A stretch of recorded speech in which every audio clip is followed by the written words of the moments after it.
Chapter 1. My Disobedient Disciple. I entreat you for a favor. In the vast expanse of the 3,000 great worlds lies the forbidden sect. Chu Luo, the direct disciple, has trespassed into the sacred grounds of the sect. According to our rules, he must be expelled. Within the grand palace, a slender youth knelt on the floor. Though not conventionally handsome, his appearance possessed a certain charm. His name was Chu Luo, one among the many who traversed realms. Atop the hall, several esteemed elders of the forbidden sect sat in judgment. Among them was a white-haired elder, his gaze icy and penetrating. An aura of formidable pressure emanated from him, enveloping the entire hall in an oppressive atmosphere. He was the second elder of the forbidden sect, Zhao Sheng, revered in the outside world as the ancient saint of Lingxing. However, Zhao Sheng's expression towards Chu Luo was one of palpable displeasure, for the voice that had condemned Chu Luo was his own. Indeed, expel this troublemaker from our sect. I support the second elder. Absolutely, this scourge should have been banished long ago, had this rascal has caused us enough trouble.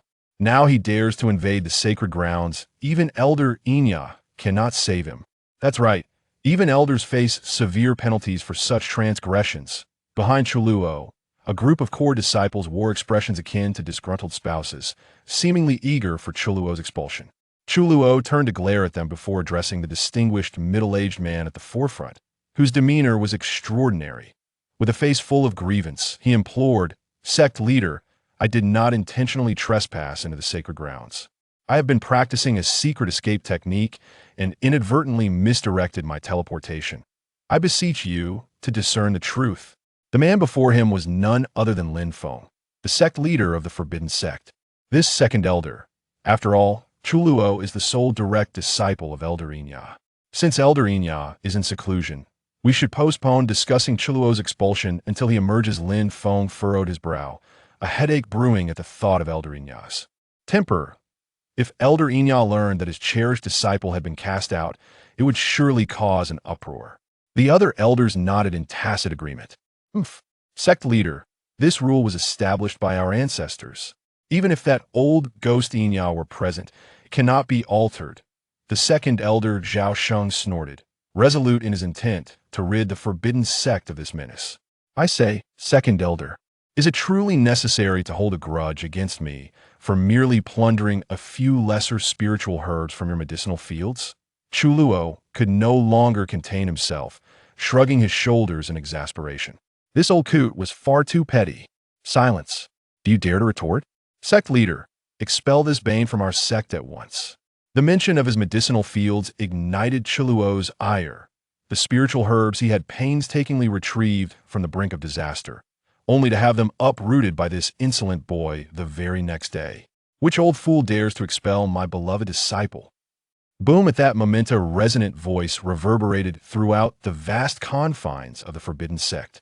Lin Feng, Zhao Sheng, and several elders present were instantly taken aback, rising from their seats, their faces awash with astonishment. The familiar voice resonated with an overwhelming divine authority. Master! Upon hearing that well-known voice, Chu Luo felt a wave of relief wash over him, a smile gracing his lips. After traversing to this realm, he had lost his parents, only to fortuitously encounter his master, who was journeying in the lower realm. Since bringing Chu Luo back to the forbidden sect, his master had secluded himself in meditation. Now, after more than a decade, Chu Luo was about to see his master once more. Boom, boom, boom. Suddenly, the heavens and earth transformed, mountains trembled, and myriad phenomena manifested, revealing the void of the entire 3,000 great realms. Countless powers across the 3,000 great realms were stirred. Hence the phenomena of myriad laws. A new emperor has emerged. Heavens, which force has given rise to an emperor once again. That direction, it seems to be the forbidden sect, one of the top sects. Hence in an instant, innumerable reclusive elders emerged from their retreats, gazing toward the forbidden sect, their eyes filled with trepidation and astonishment. Meanwhile, hundreds of miles away from the forbidden sect, an elderly man clad in a dark robe stared in disbelief at the direction of the sect. Beside him stood a young man with black hair. The youth narrowed his eyes and spoke. Master, shall we proceed to the forbidden sect? The elder retracted his gaze, his expression slightly grim, an unusual glint flashing in his eyes as he nodded. Let us go. Aren't you planning to challenge those favored disciples of the Forbidden Sect? I have heard that the Forbidden Sect will soon commence the selection of sequential disciples. It would be a perfect opportunity for you to test their mettle. Additionally, it would be prudent to ascertain which old fellow has ascended to become an emperor. As the elder's words faded, he waved his sleeve, and a formidable force enveloped the young man, causing him to vanish from sight. Simultaneously, the celestial phenomena above the Forbidden Sect were obliterated by a terrifying power. Within the grand hall, a majestic figure appeared silently. This figure was an old man. The disciples present, along with the elders seated above, could not help but change their expressions drastically. The elder who had manifested in the hall was none other than Chu Luo's master, the third elder of the Forbidden Sect, Enya, revered in the outside world as the ancient Saint Enya. At this moment, Enya's aura was reined in, his gaze settling on Chu Luo, his brows knitting together in sudden fury. Though he had not seen his prized disciple for many years, he recognized Chu Luo at a glance.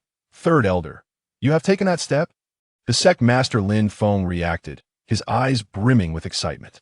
Beside him, Zhaoxing looked as though he had seen a ghost, staring at elder Enya with an expression of incredulity, tinged with envy and jealousy. Enya had no time to acknowledge Lin Feng. He approached Chu Luo, who immediately displayed a look of grievance. Master, before Chu Luo could voice his complaints, Enya seized his hand, erupting in rage. My dear disciple, why do you only have 2.5 years of lifespan remaining? Who has harmed you? Tell me, and I shall not only eradicate him, but also desecrate his ancestral grave. Damn it, what? The words of Enya caused Lin Feng and the assembly of elders to collectively change their expressions, their thoughts converging upon Chu Luo. They discovered that Chu Luo's lifespan indeed dwindled to a mere 2.5 years. This group of ancient saints had previously concentrated their attention on Chu Luo's audacious intrusion into the sacred grounds of the sect. Chu Luo waved his hand dismissively, leaned closer to Enya, and whispered, Master, no one has harmed me.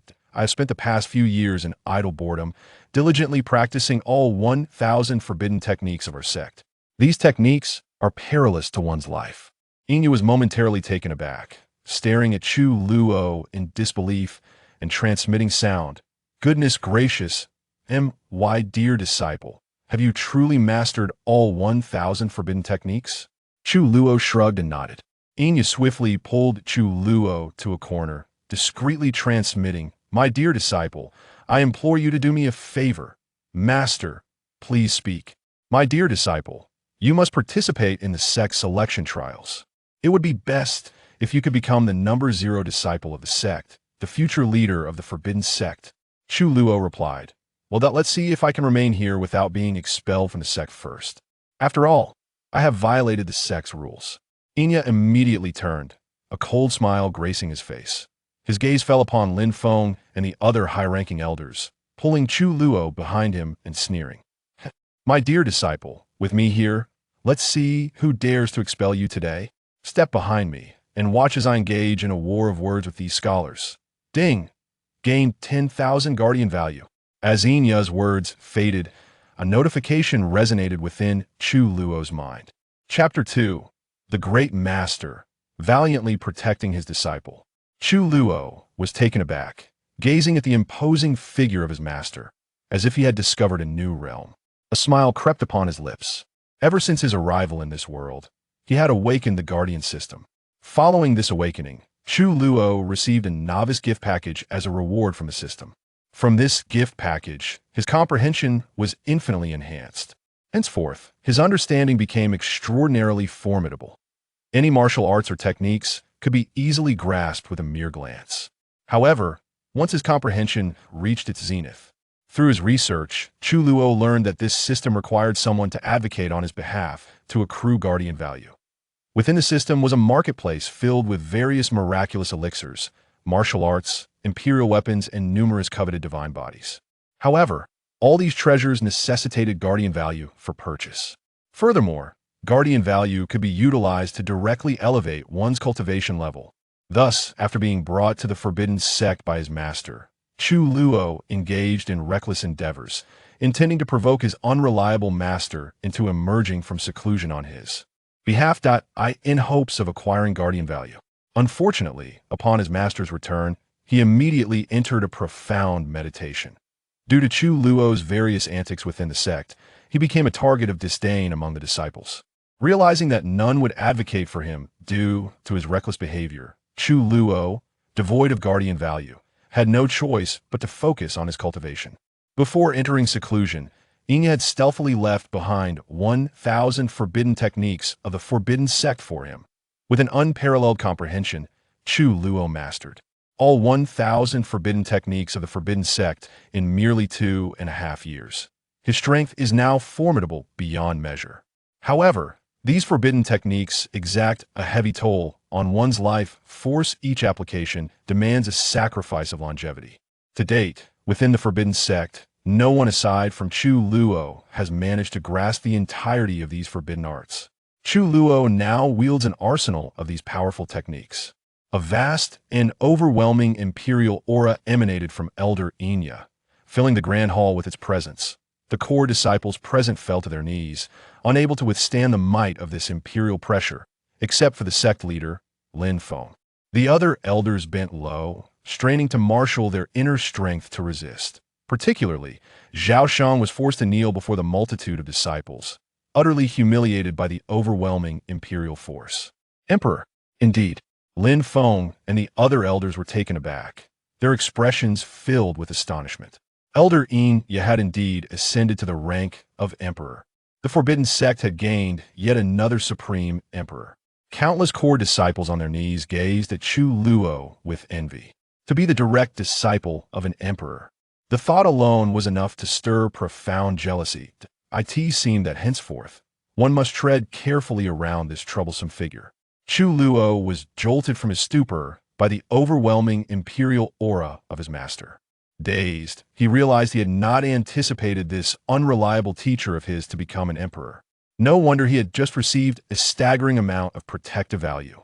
From now on, he must diligently seek to garner more protective value from his esteemed master. Old Zhao, weren't you the one who threatened to chase my dear disciple away just now? Elder Inya approached Zhao Shang. A teasing grin plastered across his face. It was common knowledge that the second elder and the third elder were often at odds, frequently trading barbs. However, Zhao Shang could not have dreamed that this old rogue, Inya, would surpass him in attaining the title of emperor. The feeling was more painful than losing money. Sect leader Lin Feng sighed, offering a reluctant piece of advice. Third elder, perhaps you should temper your imperial pressure. Otherwise, these disciples may find it unbearable. Lin Feng understood that Elder Inya was considerate enough to temper his imperial might for the sake of his status as sect leader. Otherwise, everyone present would have been forced to kneel, including himself, a peak ancient sage. Yes, sect leader, my apologies. I was simply too exhilarated just now. Elder Inya chuckled, gradually retracting his oppressive aura. Instantly, everyone felt a wave of relief wash over them. Elder Inya's expression shifted as he turned to the now-standing Zhao Shang, pointing an accusatory finger at him, exclaiming, "Old rascal, I'm asking you a question. My dear disciple merely stumbled into the forbidden grounds. He did not intentionally trespass. Are you old curmudgeon, envious of my disciple's exceptional talent and deliberately giving him a hard time? You old fool, you'd best be cautious on your evening strolls. And when you sleep at night, keep one eye open on guard otherwise." The disciples present, including Chu Luo, were utterly astonished. However, upon witnessing Zhao Shang being confronted so boldly by his own master, Chu Luo's heart swelled with joy. He thought to himself that after not seeing his master for over a decade, he finally seemed reliable for once.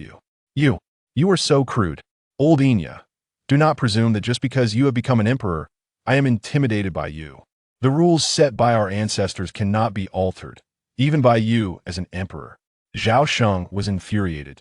This old fellow dared to embarrass him in front of so many disciples. Did he no longer care for his reputation? If he backed down, how could he maintain his authority in front of these disciples in the future? Oh dear, you ancient relic, immortal for millennia. It seems you still refuse to submit, do you? I excel in winning hearts through virtue. Shall we have another contest? Elder Enya rolled up his sleeves, ready for a confrontation. Zhao Sheng was momentarily speechless, his momentum evaporating. When he had been on par with Elder Enya, he had not been a match for him. Now, facing a genuine emperor, he felt even more powerless. Master, look at him. Zhao Sheng was seething. He could neither insult nor fight back, feeling utterly frustrated. The senior elders nearby dared not speak up either. Elder Enya, Lin Feng, Chu Luo, the crowd of disciples. Lin Feng clicked his tongue, contemplating before saying, ahem, that Elder Zhao, as Chu Luo mentioned earlier, has inadvertently trespassed into a forbidden area while practicing a technique for evasion. It was not intentional, so let us consider this matter settled. What do the other elders think? Lin Feng turned to the other elders. Noticing Elder Enya's gaze, the other elders nodded in agreement like chicks pecking at grain. They endorsed Lin Feng's decision. Master, our ancestor once stated that no one may contravene this rule. If that is the case, we must consult the ancestors. Zhao Sheng immediately expressed his dissatisfaction, resolutely intending to expel Chu Luo from the forbidden sect. Today presented the perfect opportunity. He had to rid himself of this little troublemaker. Otherwise, with that old rascal Enya as a backing, his medicinal fields might continue to suffer. You old rascal. Get lost, you ancient one. Today I shall strike you down. Elder Enya, seeing Zhao Sheng relentlessly targeting his favored disciple, was overwhelmed with rage and threw a punch at Zhao Sheng. Zhao Sheng was sent flying, and when he got up, the disciples noticed a black eye forming on his face. It should be noted that Elder Enya, considering their status as elders, had shown restraint otherwise. That punch could have easily been fatal to Zhao Sheng. Calm down, third elder. The other elders quickly intervened, restraining both Enya and Zhao Sheng. Ugh, you. Enya, you scoundrel. If you dare strike me, even if I summon the ancestors, that boy will still be expelled from the sect. Zhao Sheng, held back by two elders, began to curse vehemently, completely disregarding the fact that Enya was an emperor or his own status. The scene descended into chaos, resembling a group of old men bickering like shrewish women. The disciples present became mere spectators, utterly baffled. Should outsiders have been present, they would undoubtedly find it laughable. Who could have anticipated that within the esteemed ranks of the forbidden sect, a premier power, the elders would conduct themselves in such a manner? Lin Feng felt an overwhelming sense of exasperation. Being the sect leader was truly exhausting.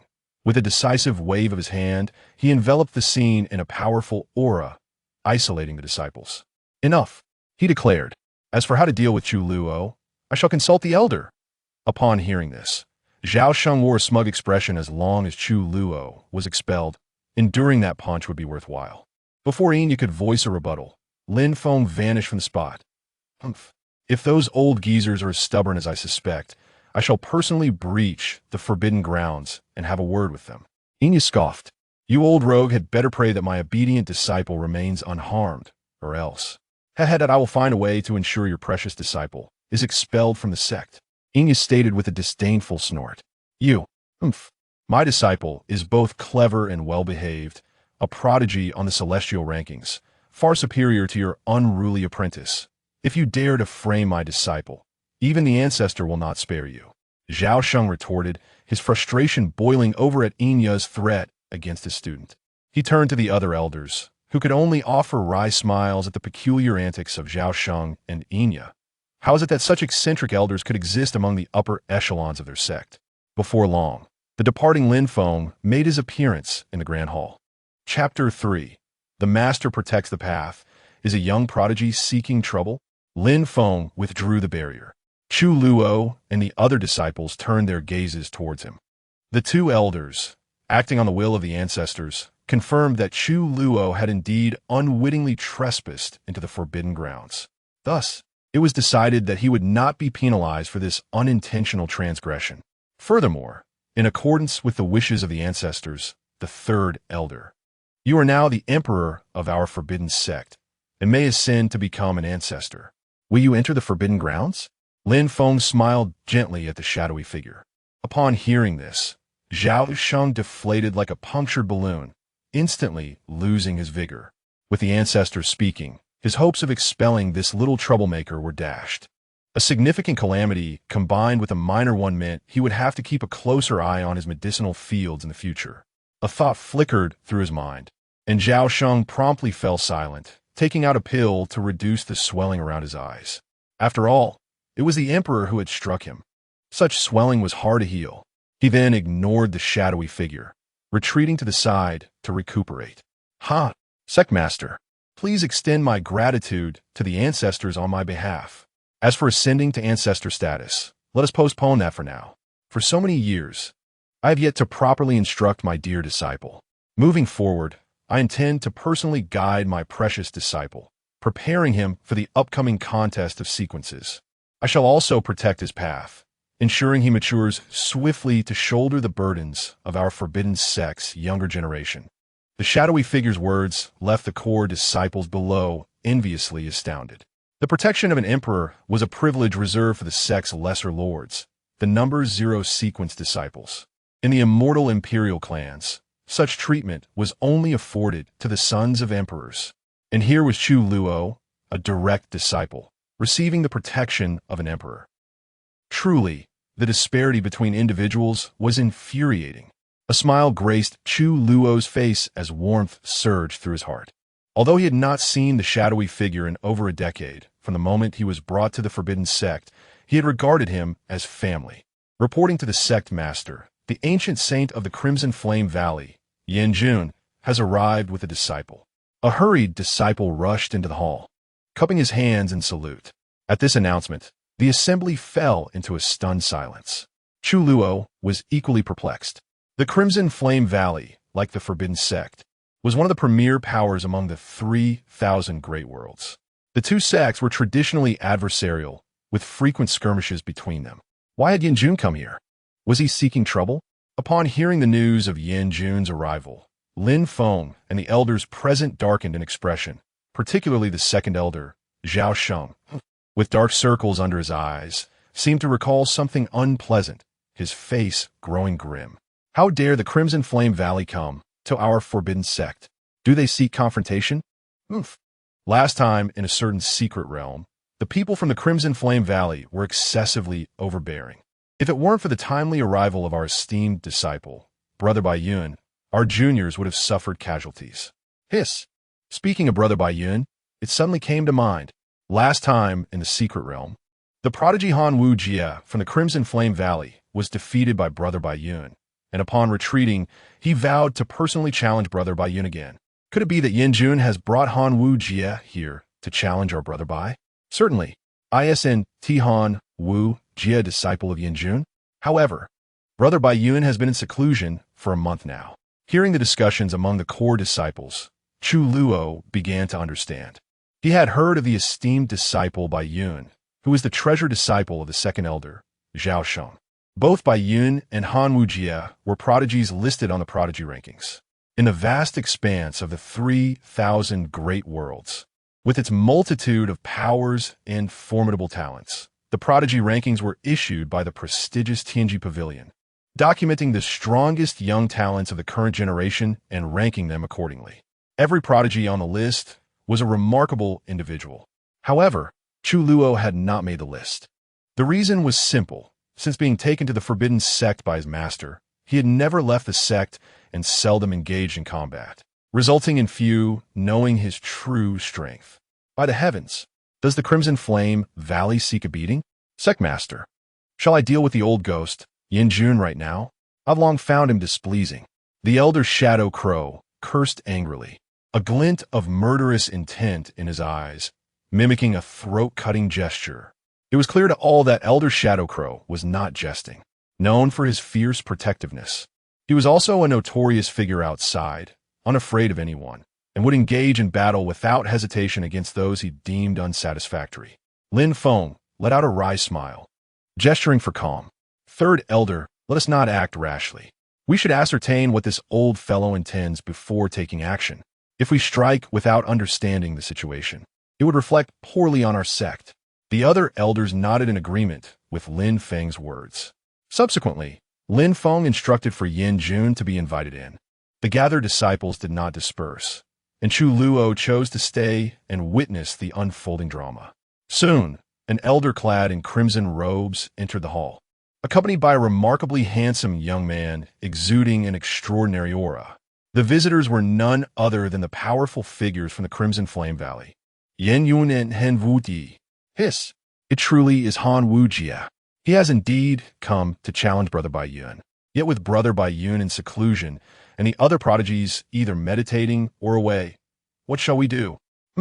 He is just Han Wujia. Does he truly think himself invincible? How dare he act arrogantly on our turf? I shall be the first to challenge him. The disciples present whispered among themselves, casting hostile glances at Han Wuyi. Upon hearing their remarks, Han Wujia smirked, his expression dripping with disdain. Chu Luo scrutinized Han Wuyi closely. Feeling a hint of surprise from the aura radiating from him, he could gauge Han Wujia's prowess, fifth realm of the divine soul. At such a young age to attain such strength, he truly deserved his place on the prodigy rankings. Among the gathered disciples, there was indeed none who could rival him. Elder Yin Jun, may I inquire as to the purpose of your visit to our forbidden sect? Lin Feng, seated at the head, now exuded an air of solemnity, his presence akin to that of an ancient deity. His voice, deep and authoritative, resonated throughout the hall. Simultaneously, Chu Luo noticed that despite their previous grievances, both the beleaguered second elder Zhao Sheng and his master, Elder Shadow Crow, had set aside their differences, their expressions turning grave as they fixated on Yanjun. Chapter 4. The list of prodigies. Is this truly the formidable power of the higher echelons of the forbidden sect? Han Wujia, standing behind the ancient saint of flame, felt an overwhelming pressure from the gathered saints, his heart racing. However, he quickly steadied himself, his gaze resolute. The ancient saint of flame unleashed his saintly might, shielding Han Wujia from the oppressive aura around him. With a nonchalant smile, he clasped his hands and addressed Lord Lin. My reckless disciple once made a pact with your sex prodigy, Bai Yun, to personally challenge him. I could not dissuade this wayward student, so I brought him here. I hope you will not take offense. Upon hearing this, Zhao Sheng's expression darkened, and he replied, Old Ghost Yin, my obedient disciple Bai Yun is currently in seclusion. Since your disciple has set a challenge with mine, I suggest you come back another day. Disappointed and unwilling to concede, Han Wujia inquired, Since Bai Yun is unavailable, might I challenge the other prodigies of your esteemed sect? I recall there are still 8 direct disciples. He stepped forward, bowing respectfully to Lin Feng and the elders present. Lin Feng's countenance grew slightly grim at Han Wujia's words, and the other elders shared his discontent. Unfortunately, at this moment, all 8 of the forbidden sect's esteemed elders, including Lin Feng's direct disciples, except for Chu Luo, who remained in the hall, were in seclusion, striving to enhance their strength for the upcoming selection of sect disciples. Moreover, aside from Enya, neither Lin Feng nor the other elders believed Chu Luo could stand as a worthy opponent against Han Wujia, given her cultivation level was merely at the first stage of the divine soul. Reckless disciple, cease this folly. Withdraw at once. The ancient saint of flames' anger flared, and he reprimanded Han Wujia. Yes, Han Wujia, filled with reluctance, bowed again before retreating behind the ancient saint of flame. It matters not, young one. Your timing today is indeed unfortunate. All direct disciples are in seclusion. Should you wish to challenge them, please return another day, Lin Feng stated, waving his hand dismissively. Though Lin Feng and the elders were indifferent, the core disciples below felt deeply frustrated. The challenge was before them. How could they endure it? Thus, one core disciple stepped forward, clasping his hands. Lord, I wish to challenge Han Daoyu. I implore you to grant me permission. You? Huh. Save your breath. You are no match for me.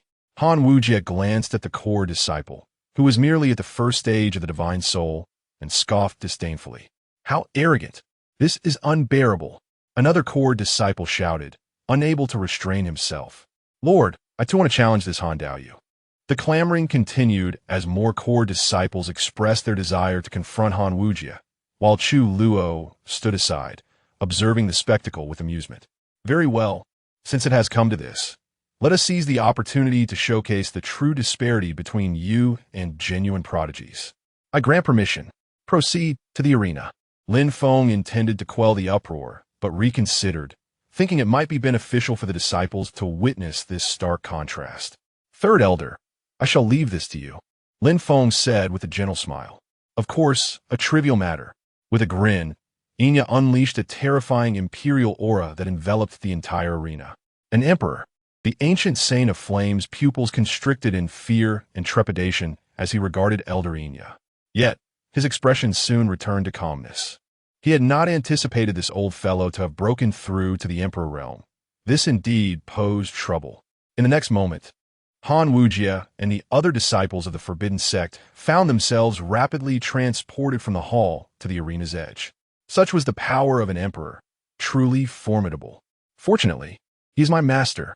In a corner, Chu Luo grinned, elated at having such a powerful emperor for protection. His path in martial arts seemed assured. As Chu Luo indulged in his thoughts, the core disciple who had earlier declared his challenge leaped onto the arena, glaring at Han Wujie. Han Wujie, come and fight.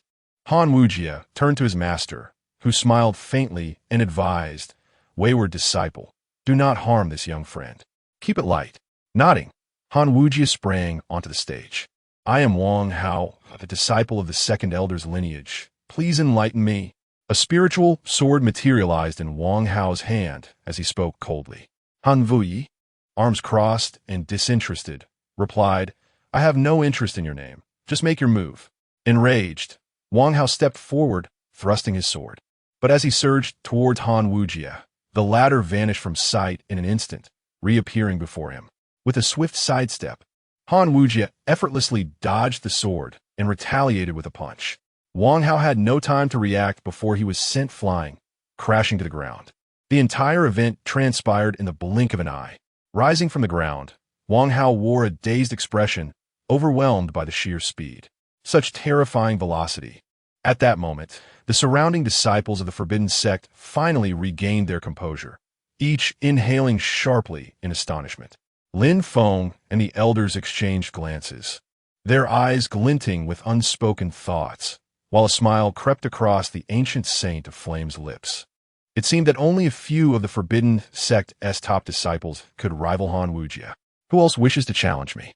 Han Wujie called out, disdain evident in his gaze as he surveyed the core disciples below. I shall challenge you. Another core disciple, unable to contain his frustration, leaped onto the stage. Yet, in the blink of an eye, he too was sent flying by Han Wujie's strike. Enough of this. I shall come forward for a duel. After this disciple's defeat, others followed suit, but predictably, all who ascended the stage fell before Han Wujie's might. Aside from Enya and Han Feng, Zhao Sheng and the other elders wore grim expressions, their displeasure palpable. At times, they wished to recall their own disciples from seclusion to teach this Han Wujie a lesson. His arrogance was insufferable, as more and more core disciples were trampled by Han Wujie's prowess. The atmosphere among the audience turned dismal. Their spirits sank, heads hung low, for the chasm between their strength and Han Wujie's was insurmountable, as if a vast gulf separated them. Seeing the dispirited disciples, Chu Luo, who had been watching from the sidelines, frowned slightly at the arrogant Han Wujie on the arena. As a member of the forbidden sect, he could not stand idly by while Han Wujie humiliated his sect. Thus, with a thought, Chu Luo entered the system, and an attribute panel materialized in his mind. Host, Chu Luo. Cultivation. First stage of the primordial era. Lifespan, 2.5 years. Comprehension, maximum level. Physique, none. Technique, forbidden mixed yuan technique, 3rd layer. Protector value, 10,000. Martial techniques, spatial teleportation, forbidden level. Blood transfer rebirth, forbidden level. Grand void embracing palm, forbidden level. Note, the following omits the names of 997 forbidden level martial techniques. Chapter 5. The Arrival of Calamity and Collective Concern. Chu Luo gazed at the 10,000 guardian points and resolutely opened the system shop. His immediate priority was to replenish his remaining 2.5 years of lifespan. Currently, he was equipped with forbidden techniques, which consumed lifespan upon use. If he did not restore his lifespan, when he took the stage to unleash his forbidden skills, he would perish before Han Wujie could even intervene. Quickly, Chu Luo searched the system shop for elixirs and pills that could restore lifespan. In this vast world, techniques, martial arts, celestial elixirs, and spiritual artifacts were categorized into levels: mortal, profound, spirit, earth, heaven, saint, emperor, and forbidden. Their forbidden sect stood at the pinnacle of the 3,000 worlds due to possessing 1,000 forbidden-level skills. With my current strength, I can only endure the potency of spirit-level elixirs, Chu Luo thought to himself, swiftly sifting through spirit-level pills that could restore lifespan. Soon, his gaze settled on a pill named Lifespan Pill. This pill could restore 300 years of lifespan, but a martial artist could only consume it once in a lifetime. Subsequent uses would yield no effect. Moreover, the Lifespan Pill required only 300 Guardian points. Chu Luo made the decisive purchase. Secretly, Chu Luo retrieved the Lifespan Pill from the system space and held it tightly in his hand. Boom! On the arena, as yet another challenger was sent flying after failing, Chu Luo rushed onto the stage and caught the disciple just before he could exit. Upon seeing Chu Luo, everyone was momentarily stunned. It was you, Calamity. The rescued disciple could hardly believe that the person before him was Chu Luo, whom they had previously tried to expel. Chu Luo grinned, helping the disciple to his feet, and asked, "Are you all right, junior brother?" Calamity. Thank you, senior brother Chu Luo. I'm fine. I apologize for the earlier offenses. Please forgive me. The disciple clasped his fists in gratitude and retreated from the arena. At that moment, Chu Luo captured the attention of the entire audience. Hiss! What is this Calamity doing up there? Is he challenging Han Wuji? Isn't that courting death? Indeed, Calamity. Come down. Don't be reckless. If the opponent makes a mistake, you might lose your life. Although we find you insufferable, we cannot bear to see you humiliated. Come down. We will regain our dignity when the other senior brothers return. The gathered disciples, united by their sect, offered well-meaning advice to Chu Luo. No one wished to witness him being bullied by outsiders, for no matter his shortcomings, he was still a direct disciple of their sect. Kid, hurry up and get down. You should be grateful you weren't expelled this time. Do you dare to seek a beating? At this moment, Zhao Sheng, who had persistently targeted Chu Luo, spoke up, pondering his next move. Chu Luo paused, turned, and smiled confidently. He understood that although Zhao Sheng looked down upon him and wished to drive him from the sect, deep down, Zhao Sheng was still a good person. If not for Chu Luo's frequent visits to Zhao Sheng's medicinal fields, he would not have been so antagonistic. Moreover, if Zhao Sheng were truly a malevolent individual, his master, Yinya, would not have merely struck him in jest. Zhao Old Ghost, are you worried about my dear disciple? Have you been possessed? Yinya chuckled teasingly. Get lost. He is not my disciple. Why would I care? I'm just afraid he'll disgrace our sect. Zhao Sheng retorted, grimacing as pain throbbed in his eye, wishing he could punch Yinya back, yet finding it impossible. Yinya grinned, rising to address Han Wuji on the arena. Little brat, since my dear disciple wishes to challenge you, wait a moment. I shall return shortly. As soon as he finished speaking, Yinya's figure vanished without a trace. At that moment, Han Wuji on the arena looked at Chu Luo in astonishment, unable to comprehend that this youth was actually the disciple of the Emperor of Shadows. This meant that Chu Luo was also a direct disciple of the Forbidden Sect. Yet, how could he have only the cultivation of the initial stage? This kid is actually Yinya's disciple. Below the arena, Yin Jun, the ancient saint, was equally astonished, a flicker of intrigue passing through his eyes as he committed Chu Luo to memory. You are a direct disciple of the ancient saint Yinya? Han Wuji furrowed his brow, scrutinizing Chu Luo. Chu Luo shrugged, raising his hands. Of course. What? Do I not look like a direct disciple? Han Wuji scoffed dismissively, crossing his arms and coldly stating, I know most of the direct disciples of the Forbidden Sect. Each one surpasses you in cultivation, and they all have names on the talented rankings. How come I've never heard of you? You're no match for me. Hurry and get down. Otherwise, if I injure you, the ancient Saint Yinya will come looking for me. The ancient Saint Yinya had a notorious reputation for being protective, and he was known to act without principles, even against juniors. Han Wuji had no desire to attract the attention of such a volatile figure. Chu Luo smiled broadly. loosening his muscles and subtly gripping the lifespan pill. Rest assured, even if you injure me, my master will not seek vengeance. Moreover, from this day forth, you shall remember my name.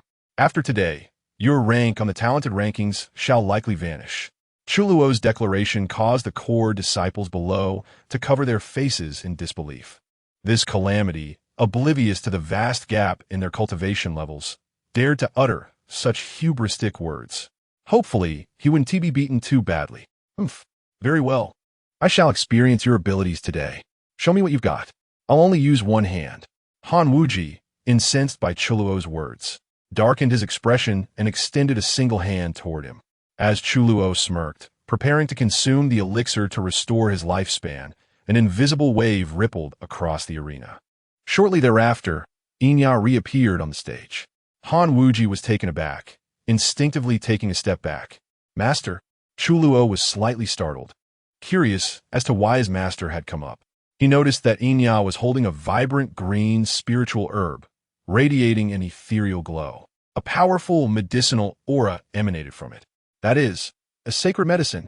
Below, the ancient Saint Yanjun gasped in recognition of the herb in Inya's hand. Indeed, this herb was a sacred medicine known as life grass. Could it be? Zhao Shang's gaze was fixed on the sacred medicine, seemingly recognizing it, before he abruptly turned and hastily left the scene, heading toward his mountain peak.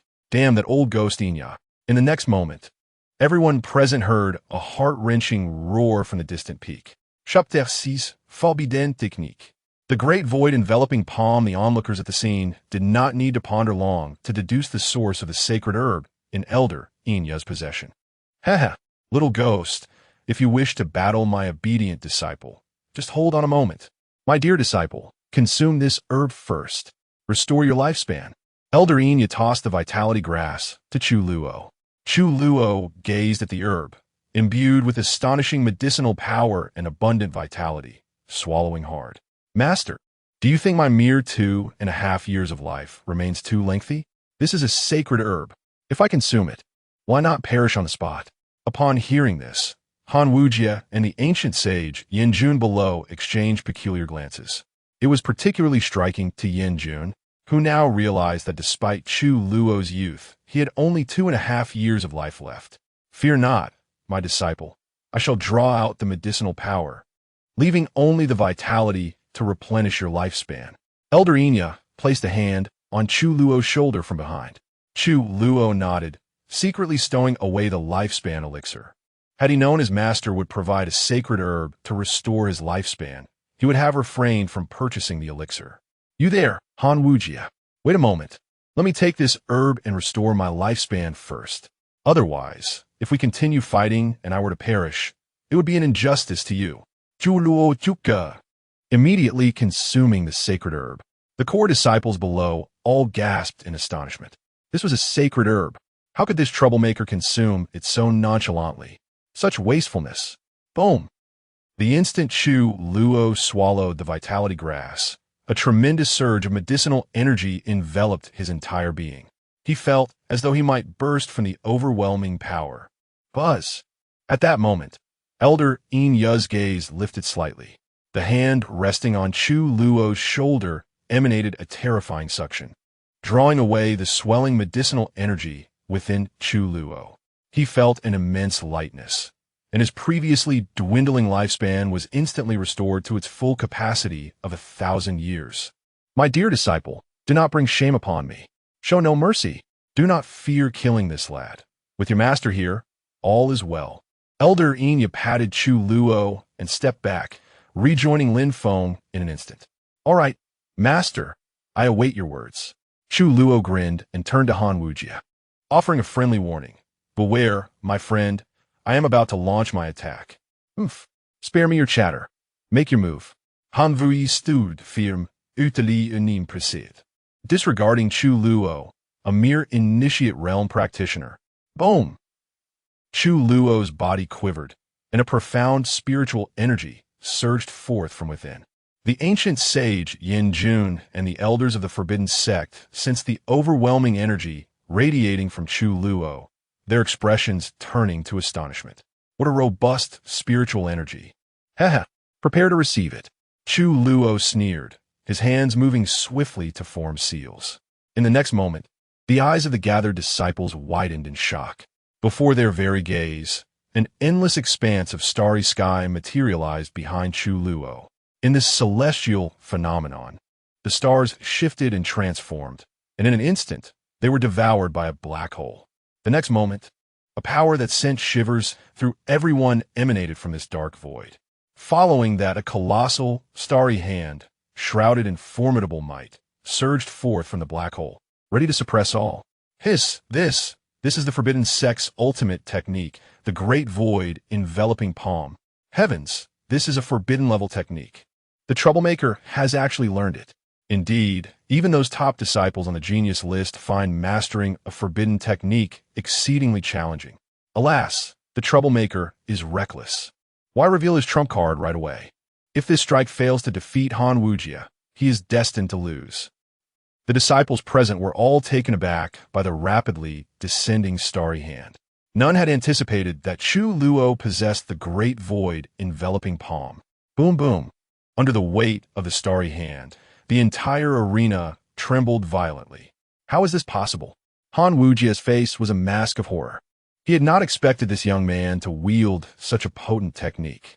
As the starry hand descended at breakneck speed, Han Wujie conjured a blazing spear in his grasp. Immediately, a torrent of flames erupted from him, soaring toward the heavens, incinerating the void. Boom! Before everyone's eyes, the starry hand came crashing down, enveloping the entire arena. A terrifying explosion erupted, unleashing a violent force that rippled outward like waves across water. Seal, Buzz. Two high-ranking elders from the forbidden sect acted swiftly, stepping forward to point their fingers.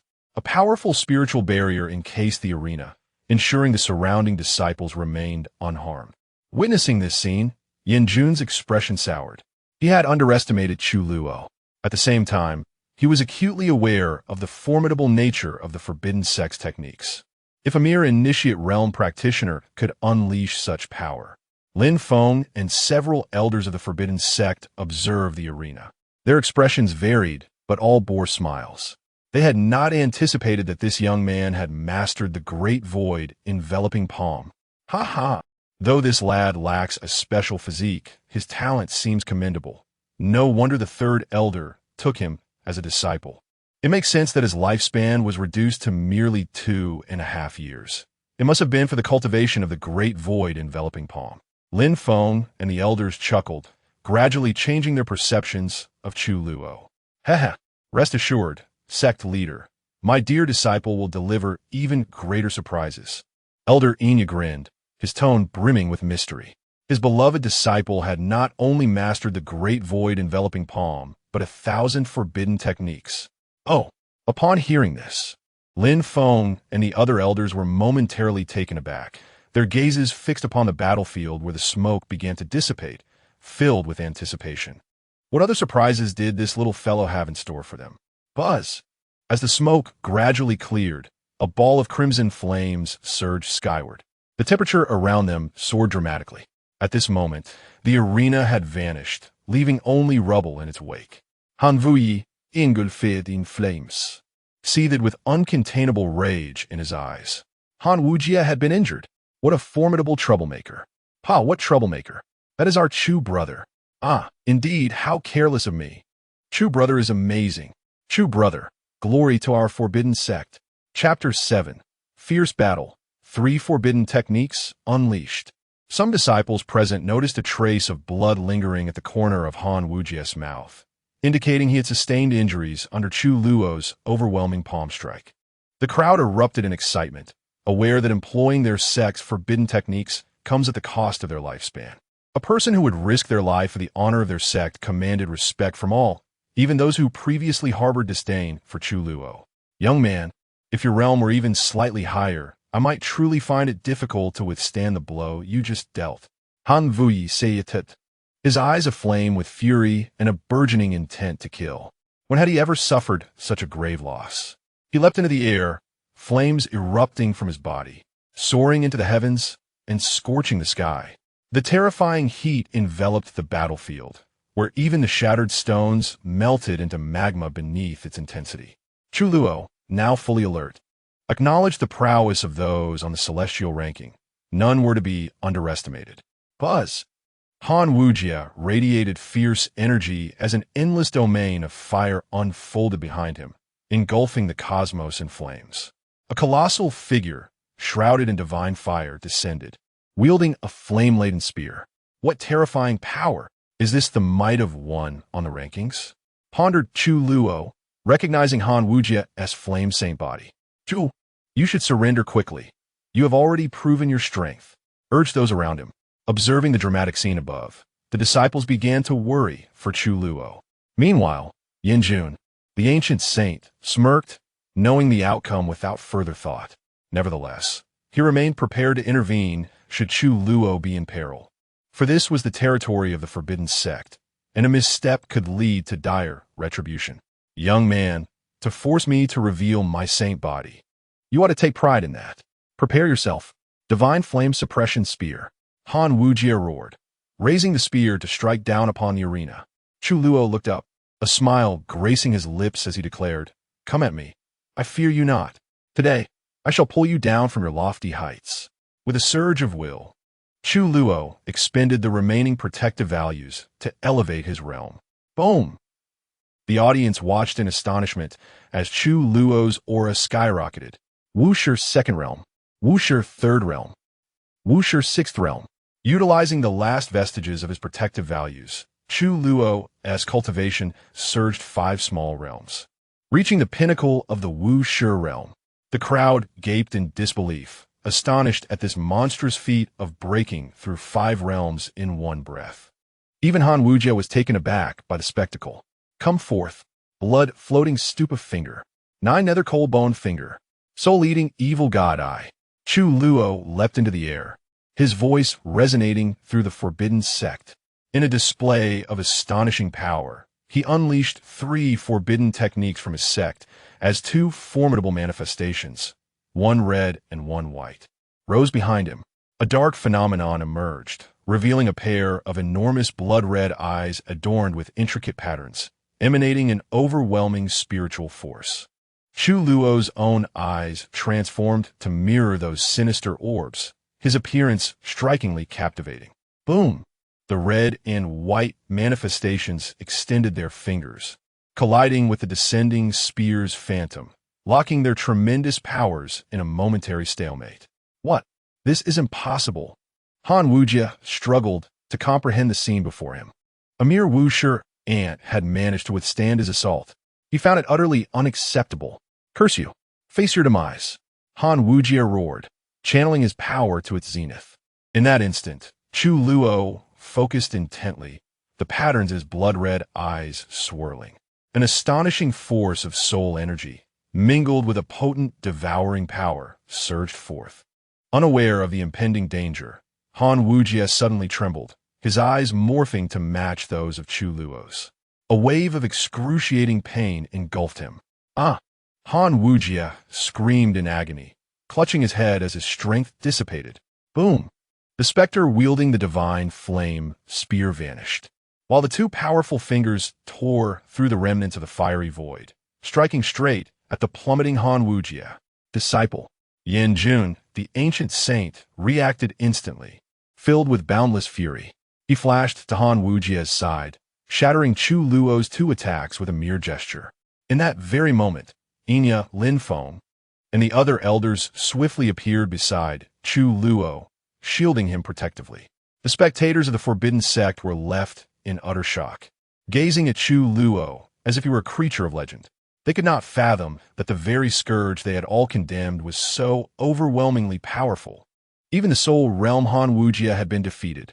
Recalling the recent events felt surreal, as if they were trapped in a dream. Ah! Yanjun cradled Han Wujia as they landed. Disciple, what has happened to you?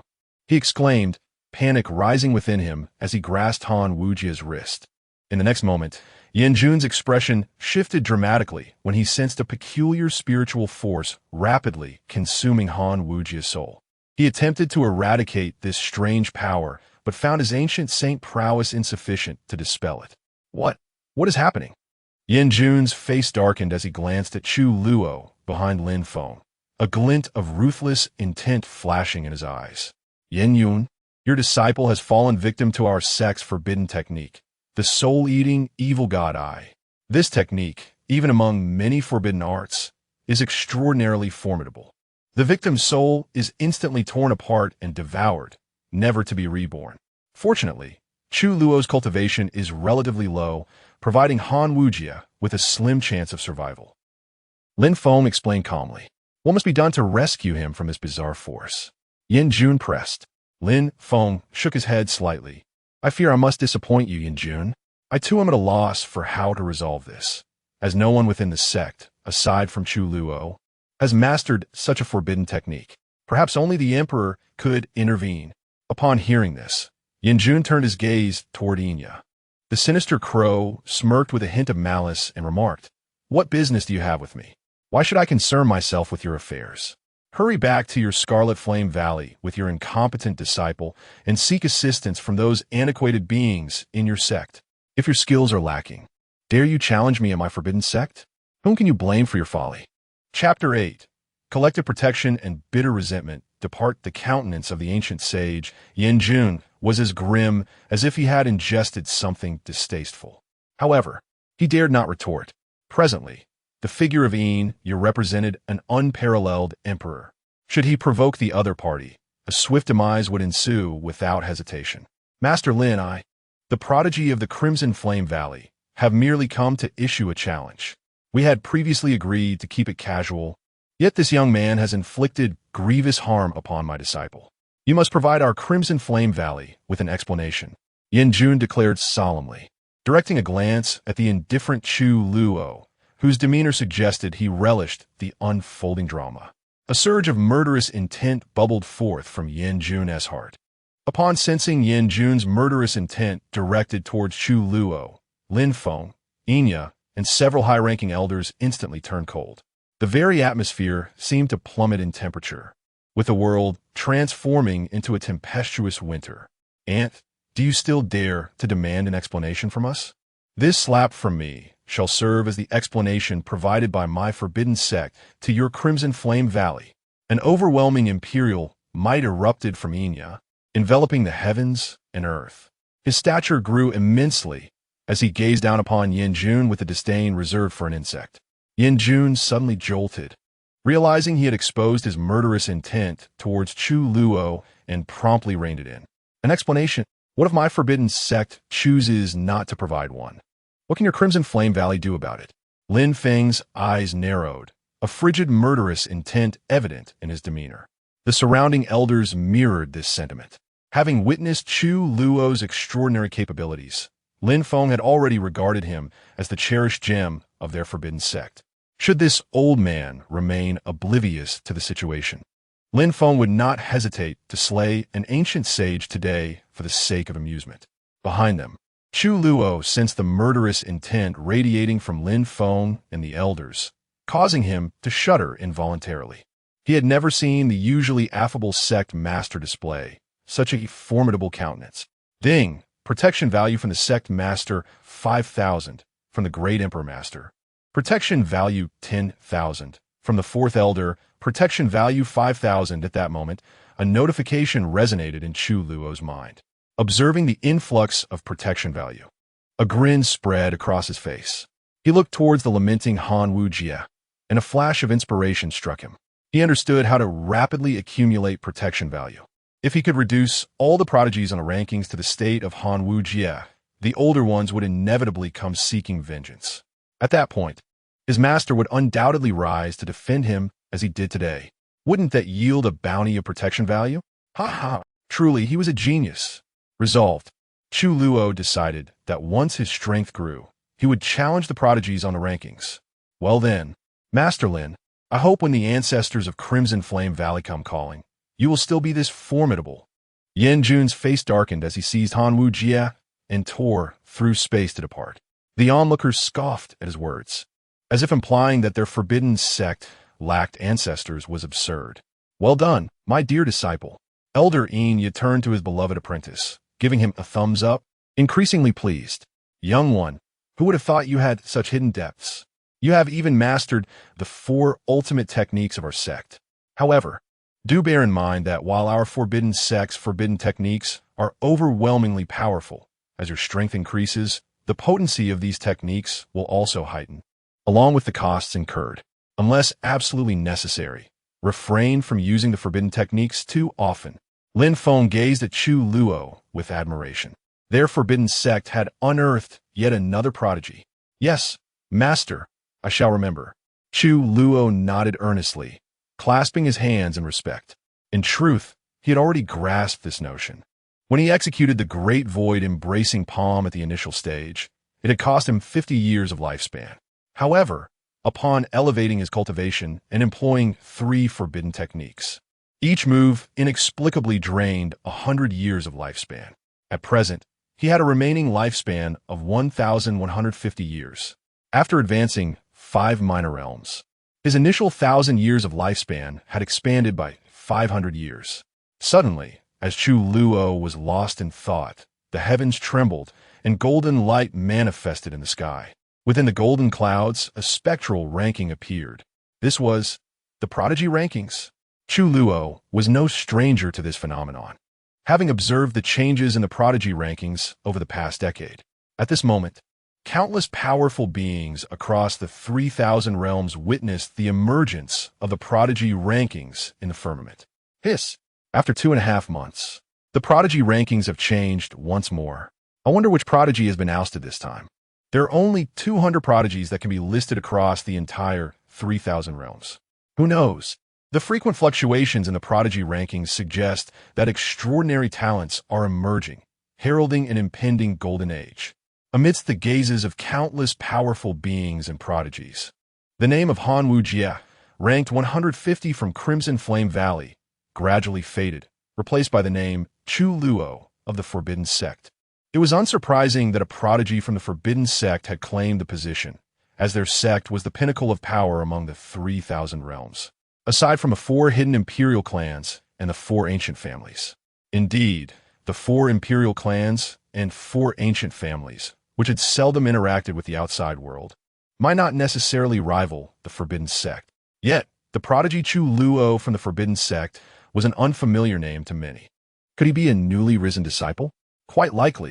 As discussions erupted among the myriad powerful factions, the Prodigy Rankings gradually dissipated. Within the Forbidden Sect, Chu Luo was astonished to find himself occupying Han Wu Jie's former position. Surely, this would bring him fame.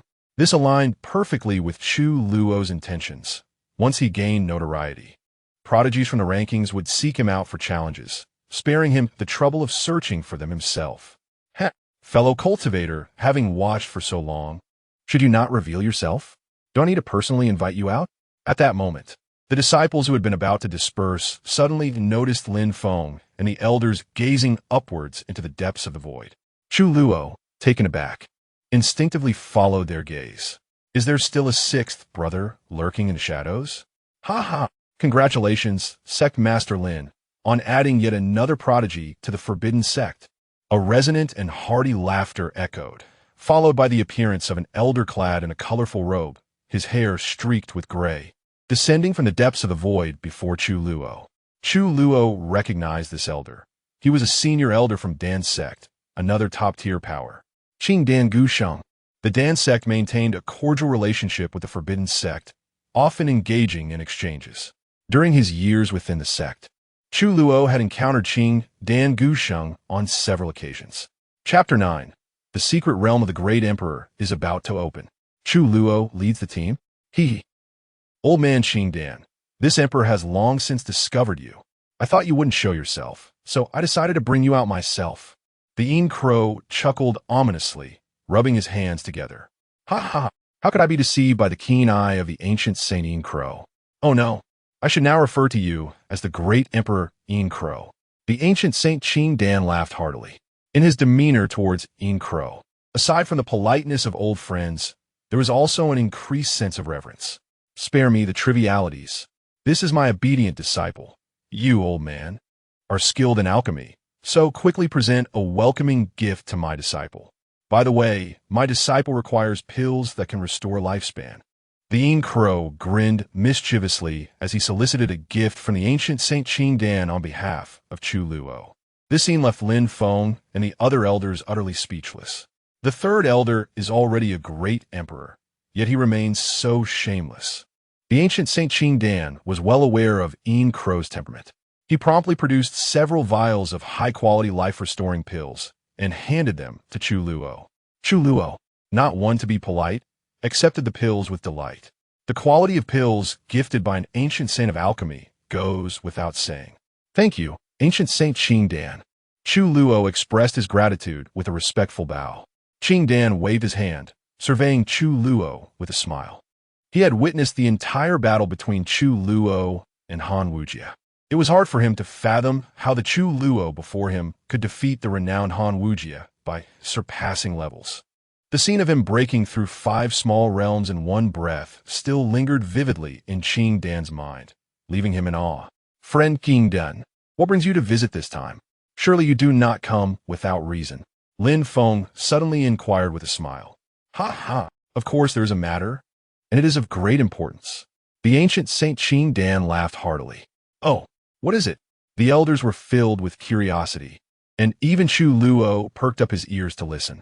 The ancient Saint Qing Dan sighed and replied, Recently, I have heard rumors that in the North region, the Wild Heaven continent may be the site of a great emperor's secret realm. According to the powerful individuals dispatched by our alchemy sect who returned with reports, the owner of this secret realm is suspected to be an ancient ancestor of our sect who perished outside. It is likely that soon everyone will hear the news of this great emperor's secret realm. Once the news spreads, it will undoubtedly cause a stir across the entire 3,000 great worlds. Our ancestor, who fell outside, was extraordinarily remarkable in his day and created 2 types of imperial pills. However, that ancestor's demise was so sudden that he left no prescriptions for these pills within the sect. But we are certain that he must have left behind some formulas. Hence, after much deliberation among the elders of our sect, I have come to the forbidden sect to ask for the assistance of its prodigies, so that our alchemy sect disciples may enter the secret realm and recover the lost formulas. As you all know, most of our alchemy sect disciples are not a match for the prodigies listed on the heavenly talents ranking. Of course, we will not ask for your help without compensation. Our sect will offer 16 holy grade pills and 1 imperial pill as a reward. As he spoke, the ancient Saint Qing Dan expressed a sense of helplessness. Despite being one of the top forces, the younger generation of their alchemy sect was rather lacking. In such a large sect, there is only one outstanding talent on the list. I see. However, it is unfortunate that with the emergence of this great emperor's secret realm, all of our direct disciples are currently in closed-door cultivation. I fear. Lin Feng felt a deep sense of regret. The appearance of the great emperor's secret realm is undoubtedly a tremendous opportunity. Yet the top prodigies of the sect are all in seclusion, missing out on this grand opportunity. When the secret realm opens, the top prodigies from various powerful sects will surely gather. Average disciples stand no chance against these exceptional talents. Ha ha! Sect Master Lin, fret not, for there is still one here. The ancient Saint Qing Dan glanced at Chu Luo. Chu Luo was taken aback. He had expected to hear some gossip, yet it had turned to him. Hearing this, Lin Feng and the elders brightened up. Indeed, how could they have forgotten about this young man? Although Chu Luo is only at the beginning realm, they recalled the scene of him breaking through 5 small realms in one breath, and they couldn't help but feel excited. Once this young man enters the great emperor's secret realm and seizes an opportunity, breaking through to the spirit realm would be inevitable. At that time, even if he encounters those top prodigies on the heavenly talents ranking, he would possess the strength to compete. He would not allow the forbidden sect to miss this opportunity. Chu Luo, are you willing to lead the team into the great emperor's secret realm? The secret realm holds countless opportunities. If you wish to participate in the sect's ranking competition, with your current strength, you might not be enough. Besides the direct disciples in closed-door cultivation, there are several core disciples also on the heavenly talents ranking. Do you think you can contend with them at your current strength? Lin Feng looked at Chu Luo, speaking with a smile. Chu Luo furrowed his brows slightly. Lin Feng's words rang true. Although the core disciples present were not a match for Han Wujie, there were still prodigies among them. However, these individuals were all in seclusion, striving to enhance their strength for the ranking competition. The ranking competition is the grandest event of the Forbidden Sect. The ranked disciples are candidates for the next sect leader and high elder. My dear disciple, you must heed the sect master's advice. You must seize this opportunity. The Yin Crow pulled Chu Luo aside and spoke softly. All right, master, you must also go. I'm afraid of being targeted. Chu Luo nodded, agreeing to lead the expedition into the secret realm. However, he truly wanted to tell his master, Master, your protection of me is my greatest opportunity. Of course, who would dare target you? I will make sure to crush them to dust. The Yin Crow assured him confidently. Chu Luo nodded and turned to say, Very well, Sect Master, I will go. Ancient Saint Qing Dan, when do we depart? The Ancient Saint Qing Dan smiled lightly. With Chu Luo's involvement, he felt somewhat reassured and replied, Young friend Chu, if you have no other matters, we can set off tomorrow. Good. Subsequently, the Ancient Saint Qing Dan chatted for a while before leaving the Forbidden Sect and returning to his own sect. After today's battle, Chu Luo had once again made a name for himself throughout the Forbidden Sect. However, this time, his reputation was a positive one. This battle preserved the dignity of the Forbidden Sect. All disciples within the sect were discussing the thrilling battle between Chu Luo and Han Wujia. That night, Chu Luo returned to the peak belonging to the Yin Crow, Nianxia Peak. As Chu Luo was the only disciple of the Yin Crow, the peak was particularly quiet. In a vast courtyard, there was only Chu Luo. For over a decade, the nights had been accompanied solely by moonlight and fireflies. Yet, Chu Luo had long grown accustomed to it. In the dead of night, upon seeing that his unreliable master had not yet returned, he returned to his own room alone. Closing the doors and windows, Chu Luo focused his mind and entered the system. He checked his attribute panel and found that the previously zeroed-out protective value had risen to 35,000. Chu Luo initially intended to use this protective value to break through to the spirit realm. However, he suddenly recalled the sacred body of flame that Han Wujia had exhibited today. As far as Chu Luo knew, within the sect, among the 9 direct disciples, he was the only one without a special physique. The other 8 renowned disciples each possess a remarkable and extraordinary physique. As for the prodigies listed on the prodigy rankings, more than half of them are endowed with extraordinary qualities. Is a sacred body now so undervalued? It seems everyone has one.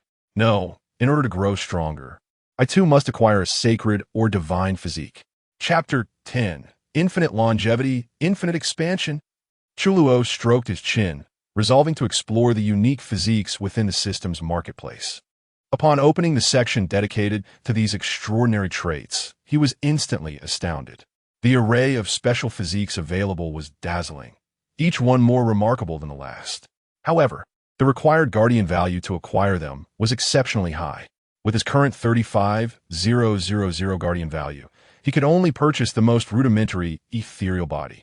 Suddenly, Chu Luo's gaze was drawn to the 10 most prominent physiques displayed prominently in the section.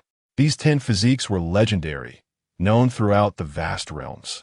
Chaos Divine Body, 5 million guardian value. Void Divine Body, 4 million guardian value. Primordial Sacred Body, 3 million guardian value. Longevity Body, 2 million guardian value. As he perused the options, Chu Luo could hardly believe that even the fabled 10 physiques were present in the system. Truly, it was impressive. His eyes lingered on the longevity body, captivated by its allure. Could it be that those who possess this physique could achieve eternal youth? Consequently, Chu Luo clicked on the longevity body to read its description, and he was immediately filled with excitement. Longevity body. Those who possess this physique have infinite lifespan, imperishable bodies, undying souls, and eternal youth. In just a few brief words, Chu Luo made his decision. No matter the cost, he would gather enough guardian value to exchange for the longevity body. Once he acquired it, he could unleash forbidden techniques without fear of the life force consumption that typically accompanied them. The terrifying power of these forbidden arts had enraptured him. He could no longer settle for ordinary martial skills, not even those of imperial quality. The forbidden techniques represented the epitome of violent aesthetics.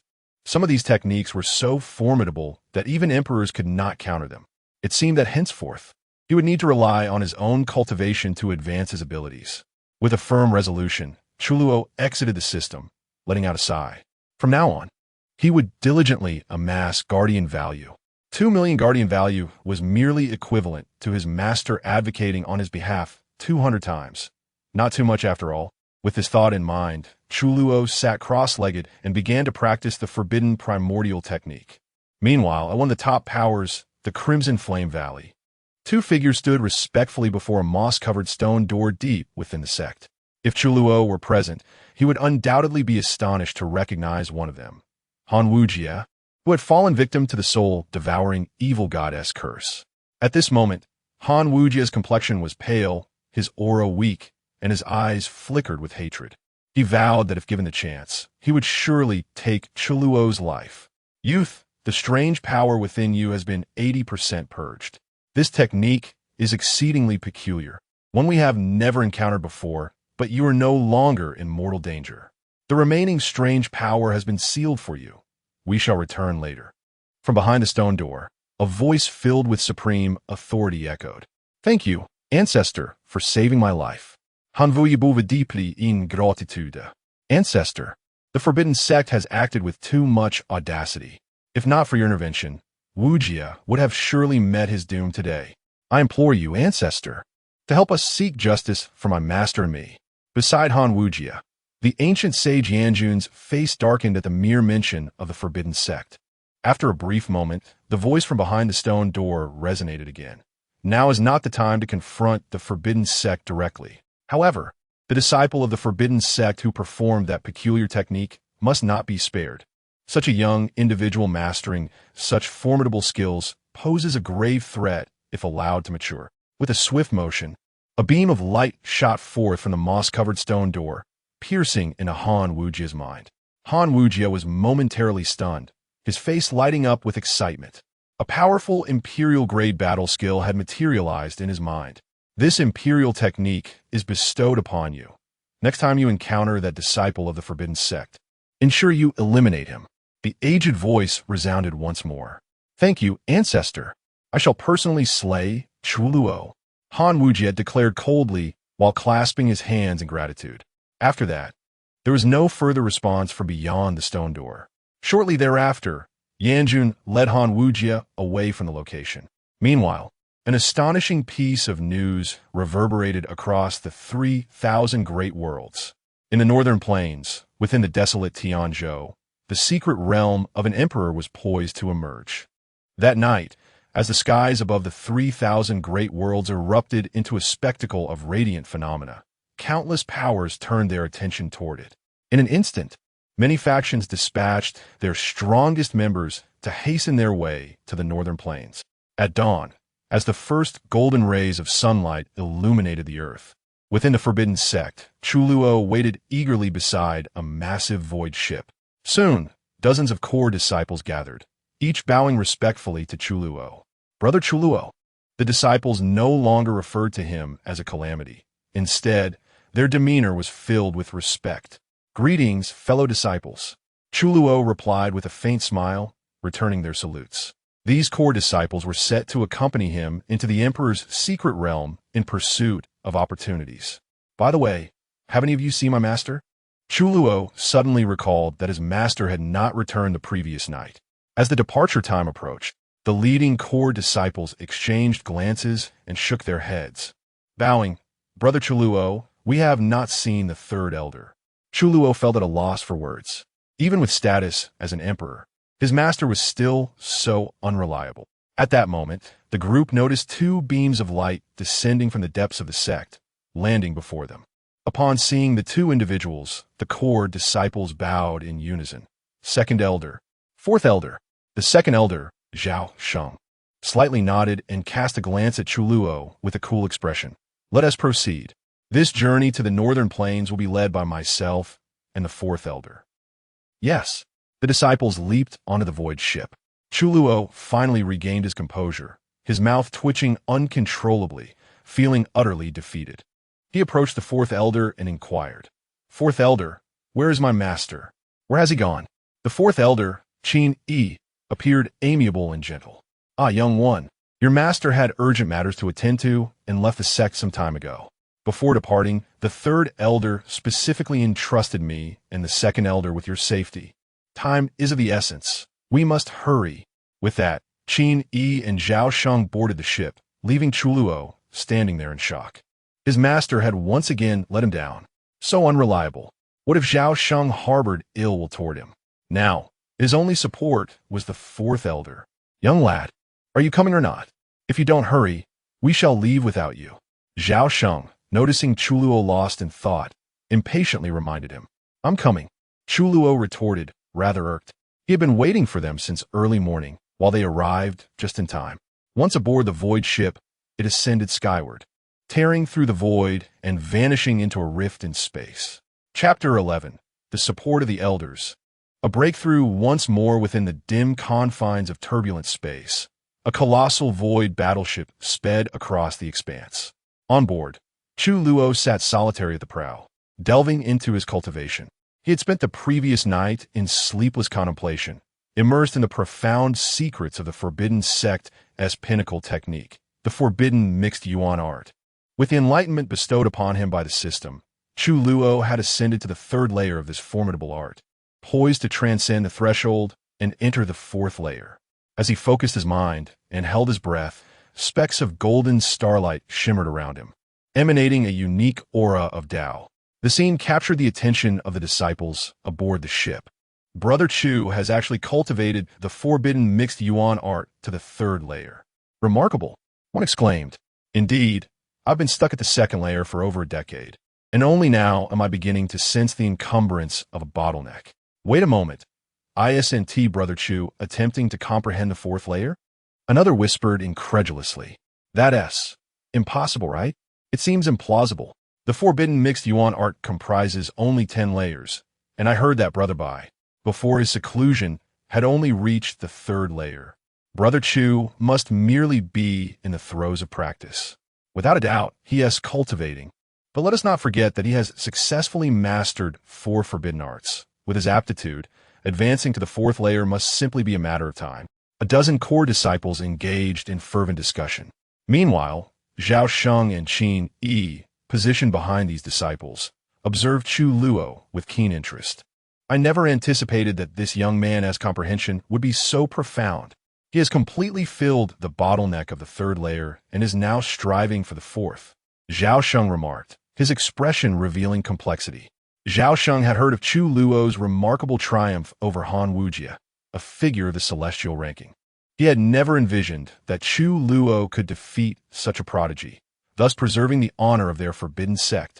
Although Chu Luo had previously engaged in many reckless acts, Zhao Sheng could not deny that he now possessed ample qualification to be regarded as a genius of their sect. Suddenly, a powerful wave radiated from Chu Luo, and golden light enveloped him, transforming into dancing golden runes that circled around him. As his eyes opened, these runes coalesced into a radiant halo, reminiscent of a divine aura. Break! Chu Luo formed seals with his hands, letting out a decisive exclamation. In the next instant, the core disciples collectively gasped in astonishment. They felt Chu Luo operating the technique, voraciously absorbing the sparse, spiritual energy from the turbulent space. This terrifying suction force made them realize that Chu Luo had indeed breached the fourth layer of the technique. Goodness! Brother Chu has genuinely broken through to the fourth layer. Is he even human? One disciple marveled. It seems as effortless as drinking water for him. But if he has succeeded in breaking through, what is he doing now? The core disciples, feeling the overwhelming force emanating from Chu Luo, were both astonished and perplexed. This fool, he is attempting to break into the spirit realm amidst such a thin supply of spiritual energy. Zhao Sheng thought, recognizing Chu Luo's intentions with exasperation. Indeed, Chu Luo was striving for the spirit realm. He had sensed the thinness of the spiritual energy in the turbulent space, which was not conducive for a breakthrough. However, he was at an impasse, unable to contain his urge to advance. Chu Luo propelled his technique to its utmost limits, relentlessly scavenging the scant spiritual energy around him. Damn it, this could end disastrously. If I fail, I will have to resort to my protective values to force a breakthrough. Chu Luo lamented, feeling a headache brewing. He yearned to accumulate protective values for the exchange of longevity. Just as he contemplated utilizing his protective values, Zhao Sheng furrowed his brow and declared, Elder Qin, let's lend this lad a hand. Surprised, Qin glanced at Zhao Sheng, then chuckled, all right. With a swift motion, Zhao Sheng and Qin unleashed a cascade of spiritual stones from their storage rings, showering them around Chu Luo. Seeing the growing pile of spiritual stones, Chu Luo was taken aback. Turning to witness Zhao Sheng and Qin continuously releasing the stones. What are you dawdling for, boy? Break through. Zhao Sheng chastised him. Thank you, elders. Chu Luo felt a warmth in his heart as he bowed deeply. With renewed focus, he activated his technique. Under the astonished gazes of the onlookers, the spiritual stones swiftly transformed into spiritual energy, disintegrating into powder. Elders, continue. It's still not enough. Chu Luo urged, frantically refining the energy. This lad requires such an abundance of energy for his spirit realm breakthrough. Truly a peculiar case. Zhao Sheng observed, aghast at the sight of the shattered stones. They had already expended over 1 million superior spiritual stones. The core disciples stood in stunned silence, realizing that Chu Luo had absorbed the essence of 1 million spiritual stones. Just how solid was his foundation? With an abundance of spiritual energy flowing through him, Chu Luo let out a triumphant roar. Break. In a display of power, he ascended through the spirit realm, advancing from the first to the second stage in rapid succession. The core disciples were left utterly speechless. They recalled that just yesterday, Chu Luo had ascended 5 minor realms, and today he had conquered the spirit realm, achieving 2 stages in one go. Truly a prodigy. Thank you, Elder Zhao. Thank you, Elder Qin. Chu Luo bowed respectfully to both elders, retracting his formidable presence. Zhao Sheng waved dismissively. No need for thanks. Just refrain from entering my herb fields in the future. And remember, return the spiritual stones. Chu Luo's mouth twitched, but he managed to smile and shrugged, sure. You can ask my master for them. Zhao Sheng, his expression darkening, turned and retreated into the ship's cabin. Chu Luo, watching his departing figure, felt a lingering sense of gratitude. Ha ha, lad, don't take it to heart. Elder Zhao is just being contradictory. He certainly doesn't care about such trivial stones. Qin, he jested. Chu Luo nodded, silently vowing to remember the kindness of both elders. Strangely, he found himself harboring less animosity towards Zhao Sheng than before. As they conversed, the void battleship trembled, departing the turbulent space. Upon emerging, Chu Luo beheld a magnificent array of architectural marvels. Towers of palatial structures with crimson walls and golden roofs soared into the heavens, nestled against the mountains. Figures darted to and fro amidst the palaces. Beneath this vast mountain range lay expansive fields of spiritual crops, glimmering with a soft luminescence. The rich medicinal essence permeated the air. Here lay one of the foremost powers of the 3,000 great worlds, the Pill sect.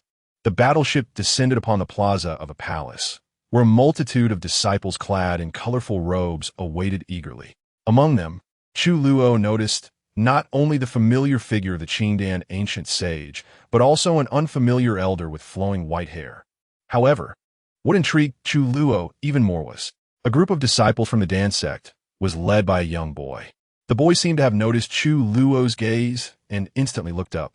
Their eyes met, and a trace of hostility, along with a hint of reluctance, appeared on the boy's face. Chu Luo was taken aback, pondering whether this fellow was afflicted by some serious ailment. Chapter 12. The unyielding prodigy of the alchemy sect. What offense had I committed against this individual? The other party gazed at me with an expression of disdain. Core disciples of the forbidden sect had arrived. Remarkably, the forbidden sect sent over a dozen of its elite disciples. Look, that young man must be Chu Luo, the newly appointed disciple on the prodigy list from yesterday. It is said that his master is the ancient sage of the Shadow Crow from the forbidden sect. No wonder. I have heard that the ancient sage has ascended to the realm of the emperor, a direct disciple of an emperor. The disciples of the alchemy sect whispered among themselves, their eyes filled with envy as they regarded Chu Luo. With a wry smile, Chu Luo reflected on how, just a day prior, he had been an unknown figure, and now he had become the center of attention. The young man leading the alchemy sect disciples furrowed his brow upon hearing the murmurs of his peers, casting an increasingly displeased glance at Chu Luo. Chu Luo shot a sidelong glance at this displeased youth before following the two elders to the square, accompanied by the core disciples. Why are there only two friends here? Has the ancient emperor of the shadow, Crow, not come? The ancient sage of pure Dan, leading the group of disciples, paused in confusion when he did not see the ancient emperor of the shadow Crow. He clasped his hands together and explained, "Friend Dan." The third elder had an unexpected matter to attend to and could not arrive. He has entrusted me and the second elder to take his place. The ancient sage of pure Dan nodded in understanding, slightly taken aback. The ancient emperor of the shadow Crow had indeed made great strides.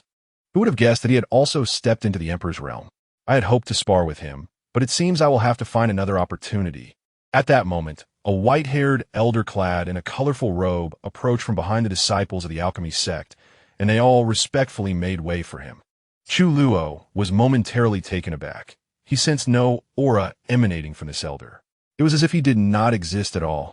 However, from the elder's self-introduction, Chu Luo discerned that this venerable figure, like his master, was indeed an unparalleled emperor. The two elders, Zhao Sheng and Qin, bowed in reverence upon recognizing the ancient emperor of medicine. So, this is the ancient emperor of medicine. Chu Luo marveled internally, curiously observing the ancient emperor of medicine, who had been renowned across the 3,000 great worlds for millennia. However, after his ascension to emperor, he had withdrawn from the world and seldom engaged in worldly matters. Yet, tales of his exploits continued to circulate throughout the 3,000 great worlds. The eyes of the two elders sparkled with determination. The involvement of the ancient emperor of medicine in the alchemy sect's endeavors highlighted the significance of the two lost medicinal formulas. The ancient emperor of medicine revealed a kindly smile, his gaze resting upon Chu Luo, glimmering with a unique radiance. "Young one, you are indeed the direct disciple of the Shadow Crow?" he inquired suddenly. Chu Luo snapped back to reality, immediately nodding and clasping his hands in respect. "Yes, I am the younger disciple, Chu Luo." The ancient emperor of medicine narrowed his eyes, astonished. He attempted to peer into Chu Luo's essence, only to find himself unable to penetrate the veil surrounding him. All of Chu Luo's secrets were obscured by an unfathomable power. If he were to forcefully attempt to deduce them, he would surely suffer backlash from this overwhelming force. Unbeknownst to him, this supreme power stemmed from Chu Luo's system, which actively concealed all of his secrets. "Young Chu, your talent is extraordinary indeed. It is no wonder that the ancient crow would take you as his disciple. During our expedition into the secret realm, I would ask you to look after our disciples."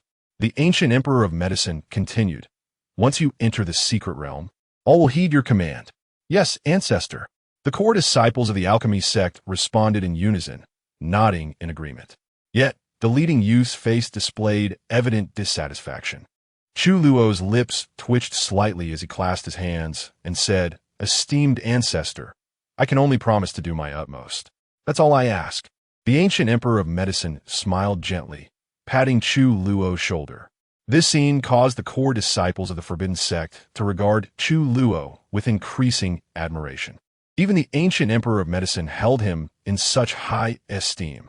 "Ancestor, I have a request that I hope you will allow." At that moment, the youth at the forefront stepped forward, bowing his head and clasping his hands.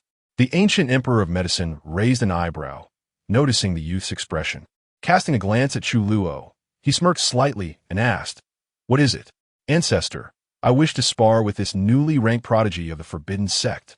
The youth declared, "I had originally intended to challenge Han Wujia to seize his position, but it seems this friend from the forbidden sect has beaten me to it. Thus, I wish to test my skills against him to see if he truly possesses the capability to lead us." "Deng Qitzi, what nonsense are you spouting? You are no match for Chu Luo." The ancient sage of pure Dan interjected angrily. He had witnessed the battle between Chu Luo and Han Wujie, where Han Wujie had even resorted to using his sacred body, yet was still decisively defeated by Chu Luo. Elder, I am not speaking recklessly.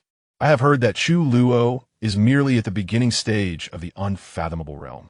I only wish to ascertain whether he has the ability to lead us. Deng Qixi retorted, eyeing Chu Luo as he clasped his hands.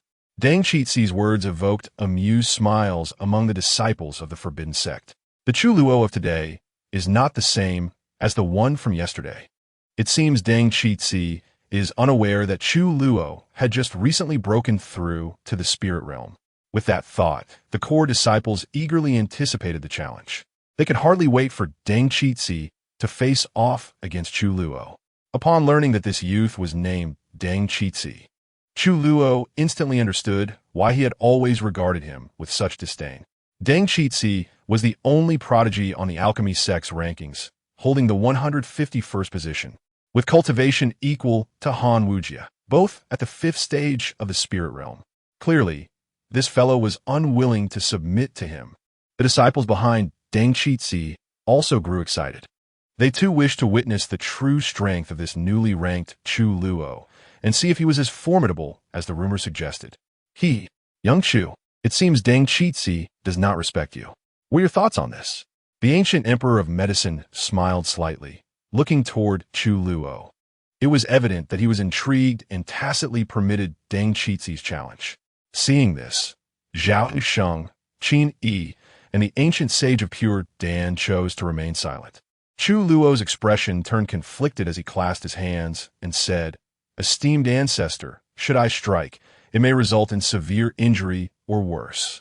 I fear that if I were to falter." Deng Qixi frowned, feeling a surge of indignation. He believed that Chu Luo was merely feigning humility to dissuade him from the challenge, and he was further incensed by the implication that he could not match Chu Luo. You need not worry, my friend Chu. If I were to inadvertently perish at your hands, it would simply be a matter of skill. Deng Qixi replied with a stern expression. At this moment, the ancient emperor of medicine interjected. Young Chu, there is no need for concern. Should any danger arise, I shall intervene. You need only to act with confidence. Very well. With the ancient emperor of medicine's assurance, Chu Luo felt he could no longer refuse. It seemed that he must demonstrate his strength to earn Deng Qixi's respect. Chu Luo approached the open space, his expression one of resignation. He raised a finger and beckoned to Deng Qixi, saying, "Brother Deng, let us begin." This provocative gesture caused Dan Shinzi's blood pressure to surge instantly, his expression darkening. A spiritual sword materialized in his grasp.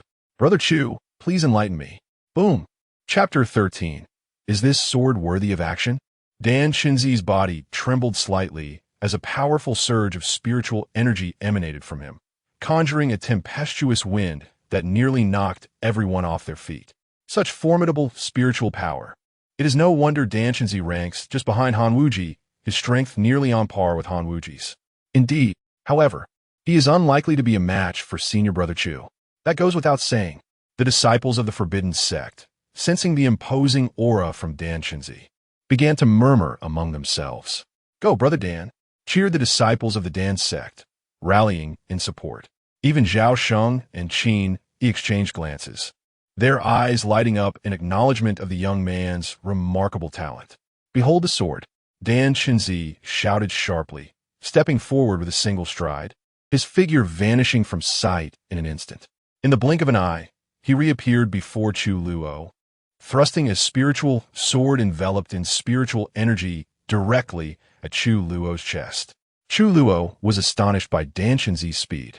Truly, those on the Heavenly Pride list are no easy opponents. Yet, Chu Luo was no slouch either. He deftly sidestepped Dan Shinzi's strike. With a resounding crash, the sword's aura shattered the ground of the nearby plaza. Dan Shinzi continued to swing his sword, each attack evaded by Chu Luo. "Why isn't senior brother Chu fighting back?" questioned several disciples of the forbidden sect, their confusion palpable. The previous battle between Chu Luo and Han Wujie had been nothing like this. Hearing the murmurs of his juniors, Chu Luo couldn't help but ponder. He had unleashed a forbidden technique right from start. Could Dan Shinzi withstand it? What if he accidentally struck too hard and caused harm? His master was not present. Another fear strike came, but Chu Luo easily dodged it. Enraged, Dan Shenzi coldly remarked, "Chu Luo, is dodging all you can do?" In response, Chu Luo grinned, shaking his head slightly. "Brother Dan, unleash your full strength. If you don't, I fear I might accidentally defeat you." Such arrogance. Brother Dan, make him regret his words, urged the core disciples of the Dan sect, incensed by Chu Luo's audacity. Dan Shenzi's veins bulged as he seethed. "Fine. Since you insist, I shall oblige." With a leap, Dan Shenzi soared into the air, a vital force bursting forth from him, causing thick vines to erupt from the ground, lunging towards Chu Luo. Startled, Chu Luo dodged repeatedly as the sentient vines pursued him relentlessly. "It's the wood spirit body. I heard Dan Shenzi possesses it," remarked a core disciple of the forbidden sect, his expression grave. "Brother Dan has activated his spirit body. If Chu Luo does not retaliate, he will surely lose. Let him bask in his arrogance." "Look, is Brother Dan about to use that technique?" Just then, a disciple familiar with Dan Shenzi's capabilities changed countenance, intently observing him in midair. Dan Shenzi formed intricate seals with his hands, summoning a complex formation that hovered before him. The spiritual sword radiated a verdant glow, adorned with mysterious symbols that danced along its blade. With a sharp gesture, Dan Shenzi pointed skyward, sending the spiritual sword soaring into the clouds. Instantly, a powerful force enveloped the area, stirring a tempest. The trees on the Dan sect mountain began to sway violently, and emerald leaves filled the air, each shimmering with a green light, embodying the might of the sword. As the leaves ascended, merging with the clouds, Dan Shenzi's eyes glimmered with a green light, casting his gaze downward. A terrifying aura brewed from the depths of the heavens. Unexpectedly, this little fellow has mastered this technique to such an extent. Even Emperor Yao Ming couldn't help but look up in admiration. With a swift motion, Chu Luo countered, shattering the vines that pursued him. Feeling a sudden surge of confidence, he lifted his head, a smile forming at the corner of his mouth. "Chu Luo, is this move worthy of action?" Forest sword descend.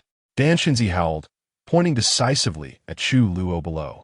In that moment, the onlookers beheld a colossal sword blocking out the sun, crashing through the clouds as if descended from the cosmos, overwhelming all in its path. The giant sword's ethereal form, framed by leaves, encapsulated the essence of all creation. Its vast sword intent swept through the heavens, poised to vanquish all. The disciples from both sects were collectively astonished, their expressions shifting dramatically. "Kulme, let us battle," Chu Luo bellowed, leaping into the air. At that moment, his fighting spirit ignited, fully awakened by Dan Shenzi's sword. Next, a powerful and profound force surged from Chu Luo, rising skyward. He formed seals with his hands, his eyes glowing with a mysterious golden light. In an instant, the world transformed, shrouded in darkness. "This boy is executing a forbidden technique." Emperor Yao Ming was momentarily taken aback, as if realizing something, his expression revealing surprise.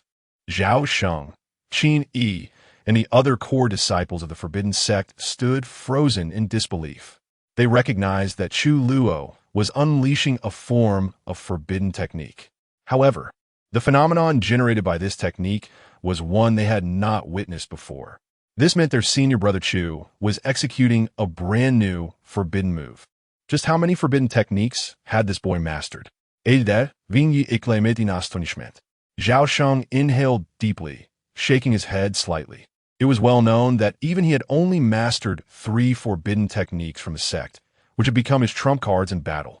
It was no small feat to learn forbidden techniques. This boy had already executed 5 distinct forbidden techniques. As the spectators looked on in shock, an immense cosmic phenomenon erupted behind Chu Luo. Within this spectacle, celestial bodies shifted, seasons changed, and the tides ebbed and flowed, encapsulating the essence of time itself. A primordial force surged forth from the vision. In an instant, a phantom of a golden sword emerged, radiating an aura that dimmed even the heavens and the earth. The ancient void-cleaving sword. Seeing this scene, Zhao Sheng and Qin, he could no longer contain their astonishment. They had not anticipated that Chu Luo had even mastered this technique. Eons ago, they had witnessed an ancestor of the forbidden sect wield it once.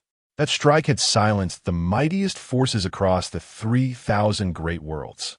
Though the power of Chu Luo's strike was not as overwhelming as that of their ancestor, it still left the two elders in awe. Forbidden technique, ancient void-cleaving sword. Go! Chu Luo and Dan Shenzi pointed simultaneously, their colossal sword phantoms colliding with tremendous force.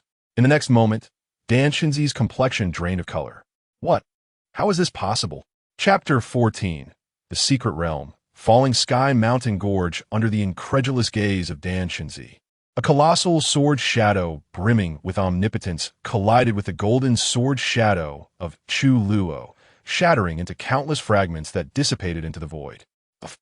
Dan Shenzi, suffering from the backlash, spat out a mouthful of blood. Yet, the golden sword shadow, having obliterated Dan Shenzi's own, continued to surge forward with formidable power. Bearing down upon him with astonishing speed, Dan Shenzi's pupils constricted, a look of despair etched upon his stunned face. This was dire. At that moment, Chu Luo's expression also changed drastically. He had not anticipated that Dan Shenzi's strike would be so easily vanquished. Once a forbidden technique was unleashed, it could not be recalled. For once unleashed, it slipped from his control. Senior Brother Dan. The disciples of Dan's sect erupted in cries of alarm, with several female disciples even covering their eyes. Just as everyone believed Dan Shenzi was doomed, a towering figure suddenly appeared before him. Upon seeing this figure, Chu Luo exhaled in relief. The ancestor, Master Yao Ming. The disciples of Dan's sect exclaimed in unison. Yao Ming, the great emperor, extended a gnarled finger and gently pointed at the oppressive golden sword shadow before him. Buzz! An invisible wave emanated from his fingertip, and in the next moment, the immense golden sword shadow transformed into a myriad of starlight, vanishing into thin air. Witnessing this scene, everyone breathed a sigh of relief. Subsequently, Dan Shenzi and Chu Luo returned to the ground, where the disciples of the forbidden sect erupted in cheers. Indeed, Chu Xiaoyu is extraordinary. With you leading our sect's disciples, this emperor can rest easy. Yao Ming smiled gently, nodding at Chu Luo. Chu Luo offered a polite smile, though inwardly he grumbled. You may be at ease, but that last move cost me over a century of lifespan. That century was not meant to be lost, all because of this old man's meddling. As Yao Ming's words fell, he waved his hand, and a vial of elixir flew forth, landing in Chu Luo's grasp. You must have expended considerable lifespan with that last move, didn't you? The use of forbidden techniques always comes at a price. Chu Luo opened the vial to reveal a plump pill radiating a soft glow. Thank you, esteemed emperor, he exclaimed, flashing a wide smile as he consumed the elixir on the spot. His lost century of lifespan gradually began to restore. Seeing his lifespan replenished, Chu Luo couldn't help but feel that this old man, Yao Ming, wasn't so bad after all. Little one, do you now recognize the prowess of Chu Xiaoyu? Do you still believe he is unworthy to lead you? Yao Ming turned to Dan Shenzi, who was still in a daze, speaking earnestly. Dan Shenzi regained his composure, took a deep breath, and clasped his hands in apology. I was mistaken. Brother Chu, I apologize for my previous offenses. During this journey into the secret realm, my junior brothers and I will follow your lead. But next time, when my strength increases, I will challenge you again. I hope to withstand a strike from you then. Dan Shenzi approached Chu Luo, bowing sincerely in apology. At this sight, both Yao Ming and Qing Dan Gusheng felt an immense sense of relief. Though Dan Shenzi had faced defeat, he had not lost his martial spirit. He had the courage to confront failure. This youth's future would undoubtedly be remarkable. Dan, brother, you are too kind. Next time you seek to learn from me, I shall certainly hold back, unlike today, when I nearly caused your demise. Chu Luo replied with a faint smile, returning the gesture to Dan Shenzi. Ha ha, it is my lack of skill, not your fault, Brother Chu. Dan Shenzi laughed in return. Observing this exchange, the disciples from both sects beamed with smiles. It is getting late. Let us set forth, Yao Ming remarked, glancing at the sky. Yes, The disciples of both sects boarded the celestial warship. With a wave of Zhao Sheng's hand, space tore open, and the warship sailed into the rift, advancing toward the Northern Plains realm. Due to the Northern Plains being situated at the edge of the 3,000 Great Worlds, it took Chu Luo and his companions an entire month to reach the Northern Plains domain. In the Northern Plains domain, there lay the desolate Tianzhou, the falling sky mountain gorge. This gorge was renowned as one of the numerous forbidden grounds within the 3,000 Great Worlds. Deep within the falling sky mountain, dangers lurked at every turn, where even saints dared not venture alone. In ancient times, it was said that the falling sky mountain gorge was once a battlefield of yore, where a colossal imperial war had unfolded, resulting in the fall of a great emperor. The present-day falling sky mountain gorge was shaped by the passage of time, a remnant of that grand imperial conflict. At this moment, above the falling sky mountain gorge, the celestial phenomena that had persisted for over a month began to fade. Meanwhile, on the outskirts of the gorge, a spatial rift appeared, emanating a powerful aura. This rift was enveloped in a layer of milky white light, through which a mysterious world could be glimpsed beyond. This spatial rift marked the entrance to the Emperor's secret realm. Outside the entrance, powerful figures and disciples from various factions within the 3,000 Great Worlds had already gathered. According to the examinations conducted by the on-site experts, the entrance to the secret realm was on the verge of stabilizing. Buzz, as the multitude of powerful beings stood guard, awaiting the entrance's stabilization, an imperceptible spatial wave surged from the heavens. A spatial rift opened, and a colossal warship emerged from within. Seeing this, the gathered experts were no longer surprised. For over a month, various sects have been arriving daily.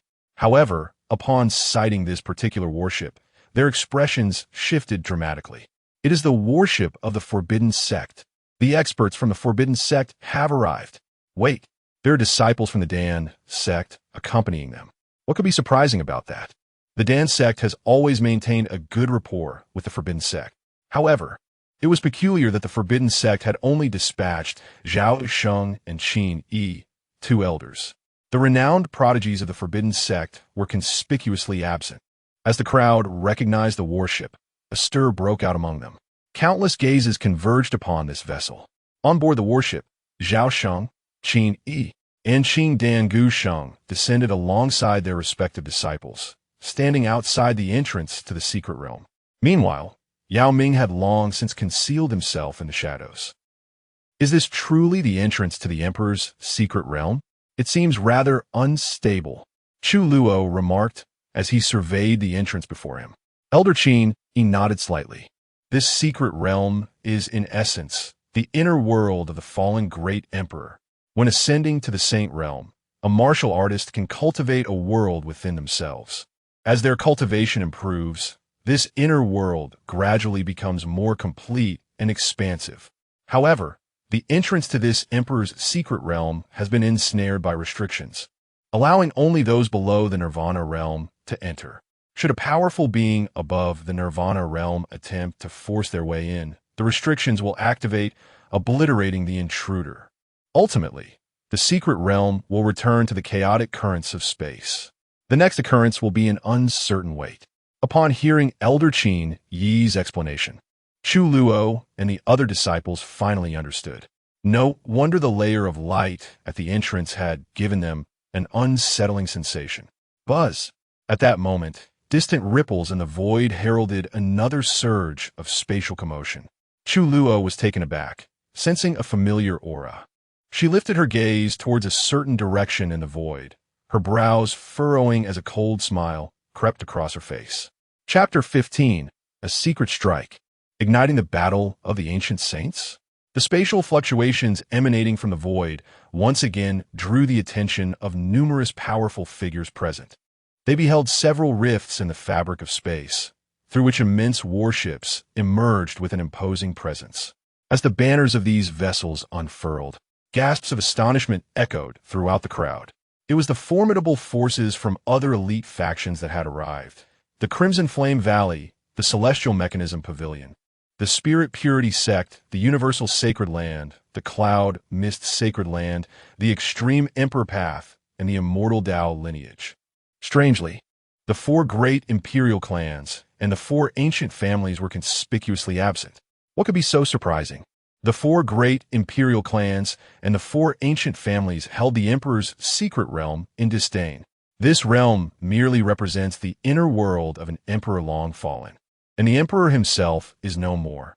Lacking any inheritance and not being a true imperial tomb, they naturally find it beneath them to attend. Chu Luo gazed at the warships hovering above, his eyes gleaming with intrigue. Among the top factions of the 3,000 great worlds, besides their own forbidden sect, the Alchemy sect and the Crimson Flame Valley, there were the Celestial Mechanism Pavilion, Spirit Purity sect, Universal Sacred Land, Cloud Mist Sacred Land, Extreme Emperor Path, Immortal Dao lineage. The Shangguan Imperial Clan, Ouyang Imperial Clan, Situ Imperial Clan, Murong Imperial Clan, the Ancient Yi Clan, the Ancient Jiang Clan, the Ancient Wang Clan, the Ancient Ji Clan, as well as the Dragon and Phoenix clans, summing up to a total of 19 esteemed factions. The four great imperial clans and the four ancient families, along with the Dragon and Phoenix clans, have always maintained an air of mystery and seldom engage with the world. As Chu Luo's gaze swept over the warships of these elite factions, he realized that each faction had dispatched at least 2 ancient saints, several great saints, along with a host of young disciples. Suddenly, Chu Luo sensed a surge of murderous intent. Instinctively, he turned his gaze towards the warship of the Crimson Flame Valley. There, he recognized 2 familiar faces, the ancient Saint Yanjun and Han Wuju. At this moment, both Yanjun and Han Wuju were fixated on him, their eyes brimming with icy malice. It was the little beast from the forbidden sect. Yanjun's expression darkened, his gaze sharpening. Boom! An invisible force surged toward Chu Luo in an instant. Damn, that old fool. Chu Luo's hair stood on end, and he cursed inwardly. He never anticipated that the old coot Yanjun would take such an underhanded approach against him. Oof. Boom. Old ghost Yanjun, do you seek death? How dare you strike at a disciple of the forbidden sect? I haven't fought in years. How about we exchange a few blows today? Just as Yanjun's power stealthily approached, a familiar voice rang in Chu Luo's ear. In the next moment, a figure shielded him. It was Zhao Sheng. With a cold snort, Zhao Sheng directly neutralized Yanjun's power. His expression was frosty, his murky eyes fixated on Yanjun and his group. Simultaneously, Qin Yi stepped forward, pointing an accusatory finger at Yanjun as he berated him. Old ghost Yanjun, how dare you, a dignified ancient saint, strike at a junior in secret? If you enjoy fighting so much, come on, let's have a match. The commotion instantly attracted the attention of the entire assembly. Countless powerful figures were left in astonishment. It was well known that the Crimson Flame Valley and the Forbidden Sect were at odds. Typically, conflicts arose only among the younger generation. However, no one expected Yanjun to openly attack a disciple of the Forbidden Sect today. The other elite factions were equally surprised, their gazes falling upon Chu Luo, who was protected by Zhao Sheng and Qin Yi. Who was this young man? Why had he provoked such ire from Yanjun? Skisk. The Crimson Flame Valley has truly lost its shame, allowing an ancient saint to covertly strike its senior brother Chu. Indeed, that day it was this old fool who, along with that useless Han Wuju, came to challenge our forbidden sect and was soundly defeated by senior brother Chu, holding a grudge ever since. The Crimson Flame Valley has always been so shameless. The core disciples behind Chu Luo rallied to his defense, secretly mocking the Crimson Flame Valley. Despite their whispers being soft, many powerful figures overheard them. It turned out that the young man was the newly crowned genius of the Forbidden Sect, who had replaced Han Wuju a month prior. No wonder. I remember now. His name is Chu Luo. But why would an ancient saint take action in a conflict among juniors? Who knows what hidden truths lie beneath this? Nonetheless, Yanjun's earlier actions were indeed shameless. Some powerful figures present caught wind of the murmurs, and Yanjun's face darkened ominously. Meeting the gazes of Zhao Sheng and Qin Yi, his expression shifted as he chuckled. Old ghost Zhao Sheng and Qin Yi. I merely observed that this lad, Chu Luo, seems to have progressed in strength, and I wish to test him. I never intended to harm him. Upon hearing Yin Jun's words, the elite figures present couldn't help but scoff. Even Chu Luo inwardly derided the old fool for his lack of shame. However, at that moment, Chu Luo felt a swell of joy. The instant Zhao Sheng and Qin Yi stepped in, his system had relayed a notification. Defensive value from Elder Zhao Sheng 5,000. Defensive value from Elder Qin Yi 5,000. Is that so? Upon hearing Yin Jun's words, Zhao Sheng and Qin Yi exchanged cold laughs. Boom! In the next moment, the two ancient saint elders launched a simultaneous strike at Yin Jun. Buzz! In an instant, the atmosphere darkened, and an overwhelming aura of saintly might enveloped the venue. Under the terrifying pressure exerted by the two ancient saints, all those present beneath the ancient saint level fell to their knees. The ancient saints from the other elite factions felt their expressions shift, quickly releasing their own auras to counteract the pressure from the two elders, allowing their own sect's members to breathe easier. Boom! Caught off guard by the sudden assault from Zhao Sheng and Qin Yi, Yin Jun's expression morphed into one of shock and anger. Yet he quickly regained his composure and retaliated with a powerful strike. An elderly figure clad in crimson beside him also sprang into action. This elder was another of the Crimson Flame Valley's ancient saints, Ming Yin. Four formidable forces collided, unleashing a tremendous explosion of energy. The worship of the Crimson Flame Valley shattered on the spot. Several saints and great saints from the Crimson Flame Valley waved their hands, ensuring the safety of their disciples as they descended to the ground. After the clash, both Yin Jun and Ming Yin staggered back half a step, their eyes filled with seething rage. What do you think? I see that your strength has indeed improved somewhat. We merely wish to test you. No need to be angry. Zhao Sheng coldly chuckled. Defensive value from Elder Zhao Sheng 5,000. Defensive value from Elder Qin Yi 5,000. After the two elders made their move, Chu Luo's system chimed again. He was practically laughing uncontrollably, wishing for Yin Jun to target him once more. Do you Forbidden Sect truly wish to wage war against us at the Crimson Flame Valley? Yin Jun's expression darkened ominously, his fury palpable. Since you've spoken so boldly, then we shall take down the two of you old ghosts today for some excitement. Let this provide the Crimson Flame Valley with an excuse to engage in battle. Qin Yi sneered, rolling up his sleeves as a spirit sword materialized in his hand. Meanwhile, Zhao Sheng conjured a small bronze cauldron. The spiritual artifacts in their hands radiated with an overwhelming aura of Tao. A chilling aura of murderous intent envelopes the vast expanse, causing the warmth of heaven and earth to plummet dramatically. Everyone's countenance reflects terror and disbelief. The ancient battle of saints is on the verge of erupting. Chapter 16. A sharp tongue, a soft heart. The atmosphere was thick with the scent of blood and violence. Observing Zhao Sheng and Qin Yi, two ancient saints, emanating an overwhelming aura, the onlookers felt both astonished and envious of the disciples from the Forbidden Sect. It was often said that the Forbidden Sect was fiercely protective of its own, but none could have anticipated the extent of their dedication. The elders of the sect were prepared to engage in fierce combat to defend their disciples, even if it meant inciting a sect war. Let the battle commence. We fear you not. With a resounding crash, the expressions of the ancient saints Yin Jun and Ming Yin turned grim. They had not foreseen the aggressive stance of the two elders from the Forbidden Sect, nor had they imagined the situation would escalate so dramatically. Gritting their teeth, they unleashed their formidable powers. In the presence of so many formidable beings, a retreat would suggest that the Crimson Flame Valley feared the Forbidden Sect.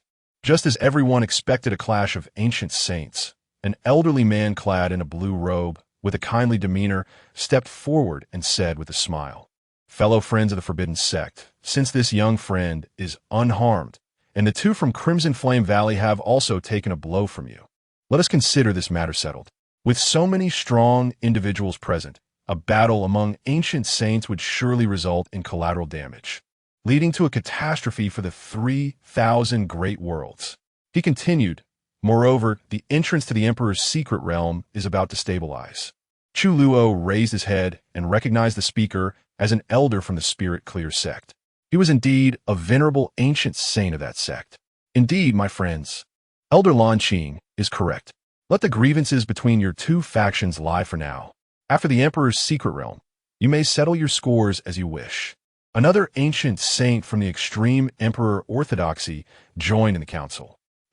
Elder Lan Qing, your spirit-clear sect and Crimson Flame Valley have always been intertwined. Had I not intervened in time, my prodigy Chu Luo would have been harmed by that old wretch Yin Jun. How can you dare to speak so? Zhao Sheng. The elder shot a cold glance at Elder Lan Qing from the spirit-clear sect, his eyes growing sharp. However, he quickly shifted his tone, dispersing his overwhelming aura. Nonetheless, the words of my friend from the extreme Emperor orthodoxy ring true. After the Emperor's secret realm, should you from Crimson Flame Valley wish to fight, the forbidden sect shall accompany you to the end. Upon hearing this, Yin Jun and Ming Yin snorted in unison, suppressing their formidable auras. The gathered powerful beings collectively exhaled in relief. Subsequently, Yin Jun and Ming Yin, along with their disciples from Crimson Flame Valley, moved closer to the spirit-clear sect. Chu Luo glanced at the disciples from Crimson Flame Valley and met the eyes of Yin Jun and Han Wu Jie's gaze.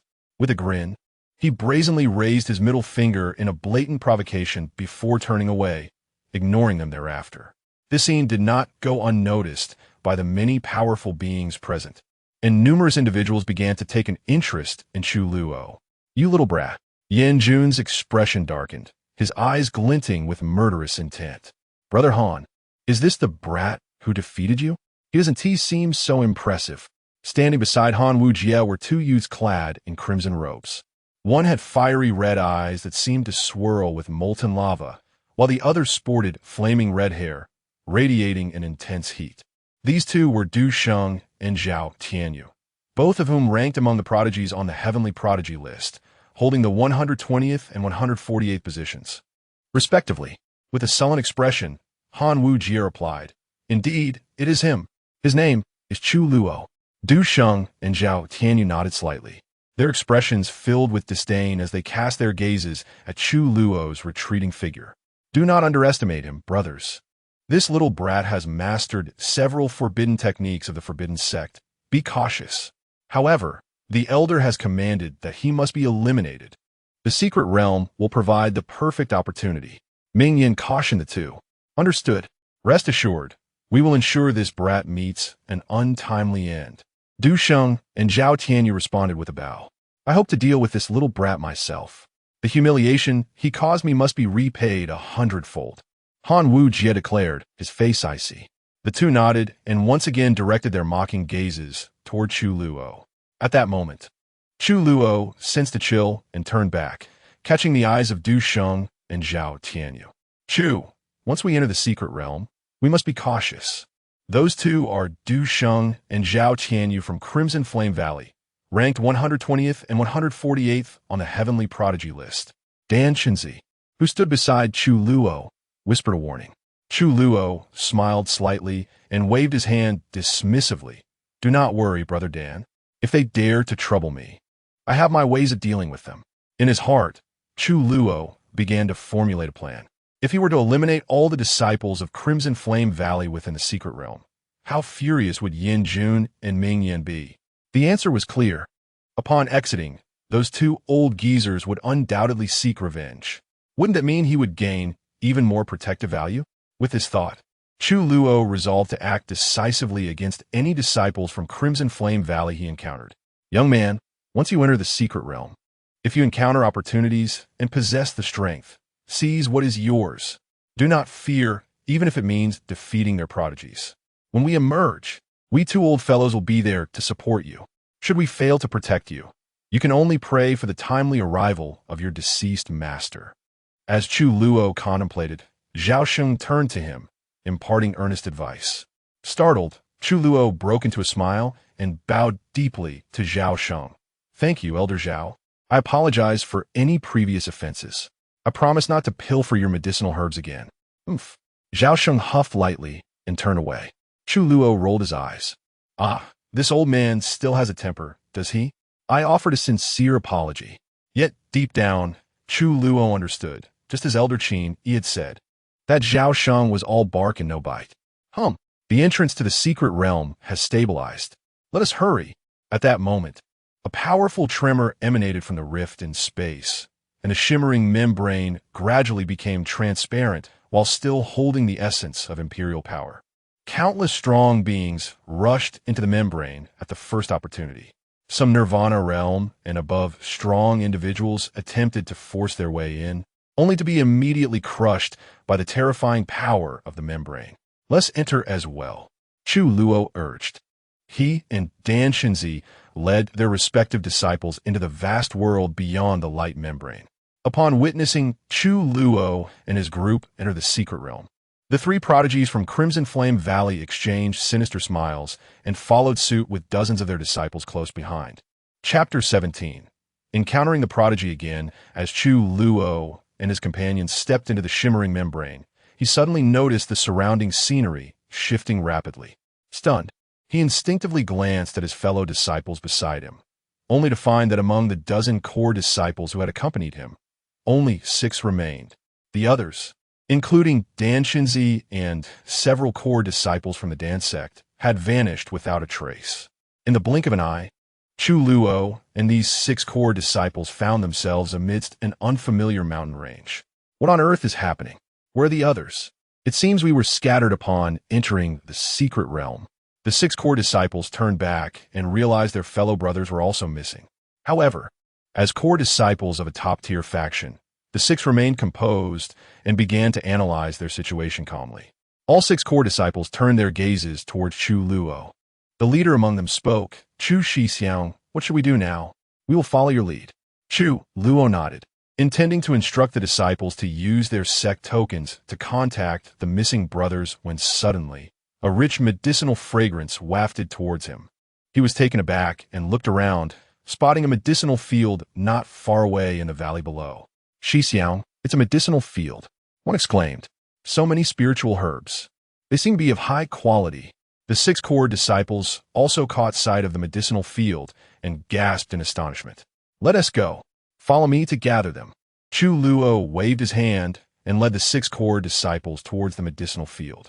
Upon reaching the field, Chu Luo discovered that the lowest grade of the spiritual herbs within was at the spiritual level. This is spiritual soil. He sensed the dense spiritual energy emanating from the soil, furrowing his brow as he crouched down to grasp a handful of it. He couldn't help but exclaim in astonishment. He was no stranger to spiritual soil. There was a tiny patch atop Elder Zhao Sheng's main peak, which was treated like a precious treasure. Yet here, there was an expansive area of it. Ha ha! Chu Shixiang, we struck it rich. With this large patch of spiritual soil, we need not worry about a lack of spiritual herbs in the future if we bring it back to the sect. The disciples were instantly exhilarated. Why are we dawdling? Hurry and start digging. Make sure not to leave a single grain of spiritual soil. Chu Luo snapped back to his senses, his face brimming with excitement as he urged the disciples on. Yes, the 6 disciples promptly rolled up their sleeves, preparing to clear out the entire medicinal field. Ha ha! Who would have thought there would be a medicinal field here? Suddenly, as the 6 core disciples began to excavate the field, determined not to miss a single speck of soil, several figures flew in from the distance. Descending from the sky above the medicinal field, Chu Luo looked up to find 10 individuals descending, a mix of men and women clad in uniform attire, indicating they belonged to the same faction. His gaze shifted to the foremost young man, who, to his surprise, was at the initial stage of the Taichu realm. Among the other 9, were at the Divine Soul first and second stages, while the remaining 5 were in the primordial realm. We are disciples of the Forbidden Sect. We discovered this place first. Hurry and leave. The 6 disciples of the Forbidden Sect, who had been gathering herbs, felt their expressions turn cold upon seeing the 10 figures in midair. They simultaneously unleashed their powerful auras. The 6 core disciples were all at the Divine Soul realm. Most core disciples of the Forbidden Sect were also at the Divine Soul realm. Yet they could not make it onto the prodigy rankings due to some being several centuries old. The overwhelming presence of the 6 Divine Soul disciples momentarily subdued the newcomers. The Forbidden Sect. The 10 individuals noticed the sect robes worn by Chu Luo and his companions, their expressions shifting uneasily. The other 9 turned to the young man leading them, named Lu Feng, who ranked 118th on the prodigy rankings. Hailing from the Tianmin sect of the 3,000 Great Worlds. Although the Tianmin sect was not as formidable as the Forbidden Sect, it was still a significant power in its own right, with rumors of a mighty emperor overseeing it. Lu Feng was also the young master of the Tianmin sect. Leave quickly. Our Forbidden Sect's treasures are not to be trifled with. Even if you were to seize our spiritual herbs, do you think you can take them back? Outside the secret realm entrance, 2 of our ancient saints are guarding. Chu Luo smiled broadly, offering a friendly warning to the group. Young master. The Tianmin sect's disciples turned to Lu Feng, who was no stranger to them. Previously, they had nearly gone to war with the Qiyin Valley due to Chu Luo, a memory that lingered vividly in their minds. Young master, that's spiritual soil. One of Lu Feng's companions suddenly exclaimed upon realizing the medicinal field was actually composed of spiritual soil. As Lu Feng contemplated retreating, another Tianmin disciple pointed out the rich spiritual energy emanating from the soil, startling him. Chu Luo furrowed his brow, his eyes narrowing as he swiftly formed seals with his hands hidden in his sleeves. Lu Feng hesitated, then focused on the soil, realizing its true value. Spiritual soil was exceedingly rare, considered priceless. He hadn't expected to find such a vast expanse of it here. A glint of greed flickered in Lu Feng's eyes. Everyone, why aren't you leaving? Chu Luo grinned, his hands still concealed in his sleeves, addressing the group while subtly signaling his 6 disciples. The core disciples immediately understood, hastily continuing to gather the spiritual herbs and soil. Lu Feng quickly made a decision, smirking. Leave? Those who see spiritual soil share in its bounty. Unless your forbidden sect is willing to relinquish half of it, we won't be going anywhere. Oh, and what if we refuse? Chu Luo's eyes narrowed, a harmless smile gracing his lips. Then you shall meet your demise. Lu Feng's expression turned icy, an overwhelming power emanating from him. The 9 Tianmin disciples immediately released their auras, enveloping the area. Taichu realm. The 6 core disciples of the Forbidden Sect halted their actions, drawing their weapons in preparation for battle. Do you dare to steal from us, the Forbidden Sect? Are you seeking a swift end? Chu Luo smiled lightly, a flicker of killing intent glimmering in his eyes. Ha! I know you. You're Chu Luo, right? If we slay you all here, even if the Forbidden Sect tries to protect you, they will never know it was us.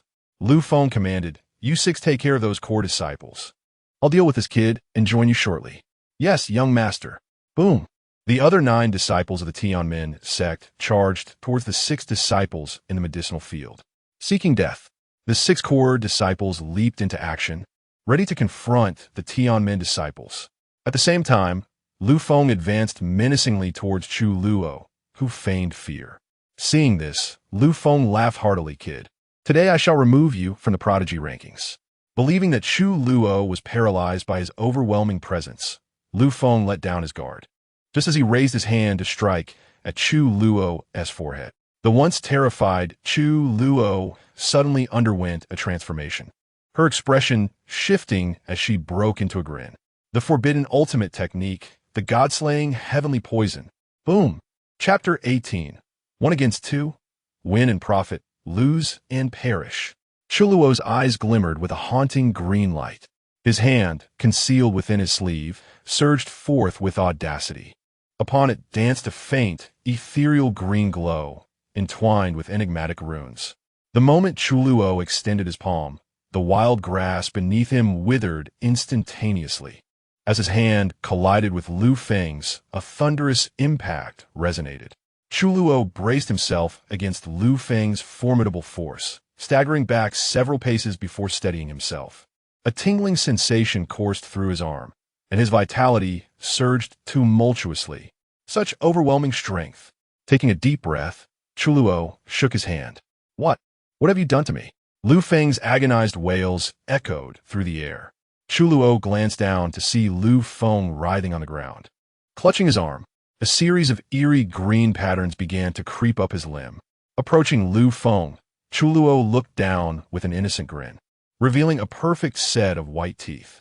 This technique, the forbidden art of divine slaying poison, was executed silently and left no trace of its presence. Furthermore, it was inescapable and exceedingly vile. Within 10 breaths, the afflicted would dissolve into a pool of blood.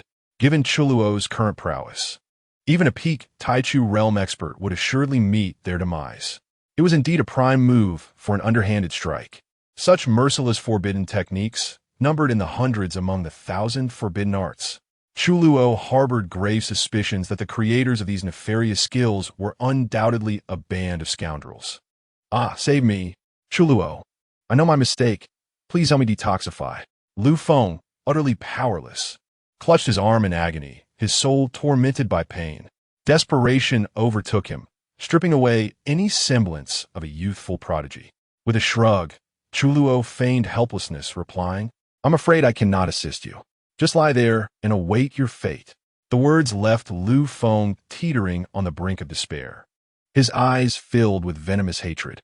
With a fierce expression, he gripped his poisoned arm and tore at it with all his might. In a gruesome act, he wrenched his own arm free. However, as he did, the blood that gushed forth was not red, but a ghastly green. In the next moment, grotesque green markings enveloped Lu Feng's body. Flesh and blood began to disintegrate. Lu Feng, filled with regret, felt consciousness slipping away, vitality fading. Young master. The 9 disciples of the Tianmen sect, embroiled in battle, were struck with horror at the sight of Lu Feng, now a mere puddle of blood. Their momentary distraction allowed 6 core disciples from the forbidden sect to seize the opportunity. Dare you divert your attention to your demise? Boom! Ah! The 9 disciples of Tianmen sect fell to the might of the 6 core disciples of the forbidden sect. Chu Luo, brother. Impressive. After dispatching several foes, the 6 core disciples gathered before Chu Luo. As they beheld the pool of blood that was once Lu Feng, they gasped in awe, their eyes brimming with admiration. Their brother Chu Luo had, with the cultivation of the 2nd realm of spirit, vanquished a Taichu realm prodigy. If word of this spread, few would dare to believe it. Let us hurry, lest others arrive shortly. By the way, Brother Tang, quickly fetch me 2 medicinal herbs infused with vitality. Chu Luo instructed one of the leading disciples. The recent use of the divine slaying poison had cost him 300 years of lifespan. At once, the disciple entered the medicinal fields and soon returned with 3 vibrant herbs brimming with life energy. Chu Luo promptly began to devour the herbs. The others continued to scour for more herbs, deftly excavating the soil, their movements revealing their extensive experience in such endeavors. Unbeknownst to Chu Luo, as he directed his fellow disciples in their excavation, the celestial rankings outside the secret realm began to shimmer once more. Buzzing. The ethereal Tianjiao ranking materialized in the sky. The powerful figures from various sects waiting outside were startled, quickly glancing upward. They beheld that Lu Feng's name had vanished from the 118th position, replaced by Chu Luo's. How can this be? Wasn't Lu Feng a Taichu realm expert? Oh heavens! Could it be that Chu Luo from the Forbidden Sect is actually a Taichu realm powerhouse? Remarkable. In just a month, this Chu Luo has caused 2 prodigies to fall from the ranks. Indeed, from 200 prodigies, only a little over 180 remain. To reclaim their spots, they would have to await the next Tianjiao ranking conference. A multitude of powerful figures were left in astonishment, reflecting on the turn of events. This little wretch, how could it be? The ancient Saint of Flames, upon seeing Chu Luo's name at 118th, felt a wave of dread wash over him. Among the 3 prodigies who entered the secret realm, the strongest, Du Sheng, was of the same realm as Lu Feng, ranking at 120th. At this moment, a foreboding feeling stirred within the ancient Saint of Flames. Do not fret too much. Perhaps Lu Feng merely encountered another prodigy and was caught off guard by that little wretch. The ancient Saint of Darkness consoled. The ancient Saint of Flames nodded slightly, convincing himself of this reasoning. Meanwhile, Zhao Sheng and Qin Yi, upon witnessing Chu Luo's ascension to the 118th position, were left utterly bewildered. The two elders were intensely curious about how this young man had defeated the Taichu realm Lu Feng. Had he perhaps employed another forbidden technique? Fenger. At that moment, a heart-wrenching voice captured everyone's attention. They saw a man clad in a white robe, his face etched with profound sorrow, cradling a shattered life token. His eyes ablaze with fury. This man was Lu Daoyuan, the sect master of Tianmen and Lu Feng's father. Upon witnessing this scene, Zhao Sheng and Qin exchanged knowing glances, instantly grasping the gravity of the situation. It became clear that this young man had not merely defeated Lu Feng, but had slain him. Forbidden sect, provide me with an explanation. Lu Daoyuan's face burned with rage as he glared at Zhao Sheng and Qin Yi. His furious voice reverberated through the heavens, a formidable aura rising. Huh, what are you barking about? Explanation? What need does the forbidden sect have to explain anything to you? If you lack the skill, do not embarrass yourself by confronting us. Zhao Sheng retorted, a mocking smile playing on his lips. By the way, your son was truly a disappointment. A Taichu realm expert easily cut down by our Chu Luo. Now that he is gone, you old men come to howl? Sect Master Lu, instead of wasting time here, perhaps you should consider having another child. The top-tier powers present could hardly suppress their smirks, shaking their heads at Zhao Sheng's cutting words. You, Lu Daoyuan seethed, struggling to contain his fury. His face flushed with indignation. What? If you seek a duel, we two old fellows shall entertain you. 1 against 2, if you manage to defeat us, you shall gain glory. But if you lose, you shall leave your life here. Qin Yi rolled up his sleeves, drawing forth his spirit sword once more. Forbidden sect. Let us see if you can maintain your arrogance when our ancestors come to confront you. Lu Daoyuan, with a flick of his sleeve, departed from the scene, burdened by sorrow and indignation. Which family is devoid of a few decrepit souls?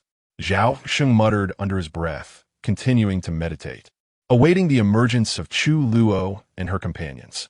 From Elder Zhao Sheng's protective value, 5,000. From Elder Qin Yi's protective value, 5,000. What transpired? Chu Luo, who had just finished foraging the medicinal fields with several disciples, suddenly received a notification from the system. A look of bewilderment crossed her face. P.S.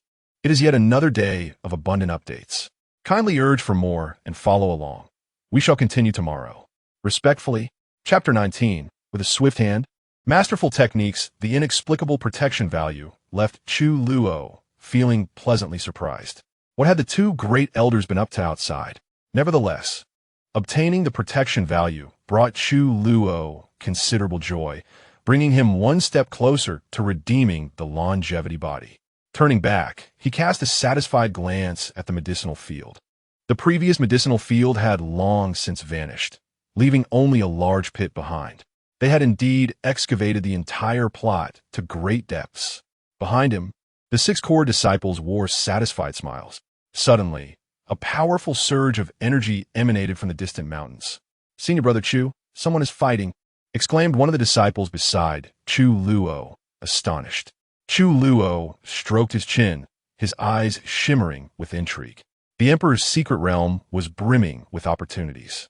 They had barely entered when they encountered rare, spiritual soil. The strong presence ahead must be engaged in a battle over some coveted chance. With a flicker of thought, Chu Luo grinned, intending to join the fray. Let us sneak over and take a look. He led the 6 core disciples towards the distant mountain. Upon climbing over the mountain, they beheld a valley where over a dozen powerful figures were locked in fierce combat. Chu Luo recognized them instantly by their sect robes. They were disciples from 2 top-tier factions, Linghai sect and Yunmiao Holy Land. Among them, one maiden stood out, graceful and ethereal in a flowing white gown, exuding otherworldly beauty. Chu Luo's eyes sparkled with admiration. Her striking figure drew attention, particularly the pair of snow-capped peaks upon her chest. Without a doubt, this extraordinary and stunning maiden hailed from Yunmiao Holy Land, for there were no men in that sect. Yet, Chu Luo did not know her. Opposing her in battle was a handsome youth clad in azure robes. A formidable wave of spiritual power radiated from him as he stood in the void. Wielding a brilliant blue spirit spear, runes swirled around him, resembling a youthful god king, emanating an aura of invincibility. With a single glance, Chu Luo discerned the cultivation levels of both adversaries. Both the representatives from Lingqing sect and Yunmiao Holy Land were at the 6th stage of the Divine Soul Realm. However, the Yunmiao Holy Land maiden was gradually falling into a disadvantage, and defeat seemed inevitable. Meanwhile, the other female disciples from Yunmiao Holy Land were also embroiled in bitter struggles.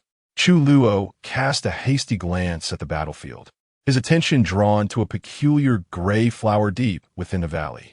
This flower radiated a faint gray light, and its unique medicinal aura reached even Chu Luo from such a distance. To his astonishment, he recognized the flower. It was the soul-nourishing flower of heavenly grade. Chu Luo was taken aback. He recalled that Elder Zhao had a seedling of this flower in his medicinal field, but that one paled in comparison to the one in the valley. Clearly, the two top-tier factions' geniuses were vying for this soul-nourishing flower. Such a treasure. Consuming it could enhance one's spiritual power and restore damaged souls. How could he possibly let this opportunity slip away? Senior Brother Chu, that is the fairy Yin Qianqian from Yunmiao Holy Land. She ranks 125th on the genius list. The other one is Luo Yu from Lingqing sect, ranked 123rd. The 6 core disciples, hidden in the shadows, quickly alerted Chu Luo upon recognizing the combatants. What? She is Yin Qianqian? Chu Luo et Galim, taken aback as he focused on the retreating figure of Yin Qianqian. Everyone in the Forbidden Sect knew of the affection between their senior brother Bai Yun and Yin Qianqian from Yunmiao Holy Land. Bai Yun, the direct disciple, was renowned for his amiable nature, earning the respect of all disciples in the sect. Once, when Chu Luo had visited Elder Zhao's medicinal field, he had been caught red-handed. Thankfully, Bai Yun was present, and with his intervention, Elder Zhao merely scolded him before tossing him out without further trouble. Knowing that Yin Qianqian was Bai Yun's beloved, he could not simply stand aside. What are you waiting for? Grab your weapons and lend a hand. Chu Luo snapped back to reality, addressing the 6 core disciples beside him. Oh, you audacious scoundrels from Lingqing sect. Fear not, fair maidens of Yunmiao Holy Land. Li Kuei from a forbidden sect has arrived, and Wang Sheng also from the forbidden sect. The 6 core disciples, momentarily stunned, swiftly drew their weapons and charged into the battlefield. Meanwhile, Chu Luo formed hand seals, summoning a powerful spatial wave as he focused intently on the soul-nourishing flower deep within the valley. Forbidden absolute technique, spatiale téléportation. With a hum, Chu Luo's figure vanished from his original spot. At that moment, both sides engaged in combat were taken aback, turning their gazes towards the mountainside. The 6 core disciples, radiating formidable might, plunged into the fray. The Forbidden Sect. Damn it, how could disciples of the Forbidden Sect appear here? Several Linghai sect disciples wore grim expressions, cursing under their breath. Meanwhile, the beleaguered female disciples from Yunmiao Holy Land displayed joy upon recognizing the newcomers. Junior sisters, it is our allies from the Forbidden Sect. Fear not, let us repel these Lingqing sect ruffians together. One of the female disciples encouraged her companions upon seeing the 5 core disciples from the Forbidden Sect charging into battle. Boom! The female disciples from Yunmiao Holy Land and the 5 core disciples from the Forbidden Sect joined forces to counterattack the Lingqing sect members. Forbidden Sect, we fear you not. Boom! The disciples of Lingqing sect seethed with rage, realizing they were on the verge of subduing the female disciples from Yunmiao Holy Land, only to be thwarted by the sudden interference of the Forbidden Sect. The Lingqing sect disciples hastily engaged in combat, but the tide had turned against them. Meanwhile, in the void above, after repelling Yin Qianqian with a powerful palm strike, Luo Yu immediately noticed the unexpected appearance of the Forbidden Sect disciples, and his expression darkened with fury. Yin Qianqian suppressed her surging blood, her fair complexion slightly pale. Upon seeing her junior sisters safe due to the assistance of the Forbidden Sect disciples, she couldn't help but breathe a sigh of relief. Luo Yu, you scoundrel! How dare you bully our senior brother Bai's fairy? Just then, another disciple from the Forbidden Sect, Wang Sheng, rushed to support Yun Qianqian, launching a surprise attack on Luo Yu with his sword. Luo Yu's gaze sharpened, and the war spear in his hand erupted with terrifying intent. How dare a mere fourth-stage divine soul attempt a sneak attack? Boom! With a cold snort, Luo Yu retaliated with a sweeping strike, instantly shattering Wang Sheng's spirit sword. The invisible force struck Wang Sheng's chest, causing him to groan and stagger back to Yun Qianqian's side. Are you all right, my friend? Yun Qianqian extended her jade hand to steady Wang Sheng. Cough, cough. Yem me fine. Rest assured, Fairy, our senior brother Chu has come as well. Wang Sheng waved his hand dismissively, reassuring Yun Qianqian. In the next moment, Wang Sheng turned around, utterly bewildered. Huh? Where is senior brother Chu? Noticing that their senior brother Chu had not followed, Wang Sheng wore a puzzled expression. Upon hearing this, both Luo Yu and Yun Qianqian were taken aback. They had become acquainted with Chu Luo. After all, it was this very Chu Luo who nearly instigated an ancient saintly war outside the secret realm.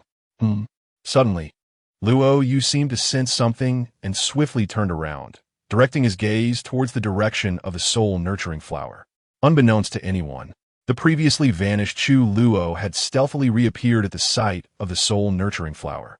Remarkably, none of those present had the slightest inkling of his presence.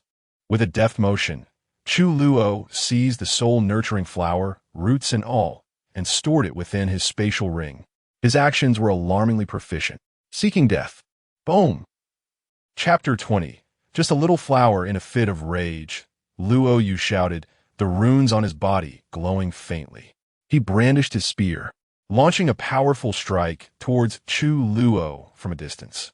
A phantom golden spear, charged with immense power, tore through the air, emitting a piercing hum as it hurtled towards Chu Luo in an instant. Beware, brother Chu. Fellow Taoist, take care. Wang Sheng, a core disciple, and Yun Qianqian quickly warned Chu Luo. Despite facing away from them, Chu Luo sensed the formidable force approaching from behind. He leaped into the air with a sudden burst of energy. Boom! The golden spear struck down, and a massive mushroom cloud erupted instantly. The violent force radiated outward like ripples in water, snapping nearby trees in an instant. The disciples of the three major factions, engaged in battle, paused at this moment, redirecting their spiritual energies to shield against the ensuing shockwave. After a brief moment, as the smoke cleared, the onlookers stood in stunned silence. They beheld the mountains in the depths of the valley, now completely obliterated. Such a terrifying attack. Several disciples from the forbidden sect and a few female disciples from the cloud, Miao Sacred Land, inhaled sharply, their gazes filled with trepidation towards Luo Yu's figure. What kind of monsters are these renowned prodigies? That recent attack surpassed anything within the realm of the spirit soul. Heh, what of the forbidden sect? With our brother Luo Yu present, your demise is assured. The core disciples of the Lingqing sect smirked, their confidence soaring. At that moment, Luo Yu descended before several disciples of the Lingqing sect, his face as dark as a stormy sea. Fixated on the disciples from the forbidden sect and cloud, Miao Sacred Land. The cold glare in Luo Yu's eyes sent shivers down the spines of the core disciples from the two factions. It is you, hand over the soul-nurturing flower, or today all of you shall perish. Luo Yu's eyes glimmered with a ghostly golden light, and the golden runes on his body re-emerged, exuding an icy aura of murderous intent. Heh, my good fellow, was it not merely a small flower I plucked? Why resort to such deadly measures? A mocking voice emerged from behind the disciples of the two factions. Everyone turned in surprise to find Chu Luo, having appeared behind them unbeknownst to them. Brother Chu, they had almost forgotten that Chu Luo was present. What was there to fear? Their brother Chu could even take down those in the Taichu realm. The female disciples of the cloud, Miao Sacred Land, recognized Chu Luo, their curious gazes appraising him. Chu Luo stepped forward, revealing a broad grin that displayed his 8 pearly white teeth, exuding an air of harmlessness. At this moment, Wang Sheng and Yun Qianqian landed beside him. Sister, are you all right? The female disciples grew concerned upon seeing Yun Qianqian's pale complexion. Yun Qianqian waved her hand dismissively, casting a glance at Luo Yu before addressing Chu Luo, saying, "Thank you, young Master Chu, for rescuing us all. Young Master Chu, you are not his match, and I'm also injured. Perhaps we should surrender the soul-nurturing flower. I would feel guilty if you all were implicated." As Yin Qianqian's words fell, a chorus of mocking jeers erupted from the opposing side, composed of several Linghai sect disciples. "Ha ha ha, at least you know your place. If you wish to live, hand over the soul-nurturing flower quickly. Heh, what the forbidden sect? What the cloud, meow, sacred land? With Brother Luo Yu here, you are fated to leave empty-handed today." Faced with the derision from the Lingqing sect disciples, the disciples of the forbidden sect could no longer contain their anger. "You Lingqing sect scum, what are you so proud of? We have Brother Chu here too. Yin Fairy, do not fear them. Luo Yu is nothing before our Brother Chu. Brother Chu, take them down. Yes, yes. Brother Chu, show them the might of the forbidden sect. Brother Chu, please take action. We can no longer endure their arrogance." The disciples of the forbidden sect urged Chu Luo to act, oblivious to the confusion of Yun Qianqian and the female disciples from the Cloud Miao sacred land, who could not comprehend why the forbidden sect disciples held such unwavering confidence in Chu Luo. To their perception, he was merely at the second level of the spirit soul realm. Chu Luo rolled his eyes at his eager disciples. "Fight, fight, fight, that's all you think about. Does my intervention come so lightly? Ever since defeating Han Wuji at the sect, I have been embroiled in conflicts nonstop. Those who know would think I am a prodigy of the forbidden sect. Those who don't would mistake me for a mere beast of burden." Turning to face Luo Yu, Chu Luo shrugged, flashing an innocent smile. "It is just a little flower, nothing to be overly concerned about. You all may leave. I have no desire to engage in combat with you at this moment. After all, it would be unfortunate if I were to accidentally kill you." Chu Luo's words filled the disciples of the forbidden sect with admiration. Such a domineering presence from our Brother Chu. "Huh, it is no wonder the people of Qian Valley harbor grievances against you. It seems you have no intention of surrendering the soul-nurturing flower." Boom! Luo Yu, incensed by Chu Luo's words, let out a laugh tinged with anger. After a moment of contemplation, an overwhelming aura surged from his body, emanating from the pinnacle of the spirit soul realm. Golden runes filled the air with astonishing spiritual energy. Luo Yu's eyes glowed with golden light as he floated above the ground. In the next moment, golden light radiated from his being, causing the spiritual energy within a 1,000-mile radius to converge violently around him. Subsequently, Luo Yu formed a seal with his hands. The runes, shimmering as golden light, swirled around him, giving rise to a celestial phenomenon. Countless spears materialized, their sharpness overwhelming, poised to dominate the universe. A massive golden spear, stretching hundreds of feet, surged forth from the void behind him, brimming with ferocity. "Hiss! Brother Luo really intends to annihilate them all. He has unleashed this move. Retreat!" The disciples of the Lingqing sect, witnessing the enormous golden spear emerging, turned pale with fear and immediately fled the valley. "Divine technique! Everyone flee! I will hold him back." Yin Qianqian, her beautiful eyes narrowing, drew a spiritual sword, positioning herself protectively in front of Chu Luo, staring defiantly into the void. "Huh! Do you think you can escape?" A myriad of divine spears. Boom! Luo Yu swung his spear, commanding the terrifying golden spear as he stepped forward, charging directly at the crowd. The ground beneath their feet trembled under the weight of his overwhelming power. "Run!" As Yin Qianqian gritted her teeth, poised to counter Luo Yu's attack, Chu Luo, standing behind her, shrugged and stepped forward. "Miss Yin, may I borrow your sword?" Chu Luo seized the spiritual sword from Yin Qianqian's grasp, transforming into a streak of light that surged towards the approaching Luo Yu. "Since you seek death, I shall oblige." Buzz! Chu Luo's gaze sharpened, blood-red light swirling in his eyes. In an instant, he bit his finger, smearing a drop of blood onto the spiritual sword. Then, before the astonished gazes of all, the spiritual sword in Chu Luo's hand transformed into a vibrant crimson hue. In the next moment, a torrent of violent, bloodthirsty, An eerie sword intent erupted from Chu Luo, soaring into the sky. In an instant, the previously clear sky transformed into a blood-red expanse. What kind of technique is this? Such terrifying sword intent. Yun Xianxian's eyes widened in astonishment, her exquisite face displaying shock. At that moment, an endless blood-red phenomenon unfolded behind Chu Luo.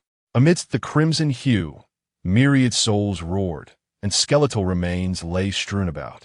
A colossal blood-red figure, wielding a bloodied sword, emerged from the eerie phenomenon, treading upon the bones.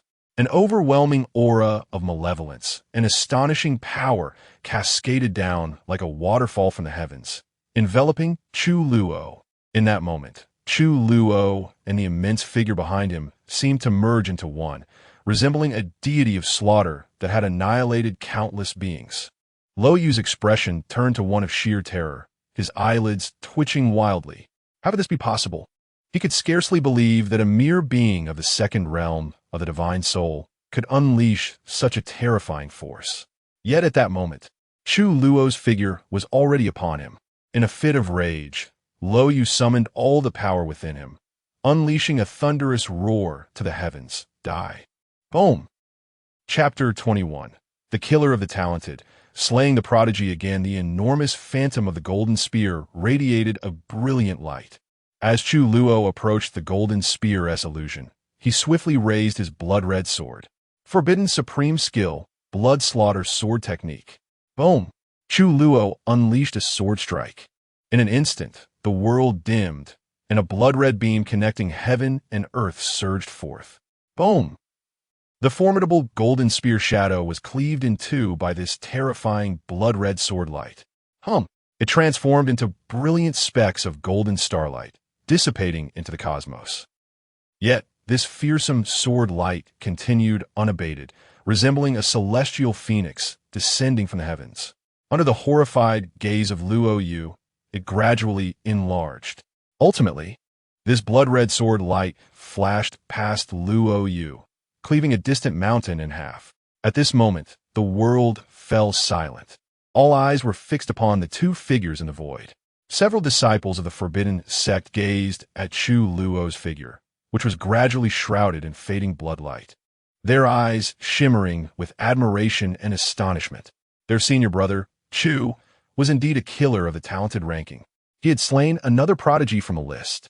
Moreover, he had employed a forbidden supreme skill they had never witnessed before. They could hardly fathom how many forbidden arts their senior brother had mastered. No wonder he had often indulged in elixirs and frequently visited the second elder's medicinal fields. Now, the truth was finally revealed. So formidable. Yun Xianxian's beautiful eyes sparkled as she couldn't help but exclaim softly. Had she been in Chu Luo's place, she would have undoubtedly been unable to withstand such a strike. At this moment, Yun Xianxian finally understood why the disciples of the forbidden sect held such unwavering confidence in Chu Luo. In the void, Luo Yu's imposing aura dissipate entièrement. The spear in his hand fell to the ground. A vertical blood mark appeared on his forehead. The vitality within him swiftly waned. In his final moments, as he closed his eyes, Luo Yu beheld the increasingly blurry figure of Chu Luo, his heart filled with boundless regret. Then this prodigy, ranked 123rd on the talented ranking, perished. Seeing his opponent fall, Chu Luo finally felt at ease. Just now, this forbidden supreme skill had cost him 300 years of lifespan. Each time he unleashed such a move, it exacted a heavy toll. It seemed that in the future, should he encounter more ordinary supreme arts that piqued his interest, he would need to master a few techniques himself, until he could exchange for the body of eternal life. Employing forbidden supreme skills was simply unsustainable. Brother Luo is dead. Dead. Quickly, we must find the other senior brothers. The few disciples of the Lingqing sect, who had previously retreated, stood at a distance, their faces collectively pale. They could hardly believe the scene before them. They never expected that Brother Luo Yu would not be a match for this Chu Luo. As they regained their senses, their expressions shifted dramatically, and they immediately fled the scene. Chu Luo noticed the fleeing disciples of the Lingqing sect. However, he refrained from taking action. Having already slain a prodigy from the Lingqing sect, it was evident that he had incurred their wrath. The Lingqing sect would certainly not let this go unpunished. Allowing these individuals to depart would ensure that the Lingqing sect knew who was responsible for the death. In time, some of the elder members from the Lingqing sect would undoubtedly seek him out for retribution. At that point, he would be able to harvest some protective values.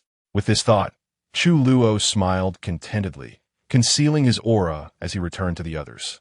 Those Lingqing sect rascals fled with remarkable speed. He truly suspected they had undergone training.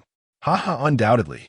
Several disciples of the forbidden sect also came to their senses, unable to suppress their laughter. Senior Brother Chu, look. Upon seeing Chu Luo return, several core disciples began rummaging through their storage rings. Soon, they produced 1 or 2 life-restoring spiritual herbs and offered them to Chu Luo. Senior Brother Chu, these are the spiritual herbs we scavenged earlier. Please consume them. We understand. The disciples winked at Chu Luo. Chu Luo was momentarily taken aback. Their expressions seemed somewhat off. Yet a warm current flowed through him, and he grinned. This is quite embarrassing. These spiritual herbs need to be submitted to the sect. Though he said this, his hands accepted the herbs from the disciples, and he promptly began to consume them, replenishing a portion of his lost lifespan. The corners of everyone's mouths twitched. They had yet to witness any embarrassment from Senior Brother Chu. Observing the harmony among the disciples of the forbidden sect, Yun Qianqian couldn't help but smile. Suddenly, her expression changed, and she spat out a mouthful of blood. Sister, the disciples of the Yunyao sacred land were alarmed. Miss Yun, are you all right? Quickly, bring healing elixirs. Chu Luo was startled and hurriedly expressed his concern. If all went well, Yun Qianqian might become their sister in the future. The disciples of the forbidden sect immediately produced a collection of healing elixirs and offered them to Yun Qianqian. Yun Qianqian waved her hand, smiling sweetly. Rest assured, young Master Chu, I am fine. It is merely an old ailment. Chu Luo's consciousness brushed against Yun Qianqian and discerned that her soul seemed injured. Sensing his scrutiny, Yun Qianqian continued to smile. It seems young Master Chu has noticed. Not long ago, I was overly eager and attempted to force a breakthrough in my cultivation, but unfortunately, it resulted in a failure that harmed my soul. Today, I fortuitously discovered the soul-nurturing flower, only to find that the Lingqing sect people were also here. Young Master Chu, may I exchange something of equal value for the soul-nurturing flower? As she spoke, Yun Qianqian hesitated, appearing somewhat shy. Chu Luo and the disciples of the forbidden sect immediately understood everything. It turned out that Yun Qianqian had already been injured. No wonder she was no match for Luo Yu. Regaining his composure, Chu Luo grinned. Since Miss Yun. Before Chu Luo could finish his sentence, Yun Qianqian flipped her hand, revealing a jade vial, and earnestly said, Young Master Chu, this is a breakthrough pill, a high-grade earth-tier elixir. Although the value of the breakthrough pill does not surpass that of the soul-nurturing flower, I assure you that upon my return, I will compensate with other spiritual herbs or elixirs. I wonder, young Master Chu. Chu Luo gazed at the breakthrough pill in Yun Qianqian's hand. The words he intended to offer, the desire to gift her the soul-nurturing flower, stifled in his throat. He changed his tone. Miss Yun, you are too courteous. Although the breakthrough pill is insufficient to match the value of the soul-nurturing flower, you are indeed the one who captures our senior brother Bai's heart. Very well, I am willing to exchange with you. Speaking thus, Chu Luo promptly accepted the breakthrough pill from Yun Qianqian's hand, fearful that she might change her mind. He then took out the soul-nurturing flower and handed it to her. Upon hearing Bai Yun's name, Yun Qianqian's cheeks flushed, and she hurriedly expressed her gratitude. Thank you, young Master Chu. Immediately, Yun Qianqian consumed the soul-nurturing flower on the spot, refining its medicinal power to restore her damaged soul. Everyone stood guard for her. Observing this, Chu Luo looked at the breakthrough pill in his hand, intending to take this opportunity to enhance his strength. Thus, he consumed the breakthrough pill right there, channeling his cultivation technique. Meanwhile, outside the entrance of the secret realm, the talented ranking reappeared. Everyone's faces turned pale as they discovered that Luo Yu's name ranked 123rd, had vanished. On the side of the Lingqing sect, the ancient sage Lan Qing's expression changed dramatically as he flipped his hand. A shattered life token brought him immense sorrow. Disciple. Who was it? Who killed my disciple? Boom. The furious voice reverberated through the heavens and the earth. The overwhelming aura, laced with murderous intent, sent chills down everyone's spines. Numerous powerful figures instinctively turned their gazes toward Zhao Sheng and Qin Yi of the Forbidden Sect. Chapter 22. The Illusion of the Great Emperor, Inherited Destiny? Noticing the gaze of the crowd, the two elders exchanged a glance. Could it be that this disciple of the old ghost, Lan Qing, was yet another victim of that rascal, Chu Luo? At this moment, the ancient sage, Lan Qing, directed his cold glare toward the two. What are you staring at? What do you mean by that look, old man? Do you insinuate that your disciple fell victim to my forbidden sect's disciple? Do you possess any evidence? Elder Zhao confronted Lan Qing with a fierce intensity. Lan Qing furrowed his brow, his face equally contorted with rage. However, he remained uncertain whether Luo Yu had indeed perished at the hands of a disciple of the Forbidden Sect.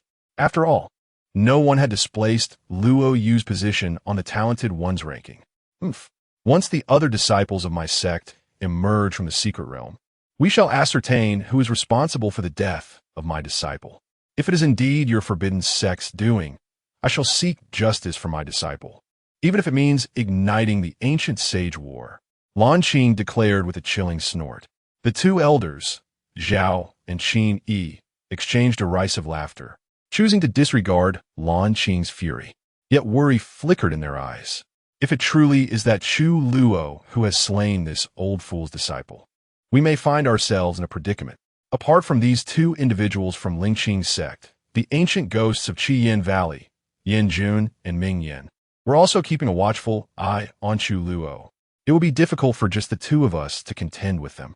Vigilantly combat. Indeed, to be cautious, we shall discreetly gather support, just in case. If this trouble originates from that brat, let his deceased master clean up the mess. Zhao nodded in agreement, his hand discreetly revealing a jade token. He decisively crushed it, solidifying his resolve. Meanwhile, at the innermost depths of the great emperor's secret realm, a searing heat enveloped the heavens and the earth. The desolate expanse, spanning dozens of miles, lay lifeless beneath a sea of crimson flames. Outside this inferno, powerful figures from various sects had congregated, their gazes fixated on the heart of the flames. At the center of this blazing sea floated a cauldron, from which torrents of scarlet fire cascaded forth. Moreover, a faint imperial aura emanated from the cauldron, unmistakably revealing it to be an imperial artifact. It's an imperial artifact. Ha! The imperial artifact belongs to me now. As the powerful figures outside the flames sensed the faint imperial aura from the cauldron, many cultivators of the initial realm greedily rushed into the flames, eager to seize this treasure. Yet, the moment they stepped into the inferno, they were consumed by the terrifying crimson flames. Their remains vanished without a trace. This scene jolted the numerous powerful figures present back to reality. Senior brother, that is the burning flame cauldron from our dance sect's ancient texts. It is the life artifact of the ancient pill ancestor. The ancient pill ancestor has truly fallen.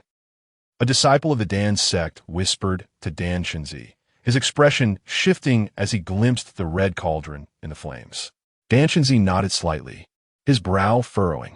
After being separated from Chu Luo, he felt an inexplicable pull guiding him, leading a few core disciples of the Forbidden Sect and his own disciples to this location.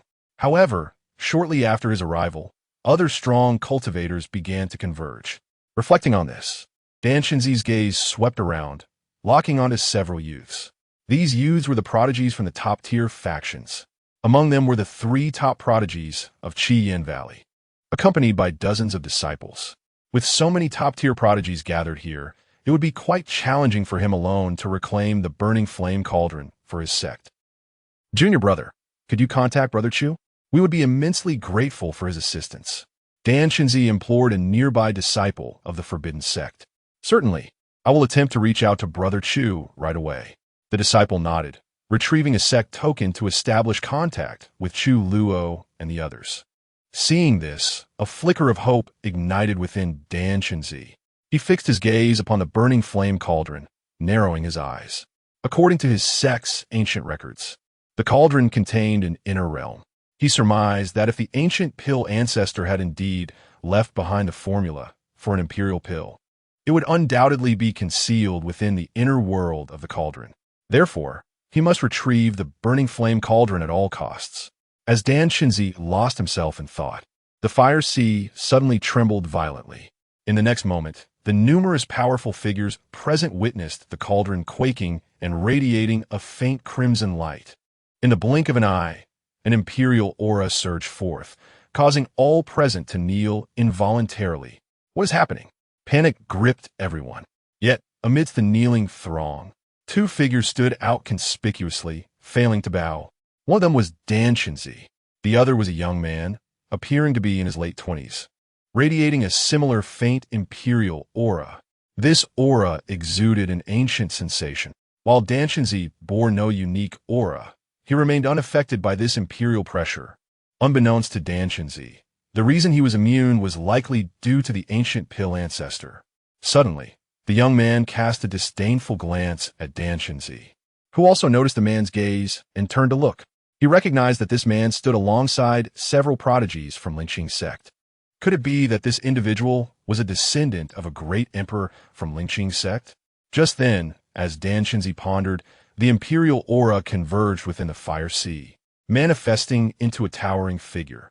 This figure, with a sweeping gesture, gathered the crimson flames from the sea into his palm, surrounded by ancient phenomena. This imposing figure was an elderly man with white hair. Dan Chenzi's pupils constricted, instinctively exclaiming, You are the ancient pill ancestor. Ha ha! After so many years, the world within my imperial body has finally emerged. I have awaited the arrival of a member from my Dan sect. The elder smiled faintly, his gaze warm and gentle as it fell upon Dan Chenzi. Indeed, he was the master of this great emperor's secret realm, the ancient pill emperor. However, at present, the ancient pill emperor was merely a remnant soul lingering within this secret realm. Disciple of the Dan sect, Dan Chenzi pays homage to the ancestor. Dan Chenzi finally comprehended why he was unaffected by the imperial aura. It was most likely due to the ancient pill ancestor.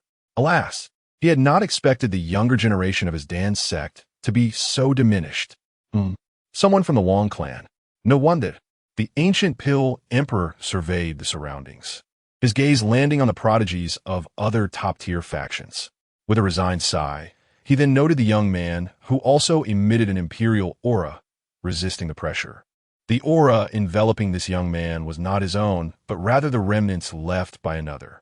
The young man smiled, showing no concern for the ancient pill emperor's revelation of his identity, maintaining an air of arrogance. Everyone present was taken aback.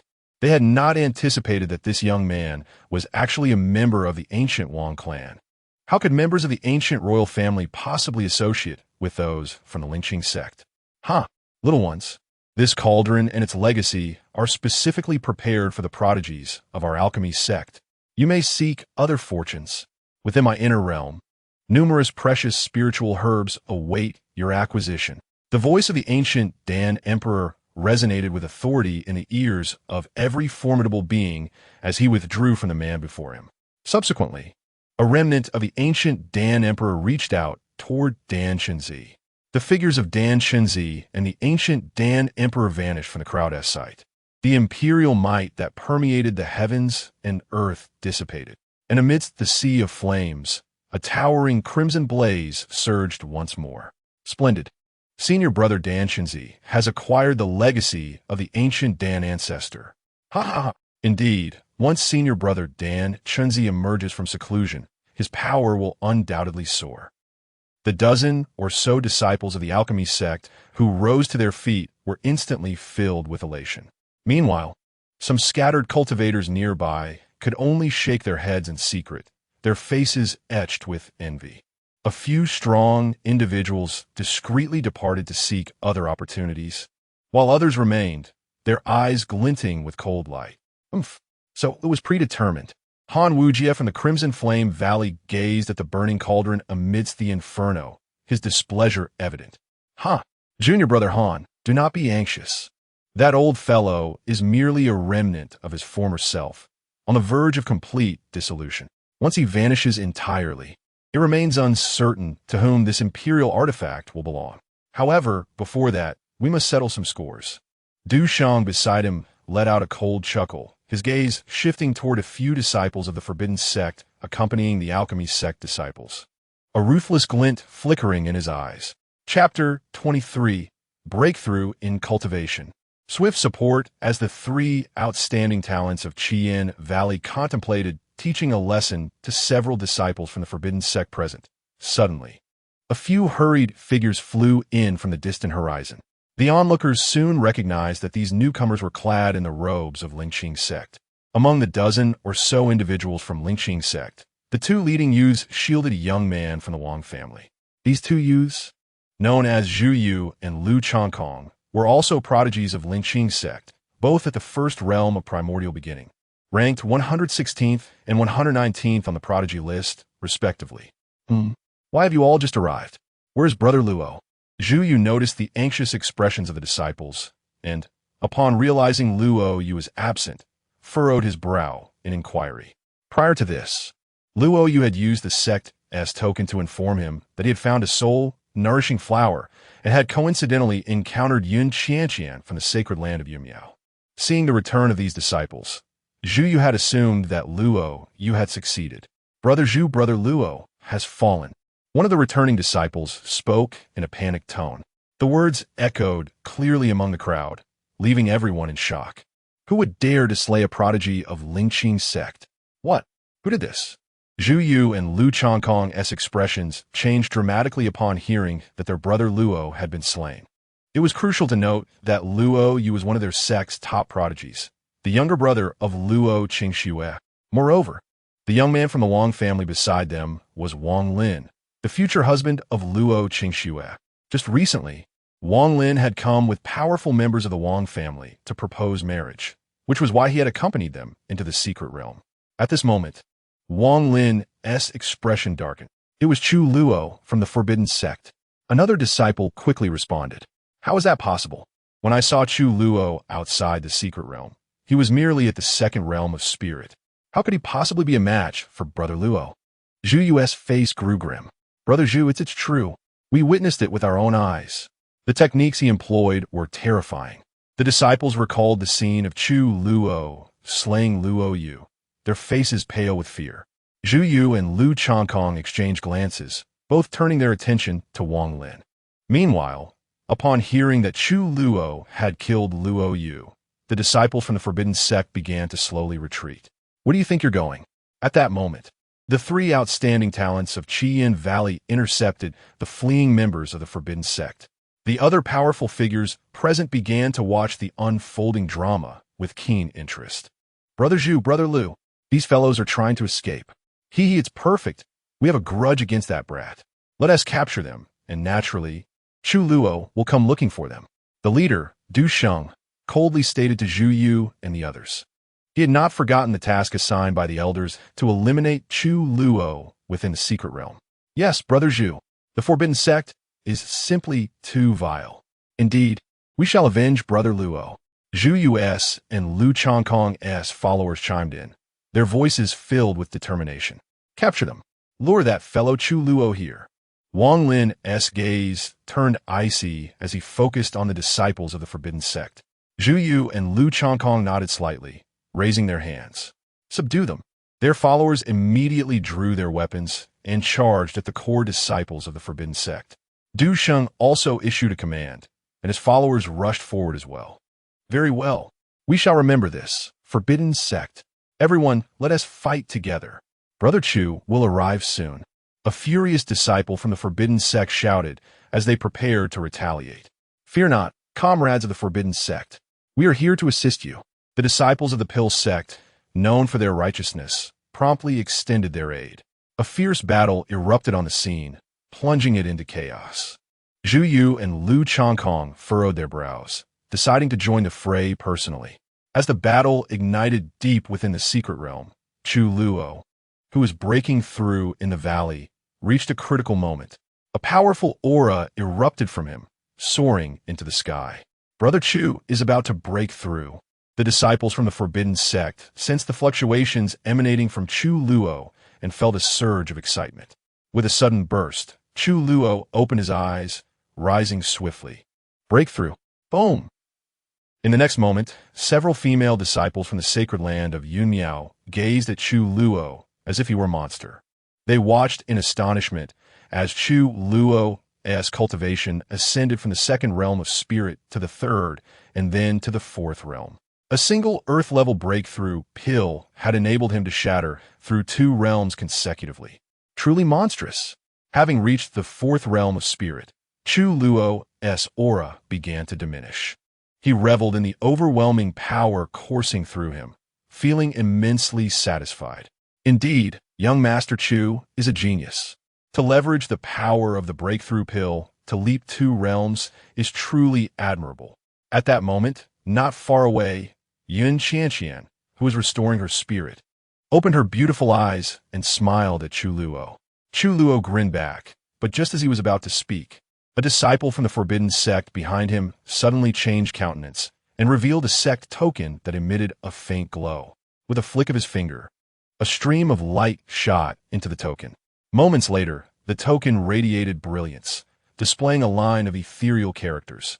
Brother Chu, hurry to the depths of the secret realm. An imperial artifact has been discovered. Come quickly for support. Staring at the words, Chu Luo was taken aback. He had not anticipated that an imperial artifact would exist within this imperial secret realm. Brother Chu, with the emergence of the imperial artifact, other powerful forces must have already arrived. We should hasten to assist our fellow brothers and sisters, the disciples urged. We will accompany you. Yun Qianqian chimed in with a smile. If you desire to contend for the imperial artifact, I can assist you. Consider it a token of gratitude for young Master Chu's kindness today. Chu Luo nodded slightly, expressing his gratitude. Thank you, Miss Yun. Do visit our forbidden sect more often to play with Brother Baiyan. Yun Qianqian's cheeks flushed slightly as she nodded in agreement. Subsequently, Chu Luo and his companions hurried toward the depths of the imperial secret realm. Chapter 24. Arrival at the scene. The wrath of the forbidden sect disciples Chu Luo and Yun Qianqian, accompanied by a group of junior disciples, hastily arrived at the depths of the secret realm. Upon entering this area, a vast expanse of crimson flames greeted their eyes. The many powerful figures stationed outside the sea of fire seemed to sense their approach, turning their gazes towards the direction of Chu Luo and his companions. More have arrived. It is the celestial maiden of the cloud, Miao's sacred land. Look, there are also disciples from the forbidden sect. That young man is Chu Luo. Chu Luo has come. A murmur of astonishment rippled through the crowd as they recognized the newcomers.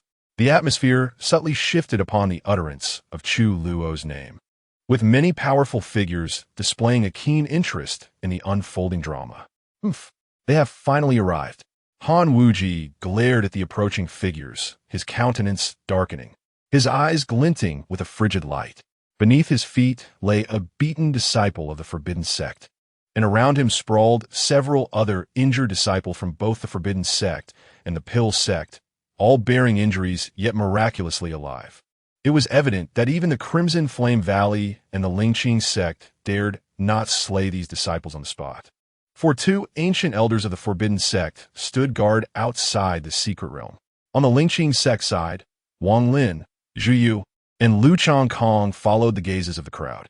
Wang Lin's expression was as cold as ice, his eyes shimmering with a frosty glint.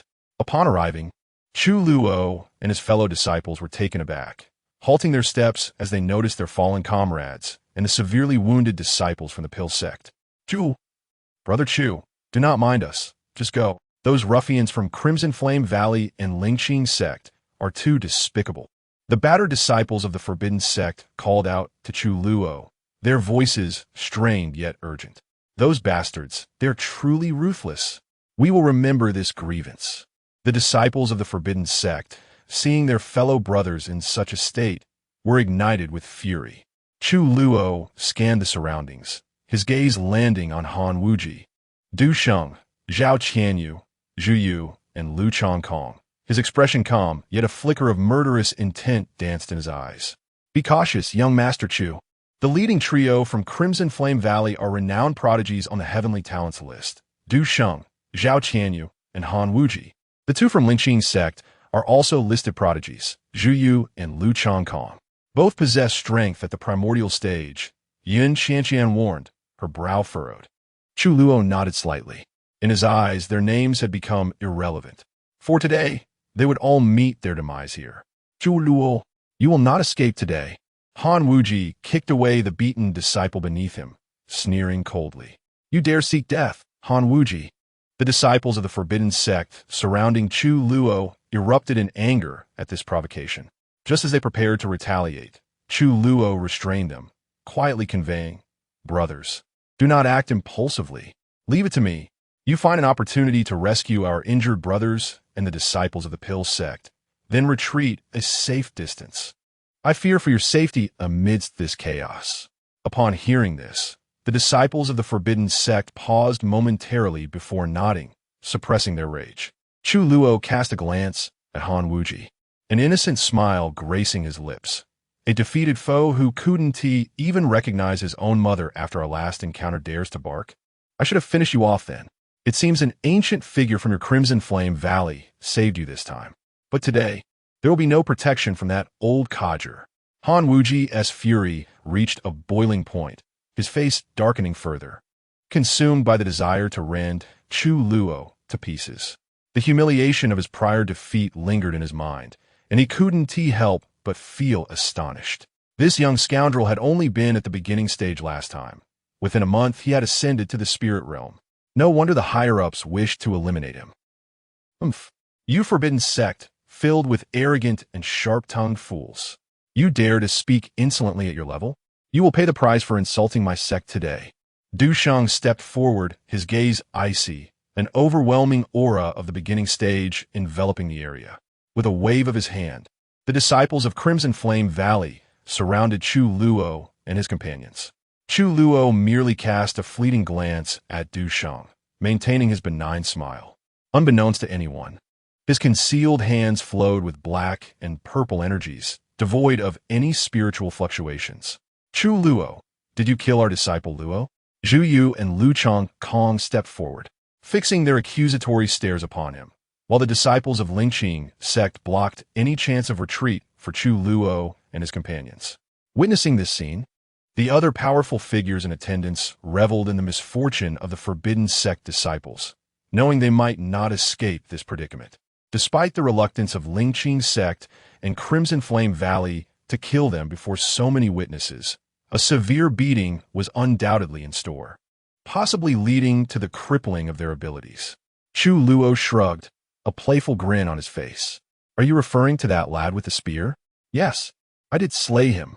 I kindly warned him, yet he insisted on seeking his own demise, so I cannot be blamed, can I? Upon hearing this, the disciples of Lingqing's sect erupted in outrage.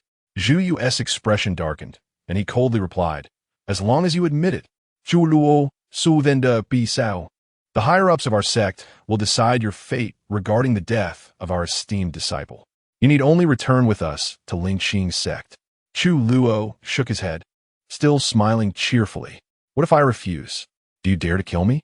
My master is an emperor. If you dare to lay a finger on me, you might find yourself forever confined within your sect. Zhu Yu faltered, his expression shifting to one of grim determination. Idare, you killed Luo Yu. You should take your own life as a gesture of respect to the Shadow Emperor of the Forbidden Sect. Otherwise, if I have to act, you will meet a fate worse than death. At that moment, Wang Lin, who had remained silent, stepped forward with a chilling demeanor, addressing Chu Luo. Chu Luo, you should take your own life. Chu Luo was momentarily taken aback, studying Wang Lin with curiosity before breaking into a wide grin. And you are? Are you out of your mind? Spouting such nonsense. Take my own life? Why don't you do it instead? If you wish to honor my master, you should end your life right now. I have seen foolishness, but you take the cake. You are dumber than a pig. Brother Chu speaks so well. Ha ha ha. This person, despite appearing respectable, speaks without a shred of intellect. Who does he think he is? The emperor? At this moment, several disciples of the forbidden sect beside Chu Luo could not help but laugh aloud. Their brother Chu has a way with words. The surrounding onlookers, all formidable figures, were utterly stunned. They never anticipated that this disciple of the forbidden sect, possessing merely the 4th level of divine soul, would speak so freely, even daring to insult someone from the ancient royal family. Truly courting death. Silence. Chu Luo, you are practically seeking your own demise. This individual is Wang Lin of the ancient royal family. He is the grandson of the evil suppression emperor. To insult young Master Wang is to insult the evil suppression emperor himself. Even your master, Inya, cannot save you. Zhu Yu scolded furiously. Upon hearing this, everyone present turned their astonished gazes toward Wang Lin. They had not expected Wang Lin to be the direct grandson of the evil suppression emperor. Heh, and so what? Even if he is the grandson, I would still scold that old man, the evil suppression emperor, without hesitation. Chu Luo, you seek death. Eliminate him. My family will take responsibility for any repercussions. Wang Lin, filled with rage, waved his hand forcefully. Boom! Chapter 25. The unruly tactics of Chu Laolu Zhu Yu and LV Chong Kong trembled at the unexpected turn of events. Just as they were about to engage, Chu Luo prepared to strike as well, and the atmosphere grew increasingly tense. Suddenly, from the depths of the still-burning sea of flames, a violent tremor rippled through the air. Everyone was taken aback, raising their gazes in unison. They beheld the crimson flames in the inferno surging once more, converging towards the burning flame cauldron. In the blink of an eye, the raging sea of fire was drawn into the cauldron, vanishing entirely. The next moment, a white figure burst forth from the cauldron. Brother Dan. The injured disciples of the alchemy sect exclaimed in excitement at the sight of this familiar silhouette. Boom! Following this, the aura of Dan Shinzi surged rapidly. This fellow was on the verge of a breakthrough. He had obtained the legacy of the ancient alchemy emperor. The powerful individuals present sensed the overwhelming energy radiating from Dan Shinzi, their expressions shifting. A glimmer of greed flickered in some of their eyes, including Du Sheng, Zhao Tianyu, and Han Wujia. Hee. A breakthrough in cultivation. One opportunity. Du Sheng chuckled coldly, a spirit sword materializing in his hand. At this moment, Chu Luo noticed du Sheng's mouvement. Surveying the surroundings, he realized that everyone's attention was fixated on Dan Shinzi. Chu Luo's eyes sparkled with delight, a smile gracing his lips. He immediately exchanged a knowing glance with several disciples of the forbidden sect nearby. The disciples were momentarily taken aback, but quickly grasped his intent. They nodded in understanding. Buzz. The forbidden secret art, space displacement. Chu Luo's gaze sharpened, his form flickering before vanishing from sight. Han Wujia, who had been focused on Dan Shinzi, suddenly felt a familiar presence materialize before him. He hastily withdrew his gaze from Dan Shinzi. The next moment, a seemingly harmless smile appeared before his eyes. Han Wujia's pupils constricted, his countenance shifting dramatically. This time, even the Emperor cannot save you. Forbidden secret art, calamity poisoned finger. Boom! Chu Luo grinned, his hand swiftly extending from his sleeve. Two fingers came together, aimed directly at the unsuspecting Han Wujia. With a flick, a jet of black light shot forth. Brother Han, be careful. Du Sheng and Zhao Tianyu reacted instantaneously. By the time they turned their attention to Chu Luo, he had already launched his attack on Han Wujia. Both were struck with fear, oblivious to how Chu Luo had appeared before Han Wujia without their notice. One eerie technique. They could hardly fathom that Chu Luo would choose this moment to execute a surprise attack. In that instant, Han Wujia had no time to react. The black light pierced into his body. What have you done to me? Han Wujia was suddenly engulfed in excruciating pain, as if countless insects were gnawing at his bones. He could distinctly sense his vitality and spiritual energy rapidly fading. His flesh began to emit eerie black mist, gradually rotting away. His heart-wrenching cries drew the attention of all present. What is happening? Hiss! What a vile technique! The assembled strongmen gasped in horror, swallowing hard at the sight of Han Wujia convulsing on the ground, his flesh decaying. They regarded Chu Luo with expressions laden with trepidation.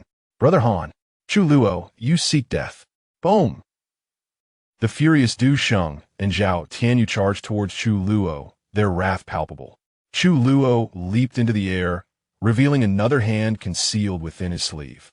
The spectators beheld a deep violet glow swirling around his palm, emitting a crackling sound. With a grin, Chu Luo feigned a palm strike against the approaching Du Sheng and Zhao Tianyu. Forbidden secret art, heart-seeking purple poison palm. Du Sheng and Zhao Tianyu's expressions changed drastically. They halted abruptly, dodging to the sides. Boom! Ah! What is this? My heart hurts. Ah! Kill me. I can't endure this. To the astonishment of the onlookers, Chu Luo's strike did not target Du Sheng and Zhao Tianyu. Instead, it struck the throng of disciples from the Crimson Flame Valley and the spirit-cleansing sect blocking their retreat. A violet phantom palm imprint erupted among the two sect's disciples. Specks of purple light infiltrated their bodies, causing them to collapse to the ground, shrieking in agony. This unexpected turn of events left everyone stunned. Not only had Chu Luo executed a surprise attack, but he had also orchestrated a brilliant feint. How cunning! Before the eyes of all, dozens of disciples from the two sects turned purple, gradually losing their vitality amid their wails. As for the proud Han Wujia from the Crimson Flame Valley, he had been reduced to a mere pile of rotting flesh. From the ambush on Han Wujia to the feint against the disciples of the two great powers, the entire sequence transpired within mere breaths. What a splendid opportunity! Several disciples of the Forbidden Sect rushed forward to rescue their battered comrades, and the injured disciples of the Alchemy Sect swiftly retreating from the battlefield. Meanwhile, Du Sheng, Zhao Tianyu, and the duo of Zhu Yu and LV Chongkong from the Crimson Flame Valley no longer paid any heed to the disciples of the Forbidden Sect. Their eyes, glinting with bloodlust, were fixed on the airborne Chu Luo, brimming with unrestrained fury. Chu Luo, you seek death. Boom! The four prodigies, Zhu Yu, LV Chongkong, Du Sheng, and Zhao Tianyu, unleashed their formidable auras in unison. Armed with weapons, they manifested overwhelming phenomena as they advanced toward the suspended Chu Luo. Zhu Yu, LV Chongkong, and Du Sheng were all at the first celestial realm, while Zhao Tianyu had reached the peak of the spirit soul realm. The strongmen from various factions present were collectively struck with shock. They had not anticipated that events would escalate to such a degree. So swiftly had the spirit-cleansing sect and the Crimson Flame Valley suffered grievous losses at the hands of Chu Luo. At this moment, all present, whether independent cultivators or the elite from other top factions, dared not underestimate Chu Luo in the slightest. Otherwise, one might find themselves sharing the fate of the now decomposed Han Wujia. In the void above, upon witnessing the four charging toward him, Chu Luo silently contemplated. System. How much guardian value is required to break through to the first celestial realm? Chu Luo intended to leverage the system to achieve a swift breakthrough. For facing four prodigies simultaneously with his current cultivation was insurmountable. Requires a consumption of 10,000 guardian value. Upon realizing the cost, Chu Luo felt a pang of regret. After all, guardian value was hard-earned. He still needed to amass 2 million for the exchange of the longevity body. But at this moment, he could not afford to dwell on such matters. Exchange, Chu Luo silently commanded, flipping his hand to produce a spirit sword. Gazing at the approaching four prodigies, he laughed heartily, his spirits soaring. Since you desire battle, let us engage. First celestial realm, break for me. Boom! With that proclamation, an astonishing aura erupted from Chu Luo, soaring to the heavens.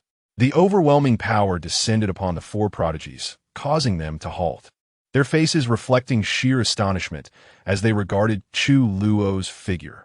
In a fleeting moment, Chu Luo, who had originally possessed only the cultivation of the four realms of divine soul, astonishingly broke through two minor realms, ascending to the primordial One realm. The onlookers were left in stunned silence, their faces painted with disbelief. This Chu Luo is nothing short of a prodigy, effortlessly achieving breakthroughs. Moreover, he accomplished this remarkable feat in succession. Truly impressive. Yun Qianqian, who had been observing the battle, gazed at Chu Luo, now having reached the primordial realm, her expression once again reflecting awe. It is worth noting that Chu Luo had only just advanced from the second realm of Divine Soul to the fourth realm. Typically, at such a juncture, one would struggle to stabilize their realm. Yet, Chu Luo surged forward once more. Kill him. Chu Luo, meet your end. Zhu Yu bellowed in fury, unleashing his formidable power in a fierce assault against Chu Luo. The other three renowned prodigies, having recovered from their shock, swiftly joined the fray. Witnessing this scene, Yun Qianqian sprang into action. With a determined step, she declared, "Young Master Chu, I come to aid you." Buzzing sounds echoed. "Fear not, Brother Chu. I am here to assist you." Chapter 26. The Reappearance of the Sixth Elder, the Immovable King. At this moment, another voice resonated through the air. The crowd turned their gaze and discovered that Dan Shenzi had also achieved a breakthrough. An aura emanating with equal might to Zhu Yu and the others surged from Dan Shenzi, signifying his ascension to the first layer of the primordial realm. Remarkably, he had consecutively broken through 2 small realms and reached the primordial realm. His ranking on the genius list was set to be rewritten once more. The spectators gasped in astonishment. After his cultivation breakthrough, Dan Shenzi, wielding a spiritual sword in one hand and a crimson alchemical flame in the other, charged towards the 4 great prodigies. You seek death. Chong Kong, deal with Dan Shenzi. Tian Yu, hold off Yun Qianqian. Leave Chu Luo to me, commanded Zhu Yu and Du Sheng, who swiftly directed their allies. El Chong Kong from the Lingxing sect and Zhao Tianyu from the Crimson Flame Valley immediately intercepted Dan Shenzi and Yun Qianqian. A fierce battle erupted among the 4 great prodigies in the heavens. Meanwhile, Zhu Yu and Du Sheng, surrounded by divine light and standing upon the void, advanced towards Chu Luo with lethal intent. Boom! The two resembled youthful divine kings. One wielded a blazing long sword, while the other gripped a spiritual spear. Their formidable attacks surged towards Chu Luo. Chu Luo, startled for a moment, instinctively raised his sword to defend himself. Boom! With a single swing, he deflected their assault. Swiftly pivoting, he unleashed a fierce counterattack. Zhu Yu and Du Sheng's eyes narrowed, their caution heightened, having witnessed Chu Luo's previous enigmatic abilities. They were now filled with trepidation. To underestimate Chu Luo at this juncture would be folly. Boom! The two retaliated in unison, successfully blocking Chu Luo's strike. Ha! Come on, keep going. Chu Luo grinned, taunting them. Unbeknownst to them, he had produced a vial of medicinal pills. This vial contained elixirs for restoring lifespan. Without hesitation, Chu Luo consumed the pills, chewing and swallowing them. As he swiftly circulated his cultivation technique, he refined the medicinal power, restoring his lifespan to its peak. Oomph. Brother Du, let's end this swiftly and subdue this brat. Zhu Yu scoffed, emanating a formidable spiritual might. Good. Chu Luo, prepare to die. Boom. They both took a step forward, transforming into streaks of light as they once more charged at Chu Luo. Unfazed, Chu Luo brandished his sword in response. Under the watchful eyes of the crowd, 3 beams of light collided rapidly in the sky. Waves of immense power radiated outward in all directions. Hiss! Chu Luo had just broken through to the primordial realm, his foundation still unsteady, yet he could contend with Zhu Yu and Du Sheng, truly formidable. Indeed, another prodigious talent has emerged from the forbidden sect. As long as Chu Luo does not fall, his future is destined to be boundless. Observing the rapid clash of lights in the void, several strong individuals felt a surge of emotions. If Chu Luo were to prevail in this battle, or even manage to escape, his name would undoubtedly reverberate throughout the vast world once more. Listening to the discussions around him, Wang Lin's expression darkened considerably. He raised his gaze towards Chu Luo, who was locked in combat, and a cold smile crept across his lips. Boom! In the next instant, Wang Lin's body trembled slightly. A surge of golden energy erupted from him, as strange golden runes began to dance around him. This sight astonished the surrounding experts. The second layer of the primordial realm. Wang Lin's talent was not to be underestimated. Alas, at his age, he could not enter the genius list. Otherwise, he would surely earn a place. Indeed, only those under the age of 25 could qualify for the genius list. What was Wang Lin planning? Did he intend to join the fray? Ignoring the gazes directed at him, a glint of malice flashed in Wang Lin's eyes as he stepped forward. Wang Lin's figure vanished in an instant. Boom! A resounding explosion echoed through the void. The crowd looked up once more to see Chu Luo and the others rapidly separating. Haha, you two are indeed worthy of being on the genius list. Ordinary primordial realm cultivators are no match for you. Chu Luo grinned, his expression innocent and harmless. At that moment, Zhu Yu and Du Sheng gritted their teeth, their murderous intent palpable. As prodigies on the list, the two of them were struggling to subdue Chu Luo if they failed to defeat him. Word of this battle would make them the laughingstock among other prodigies. Chu Luo, do not get too full of yourself. This move will be your end. Zhu Yu shouted angrily, his body trembling violently. In the next instant, he wielded his spear, unleashing an overwhelming intent that enveloped the heavens. The golden spear intent solidified, forming a divine halo behind him. Zhu Yu's eyes sparkled with determination as he leaped into the air, quickly forming seals with his hands. Buzz!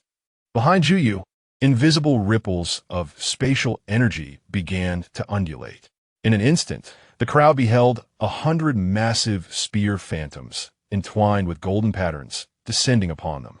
Each golden spear shimmered like a living entity, and the astonishing force sent shivers down the spines of the powerful onlookers. Hiss! What terrifying power! Is this truly the strength that a primordial realm cultivator can wield? Even those at the peak of the primordial realm would likely struggle to withstand this attack. The spectators gasped in disbelief. Boom! It was not over. After Zhu Yu unleashed his astounding attack, Du Sheng, unwilling to be outdone, revealed his own trump card. Flames of crimson ignited around Du Sheng, scorching the heavens. He appeared as radiant and fierce as a fallen sun.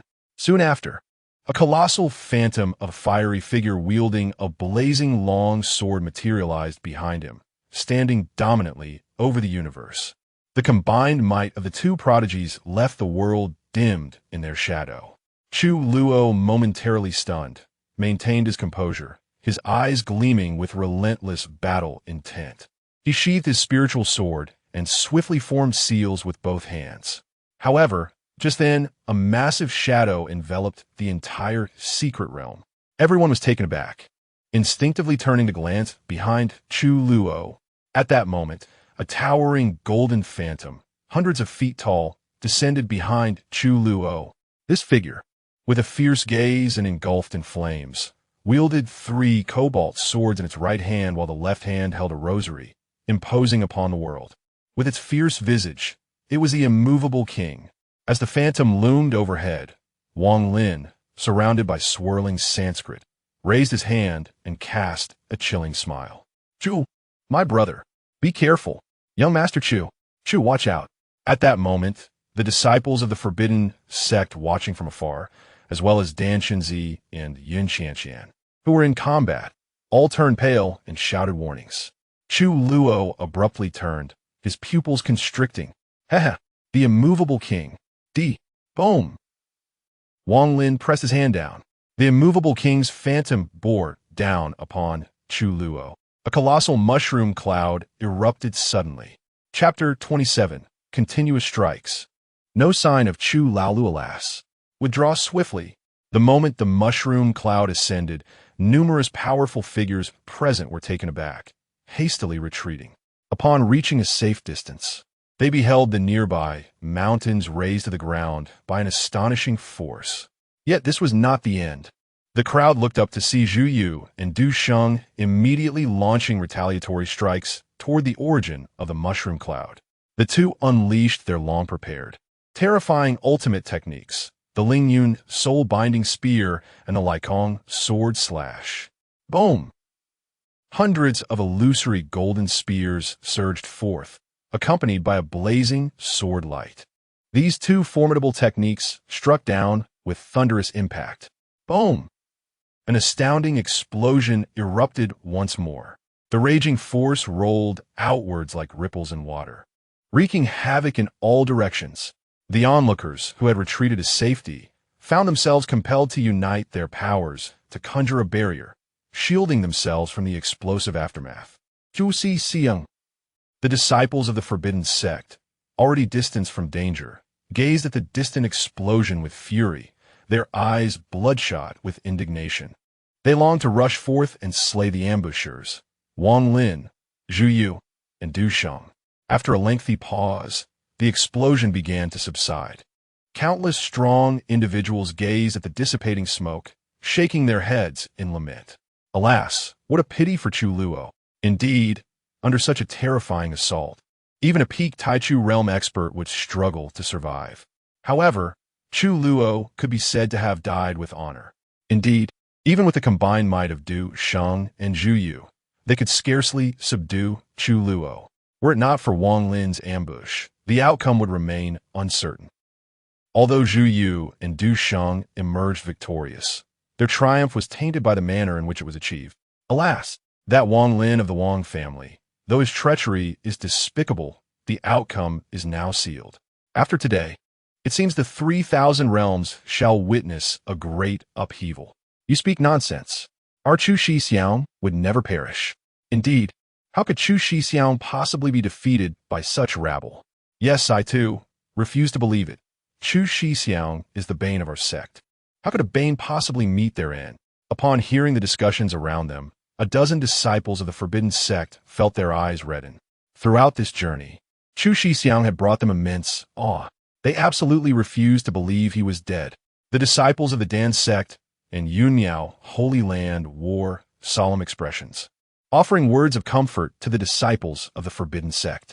They could no longer sense Chu Luo's presence. Most likely, he had fallen. That brat has finally met his demise.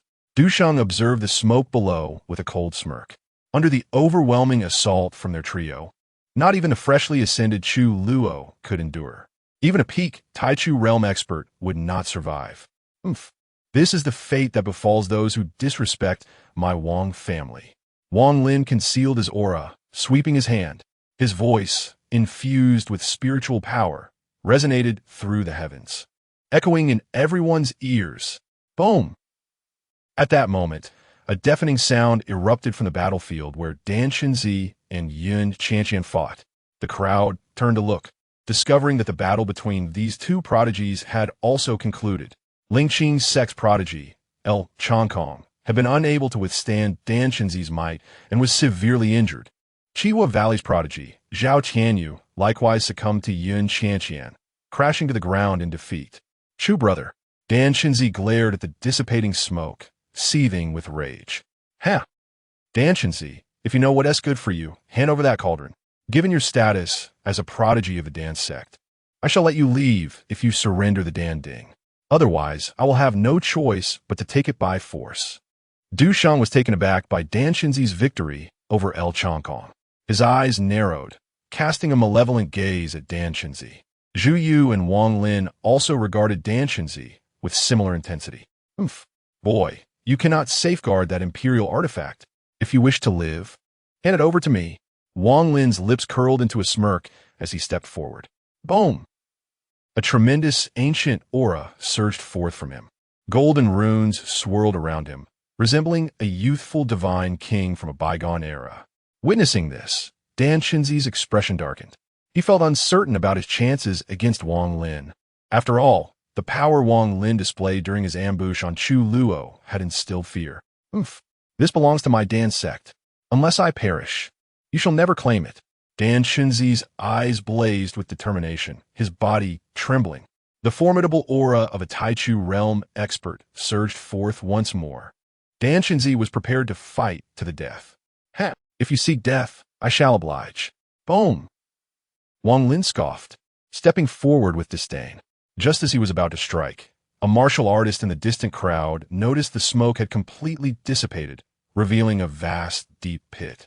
Yet, within this pit, there lay no trace of Chu Luo's body. Not even remnants of his tattered clothing were found. This martial artist exclaimed, "Everyone, look! There is no body of Chu Luo." His voice drew the attention of all present, directing their gaze toward the nearby pit. They saw it was utterly empty, devoid of anything. Could it be that Chu Luo had not perished?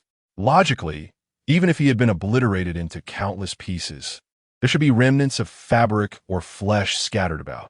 But within the pit, apart from the disturbed earth, there was nothing. Zhu Yique, Du Sheng, and Wang Lin were momentarily stunned. The three lowered their heads, their brows furrowing in unison. Could it be that the lad truly survived? This was inconceivable. Buzzing. As the crowd's attention fixated on the deep pit, the entire secret realm trembled slightly.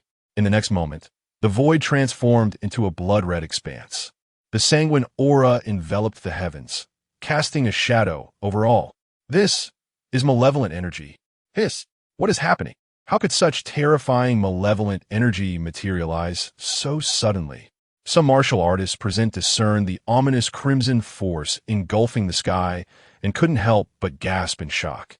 Simultaneously, a deep-seated sense of foreboding arose within them. This is the previously sorrowful disciples of the forbidden sect, upon witnessing the blood-red aura above, seemed to recall something and instantly became animated, their grief vanishing. In the skies above, Zhu Du Sheng and Wang Lin faced the abrupt alteration in the heavens with growing wariness. An unsettling premonition filled their hearts, particularly for Zhu and Du Sheng. They found their eyelids uncontrollably twitching, an overwhelming sense of danger enveloping them. Forbidden ultimate technique, blood fiend swallowing heaven. Suddenly, a voice familiar to all resonated through the realm. Zhu, Du Sheng, and Wang Lin's expressions shifted dramatically. It was Chu Luo. That lad had not perished. Dan Shinzi's expression turned grave, his heart pounding with terror. He immediately unleashed his spiritual sense to envelop the area. Yet he could not detect a trace of Chu Luo's presence. Instantly, he felt a surge of alarm. Crack! Boom! Buzzing. Suddenly, a crisp shattering sound resonated. "Brother Du, be careful above. Brother Zhu, watch out." The injured Zhao Tianyu and El Changkong discovered a vast spatial rift had abruptly opened above them. Their expressions changed dramatically as they shouted warnings to their companions. Startled, Zhu and Du Sheng instinctively looked up, their pupils dilating in terror. This is bad. Chapter 28. Chu Luo emerges, time and space displaced in the void above. A blood-red wormhole, spanning several miles in diameter, loomed ominously over the crowd. A powerful force of attraction devoured everything in its vicinity. Within the crimson vortex, a sea of blood surged, coalescing into a vast, terrifying expanse. Countless vengeful spirits wailed and roared within this blood-soaked abyss. The horrifying scene instilled a deep sense of dread, sending shivers down their spines. Zhu and Du Sheng, channeling all their might, desperately resisted this terrifying pull. Yet, the force was overwhelmingly powerful, rendering their efforts futile as their bodies were inexorably drawn toward the blood-red wormhole. "Damn it! Brother Du, let us work together to disperse this wormhole," Zhu exclaimed, a note of panic in his voice. Agreed. With a thunderous roar, Zhu and Du Sheng unleashed a surge of incredible power once more. They struck simultaneously, launching two even more formidable attacks than before. However, upon crashing into the wormhole, their strikes were swallowed whole, creating not even a ripple in the ominous sea of blood. How is this possible? Damn it. What kind of ultimate technique is this? Zhu and Du Sheng's faces fell as they realized their imminent doom, the blood vortex threatening to engulf them. At that moment, the two prodigies from Lingqing sect and Qian Valley finally revealed their fear in front of countless witnesses. "Wang Xiao, save me," Zhu cried out, looking desperately toward Wang Lin in the distance. Wang Lin, however, merely gazed up at the massive blood-red wormhole, his expression shifting between apprehension and uncertainty. The power emanating from the wormhole far exceeded the realm of Tai Chu, something he was ill-equipped to confront. Thus, Zhu Yu's pleas fell on deaf ears, leaving him unmoved. Seeing Wang Lin's indifferent demeanor, despair washed over Zhu Yu, replaced by a torrent of resentment toward him. Everyone look, that S. Chu Luo. He is actually alive. How on earth did he evade the terrifying attacks from Wang Lin and the others? Just then, from the distant crowd, they noticed a blood river emerging from the depths of the blood sea within the wormhole. Chu Luo, engulfed in a terrifying aura, stepped forth from the abyss, revealing a familiar face that seemed harmless yet held a strange power. Chu Luo, how can this be? Zhu Yu and Du Sheng turned pale, their eyes filled with disbelief. Wang Lin, too, was taken aback, his gaze fixated on Chu Luo. How can this be? This little beast has mastered such a terrifying ultimate technique. Creating a spatial wormhole is a feat only achievable by those above the sage level. This little beast harbors great secrets. Wang Lin cursed inwardly, his eyes flashing with intrigue as he observed Chu Luo. His expression shifted, a peculiar smile forming at the corners of his mouth. He resolved to have the powerful members of his family capture Chu Luo once he emerged, intent on uncovering the secrets he possessed. Ha ha! I told you Chu Shixiang could never be defeated by this rabble. He is truly remarkable. I never expected he would master such a fearsome technique as blood-devouring heaven. At this moment, the disciples of the forbidden sect erupted in excitement upon witnessing Chu Luo emerge from the wormhole. Their Chu Shixiang, a calamity for a millennium, could not be easily extinguished. Simultaneously, the core disciples of the forbidden sect were thoroughly impressed by Chu Luo's talent. The technique of blood-devouring heaven had been described to them by the elders, and none within their sect, including the ancestors, had managed to master it. Chu, is this truly your strength? Dan Shinzi stared in awe at Chu Luo within the blood-red wormhole, a bitter smile creeping across his face. It appeared that during their earlier spar, Chu Luo had indeed held back. Had he unleashed this technique, then Dan Shinzi would have lacked the courage to resist. Well now, you two seem to enjoy beating me earlier. Now it's my turn. Chu Luo grinned coldly at Zhu Yu and Du Sheng. Had it not been for his timely use of the forbidden escape technique, he would have truly fallen victim to Wang Lin's ambush. With this thought in mind, he cast a sidelong glance at Wang Lin, mentally adding him to his list of targets. Once he dealt with these two, he would settle the score with Wang Lin. Chu Luo's life motto was simple. Revenge is best served immediately, never postponed.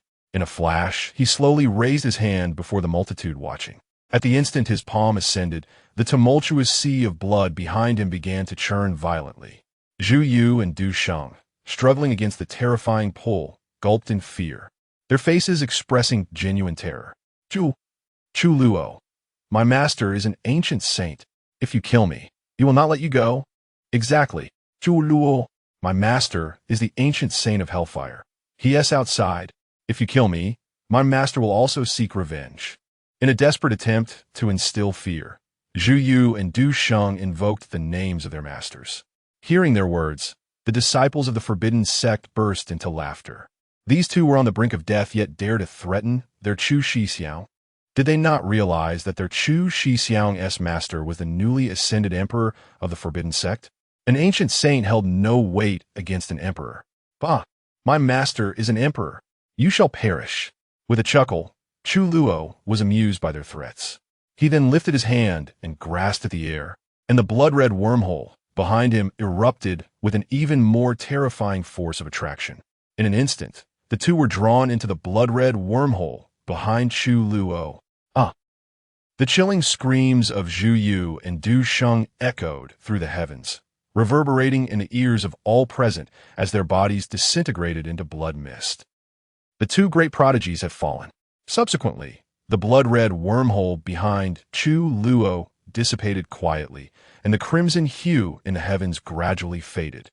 Wang Lin's countenance darkened, his gaze fixed on Chu Luo, his eyes flickering with thoughts unknown. Just when everyone believed the battle had come to a close, Chu Luo suddenly grinned, producing a seal with his hand. The forbidden technique, time and space displacement. Chu Luo struck once more.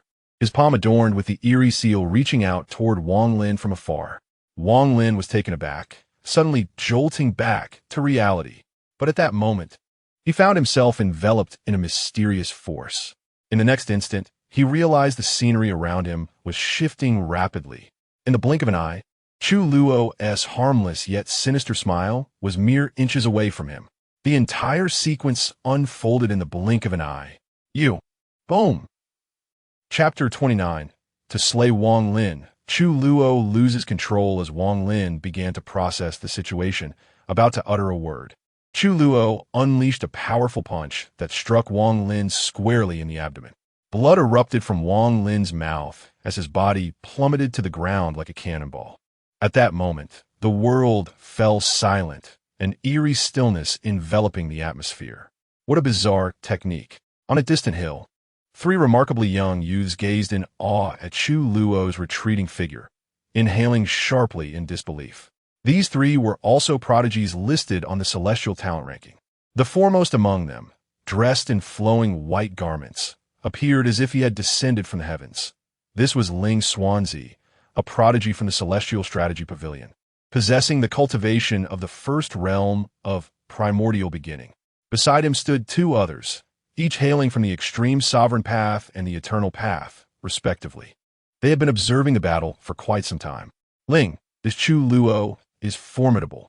Not only does he possess extraordinary combat prowess, but he is also unyielding in his resolve.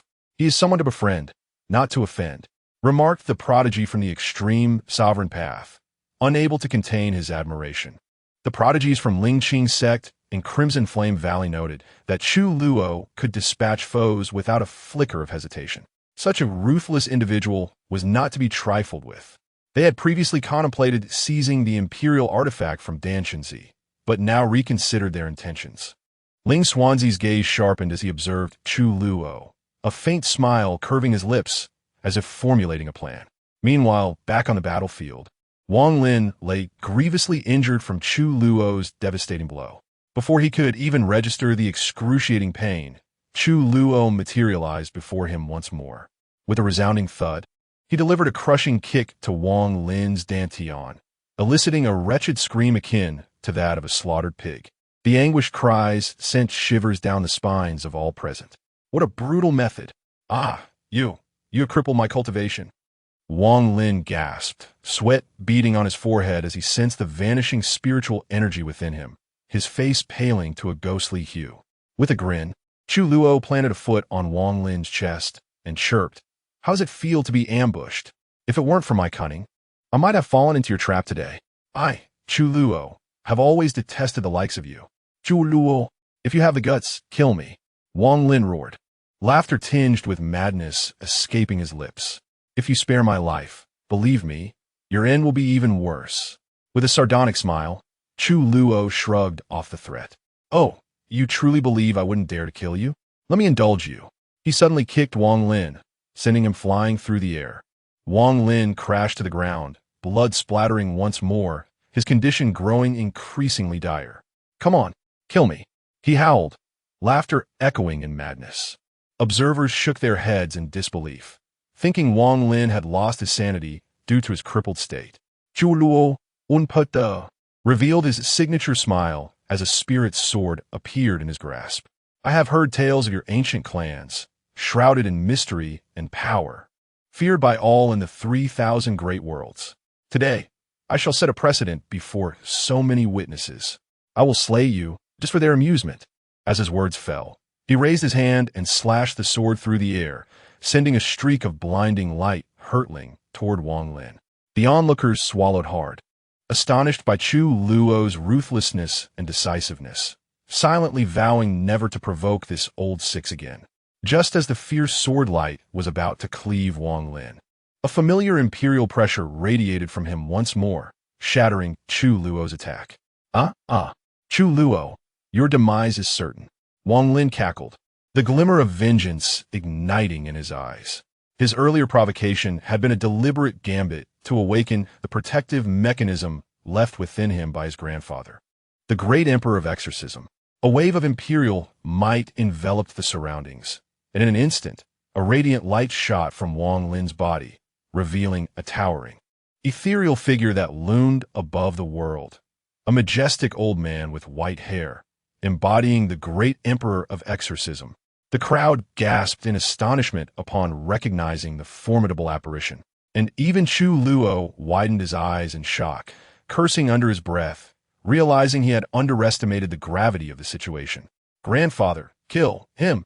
He has crippled my cultivation. Wang Lin seethed, addressing the looming figure with malice.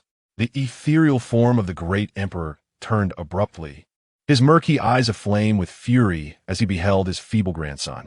Grandson, the emperor's visage radiated murderous intent as he fixated on Chu Luo.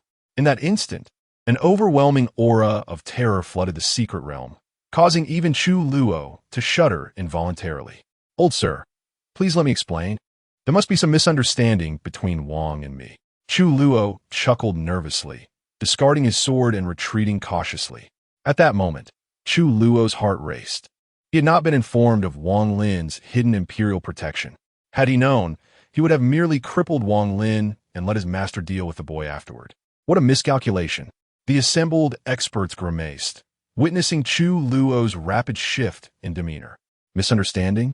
Perhaps this emperor will misunderstand and flay you alive for good measure. With a cold smirk, the ethereal figure of the great emperor lunged, reaching for Chu Luo with an overpowering force.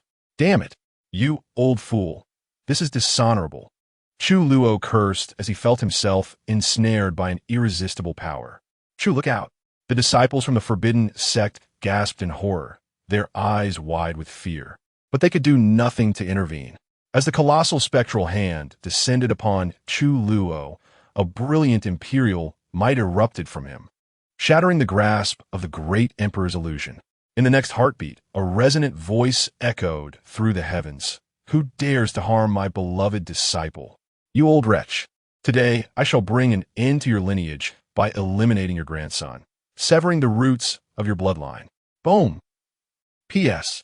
Until we meet again tomorrow. Farewell, Chapter 30. The inevitable demise of Wang Lin and the collapse of the secret realm. As the scene unfolded, a brilliant light of blood erupted from Chu Luo, illuminating the surroundings.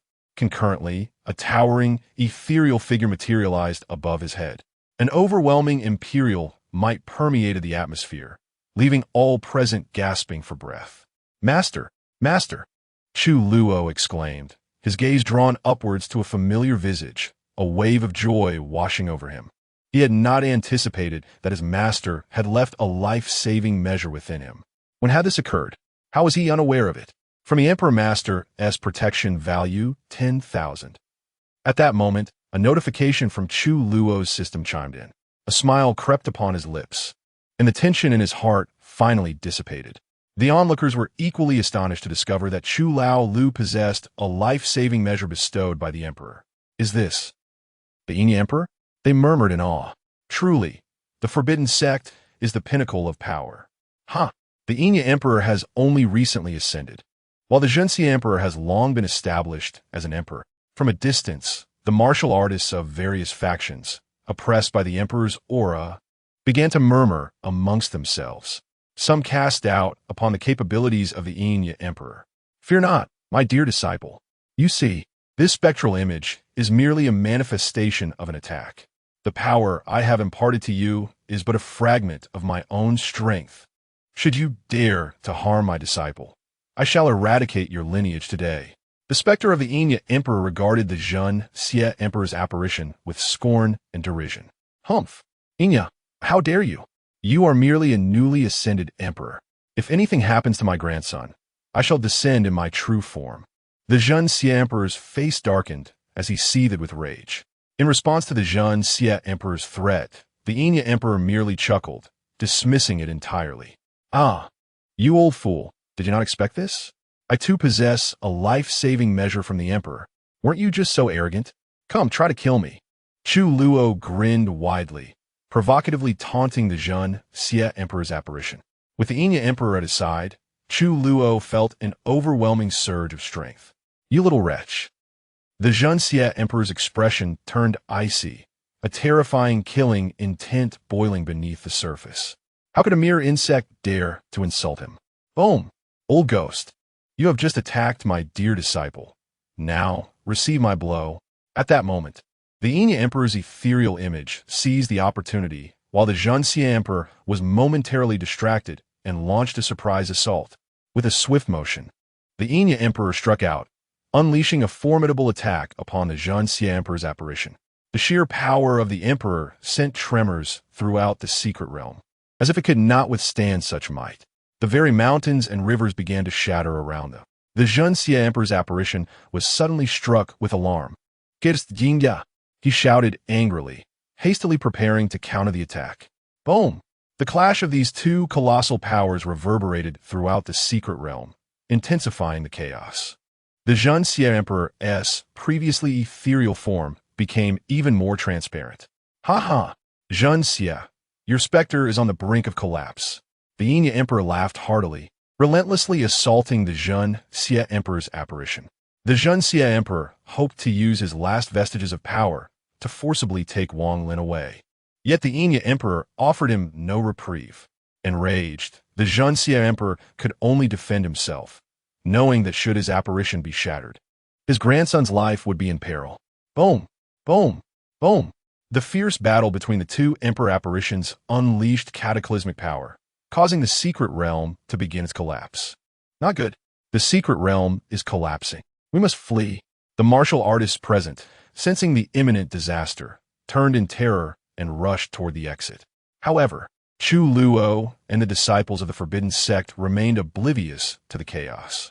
The remaining prodigies of Ling Qing's sect and Qiyan Valley, El Chong Kong and Zhao Tianyu, took advantage of the turmoil to escape towards the exit. "Zhu Huzi, this place is going to collapse." Dan Shenzi scanned the surroundings and urgently called out to Chu Luo. Turning swiftly, Chu Luo replied, "Dan Yin, please take my disciples and leave first. I must deal with that scoundrel. How dare he threaten me? Rest assured, I have a way to escape." Dan Shenzi and Yun Qian nodded in agreement. They trusted Chu Luo's assertion that he would find a way to survive, especially with the Enya Emperor's apparition present. The disciples of the Forbidden Sect, resolute in their decision, followed the two prodigies and hastily exited the secret realm. Once the others had departed, Chu Luo approached the weakened Wang Lin, whose face was now etched with fear. Chu Luo, please, don't kill me. Whatever you desire, I can offer.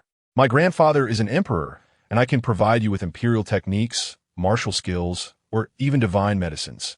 Just spare my life." Upon hearing Wang Lin's pleas, Chu Luo chuckled mockingly. "Have you lost your mind? By killing you, I can easily acquire those things.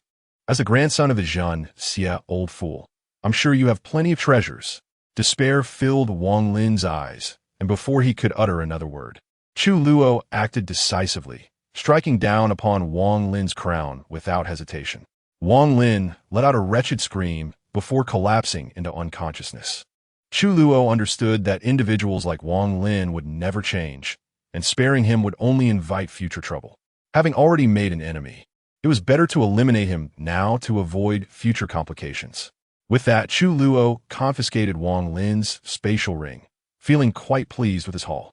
"Grandson," in the void above, the Zhenxia Emperor's apparition, engaged in combat with the Enya Emperor, suddenly sensed something amiss. He turned to see Wang Lin lifeless upon the ground, devoid of life. "Little wretch, I shall have your life." The Zhenxia Emperor roared in fury, launching a retaliatory strike toward Chu Luo. "Old fool, do you dare to attack my dear disciple? Destruction."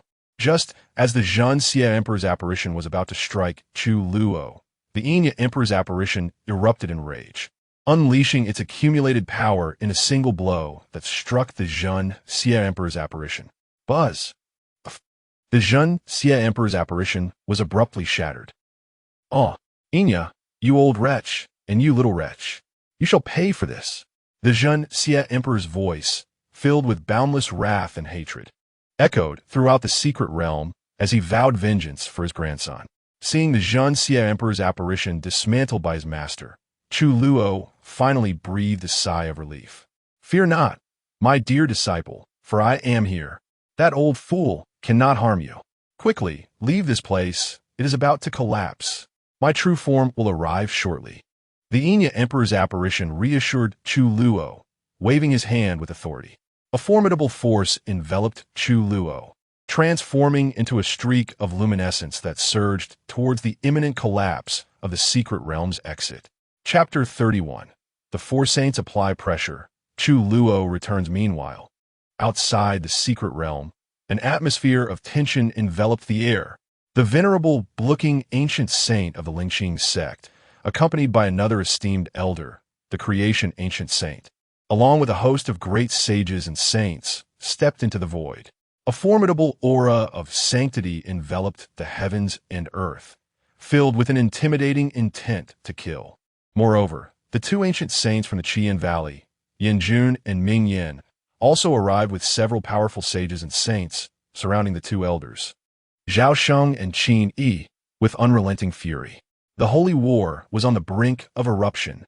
The other top-tier powerhouses present could not help but feel the tension rise. Not long before, the rankings on the Tianjiao list had shifted multiple times. The once-ranked 116 Tianjiao, Zhu Yu, had been replaced by the 118-ranked Chu Luo. Upon realizing this, the two ancient saints of Lingqing sect immediately understood that Zhu Yu's demise was caused by Chu Luo. They speculated that the previous incident involving Luo Yu might also have been orchestrated by Chu Luo. Additionally, the Tianjiao Du Shang from Qian Valley had also vanished from the list. As Du Shang's name disappeared, the ancient Saint Ming Yin discovered that Du Shang's life token had shattered, signaling his fall within the secret realm. The first suspect for both Yin Jun and Ming Yin was none other than Chu Luo from the Forbidden Sect.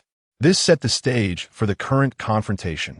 Zhao Sheng, Qin Yi, if your Forbidden Sect does not provide an explanation to our two sects today, we shall demand an account. The creation ancient saint declared coldly, his anger palpable. Your disciples simply lack the skill. Are you saying only your disciples are permitted to strike, while mine must remain passive?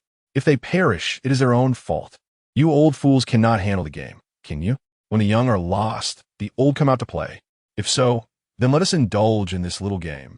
Zhao Sheng retorted, gripping a small cauldron, an overwhelming sanctity radiating from him. The terrifying power at the pinnacle of the ancient saint realm caused the faces of the four ancient saints from the two top sects to shift slightly. Ha! My friends, I shall lend you a hand. The Qingdan ancient saint laughed heartily, appearing beside Zhao Sheng and Qin Yi. Qingdan old ghost, this is not your Dan sect's affair. Depart swiftly, or do not blame us for being impolite. Ming Yan's expression darkened as he bellowed. Ming Yan, why waste words with this old fool? Let's engage. Boom! The booking ancient saint's killing intent surged, astonishing power erupting into the sky. The other powerhouses present hastily retreated. No one could have anticipated that the ancient battle of the ancient saints, dormant for over 1,000 years across the 3,000 great worlds, would erupt today due to a disciple of the Forbidden Sect.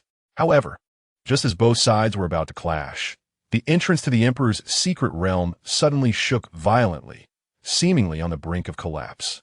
This scene caused all present to change their expressions dramatically. Even the four ancient saints from Lingqing sect and Qian Valley were momentarily stunned. In the next moment, disciples from various factions and scattered cultivators surged forth from the secret realm's entrance. Seeing that the disciples who had entered were emerging safely, the top powerhouses of the various sects collectively exhaled in relief. Tianyu, Kong, the four ancient saints from Qian Valley and Lingqing sect froze upon seeing the two Tianjiao, Zhao Tianyu and El Kong, who had escaped with the crowd. Both Tianjiao returned to the side of their respective sects' powerhouses. Meanwhile, the Qingdan ancient saint, alongside Zhao Sheng and Qin Yi, spotted Dan Shenzi bringing out disciples from their two sections. Yet, Zhao Sheng and Qin Yi noticed the absence of Chu Luo, their brows furrowing in concern. At that moment, the booking ancient saint inquired of the returning El Kong, where are the other disciples? All eyes turned toward Lingqing sect. El Kong composed himself and addressed the dozen or so disciples from the Forbidden Sect, stating, Fourth Elder, Zhu Yu, Junior Brother Luo Yu. and the other disciples all perished at the hands of Chu Luo. Furthermore, Wang Xiao is likely in grave danger. What? The expressions of the bluking ancient saint and the creation ancient saint shifted dramatically upon hearing that Wang Lin might also have fallen to Chu Luo's hand. Yet, in the next instant, both could not suppress the upward curve of their lips. Ming Yin, Elder Du, Junior Brother Han, and all the disciples who entered all fell at the hands of Chu Luo. Moreover, Dan Shenzi of the Dan sect obtained the legacy of the ancient Dan emperor, along with an imperial artifact. At this moment, Zhao Tianyu from Qian Valley exclaimed in anger. The revelation left the other powerful figures present in shock. The fallen Tianjiao from Lingqing sect and Qian Valley had indeed been slain by Chu Luo. This young man from the forbidden sect was truly astonishing. No wonder Zhao Sheng and Qin Yi were so concerned about him. However, upon learning of Dan Shenzi possessing an imperial artifact, many powerful figures turned their gazes toward him. The Qingdan ancient saint's eyes narrowed slightly, instinctively shielding Dan Shenzi behind him. Boom! The four ancient saints, Bluking, Creation, Yin Jun, and Ming Yin, stepped forth, their overwhelming sanctity radiating. Their murderous gazes fixated on the two elders, Zhao Sheng and Qin Yi. Zhao Old Ghost, do you have anything else to say?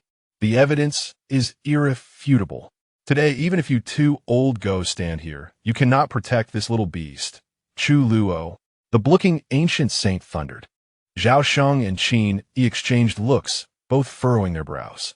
They had not anticipated that Chu Luo would be so extraordinary, having slain so many Tianjiao. How had they failed to notice his prowess before? Buzz!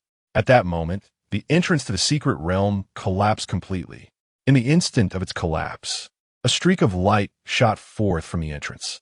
As the radiance faded, a figure emerged, causing all powerful beings present to be taken aback.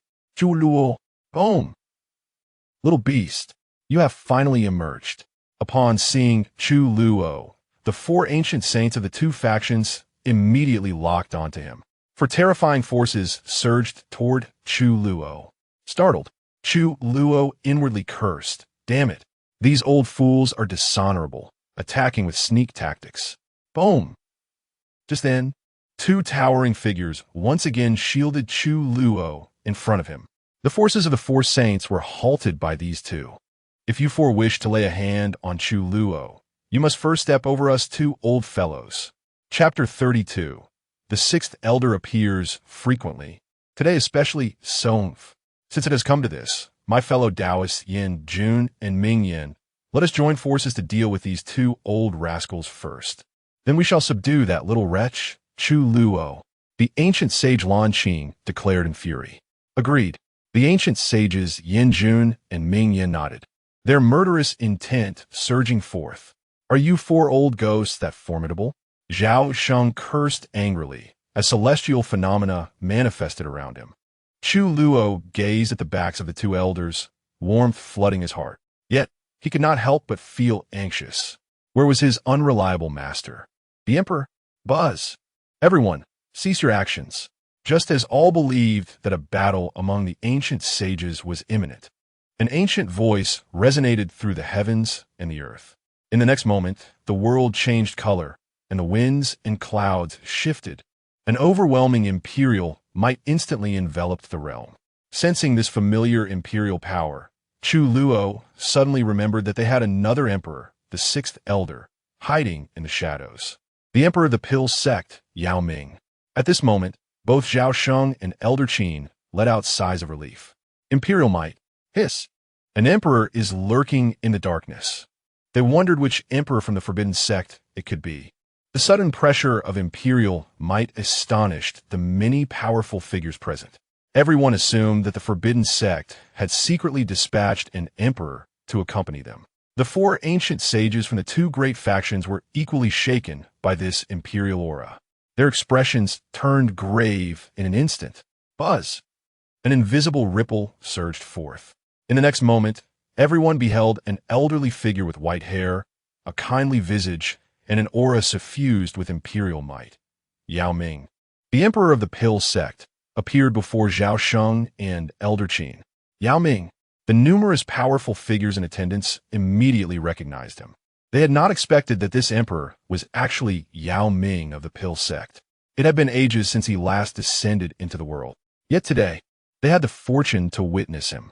This is a grudge between the Forbidden Sect and our Lingxing sect. I kindly request that the emperor refrain from intervening. The ancient sage Lan Qing stepped forward, bowing respectfully to Yao Ming.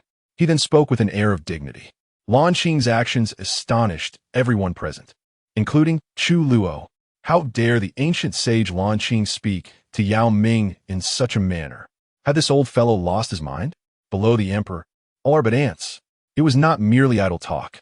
Chu Luo was quite curious about what had given Lan Qing the audacity to address Yao Ming in such a fashion. Yao Ming gently shook his head, a serene smile gracing his lips.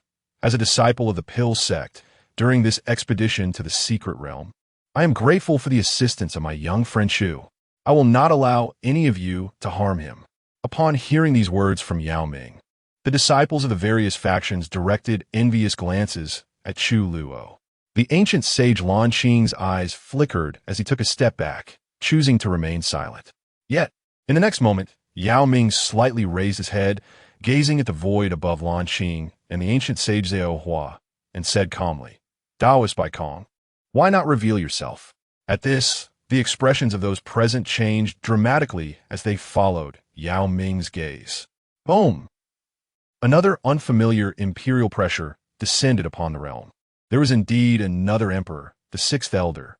Chu Luo could not help but exclaim in his heart. He had not anticipated that, besides Yao Ming, there was yet another emperor hiding in the shadows. Truly, the sixth elder appears frequently, especially so today. Yao Ming, my old friend. It has been many years since we last met. A hunchbacked elder quietly materialized before the ancient sages Lan Qing and Zhao Hua. Upon seeing the elder's face, Zhao Sheng and Elder Qin could no longer maintain their composure. That is one of the ancestors of the Lingxing sect, the Emperor Bai Kong. Who would have thought that Bai Kong would also emerge? What is happening today? Even emperors have descended into the world. Some martial artists in attendance recognized the identity of the elder, their shock palpable. At this moment, Chu Luo finally understood who had given Lan Qing the audacity earlier. It turned out to be this old fellow. The ancient sage Lan Qing chuckled coldly. The reason our ancestor Bai Kong is here is due to Wang Lin. Upon learning that Wang Lin would accompany us to the secret realm, the higher-ups of the Lingxing sect specially summoned Emperor Bai Kong to accompany us, to prevent any mishap from befalling Wang Lin. However, what none of them had anticipated was that Wang Lin would ultimately perish within the secret realm, slain by Chu Luo's hand. You little rascal from the Forbidden Sect, you are truly elusive. Since you have killed our sect's peerless talent, you shall accompany me, and I shall not make things difficult for you. You need only stay in the dungeons of my Lingxing sect for 200 to 300 years. Emperor Bai Kong remarked with a peculiar smile, his gaze landing on Chu Luo, a hint of surprise flickering in his eyes. Elders Zhao Sheng and Qin Yi's expressions darkened instantly. Taoist Bai Kong, I have already stated that today you cannot take away young friend Chu. As for the future, I shall not interfere. Yao Ming released an overwhelming aura, counteracting the imperial might of Emperor Bai Kong. Yao Ming, you alone cannot stop me.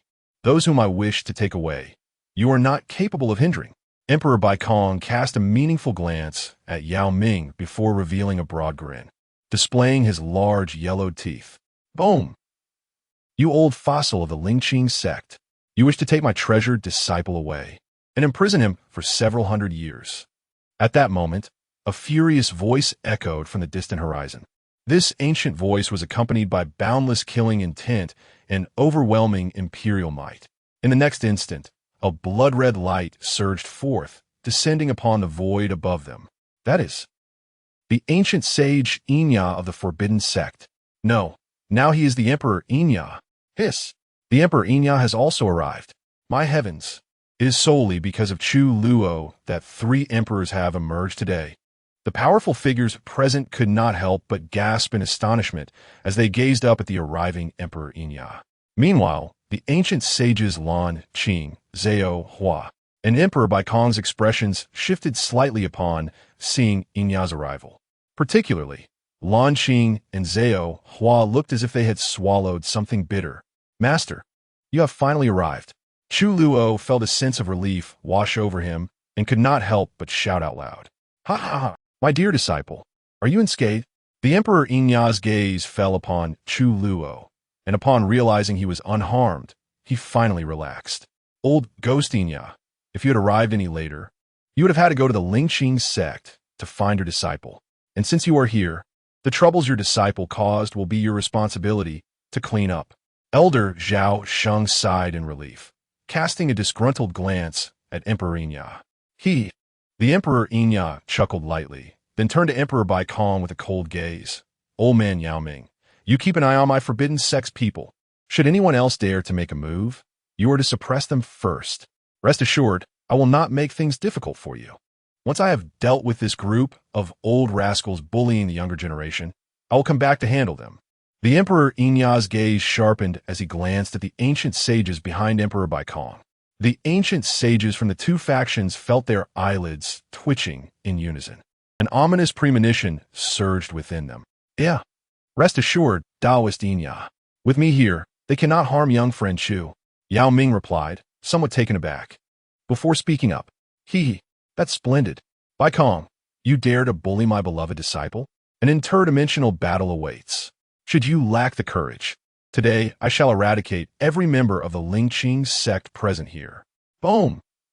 Chapter 33, Standing Up for the Disciple. Forcing the imperial battle, the Emperor of Shadow Ravens stepped forward, revealing himself in the void. In the next moment, the entire sky of the 3,000 great worlds darkened ominously. Following this, an endless tide of bloodthirst enveloped the universe. The Emperor of Shadow Raven's eyes blazed with blood-red light as he stood upon the ocean of malevolent energy. Around him, the laws of the universe twisted in chaos, and the great paths roared. A colossal manifestation of the Emperor rose from him, towering to immeasurable heights, standing upon the boundless sea of blood, resembling the sovereign of myriad realms. A terrifying intent to kill solidified, locking onto the Emperor of Vacuity. This scene rendered all present momentarily speechless. They gasped in astonishment, their terror mounting as they beheld the Emperor's manifestation in the heavens, their scalps prickling with dread. None could have anticipated that the Emperor of Shadow Ravens would instigate an imperial war solely to vindicate his disciple. At this realization, the assembled powerhouses turned their envious gazes towards the equally astonished Chu Luo. They longed for a mentor as fiercely protective as he. Simultaneously, many hidden powerhouses of the 3,000 great worlds were stirred by this terrifying commotion. Who had initiated the imperial battle? It was the Emperor of Shadow Ravens from the Forbidden Sect. This old fellow, having just ascended to Emperor, dares to provoke an imperial battle. Who could possibly contend with him? Uncertain. Yet this elder of the Forbidden Sect had cultivated such astonishing malevolent energy. How many lives had he slaughtered? The expression of the Emperor of Vacuity darkened instantly. He abruptly lifted his head, his eyes brimming with boundless fury.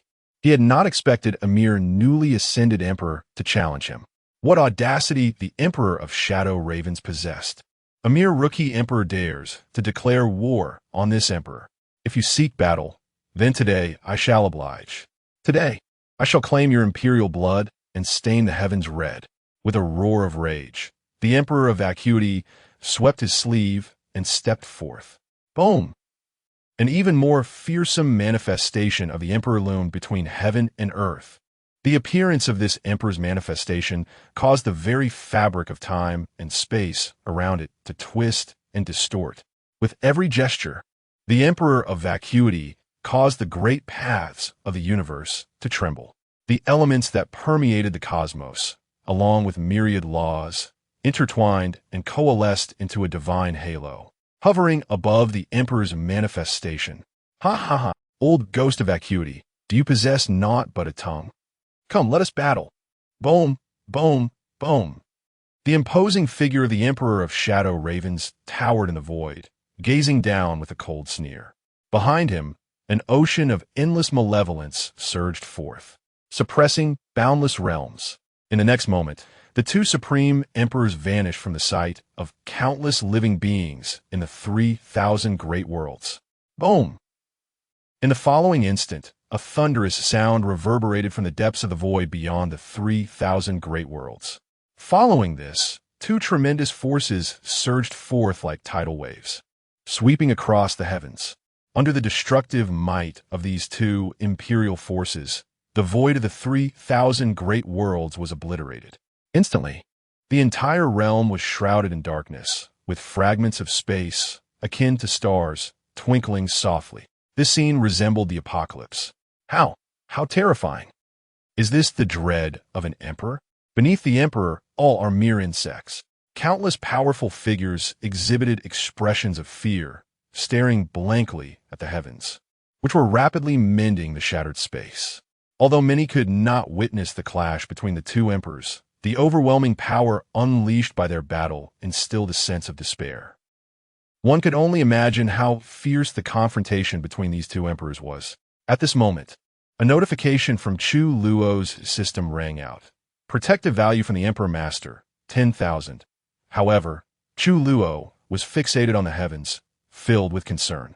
Rest assured, my young friend, I have bickered with your old master for many years, and though I cannot claim to understand him entirely, one thing I can guarantee is that your master is just as crafty as you. He is exceedingly fearful of death, without sufficient assurance. This old fellow would not recklessly take action. Elder Zhao Shang stood beside Chu Luo, also gazing upward at the heavens, slowly speaking. Chu Luo was momentarily taken aback, glancing at Elder Zhao Shang, his mouth twitching uncontrollably. Is the second elder praising him? Thank you, but there's no need to flatter me next time. Nodding slightly, Chu Luo felt his worries alleviated. Meanwhile, deep within the forbidden sect's sacred grounds, two elderly figures appeared atop a massive stone. One was silver-haired and benevolent, exuding an air of cultured grace with every gesture. The other, clad in tattered clothing, was soiled with dirt, appearing like a beggar from the mundane world, ready to beg with nothing but a stick and a broken bowl. The disparity in their demeanor was stark. At this moment, both elders gazed toward the battlefield and the void beyond. Haha, those who dare to bully my forbidden sect. The third elder has just ascended to emperor, facing the ancient old fool of vacuity.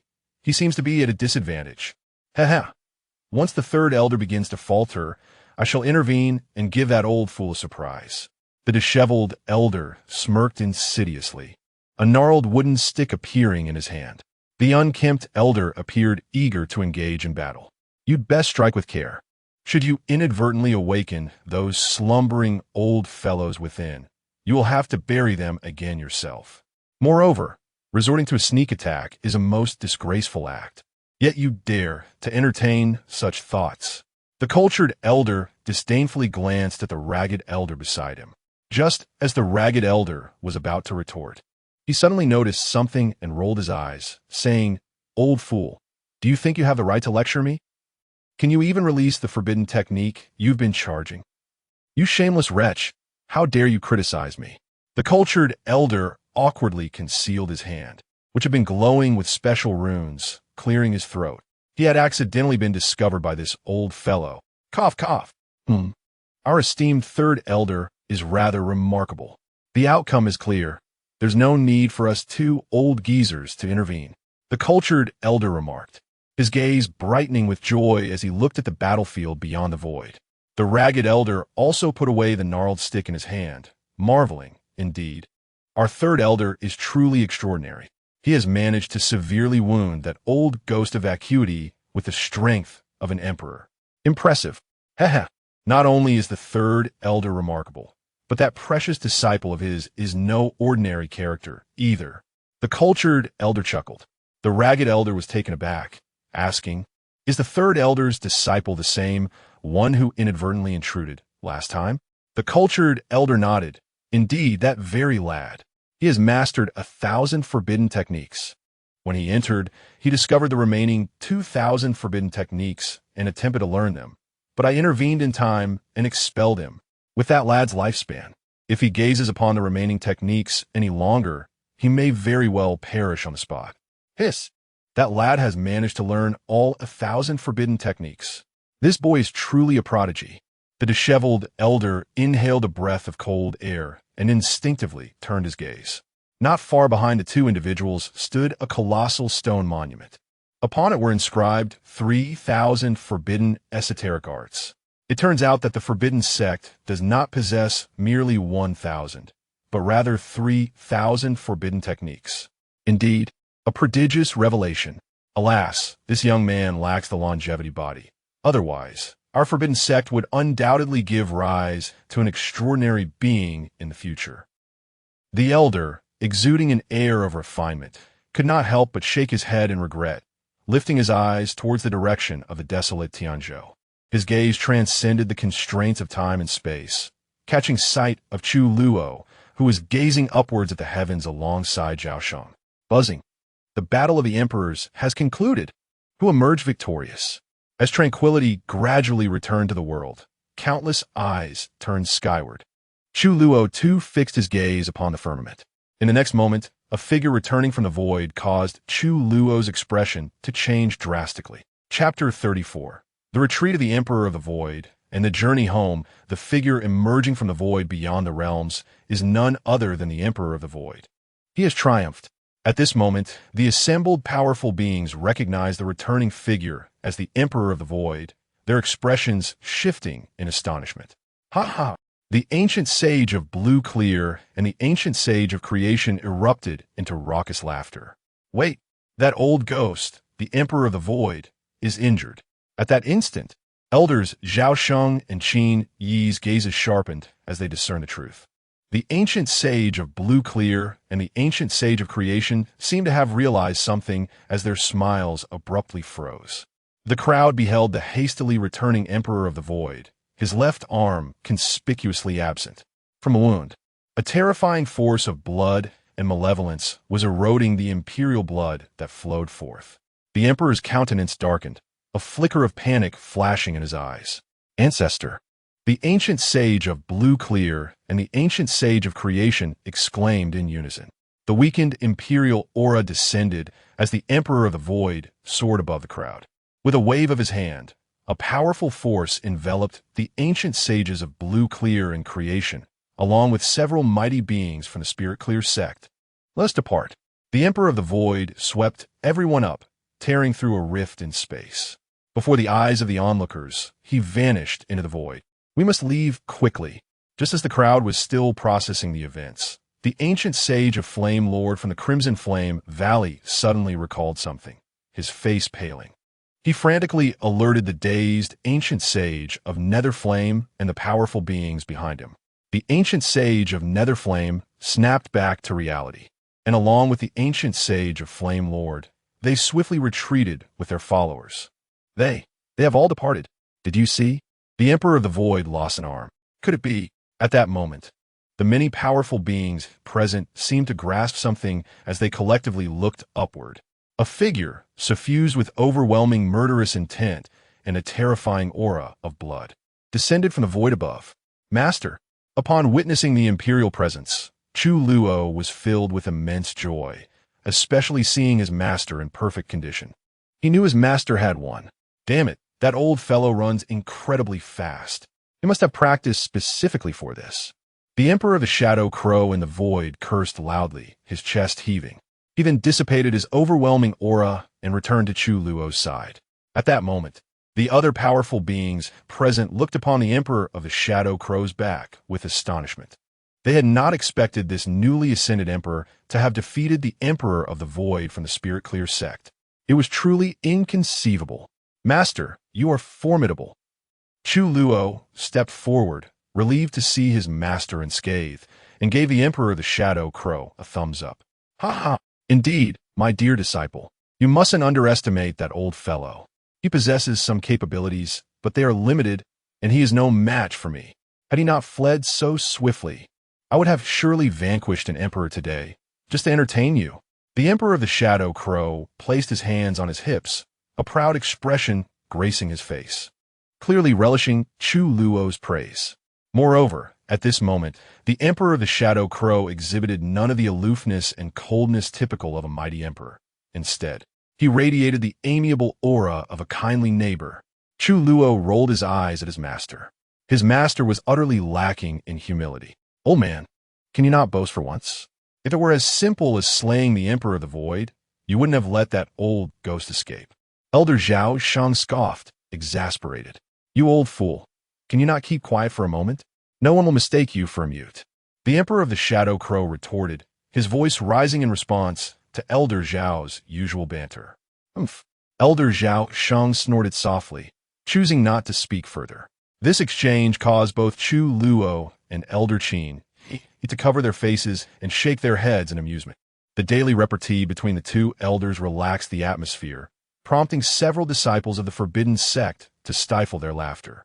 "Friend Shadow Crow, your combat prowess is unparalleled. I am in admiration. If time permits, do visit my alchemy sect for a discussion on the Tao."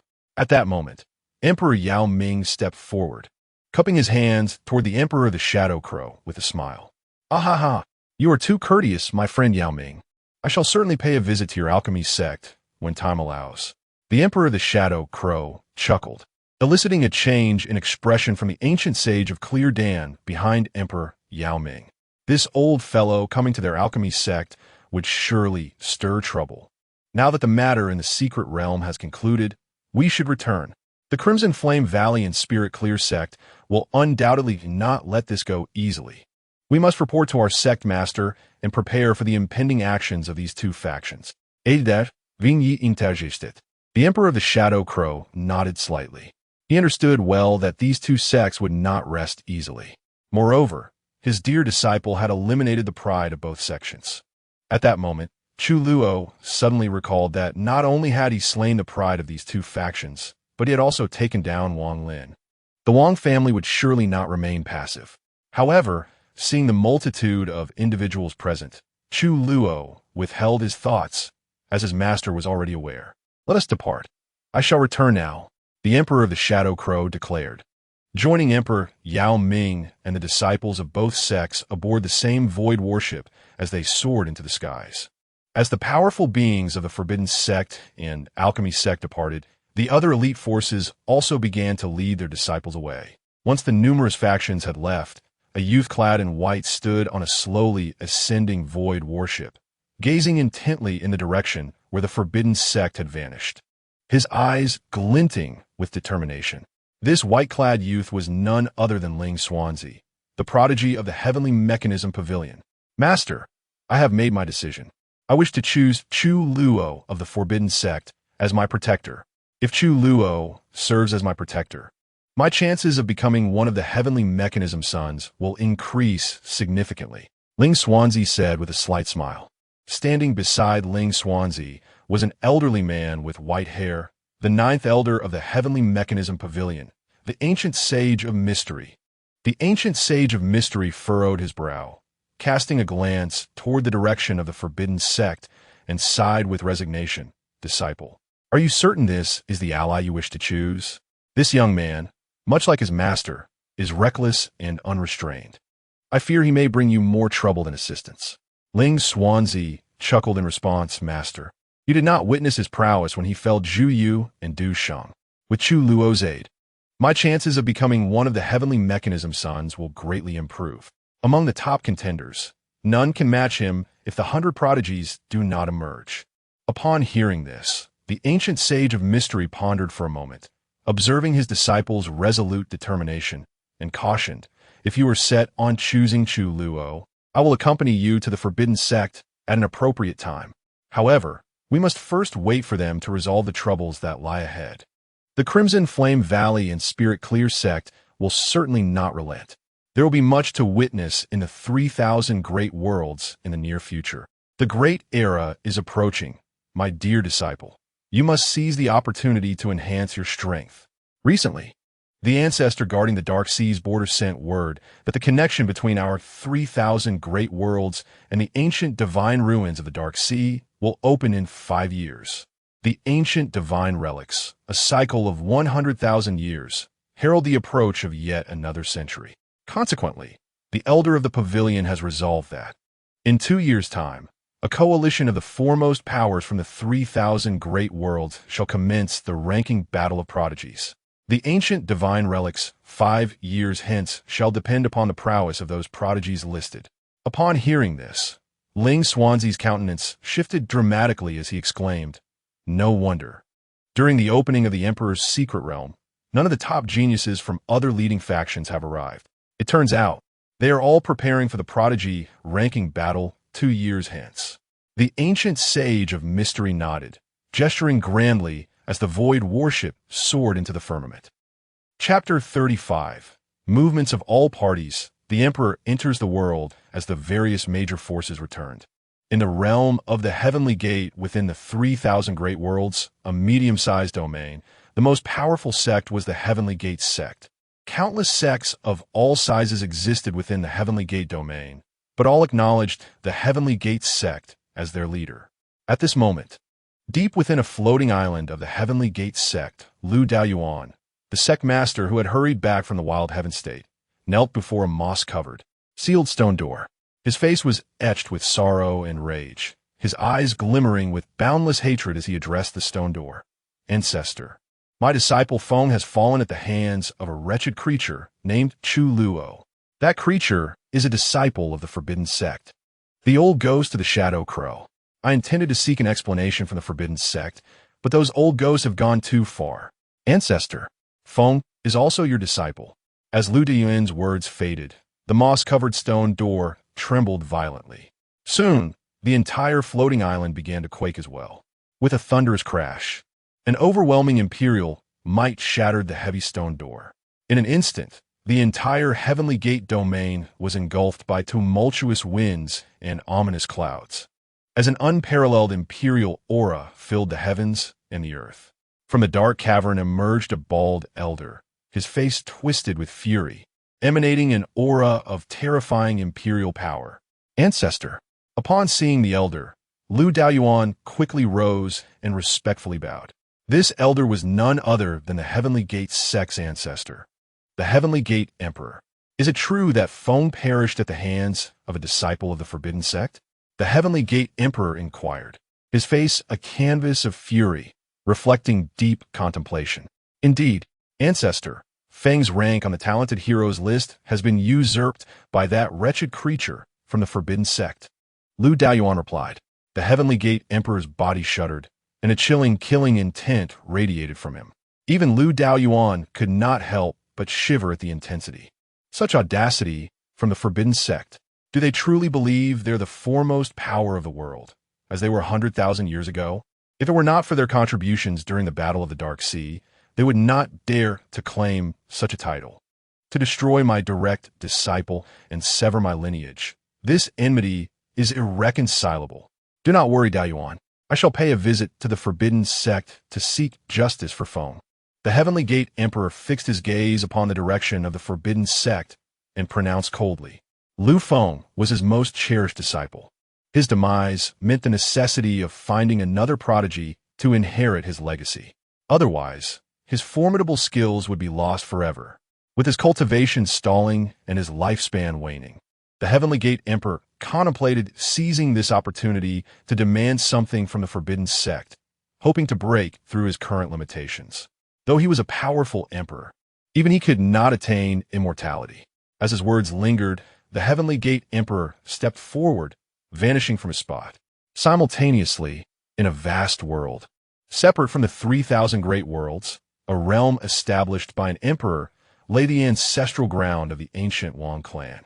At this moment, deep within the ancestral site, in a dim, massive cavern, there existed a hidden paradise. Numerous small, floating islands hovered within, each occupied by a figure in meditation. On one of these islands, an elder abruptly opened his eyes, his expression instantly transforming to one of fury as he sprang to his feet. "Damn the Forbidden Sect. Damn the old ghost of the Shadow Crow. Damn that wretched creature." A torrent of imperial might erupted from his form, and in an instant, the world within the Wang clan was engulfed in chaos, thunder rumbling ominously. This aged, wrathful voice resonated throughout the Wang clan's realm. "This is it, the voice of the ancestor, the evil suppressing emperor? What has transpired? The powerful members of the Wang clan were startled by the sudden surge of imperial might, their gazes drawn to the depths of the ancestral site. Within a grand palace, a middle-aged man clad in a dark robe, with thick brows and large eyes, abruptly rose from his seat, his gaze also fixated on the ancestral site, his brows furrowing. This man was Wang Outyin, the head of the Wang clan. Wang Outyin stepped forth, his figure vanishing from sight. Meanwhile, in the cavern of the ancestral site, the figure radiating incredible imperial might was filled with murderous intent, his eyes flashing with grief and fury. This was the true form of the evil, suppressing emperor. What is happening? What has occurred? The other figures meditating on the floating islands were awakened by the commotion. An elder from a nearby island looked towards the evil, suppressing emperor and inquired. The evil, suppressing emperor's eyes glimmered with cold light, his expression dark as he coldly replied, "My dear grandson has been killed by a mere wretch from the forbidden sect." Upon hearing this, the other ancestors present turned pale, their expressions darkening. They understood that the line of the evil, suppressing emperor was now reduced to just him and his grandson, Wang Lin. With Wang Lin's demise, it signified the potential obliteration of their lineage. The forbidden sect. They dare to slay a member of the Wang clan. Do they truly believe themselves to be the apex of all powers? An elder spoke coldly. Our Wang clan seldom intervenes in the world. Those who do not know might think we fear the forbidden sect. It is indeed time for our Wang clan to step into the 3,000 great worlds. The first battle shall target the forbidden sect. The elder beside the evil, suppressing emperor rose, a chilling smile crossing his face. The evil, suppressing emperor nodded, and together, they stepped forth, their figures vanishing from sight. As they emerged from the cavern, Wang Outyin appeared alongside them. Elder of the evil, suppressing sect. Elder Ming Wang. Wang Outyin was taken aback upon seeing the two elders manifest. Ancestor, what has transpired? Wang Outyin, sensing the killing intent radiating from the evil, suppressing emperor, could not help but inquire. Head of the clan, my grandson has perished outside. The evil, suppressing emperor's gaze was somber. What? Wang Outyin froze, his expression darkening. Not long ago, he had dispatched family experts at Wang Lin's request to accompany him to propose marriage to the Lingqing sect. He had never anticipated that Wang Lin would meet his demise. Who is responsible? Wang Outyin pressed. The forbidden sect. The evil, suppressing emperor stated coldly. Wang Outyin was taken aback, nodding slightly. As he observed the two elders, an understanding dawned upon him, and he spoke solemnly. Elders, would you require me to summon the clan's experts and declare war on the forbidden sect immediately? It is time to let the world know the might of our ancient Wang clan. No, head of the clan, there is no need for such trouble. We two old fellows can handle it ourselves. The evil, suppressing emperor waved his hand and stepped forth, vanishing from the Wang clan's ancient realm. The Ming Wang emperor followed closely behind. Chapter 36. A heart-to-heart between master and disciple, returning to the sect of forbidden arts. Wang Outyin watched as the two venerable ancestors departed, his gaze fixed on the direction of the forbidden sect, his eyes gleaming with a cold light. Meanwhile, as the Tianmin sect and the Wang clan began to take action, the Emperor Baikong of the Lingqing sect and his entourage also returned to their sect. Upon learning of the events, the higher-ups of the Lingqing sect were filled with fury. On that day, two more emperors from the Lingqing sect made their appearance. Departing from the sect, following closely was Qiyin Valley. Two elderly men with crimson hair stealthily left the valley, unnoticed by anyone. Above the void where the Dan sect resides, a spatial rift suddenly opened quietly. Immediately after, a massive warship, enveloped in a terrifying force, surged forth from the rift, slowly descending onto a plaza within the Dan sect. Aboard this warship were the returning Chu Luo and his companions. Fellow Taoist Yin, esteemed elders, and young friend Chu, I extend my heartfelt gratitude for this journey. Not long after, the Emperor Yao Ming expressed his thanks to Chu Luo and his companions with a respectful gesture. Fellow Taoist Yao Ming, this is merely what you said you would thank us for. I happen to have a small matter that requires your assistance. The Emperor Yin replied with a grin. The Emperor Yao Ming was taken aback, but soon smiled, saying, "Feel free to speak, my friend. As long as it is within my capabilities, I shall certainly assist." The Emperor Yin nodded slightly, producing a spatial ring that appeared in his hand. He tossed the ring to the Emperor Yao Ming. As the Emperor Yao Ming probed the ring with his divine sense, his expression changed slightly. For within his perception, the ring contained dozens of sacred herbs and several divine herbs. These herbs were all capable of restoring one's lifespan and were exceedingly precious, typically found only in perilous realms. These herbs in the ring were specifically sought by me in the perilous realm for my dear disciple.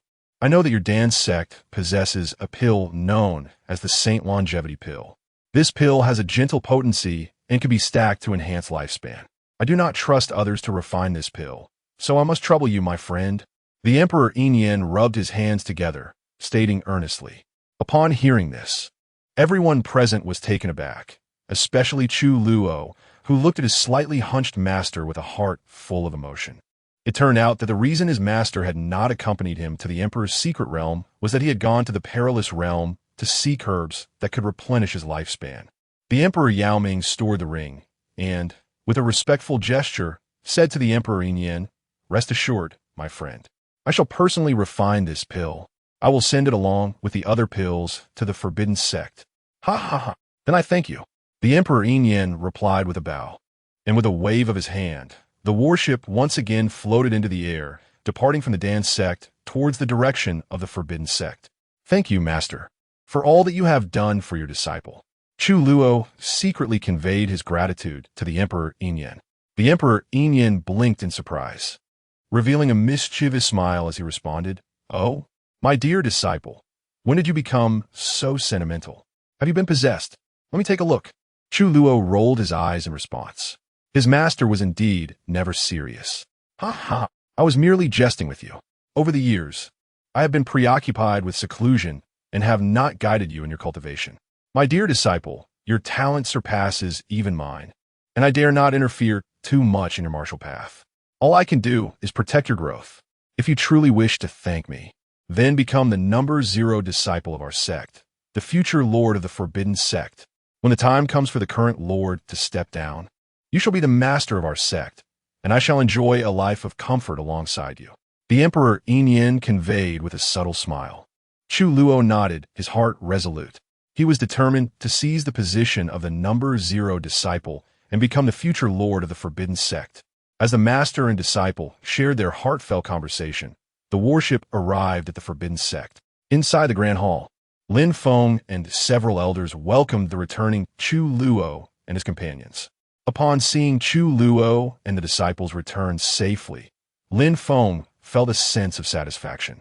However, when Lin Feng and the other elders sensed Chu Luo's current cultivation level, they were all taken aback. This young man had only ventured to the Emperor's secret realm and had already broken through to the initial stage of the primordial realm. This was simply astonishing. At that moment, the other elders regarded Chu Luo as if he were a rare treasure, considering whether they should recruit him. But in the next instant, a glance from the Emperor Yin sent them retreating. "Chu Luo, it seems you have gained quite a lot from this secret realm journey," Lin Feng remarked with a slight smile, expressing his approval. Chu Luo beamed, stepping forward to bow respectfully. "Sect Master, I indeed made significant gains during this journey." With that, Chu Luo beckoned his 6 junior brothers to step forward and open their spatial rings. In the next moment, a mound of spirit soil filled with spiritual energy appeared before everyone. Alongside the spirit soil were heaps of spiritual herbs. "This is spirit soil. Good lad, you found spirit soil in the secret realm and didn't even mention it to me. I've been guarding you outside the realm all this time." The second elder, Zhao Sheng, exclaimed, nearly drooling as he rushed forward to scold Chu Luo. Zhao Sheng crouched down, cradling the spirit soil in his hands, inhaling deeply, his face alight with excitement and ecstasy. Even Lin Feng and the other elders were deeply moved by the sight of the towering mound of spirit soil. Spirit soil was exceedingly rare, and they could hardly believe that Chu Luo had acquired so much in the secret realm. "Ha ha! Elder Zhao, look at your excitement. just some spirit soil, yet my dear disciple presents it to the sect, and in the end, it will still be you managing it. In our forbidden sect, aside from you, this old fellow, who spends his days either tending to flowers or grass, which elder is like you? The Emperor Yin derided, casting a disdainful glance at the exuberant Zhao Sheng. "Huh, old Yin, if you have the ability, then don't come to my herb fields in the future," Zhao Sheng retorted angrily, leaping up and pointing at the Emperor Yin. Seeing the two about to bicker again, Lin Feng hurriedly interjected, all right. Let these spirit soils be entrusted to the second elder. Chu Luo, you have made a contribution to the sect. Speak up. What reward do you seek from a sect? Chu Luo grinned and quickly bowed. This is what a disciple ought to do. No rewards are necessary. However, I did cause some trouble in the secret realm, which may implicate the sect, and I hope the sect will not hold it against me. Upon hearing this, everyone present was momentarily stunned. Lin Feng suddenly laughed, looking at Chu Luo and saying, "Isn't it just that you killed a prodigy from the Lingqing sect in the secret realm? What is the big deal? The people from the Lingqing sect simply lack the skill. If you slay them, you slay them. Even if they come knocking, you need not worry, for this sect master, along with the esteemed elders and your emperor master, will stand with you." Chapter 37. The Troublemaking Sect. Quickly summoned the ancestor. The previous clash between the Emperor of Shadow Ravens and the Emperor of Void had undoubtedly stirred Lin Feng. It was not difficult for him to surmise that this little rascal had likely caused another incident within the secret realm. Given the recent emergence of the Celestial Talents ranking, he easily deduced that Chu Luo must have slain a prodigy from the Lingqing sect. Chu Luo nodded slightly and continued, "Sect Master, besides the Lingqing sect, I also inadvertently killed Du Sheng and Han Wujia from the Qian Valley." Lin Feng and several elders exchanged glances, a shared understanding dawning upon them. This troublemaker. No worries, it's of little consequence. It's merely the Qian Valley. What harm could two major factions do together? Lin Feng waved his hand dismissively, still oblivious to the gravity of the situation. Furthermore, Chu Luo interjected, "When I acquired the spirit soil, I encountered Lu Feng from the Tianmen sect. He led a group to seize it, and in a moment of carelessness, I also ended his life." Lin Feng's expression faltered. The elders shared similar sentiments. "It's nothing serious, just a minor sect like Tianmen," Lin Feng reassured, taking a deep breath. "My good disciple, you've omitted one detail. You also killed a young scion of the Huanggu royal family." At this moment, the Emperor of Shadow Ravens seemed to recall something and quickly added, "Oh right, I almost forgot." Chu Luo hurriedly clarified to Lin Feng, "In the secret realm, I had no choice but to slay someone who claimed to be from the Huanggu royal family." Upon hearing those words, Lin Feng nearly lost his footing. Boom! "Chu Luo, you wretch, come out and face your demise." Just then, a voice filled with murderous intent echoed from above the forbidden sect. A vast imperial aura enveloped the entire void surrounding the sect. Lin Feng and the others present instantly turned pale. Lin Feng cried out to Elder Qin, Elder Qin, hurry and summon the ancestor."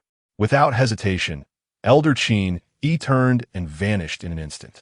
Sensing the familiar imperial pressure shrouding the forbidden sect, Chu Luo couldn't help but curse inwardly. The old ghost from the Long family has come knocking so soon. "Let us go." Lin Feng furrowed his brow and led the group outside the main hall, with Chu Luo hastily following. Outside, countless sect experts and disciples gazed upwards, their faces filled with trepidation. In the sky, lightning crackled, and an overwhelming imperial might surged forth, covering thousands of miles. The entire 3,000 great worlds trembled under this terrifying aura. Which emperor has descended this time? Sigh. As the era unfolds, emperors frequently descend. Chaos is bound to reign in the 3,000 great worlds once more. That direction seems to be the forbidden sect. I heard that disciples from the forbidden sect slayed prodigies from the Qian Valley and Lingqing sect in the secret realm. Could it be that the emperors of these two factions have come to demand an explanation? Undoubtedly. Let us go. We must see for ourselves. Numerous powerful figures stealthily made their way toward the forbidden sect. Even some reclusive, old monsters from various sects were stirred, sending out their divine senses. At that moment, the void above the forbidden sect was filled with powerful divine thoughts converging. Crack! Just as Chu Luo and Lin Feng, along with the others, appeared outside the main hall and gazed upward, a violent, invisible wave rippled through the air. Suddenly, a massive spatial rift shattered the sky, extending for miles. From this rift emerged two colossal imperial avatars, each towering thousands of feet, stepping forth as they looked down with overwhelming authority. In that instant, the very fabric of the world surrounding the forbidden sect became chaotic, the laws of the great Tao and elemental energies spiraling into disarray. It was the Wang family's demon-suppressing emperor and the Ming Wang emperor. Heavens, how could the emperor of the Huanggu royal family have descended? And why have they come to the forbidden sect? I've heard rumors that Chu Luo killed someone from the Wang family in the secret realm, and that person was supposedly the grandson of the demon-suppressing emperor. Indeed, this Chu Luo is truly a troublemaker. The sect is undoubtedly unfortunate. Indeed, thankfully, it's the forbidden sect. Had it been another sect, they would have faced annihilation countless times by now. However, before the many powerful figures of the 3,000 great worlds could finish their discussions, suddenly, after the appearances of the demon-suppressing emperor and the Ming Wang emperor, several more terrifying imperial auras surged from the distant horizon. In the next moment, 5 formidable figures, riding their imperial avatars through the void, descended upon the forbidden sect. In the blink of an eye, the entire realm trembled violently under the overwhelming force, as if the very heavens could scarcely withstand the power emanating from these emperors. That is the Tianmin Emperor, and the Fire Emperor from Qian Valley, the Flame Emperor, the Wine Sage from Lingqing sect, as well as the Wuchan Emperor. Heavens, has Chu Luo truly violated the heavenly edicts? Drawing the attention of 3 top-tier factions and a first-rate sect, all 7 emperors have come to his doorstep. My goodness, if Chu Luo manages to escape today, he will undoubtedly make history, unparalleled and unmatched. His name echoing throughout the 3,000 great worlds. This seems impossible, unless the forbidden sect is willing to fight. Even the Emperor of Shadow Ravens cannot protect Chu Luo. As countless powerful figures were left in shock within the forbidden sect, Lin Feng and the elders couldn't help but twitch their mouths in disbelief at the sight of the 7 imposing emperors looming above. Yet, keen observers would notice that there was not a trace of fear in Lin Feng and the elders' eyes. At this moment, Lin Feng and the elders simultaneously turned their gaze toward Chu Luo. Chu Luo wore an expression of embarrassment and helplessness. It seemed he had truly stirred up a monumental mess this time. Could the sect withstand this? My dear disciple, fret not. This is merely a minor affair. You must understand that our forbidden sect is extraordinarily powerful. At that moment, the voice of his master echoed in Chu Luo's ears. Startled, he looked at his master, who appeared to have sensed his unease. Thus, Chu Luo questioned, Master, just how powerful is our sect? These are 7 emperors, after all. Perhaps I should go with them to avoid implicating the sect. Worry not, my dear disciple. Today, not only 7 emperors, but even if 10 or 20 were to arrive, they shall not take you away. Just know, our forbidden sect possesses strength formidable enough to challenge the entirety of the 3,000 great worlds. The Emperor of Ravens grinned, transmitting his thoughts secretly. Chu Luo's eyes widened in astonishment, his heart trembling. If that were true, he could confidently unleash his power without concern. Esteemed elders, you have traveled far. May I inquire about your purpose? Lin Feng stepped forward, gazing at the descending 7 terrifying imperial avatars with neither arrogance nor submission. Boom. Chapter 38. The arrival of the 7 emperors. The ancestor enters the world. The expression of the evil suppression emperor was cold as ice, letting out a low grunt. An overwhelming imperial might surged forth, swiftly descending upon Lin Feng and his companions. Lin Feng and the elders present felt a sudden weight upon their shoulders. Just as the oppressive force from the evil suppression emperor was about to overwhelm them, the Yin Crow emperor stepped forward, positioning himself protectively in front of the others. A strange smile dancing upon his lips. In the next moment, a vast pressure emanated from the Yin Crow Emperor, countering the might of the evil Suppression Emperor. Witnessing this scene, the six emperors, Ming Wang, Tianmin, Tianhua, Yuhua, Zhou Sheng, and Wuchen, simultaneously stepped forward. Oomph. With a resounding crash, six imposing auras, imbued with murderous intent, surged towards the Yin Crow Emperor. However, in the following moment, the assembled emperors were collectively astonished. The combined pressure of seven emperors failed to phase the Yin Crow Emperor, who stood resolute against it. The expressions of the seven emperors darkened, their gazes fixated upon the Yin Crow Emperor. Could this old fellow truly be a newly ascended emperor? Remarkable. Chu Luo couldn't help but be awed, astonished by the prowess of his master, who single-handedly resisted the might of seven emperors. Even Lin Feng and the other elders couldn't help but admire the silhouette of the Yin Crow Emperor. The Yin Crow Emperor gazed up at the seven emperors in the void, a cold smile gracing his lips. "My sect leader has a question for you. Are you all deaf, you old fools?" His voice echoed throughout the heavens and the earth, offering no respect to the seven emperors. "Oomph, old fool. Hand over that little beast, Chu Luo." The evil Suppression Emperor was the first to speak, his tone heavy with contemplation. "Indeed, hand over Chu Luo. He has slain a prodigy of our Lingqing sect. If you do not comply today, your forbidden sect must give us an explanation."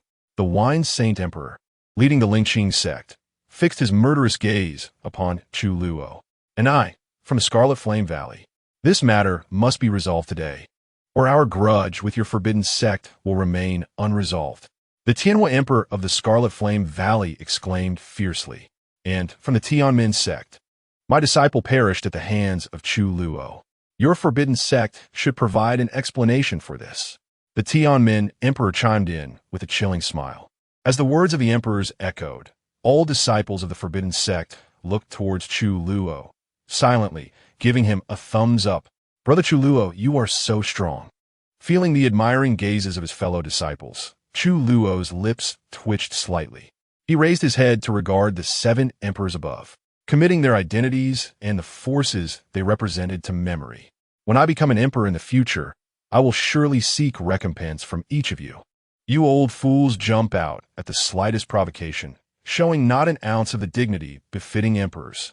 Oomph. Old Tianmin, I advise you to leave. Your meager sect is insignificant.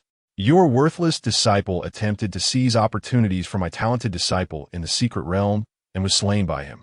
I, from the forbidden sect, have yet to seek trouble with your Tianmin sect, yet you dare to come here looking for death. Leave while you can, otherwise I shall lead my people to annihilate your Tianmin sect." The Yin Crow Emperor berated the solitary Tianmin Emperor, his words bringing great satisfaction to Chu Luo. From the Emperor Master S protection value 10,000. Chu Luo's eyes lit up, his heart swelling with joy. "You!" The Tianmin Emperor was left speechless by the scathing rebuke, his face darkening considerably. Disregarding the Tianmin Emperor, the Yin Crow Emperor turned his gaze towards the evil Suppression Emperor and the other two top-tier emperors, sneering. "And what you ancient relics, who have lived for millennia? What will you do if I refuse to hand over my talented disciple? Ha ha! What will you do? Today, I shall declare war on your forbidden sect." The evil Suppression Emperor laughed in fury, a chilling murderous intent emanating from him, enveloping the heavens.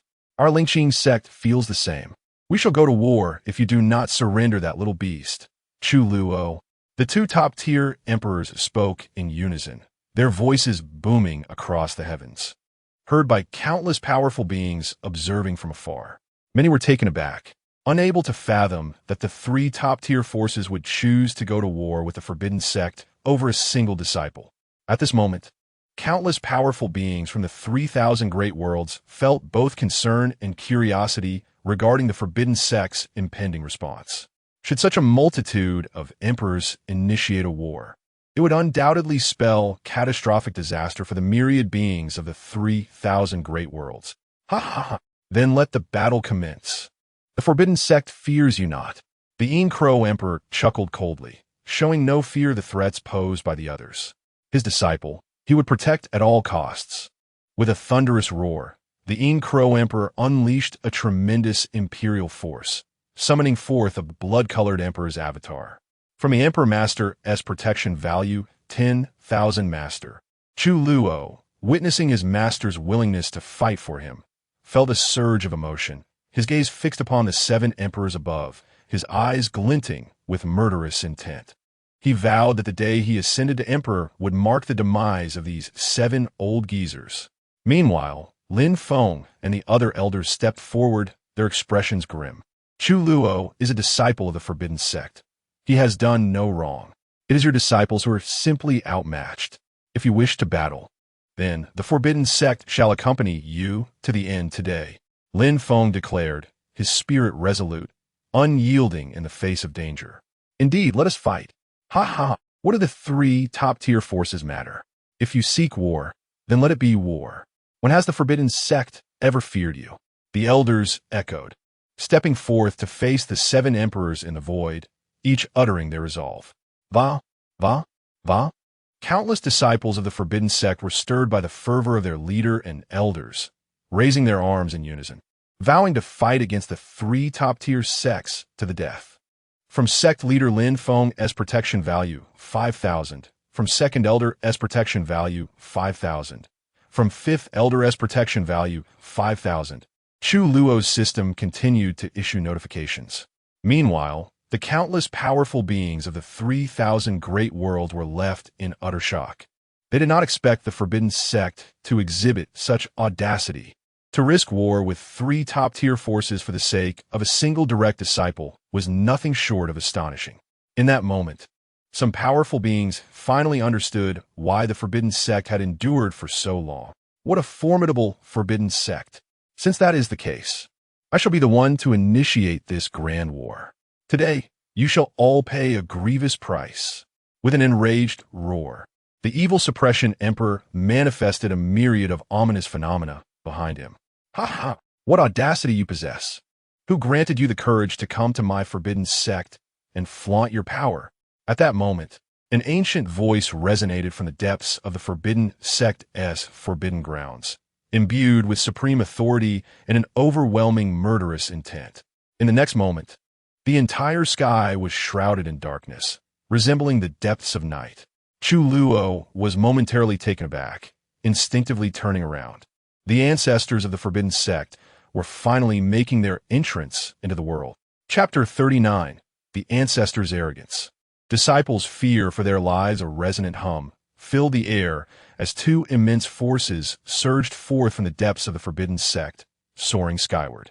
In the next moment, a golden pathway illuminated the surroundings, and myriad wondrous phenomena unfolded in succession.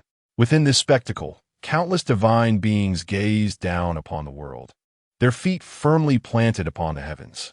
From the terrifying manifestations emerged 2 imposing figures, stepping forth with an air of transcendence. As Chu Luo cast his gaze upon them, he recognized these 2 figures as distinguished elders, each possessing a distinctly different aura. One was clad in white, his hair as white as snow, exuding a scholarly elegance. The other appeared disheveled and nonchalant. It was him. Chu Luo's heart raced as he focused on the refined elder, unable to suppress a gasp of astonishment. This was the very elder he had encountered during his attempts to master the final forbidden art of escape. In a miscalculation of direction, he had inadvertently transported himself deep into the forbidden ground. Within that sacred space, he beheld a stone tablet inscribed with the records of 3,000 forbidden arts. It was then that he learned the truth. The Forbidden Sect possessed not 1,000, but a staggering 3,000 forbidden techniques. At that time, he had intended to copy the remaining 2,000 forbidden arts, only to be interrupted by an elder who unceremoniously cast him out of the forbidden ground. That elder was none other than the elegantly refined ancestor standing before him. This was the old ghost of Xiaocheng, the old ghost of Daoyuan, the emperor of exorcism, along with the other 6 emperors present, felt a palpable shift in the atmosphere upon the sudden appearance of these 2 venerable elders above the Forbidden Sect. Yet, in the next instant, their expressions returned to normal, as their consciousnesses surged toward the depths of the Forbidden Sect, seeking insight. However, a formidable force within the depths thwarted their probing. Hiss! That is, the Emperor of Xiaoqing and the Emperor of Daoyuan from the Forbidden Sect. 100,000 years ago, during the Battle of the Dark Sea, these two emperors had wreaked havoc, establishing tremendous merits for our 3,000 great worlds, instilling fear in those adversaries across the Dark Sea who have dared not to stir since. Indeed, it is astonishing that after 100,000 years, these two emperors still remain. Time has passed, yet neither shows a trace of decay. It seems their strength has grown even more formidable than it was 100,000 years ago. These two are the latest ancestors of the Forbidden Sect. One wonders whether the predecessors still linger, if the previous ancestors are still present. Today, objectives of the seven emperors may very well be thwarted. Who can say? The multitude of powerful beings observing this scene erupted into a commotion upon witnessing the emergence of the two ancestors from the Forbidden Sect. Some hidden old ghosts were reminded of the cataclysmic battles from 100,000 years ago, their gazes toward the two elders filled with reverence. Ancestors! Lin Feng rejoiced, leading the gathered elders and disciples in a respectful bow toward the two ancestors. Chu Luo followed suit. Unnecessary formality, sect master. Young one, it is delightful to see you again.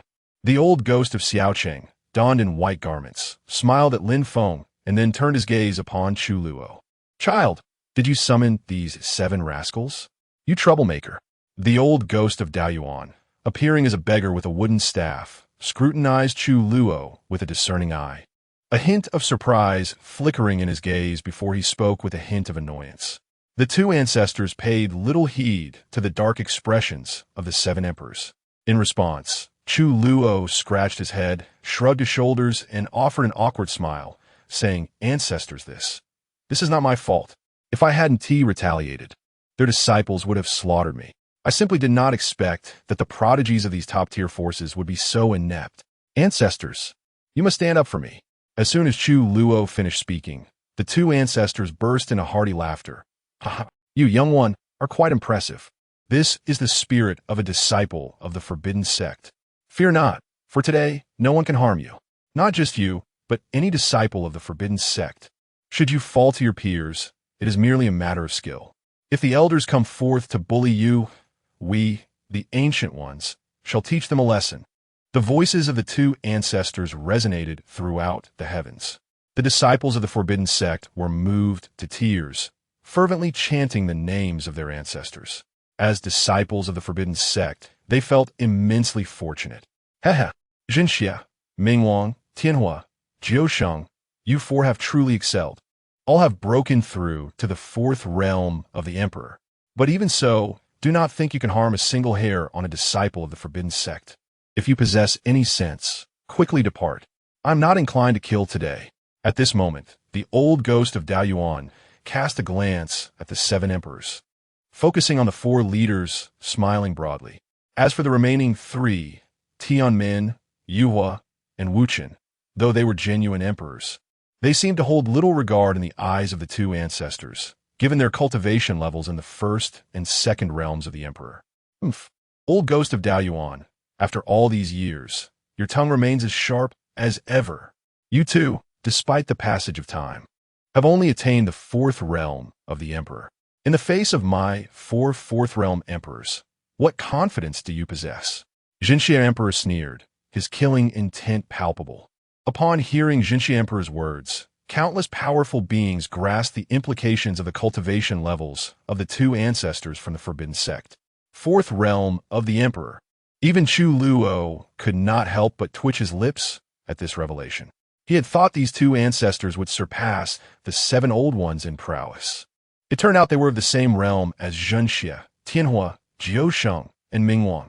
The number of fourth realm emperors on the opposing side was evidently greater, and there were three more emperors, Tianmin, Yuhua, and Wuchen, present. How could these two ancestors act so brazenly? Chu Luo had previously believed himself to be quite audacious. Little did he know that the ancestors of the Forbidden Sect were even more so. Sect Master, are these truly the only two ancestors we have? If there are others, please summon them forth. I fear these two might be overwhelmed by the opposition. Chu Luo whispered anxiously to Sect Master Lin Feng. Lin Feng's lips twitched slightly, and he cleared his throat before replying telepathically. Fear not, young one. Our two ancestors were once renowned for their invincibility among their peers. However, as he spoke, doubt crept into his mind. What was Elder Qin thinking? Why had only these two, the weakest ancestors, been summoned?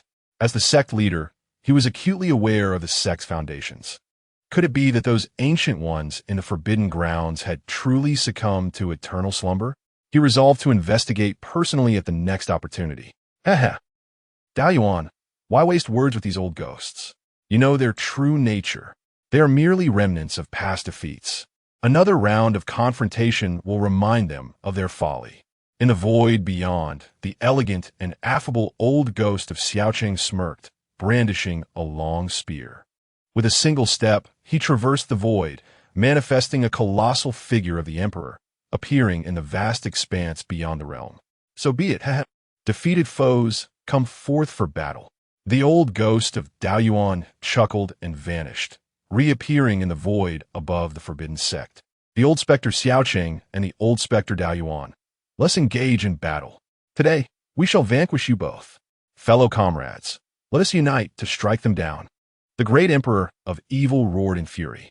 Excellent. Boom. Chapter 40. The War of Emperors. Terrifying as such, with a decisive step, he advanced, commanding the formidable avatar of the emperor, charging into the void beyond. The other 6 emperors followed suit, their majestic forms soaring into the abyss. In an instant, the sky above the 3,000 great worlds was enveloped by an overwhelming force. The boundless void of the heavens shattered under the weight of this terror, revealing a dim and desolate expanse. Fragments of space, akin to mud and sand, littered the cosmos. The entire realm seemed to plunge into an apocalyptic state, instilling dread in countless beings. Fortunately, these emperors opted for the outer void as their battleground. Had they chosen the 3,000 great worlds, it would have led to unimaginable devastation. Chu Luo's system chimed with notifications once more. At this moment, he examined his attribute panel and discovered that his protective value had amassed to an impressive 145,000. He was yet another step closer to exchanging for the immortal body. Disciple, stay close to the sect master. I shall assist the ancestor. Just as Chu Luo was lost in thought, the Enian emperor, glancing at the battlefield, saw his 2 ancestors besieged by 7 foes. With a resolute command to Chu Luo, he stepped forward, commanding a crimson avatar of the emperor, soaring into the fray. Boom! At this moment, in the battlefield of the outer void, the Tianhua emperor, the Yuhua emperor, the Wuchen emperor, and the Tianmen emperor encircled the Xiaoqing ancestor. Meanwhile, the Jinxie emperor, the Mingwang emperor, and the Jiuxing emperor targeted the Daoyuan ancestor. Boom! Boom! Boom! In both battlefields, the colossal avatars of the emperors trampled the universe, unleashing myriad arcane techniques that suppressed the endless domain.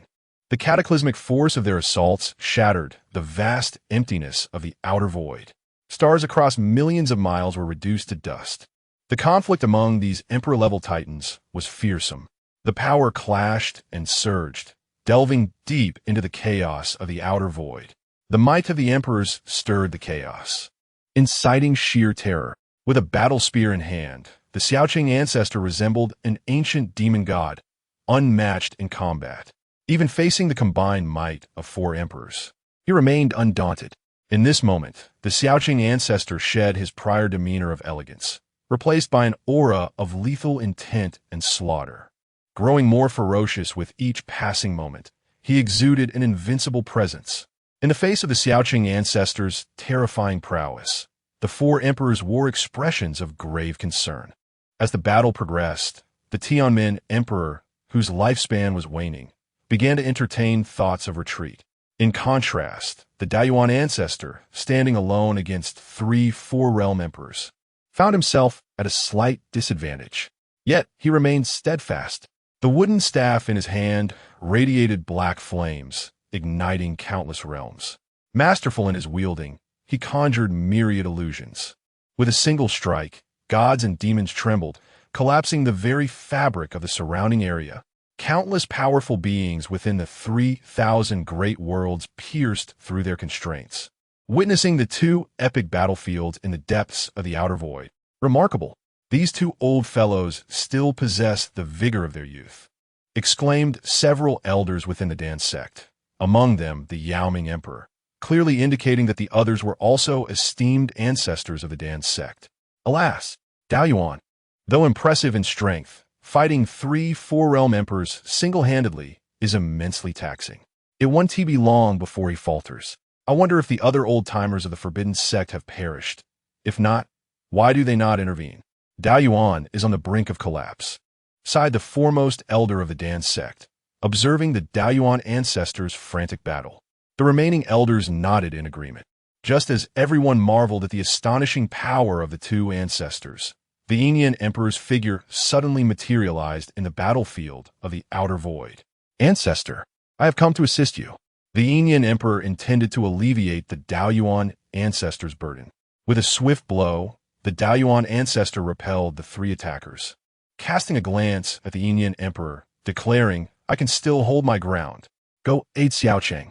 The Enian Emperor paused, shifting his gaze toward the Xiaocheng ancestor's battlefield. Suddenly, he noticed the Tianmin Emperor attempting to retreat from the fray. With a grin, he stepped forward. Tianmin, old ghost, were you not seeking an explanation for my forbidden sect? I shall deliver it now. Prepare to meet your end. Boom! The enraged Tianmin Emperor, blocked in his escape, retaliated fiercely, and thus began the emergence of a third battlefield. As the conflict raged, the Mingwang Emperor seized a moment of distraction from the Daoyuan ancestor. In an instant, he unleashed the ultimate technique of the Wang family. A colossal avatar of the immovable Mingwang, towering tens of thousands of feet, descended upon the scene. The Daoyuan Emperor, taken aback, felt the black flames enveloping his staff. With a powerful swing, he countered. Boom! The imposing and destructive Mingwang avatar was shattered by the strike. Youqian's prison. Buzz! At the moment the Mingwang avatar disintegrated, the Jiuxing Emperor appeared before the Daoyuan Emperor. With a grand gesture, he conjured an immense illusory tower, cloaked in astounding power, enveloping the Daoyuan ancestor. The Daoyuan Emperor's expression shifted dramatically. Ha ha! Today is your demise, Daoyuan old ghost. The Jinxia Emperor, wielding an unparalleled avatar, emerged behind the illusory tower, imprisoning the Daoyuan ancestor, delivering a catastrophic blow. Ancestor, in this moment, Lin Feng and the elders of the Forbidden Sect turned pale with shock. Damn it, this old fool lacks honor. Is ambush the way of the emperor? Chu Luo could not restrain his exclamation. However, just as everyone assumed the Daoyuan ancestor was on the verge of succumbing to the Jinxia Emperor's ambush, deep within the most forbidden grounds of the Forbidden Sect, in a desolate area, a mound constructed of purple bricks shimmered with a violet glow. These bricks exuded an extraordinary power, seemingly not of this world. Boom! The purple brick mound erupted instantaneously. A bronze coffin emerged from within. Creak! Boom! The bronze coffin slowly opened. An unparalleled force surged forth from within, shooting skyward into the void beyond. Boom! This power, which sent shivers down everyone's spine, moved with astonishing speed, appearing almost instantaneously behind the Jinxia Emperor, preparing to strike. The Jinxia Emperor, sensing the threat, was taken aback, quickly turning to evade. Boom! This terrifying force obliterated the illusory tower, imprisoning the Daoyuan ancestor. The Daoyuan ancestor hurriedly retreated, glancing toward the depths of the sect's forbidden grounds, a smile breaking across his face. Who? At this moment, the Jinxia Emperor, Jiuxing Emperor, and Mingwang Emperor all halted, their gazes directed toward the forbidden sect of the 3,000 Great Worlds. Simultaneously, the Tianhua Emperor, Yuhua Emperor, and Wuchen Emperor, who had been besieging the Xiaoqing ancestor, also ceased their assaults, turning their attention to the Xiaoqing ancestor's rear in the 3,000 Great Worlds. The Yingyan Emperor and the Tianmin Emperor, locked in fierce combat, were equally startled by that formidable force, pausing their struggle and focusing on the forbidden sect. At this moment, not only the formidable emperors from the outer void, but also numerous powerful beings from the vast 3,000 great worlds, redirected their gazes towards the forbidden sect. Is it the other ancestors who have taken action? Chu Luo instinctively inquired as he gazed in the direction of the forbidden grounds. Lin Feng nodded slightly, feeling a profound sense of relief within. These ancient beings have finally decided to intervene. In the next instant, an aged voice, laden with a murderous intent, resonated as the heavens cycle through countless eras. Only my forbidden immortal sect remains eternal. Chapter 41. The sword river buries the jade. A sword crosses the galaxy. Upon the utterance of that ancient voice, in the blink of an eye, an elder clad in white, with strands of white hair interwoven with black, appeared silently above the forbidden sect, wielding a spiritual sword. This white-clad elder not only emanated a suffocating aura, but also exuded a palpable sense of death. Upon seeing the visage of this elder, the Emperor of Restraint was taken aback, and the powerful beings from the 3,000 great worlds all had their pupils constrict in astonishment, especially the 7 from the Emperor of Restraint, who were filled with deep apprehension. Who is this ancestor of ours? They pondered. He should be fine, right? As they gazed upon the elder's figure, which continually released a dense aura of death, Chu Luo felt a sense of foreboding wash over him. It seemed their ancestor was on the brink of demise.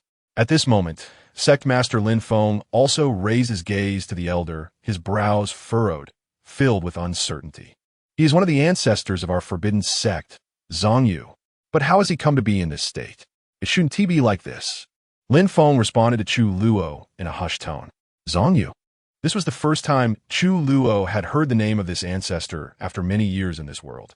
It seemed that Zhongyu had existed for an exceedingly long time, for such a heavy aura of death could not have manifested otherwise. Zhongyu is indeed Zhongyu. The sword river buries the jade. A gasp escaped him. Has even the Emperor Zhongyu entered the world? The Emperor Zhongyu was renowned across the 3,000 great worlds, even during the time when the current emperor was still in the ancient Saint realm. How could there be so much deathly energy surrounding him? Alas, while the lifespan of an emperor is long, if one does not manage to break through, they will ultimately succumb to the passage of time. He appears to be merely a little over 100 years old. In such a time, this old fellow Zhongyu will surely pass on. Even Zhongyu has reached the state of the 5 declines of heaven and man.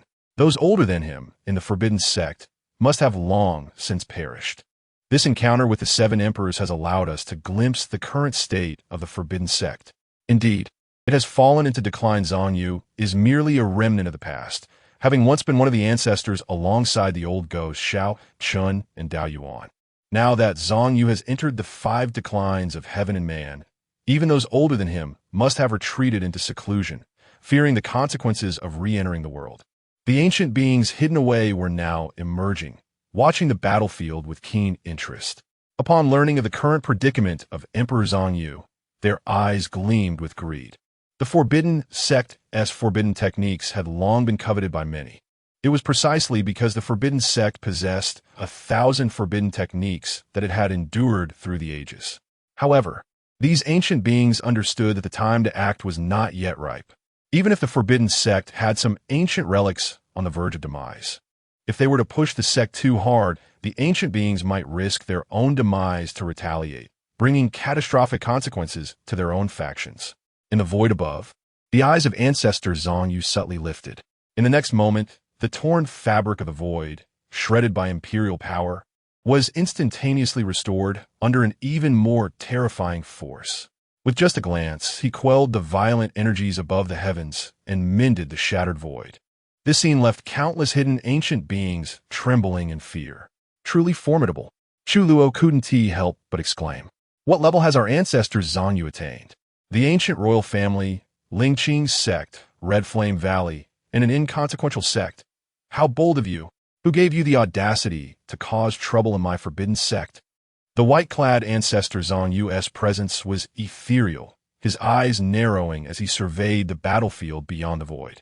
His voice, resonating with a chilling, monumental tone, reverberated like a bell from ancient times, causing the Emperor of Restraint and the others to feel a slight sting in their eardrums despite the distance.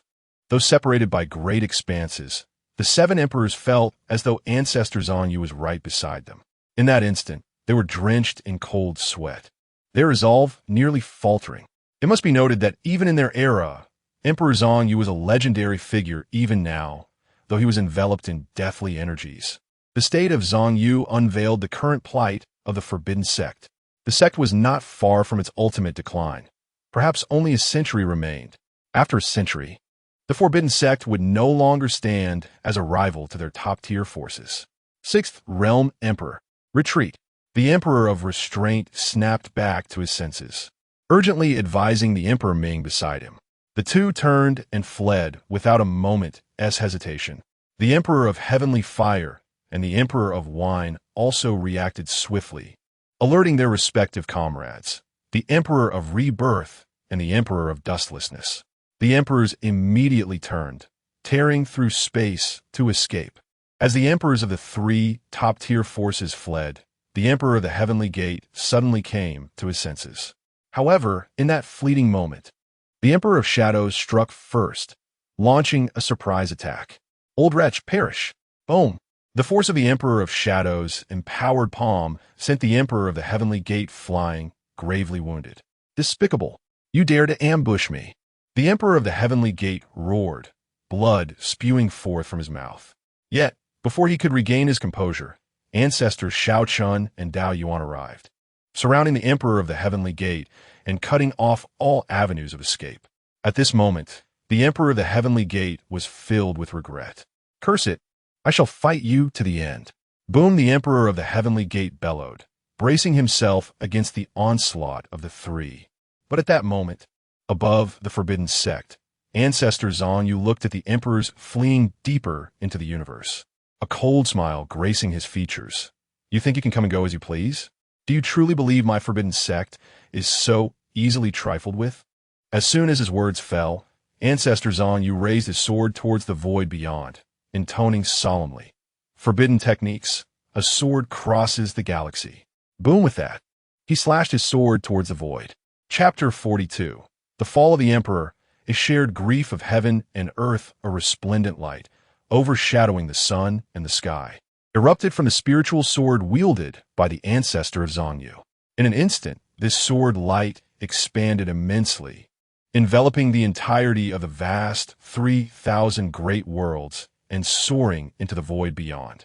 Countless powerful beings gazed upward, their eyes wide as saucers, trembling with fear as expressions of terror etched across their faces. A colossal river of swords, beyond description, manifested before their eyes. Within this river, a terrifying sword intent materialized, roaring and surging forth.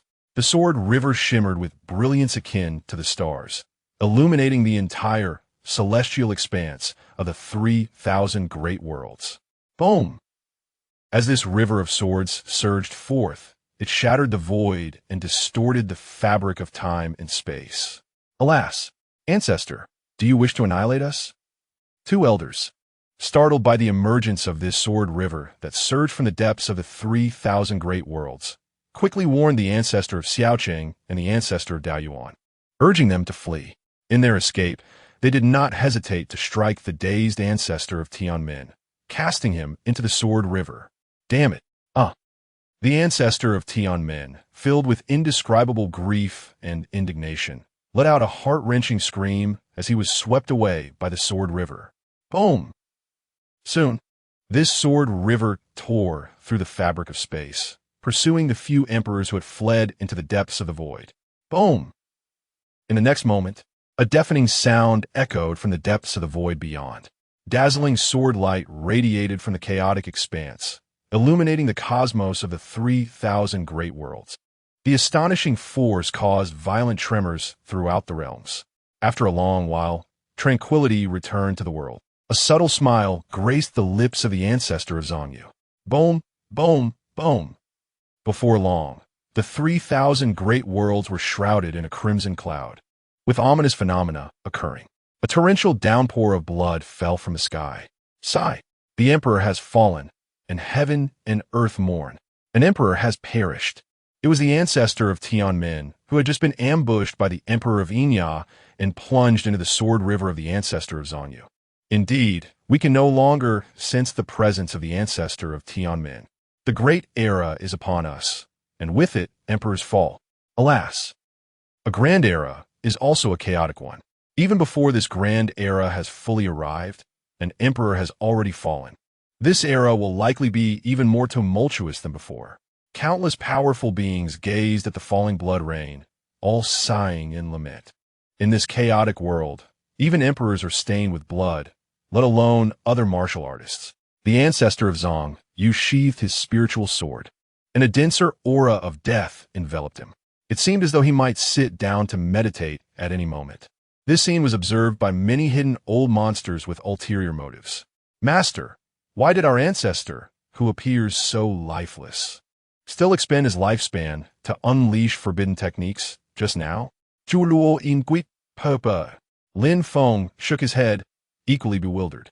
Subsequently, the minds of many powerful beings withdrew from the skies above the forbidden sect. The ancestor of Zhong Yu descended before the crowd.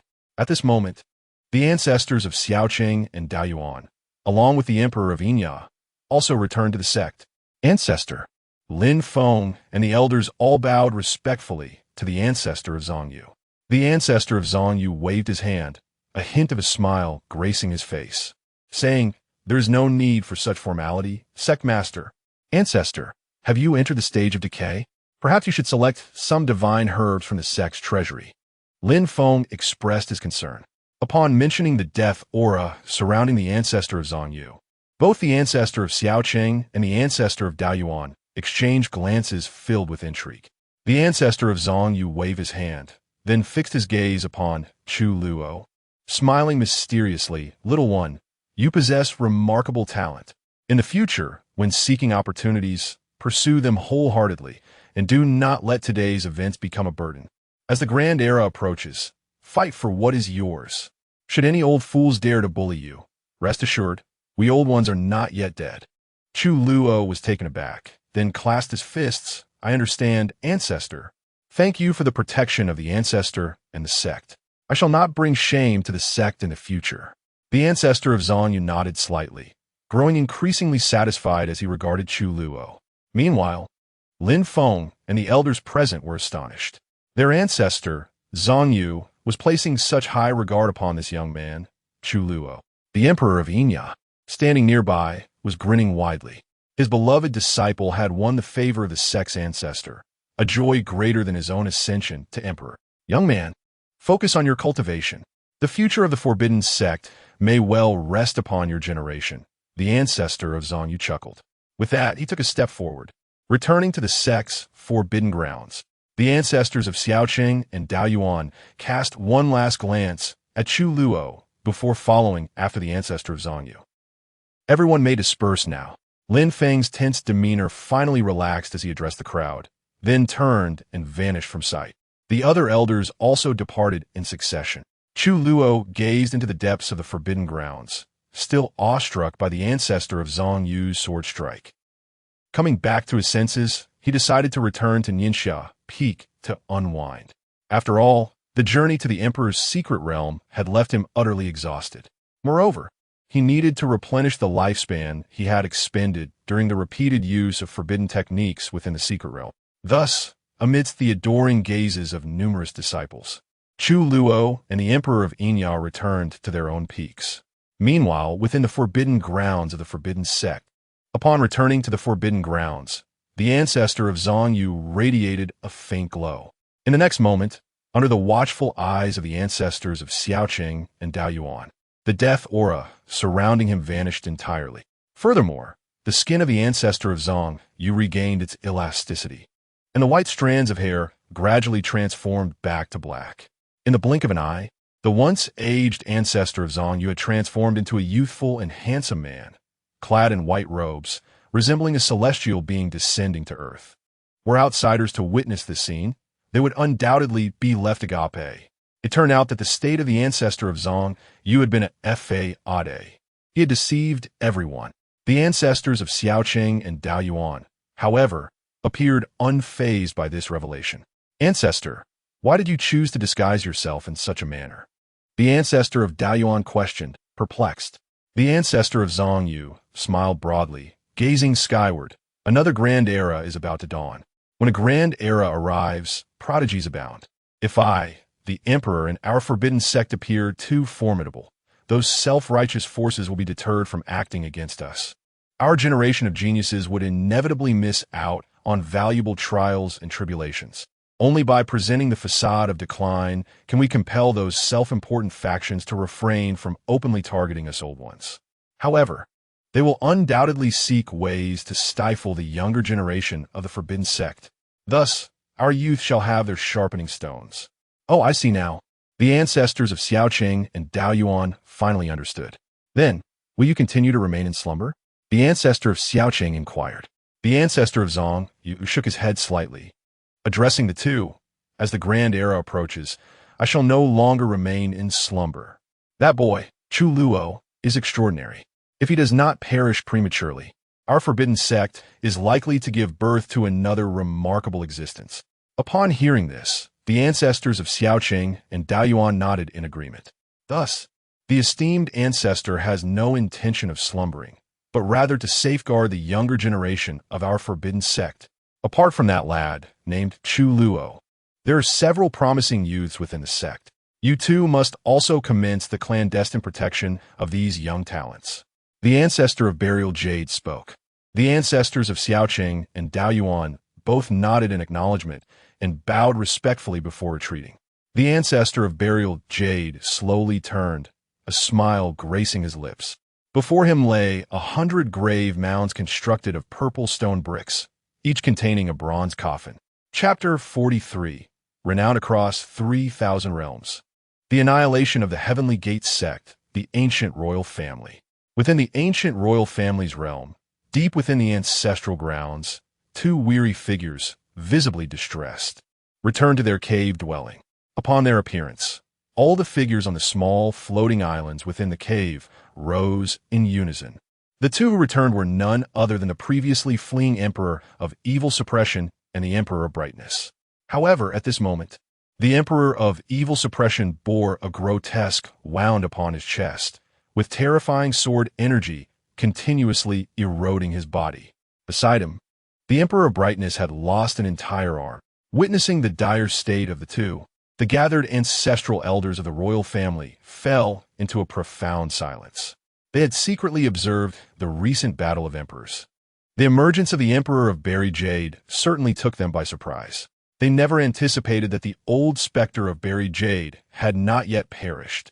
Despite his unparalleled combat prowess in the past, he had frequently employed forbidden techniques that severely depleted his lifespan. It was astonishing that he had endured until this day. At most 100 years, after which that old creature will surely pass on. Well, let's inform the family head. Our ancient royal family must step into the world. Furthermore, let the talented youth of the family venture out to hone their skills. Since the ancient sect of forbidden practices is on the verge of collapse, we must not allow the younger generation of the forbidden sect to thrive. Indeed, let our youth go forth and extinguish the future of the forbidden sect. Ladies and gentlemen, let us first assist the Emperor of Evil Suppression and the Emperor of Brightness in expelling the sword energy from their bodies. The ancestral elders of the royal family all took action, commencing to purge the terrifying sword energy from the bodies of the Emperor of Evil Suppression and the Emperor of Brightness. A similar scene unfolded in the Lingqing sect in the Qian Valley. Although the strike from the Emperor of Buried Jade did not slay the four emperors, the Emperor of Heavenly Fire, the Emperor of Fiery Bath, the Emperor of Wine Sage, and the Emperor of Dustless, the injuries sustained by these four prominent figures were even more severe than those of the Emperor of Evil Suppression and the Emperor of Brightness. Both the Lingqing sect and the Qian Valley would have to pay a hefty price to heal their respective elders. Meanwhile, following the battle of emperors against the forbidden sect, the three top-tier powers, the royal family, the Lingqing sect, and the Qian Valley, fell into a collective silence, refraining from making any external response. However, the outside world had already erupted into a storm of speculation. The names of the Emperor of Buried Jade, the Emperor of Xiaoqing, and the Patriarch of Daoyuan resonated once again across the 3,000 great realms. Along with them were the Emperor of Shadow Crow and the instigator of this imperial battle, Chu Luo. Today, Chu Luo's name was known far and wide across the 3,000 great realms, his fame eclipsing even that of some of the top prodigies on the list of celestial talents. In the realm of the Heavenly Gate sect, the sect master, Lu Daoyuan, sat in the main seat with a despondent expression, his eyes devoid of spirit. Below him stood 5 elders of the sect, 2 of whom were of ancient saint level, while the remaining 3 were of great saint level. The entire Heavenly Gate sect, including Lu Daoyuan, had a mere 3 ancient saints. At this moment, the atmosphere in the hall was exceedingly tense. The fall of the Emperor of the Heavenly Gate had taken them all by surprise. The ancestral elder of the Heavenly Gate sect was their sole elder and the only emperor stationed at the sect. Now, with the Emperor of the Heavenly Gate gone, their sect had plummeted from first-tier power to a second-tier power. Sect Master, what shall we do now? The leading ancient saint elder glanced at the despondent Lu Daoyuan and inquired. Lu Daoyuan pressed his temple, feeling overwhelmed. What else can we do? Issue a decree. From this day forth, the Heavenly Gate sect shall retreat from the world. We shall establish a protective barrier for the sect. All disciples and elders are forbidden from leaving the sect without permission. Very well, Sect Master. Just as the 5 elders were about to leave the main hall, a terrifying force suddenly enveloped and sealed the skies above the Heavenly Gate sect, isolating them from the outside world. The expressions of Lu Daoyuan and the 5 elders changed dramatically. An enemy attack. Quickly follow my lead to confront them. Lu Daoyuan's face darkened as he led the 5 elders outside the hall. At this moment, under the weight of this overwhelming sacred might, the disciples within the Heavenly Gate sect were already thrown into disarray. Lu Daoyuan gazed up at the void, his face grim. Which esteemed friend has come to my Heavenly Gate sect? Buzz! As soon as his words fell, a rift in space opened above the Heavenly Gate sect. Following this, 3 towering figures, each wielding the appearance of ancient saints, stepped through the spatial rift. Behind these 3 formidable figures trailed 10 great saints and 10 powerful beings of the saint realm. Upon witnessing this scene, Lu Daoyuan and the elders of the Heavenly Gate sect felt their spirits plummet to an abyss. The forbidden sect. Lu Daoyuan's expression soured.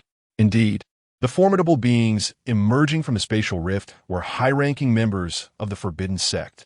Leading them were 3 ancient saints, 2 elderly men, and a still enchanting woman. These 3 were renowned high-ranking elders of the forbidden sect. The 6th elder Qingyi, the 7th elder Xiaozhu, and the 8th elder Jifeng. Lu Daoyuan's expression turned frantic. The 8 elders of the forbidden sect were legendary across the 3,000 great realms, except for the current Emperor of Shadow Crow. The other 7 elders were all at the pinnacle of ancient saint level. Lu Daoyuan could hardly believe that the forbidden sect would dispatch 3 pinnacle ancient saints and arrive so swiftly. A mere first-tier power dares to seek trouble with our forbidden sect. Prepare to meet your demise. Boom! The leading elder, Qingyi, lowered her beautiful gaze, her exquisite visage radiating an aura of frost. Subsequently, Qingyi, Xiaozhu, and Jifeng, accompanied by their entourage of great saints and saints, launched their assault. The following day, the Heavenly Gate sect was obliterated by a mysterious force, causing a tremendous uproar. As for the identity of this mysterious force, all powerful beings were well aware. The forbidden sect. On the peak of Ningxia, after returning, Chu Luo secluded himself in his chamber. At this moment, golden Sanskrit characters danced across his body, exuding a unique resonance. Suddenly, Chu Luo's eyes flew open. Buzz! The golden Sanskrit characters vanished in an instant. Chu Luo smiled broadly, clenching his fist. He lowered his gaze and picked up a jade tablet lying beside his bed. This tablet bore the character for Wang. Within this jade tablet was enshrined the royal family's supreme technique, the immovable Bright King. The immovable Bright King technique was something Chu Luo discovered while sorting through Wang Lin's spatial ring. When he witnessed Wang Lin employing this technique, Although it could not rival the forbidden sect's forbidden techniques, its power was nonetheless commendable.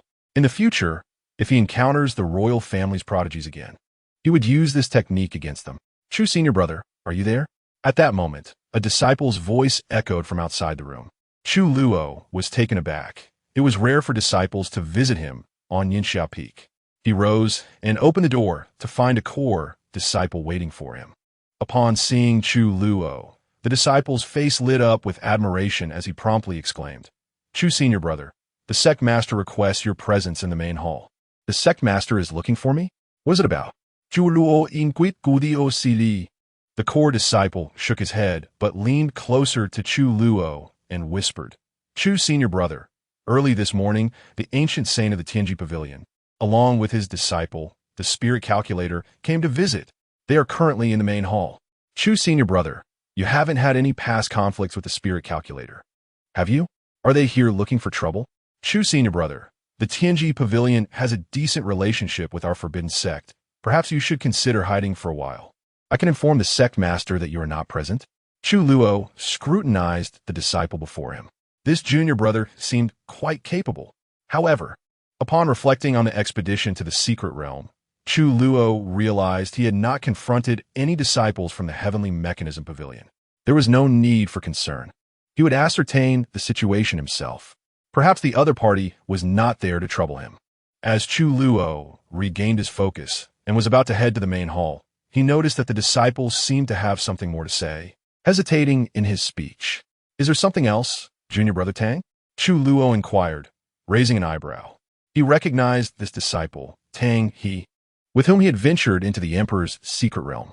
During their time there, Tang He's relentless and thorough approach to gathering spirit soil had left a lasting impression on him. Tang He scratched his head, somewhat bashful, and said, "Senior brother Chu, it is like this. A few of us juniors are planning to train in the Beast Mountains of Southern Heaven State. We were wondering if you might be available to join us. With you there, we would feel much safer. Of course, if you are busy, we completely understand." After a moment's consideration, Chu Luo realized he had no pressing matters at hand and agreed to Tang He's invitation. "All right, when shall we depart?" Tang He, overjoyed by Chu Luo's acceptance, replied eagerly, "There's no rush. Let us wait until senior brother Chu meets with the sect leader. If you have matters to attend to, you can handle them first, and we will wait for you." Chu Luo nodded, then bid farewell to Tang He and made his way to the main hall. Upon entering, he discovered that his master and the other 7 elders were present.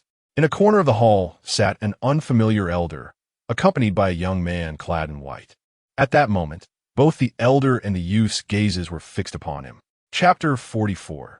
The arrival of the spirit calculator at the Heavenly Machine Pavilion. The elderly and the youthful figures are none other than the venerable Xuanji Saint and the spirit calculator of the Heavenly Machine Pavilion. "Master." Chu Luo's gaze shifted back as he bowed to Lin Feng, who occupied the main seat. "Chu Luo, the reason I summoned you today is that the young friend of the spirit calculator wishes to invite you as his external support, to assist him in becoming one of the heavenly calculators. What say you?" Lin Feng smiled lightly, winking at Chu Luo. Not only Lin Feng, but even the ominous Emperor Inya and several elders present exchanged knowing glances with Chu Luo, seemingly urging him not to refuse. Taken aback, Chu Luo instinctively glanced at the spirit calculator. The heavenly calculators of the Heavenly Machine Pavilion are akin to the sequential disciples of their forbidden sect. Achieving the status of a heavenly calculator would pave the way for one to become an elder or even the pavilion master in the future. However, Chu Luo was puzzled as to why the spirit calculator sought him as an ally, especially since he had never interacted with him before. The spirit calculator seemed to perceive Chu Luo's confusion and stepped forward, clasping his hands in greeting. "Brother Chu, I am the spirit calculator. I witnessed your formidable prowess in the Emperor's secret realm and was deeply impressed. I had hoped to befriend you when the opportunity arose. Coincidentally, the Heavenly Machine Pavilion is about to commence the selection of the heavenly calculators. Though my strength is lacking, I yearn to compete and require an external supporter. Thus, I thought you first, wishing to forge a bond." Upon hearing the spirit calculator's explanation, Chu Luo finally comprehended the situation. This fellow wanted him to be his bodyguard and enforcer. Staring blankly at the spirit calculator, he asked, "Is that all?" The spirit calculator was also taken aback. Failing to grasp Chu Luo's meaning, he stammered, "And no, that's all." Chu Luo shot the spirit calculator a look of exasperation. Firstly, he did not know the spirit calculator. Secondly, they had no prior relationship. Thirdly, there were no benefits involved. Such matters were not for him to engage in. He had no inclination to participate at all. Lin Feng and the assembled elders were seasoned foxes and immediately discerned Chu Luo's thoughts. They shook their heads in unison, bemused. This lad was just like his stubborn master, unwilling to suffer any loss. Ignoring the spirit calculator's bewildered gaze, Chu Luo turned directly to Lin Feng. Just as he was about to voice his refusal, a voice echoed in his ear, a secret transmission from his master. "My dear disciple, quickly agree to this lad. Assisting him in becoming one of the heavenly calculators will grant you the chance to enter the heavenly spirit pool. The heavenly spirit pool is a marvelous treasure. My dear disciple, this morning the old fellow Xuanji brought news that in 2 years, the top forces of the 3,000 great worlds will hold a ranking battle for the talented, re-establishing the rankings, and in 5 years, the ancient divine ruins will open. Our sect plans to postpone the selection of sequential disciples until after the ranking battle. Entering the heavenly spirit pool is a splendid opportunity for you to enhance your strength.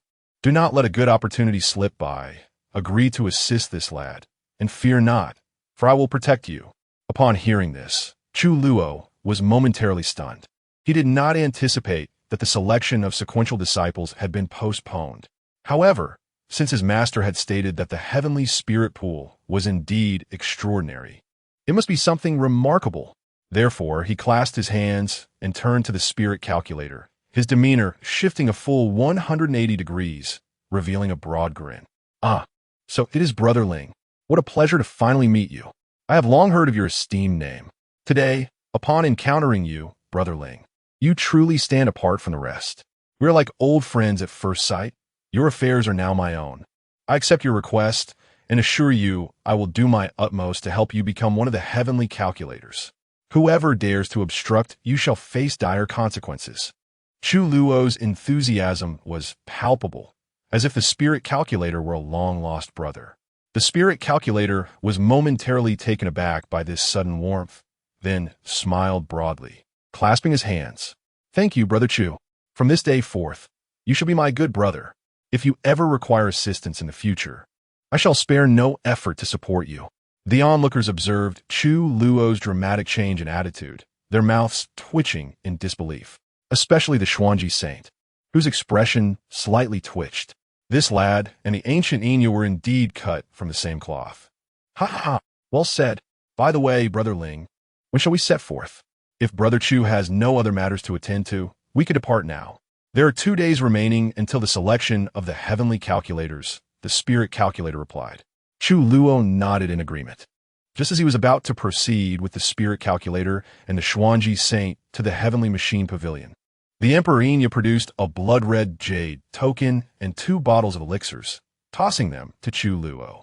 "My dear disciple, as I am now an emperor, accompanying you to the heavenly machine pavilion may pose certain inconveniences. Take this token. Should any old wretch bully you, my avatar will appear. As for these 2 bottles of elixirs, they're the sacred longevity pills crafted for you by Emperor Yaoming." Chu Luo's eyes brightened as he accepted the jade, token, and elixirs. After all, the protective value he received from both his master and his avatar was equivalent. He eagerly anticipated encountering any oblivious old fool who might dare to bully him in the heavenly machine pavilion. "I shall remember this." Chu Luo bowed respectfully to the Emperor Enya.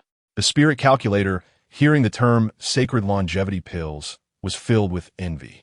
Brother Chu's master is truly generous, presenting him with sacred-grade elixirs. I too desire a master of such caliber. Alas, my own master is still far from breaking through to the emperor level. Subsequently, Chu Luo followed the Xuanji saint and the spirit calculator, departing from the forbidden sect. A day later, the Xuanji saint led Chu Luo to the location of the heavenly machine pavilion. Upon emerging from the spatial rift, dozens of massive, floating islands came into view. The islands were shrouded in mist, with sprawling mountains and magnificent palaces built into the terrain, resembling a celestial paradise. This place was one of the top forces among the 3,000 great worlds, the abode of the heavenly machine pavilion. Beneath these floating islands lay an immense city that sprawled endlessly, resembling a colossal beast lying upon the vast earth. This city, known as Tianji City, was directly governed by the heavenly machine pavilion. The relatives of the disciples of the heavenly machine pavilion resided in this city. Moreover, some affiliated forces of the heavenly machine pavilion were also stationed here. Today, Tianji City had become one of the renowned cities of the 3,000 great worlds, bustling with warriors from all corners. My disciple, take Chu Xiaoyang to settle in Tianji City. Remember to return to the sect promptly tomorrow for the selection. The Xuanji saint instructed. Understood, master. Chu Luo ziplit duty fuli. The Xuanji saint then stepped forward, soaring toward one of the floating islands. Brother Chu, let us first go to the city to rest. I will also show you around Tianji City. The spirit calculator suggested with a smile. Chu Luo nodded in agreement. He had heard of Tianji City, but had never visited. Today presented the perfect opportunity to explore this famous city. Thus, Chu Luo followed the spirit calculator into the city. Upon entering, Chu Luo was immediately captivated by the city's vibrancy. Warriors from various regions thronged the streets, and vendors lined both sides, offering an array of spiritual herbs, elixirs, martial arts techniques, and rare treasures, overwhelming the senses. As Chu Luo and the spirit calculator leisurely strolled through the bustling city, suddenly, a stir erupted in the city. Countless individuals raised their gazes to the heavens, where a magnificent beast soared through the sky. Hiss! It is the celestial steed. My goodness, it is indeed the celestial steed. Who is the woman upon its back? How could she possibly ride such a rare creature? Legends speak of the celestial steed possessing a trace of dragon blood, suggesting that this woman's origins are quite extraordinary. Chu Luo, witnessing the imminent descent of the celestial steed, was equally astonished. This creature certainly exuded an air of majesty. Perhaps he should find an opportunity to request his master to procure one for him. It is said that the celestial steed, akin to dragons, possesses the ability to traverse the void. Allah, danger approche. Quickly, take cover. A cry of alarm resonated through the crowd as they noticed the celestial steed descending with relentless speed. The onlookers scattered in panic. Yet in the next moment, a 5- or 6-year-old girl stood transfixed, gazing up at the approaching celestial steed. Little one, move aside. The nearby warriors intended to rush forward to pull the girl away. But it was already too late. The golden hooves descended upon the girl's head. Countless warriors instinctively shut their eyes, unable to bear the impending scene.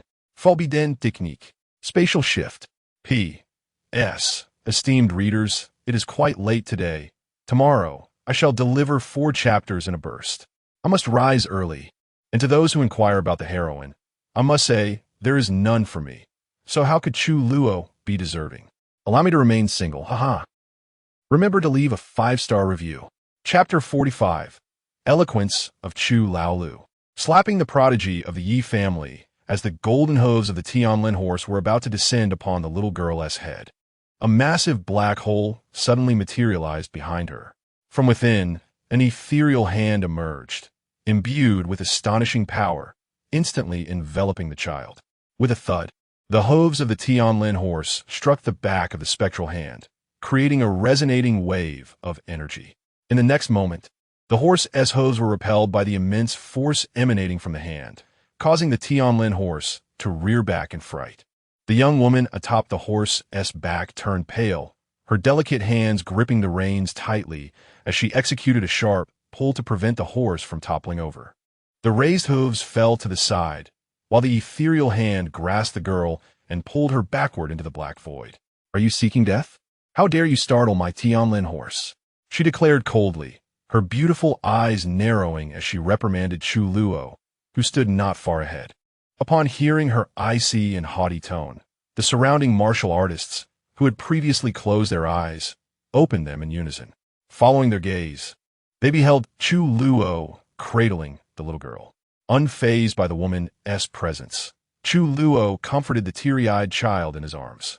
The other martial artists were left in astonishment, unable to comprehend how Chu Luo had managed to save the girl from such perilous circumstances, which would have been impossible for an average person. Even the nearby Ling Xuanzi cast an admiring glance at Chu Luo. "Brother Chu, what a remarkable feat!" Ling Xuanzi exclaimed in awe. This display further solidified his belief that choosing Chu Luo as his protector was indeed the wisest decision. At that moment, a woman rushed out from a nearby shop. "Child," she called out. Mama, the little girl, upon seeing the woman, waved her arms, yearning for her comfort. Recognizing the woman as the child's kin, Chu Luo handed the girl over, advising, "Keep a closer eye on your child next time." "Thank you, benefactor," the woman replied, wiping her tears before hurriedly departing. "Are you deaf? I'm speaking to you." Suddenly, the woman on the Tianlin horse, seeing that Chu Luo had ignored her, darkened her expression. A wave of potent energy radiated from her, startling the surrounding martial artists. They had not anticipated that this young woman possessed the cultivation of the 5th stage of Tai Chu. She hisses she seems to be Yi Qinxue, ranked 79th on the prodigy list, the fairy of the Yi family. What? She is Yi Qinxue, the prodigy of the ancient Yi family. It was said that the ancient aristocratic families seldom intervened in the world. Fairy Yi must have been invited by the Tianji Pavilion's prodigies as a protector. After all, the selection for the Tianji child is set for tomorrow, and, as a guardian, if the person she protects becomes one of the Tianji children, both she and her ward will gain entry to the Tianling pool. No wonder the Yi family has emerged isn't that the Tianji Pavilion's prodigy. Ling Xuanzi? Oh my, indeed it is. But who is that young man beside him? Unclear, but he appears to be Ling Xuanzi's chosen protector. And he seems formidable as well. Hearing the surrounding discussions, Chu Luo finally glanced at Yi Qinxue on the horse. He had not expected this fiery woman to be a prodigy of the ancient Yi family. Suddenly, he realized that these individuals from ancient aristocratic families shared a common trait. Ling Xuanzi, beside him, also wore a grim expression. He had not anticipated that someone could invite Yi Qinxue as a protector. It seemed that the selection for the Tianji child would be more challenging than he had imagined. Chu Luo smiled widely, donning an innocent expression, and stepped forward. The martial artists around assumed he recognized Yi Qinxue as a member of the ancient Yi family and sought to appease her. However, in the next moment, Chu Luo's expression shifted dramatically as he pointed at Yi Qinxue and unleashed a torrent of curses. "You crazy woman! Your entire family must be deaf. You possess a beautiful facade, yet your heart is as venomous as a viper. That little child nearly met her demise because of you. You expect me to sever an arm? Have you lost your mind? It's clear that you people from the ancient aristocratic families have hidden away so long that your brains have rotted. You focus solely on beauty, forgetting to cultivate your intellect. How can you utter such mindless words? I feel embarrassed for you." Chu Luo's fervent outburst left everyone present in stunned silence. Ling Xuanzi, standing behind him, looked at Chu Luo's back with admiration. Brother Chu truly has a way with words. Who is this young man? He dares to scold not only the fairy, but the entire Yi family. I don't know, but for some reason, I find his insults quite exhilarating. Sure, you trying to get yourself killed? Be careful that Fairy Yi doesn't hear you, or you're finished. At that moment, Yi Qinxue, momentarily bewildered by Chu Luo's tirade, quickly regained her composure. Her expression darkened, and murderous intent surged within her. She had never been so openly insulted in her life. A cruel glint flickered in her beautiful eyes as she brazenly addressed Chu Luo. "You dare to insult me?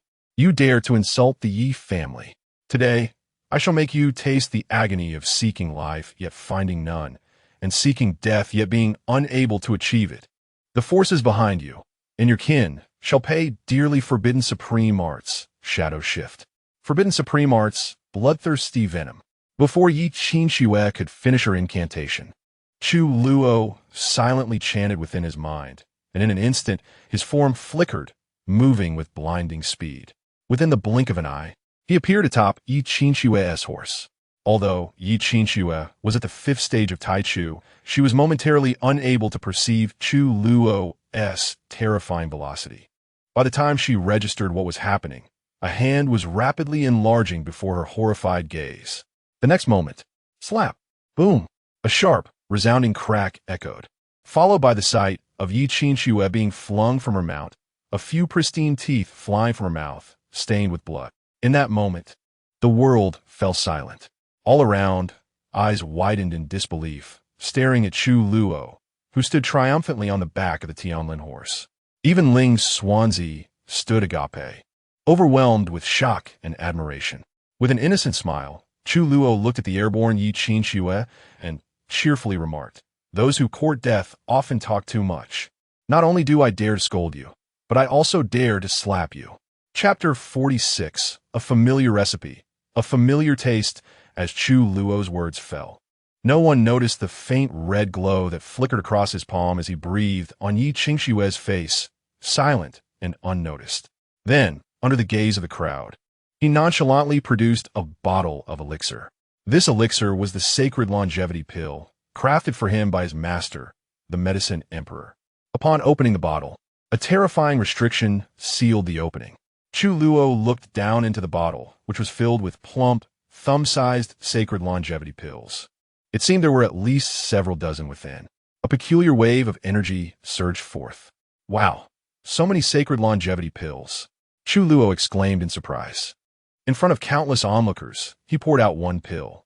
In the next moment, the powerful force of the restriction and the aura emitted by the sacred pill instantly snapped everyone back to reality. They turned to Chu Luo in astonishment, murmuring, "Who is this kid?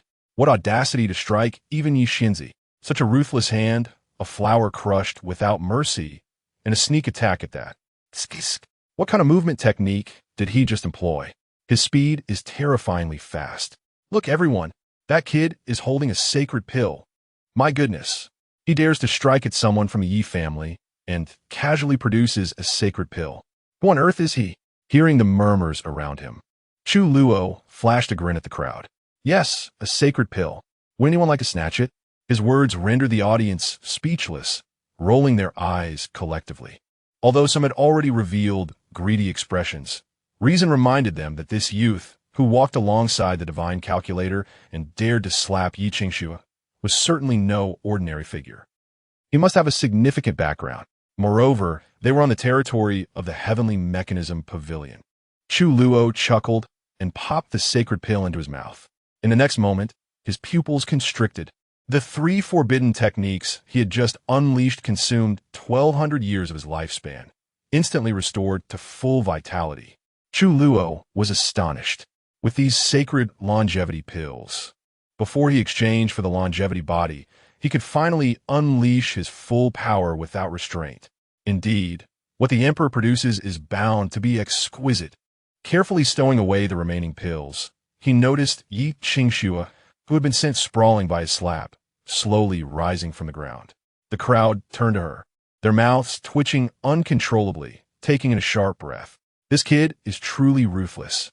Does he not understand the concept of cherishing the delicate?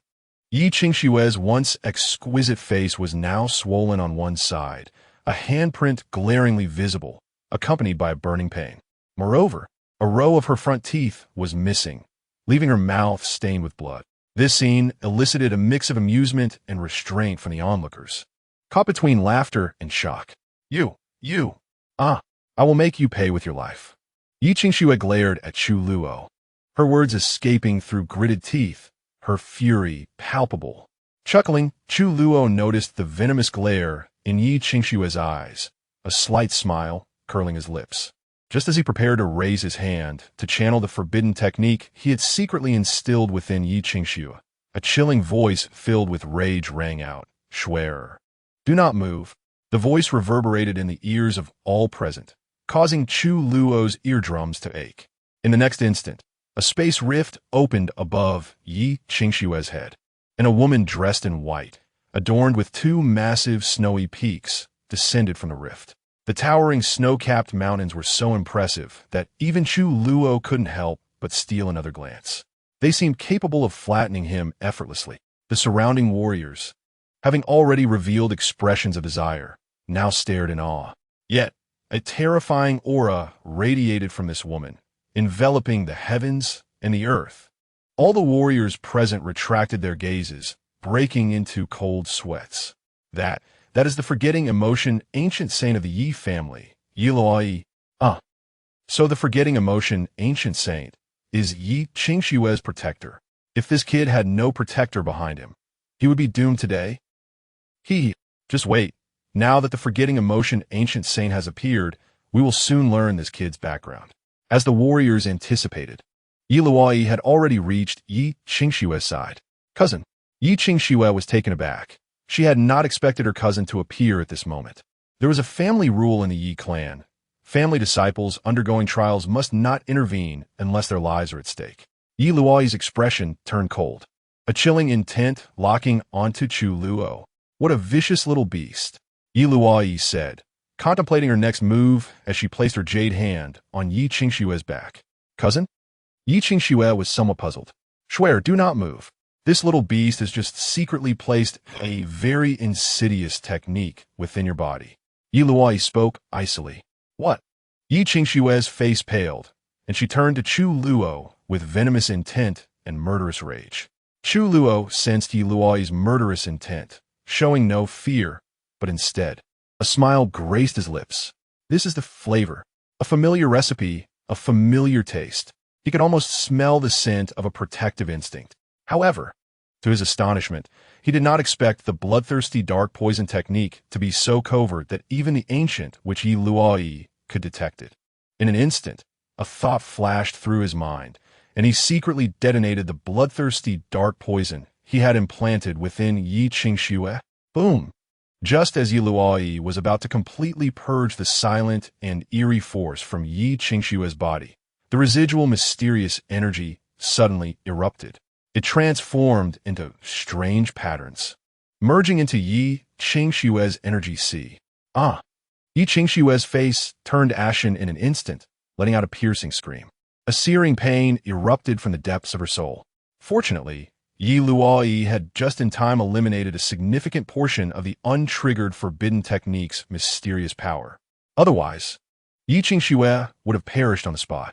It is a forbidden technique. You little beast. You are from the forbidden sect. Yi Luo's expression tightened.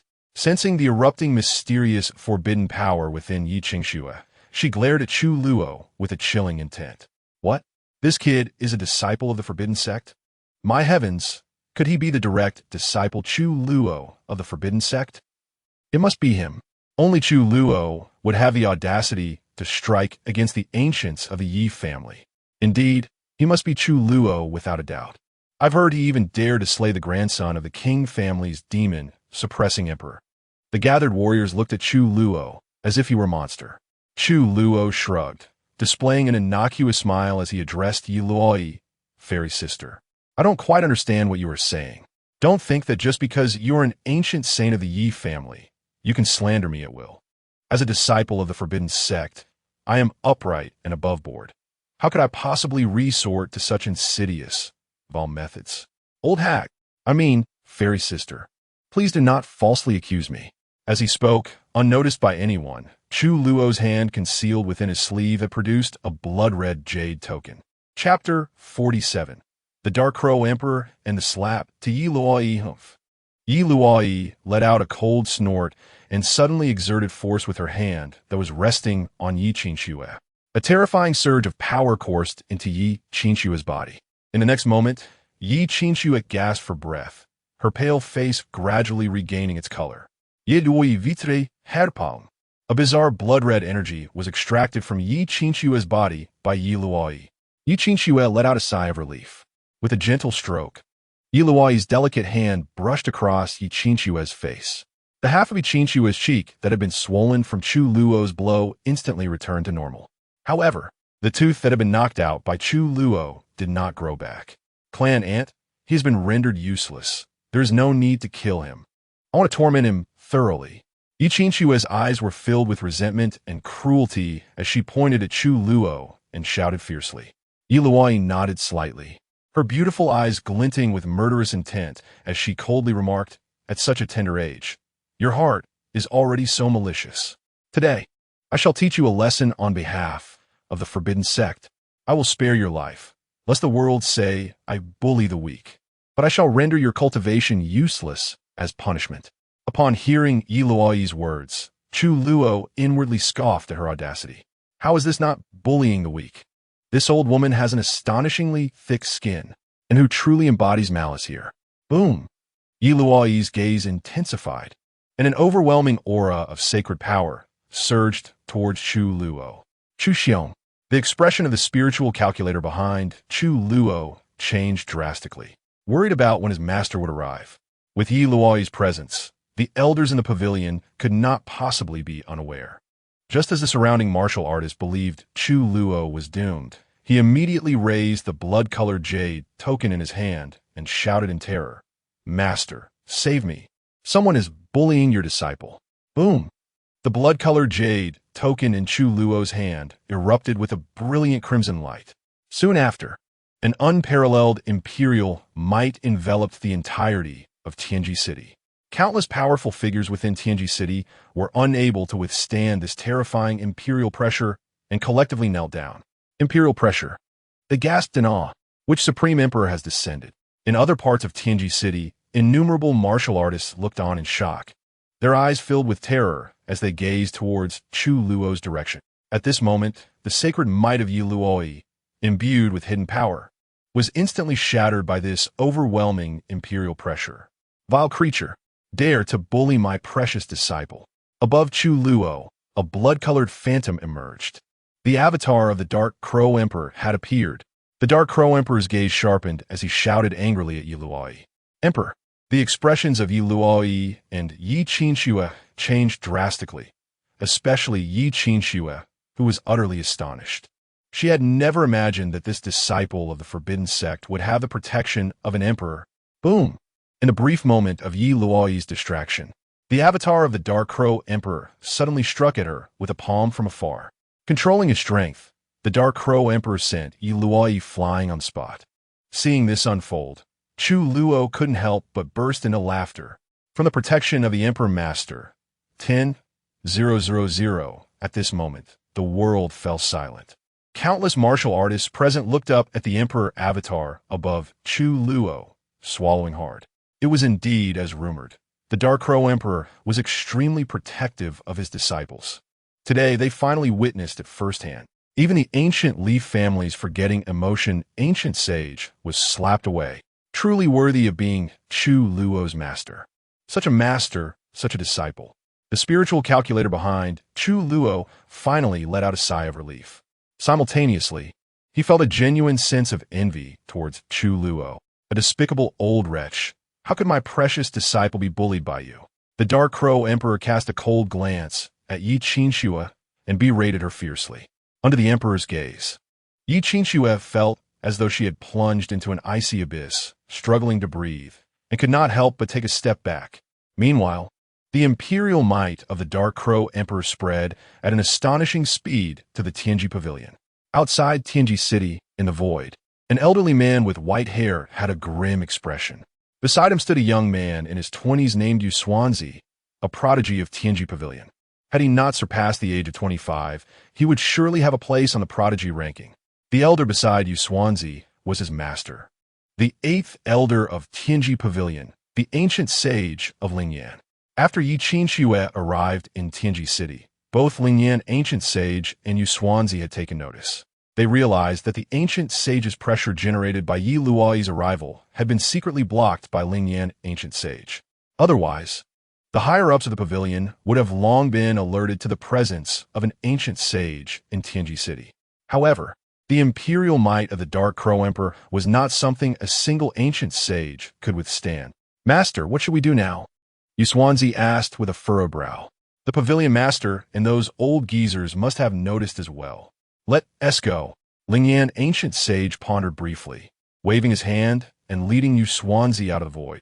Within Tianji Pavilion, a refined middle-aged man was discussing matters with several elders in a grand hall.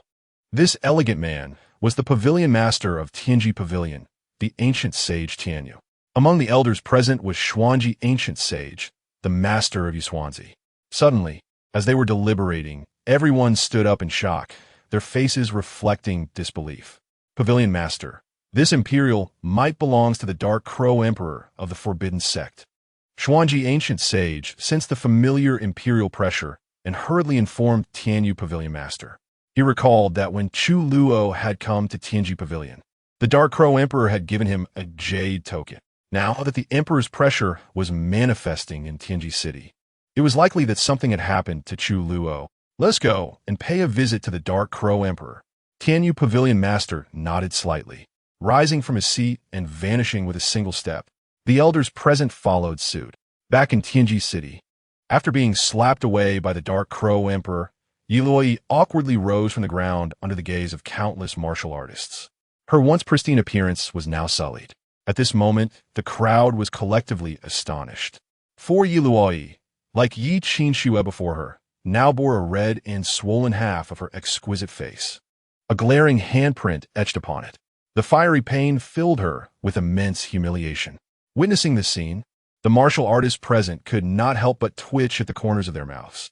Did this master and disciple duo not know the meaning of cherishing beauty? No wonder they were still single. You, Dark Crow Emperor, do you intend for the Forbidden Sect to wage war against my Yi family? Yi Luoyi exclaimed in shock and anger, addressing the Dark Crow Emperor. Vile wretch, will you to speak to me in such a manner? The Dark Crow Emperor coldly mocked, his gaze sharpening. The moment Yi Luoyi, who had just risen from the ground, met his imperial pressure, she was instantly forced to kneel. Vagava? What of it? Just days ago, our Forbidden Sect had a skirmish with the Wang family. What? Does your Yi family's emperor wish to generously sacrifice 1 or 2 lives to amuse our ancestral spirit? Do not assume that just because you belong to the Yi family, I would hesitate to kill you. Just now, that strike from this emperor was merely a gesture of goodwill towards your Yi family. Otherwise, how could you possibly be alive to converse with me at this moment? The Shadow Crow Emperor cast a sinister smile at the subdued Yi Luoyi. Sensing the lethal intent emanating from the Shadow Crow Emperor, Yi Luoyi was instantly drenched in cold sweat. Your Majesty, please refrain from anger. At that moment, 2 figures materialized in front of Yi Luoyi and Yi Qinxue. Chapter 48. Please release your grip from my steed's reins. The 2 figures that emerged were none other than the Lingyan Ancient Sage and the Yu Xuanzi, who had previously concealed themselves in the void of Tianji City. Upon the appearance of Lingyan Ancient Sage, a wave of commotion swept through the crowd once again. Lingyan Ancient Sage approached the Yinyang Great Emperor and bowed respectfully. Old fellow, after hiding for so long, you finally decided to show yourself? If my dear disciple had been harmed by this wretched being earlier, even the Tianji Pavilion would find it difficult to shield you from my wrath. The ethereal form of the Yinyang Great Emperor cast a glance at Lingyan Ancient Sage, his gaze heavy with foreboding. At these words, the assembled powerful figures exchanged glances of intrigue. Chu Luo understood the implication behind his master's words. No wonder the higher-ups of the Tianji Pavilion had delayed their arrival. It seemed this old rascal was orchestrating things behind the scenes. Chu Luo discreetly transmitted a message to Ling Xuanzi, who was beside Lingyan Ancient Sage. Ling, is that fellow also participating in your Tianji selection tomorrow? Ling Xuanzi finally grasped the reason for his master's tardiness. Nodding slightly, he replied, Chu, that individual is Yu Xuanzi, a disciple of Elder 8. It appears that Yi Qinxue was summoned by Yu Xuanzi as an ally. Although Yu Xuanzi has not made it onto the talented list due to his age, his strength cannot be underestimated. Chu Luo wore a benign smile, nodding in acknowledgement. He mentally noted Yu Xuanzi's identity. Since he was also a contender, this would indeed be advantageous. Your Majesty jest. Upon witnessing your divine projection, I knew that young Chu would remain unscathed. Thus, I dared not interfere with your matters. However, your Majesty, the forgetting emotions Ancient Sage is of the Yi family. Should she perish in our Tianji Pavilion, explaining it to the Yi family would be quite troublesome. Lingyan Ancient Sage's eyes flickered with a hint of unease as he addressed the Yinyang Great Emperor with utmost respect. At that moment, Yi Qinxue and Yi Luoyi, standing behind Lingyan Ancient Sage, dared not utter a word. Despite the tempest of resentment and fury within them, they could only suppress their feelings for the time being, fearing that the Yin Great Emperor might end their lives on a whim. Ah, ah. The Yin Great Emperor chuckled coldly, dismissing Lingyan Ancient Sage's concerns. Ha ha. Yin Great Emperor, my apologies for not greeting you properly upon your arrival. I hope you can forgive us. At that moment, a soft laughter resonated, followed by several figures materializing from the void, landing before the crowd. It was the Lord of Tianyu Pavilion, accompanied by several high-ranking elders from Tianyu Pavilion, who had surprisingly come out in person. Hearing the murmurs around him, Chu Luo fixed his gaze upon the Lord of Tianyu Pavilion. So this was the esteemed leader of Tianyu Pavilion. Chu Luo had only heard of him before, but had never encountered him in person. Ah, Lord of Tianyu Pavilion, had it not been for my divine projection's absence, my dear disciple would have fallen prey to these two wretches today. And tell me, has your elder 8 accepted any favors from that woman, Yi Loi? Before my projection arrived, that old fellow watched the scene unfold without intervening. Just as I was reprimanding that woman, lo and behold, your elder 8 conveniently stepped in.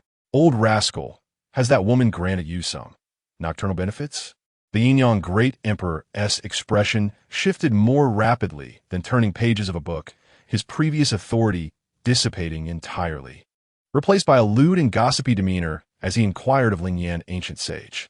As soon as these words left the Yin Great Emperor's mouth, the entire assembly fell into stunned silence. No one expected such a statement from a supreme emperor.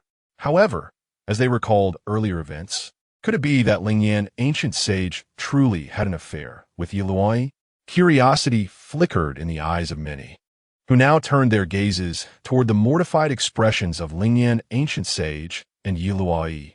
Behind the Yin Great Emperor, Chu Luo nearly burst into laughter, discreetly giving his master a thumbs up. This tactic was truly clever, although it was inappropriate to chastise Lingyan Ancient Sage in front of so many high-ranking members of Tianyu Pavilion. A bit of discomfort was certainly warranted. Your Majesty, please do not jest. I assure you, my relationship with Forgetting Emotions Ancient Sage is entirely innocent. This is merely a misunderstanding. Lingyan Ancient Sage gritted his teeth, suppressing his fury. Yi Luo was so enraged that she nearly fainted on the spot, her glare fixed on the Yin Great Emperor and Chu Luo, her hatred reaching its zenith. Meanwhile, the Lord of Tianyu Pavilion and the attending elders could only shake their heads in dismay. Elder 8, why did you provoke this old scoundrel? At this moment, the Xuanji Ancient Sage reflected on all the troubling matters of his lifetime.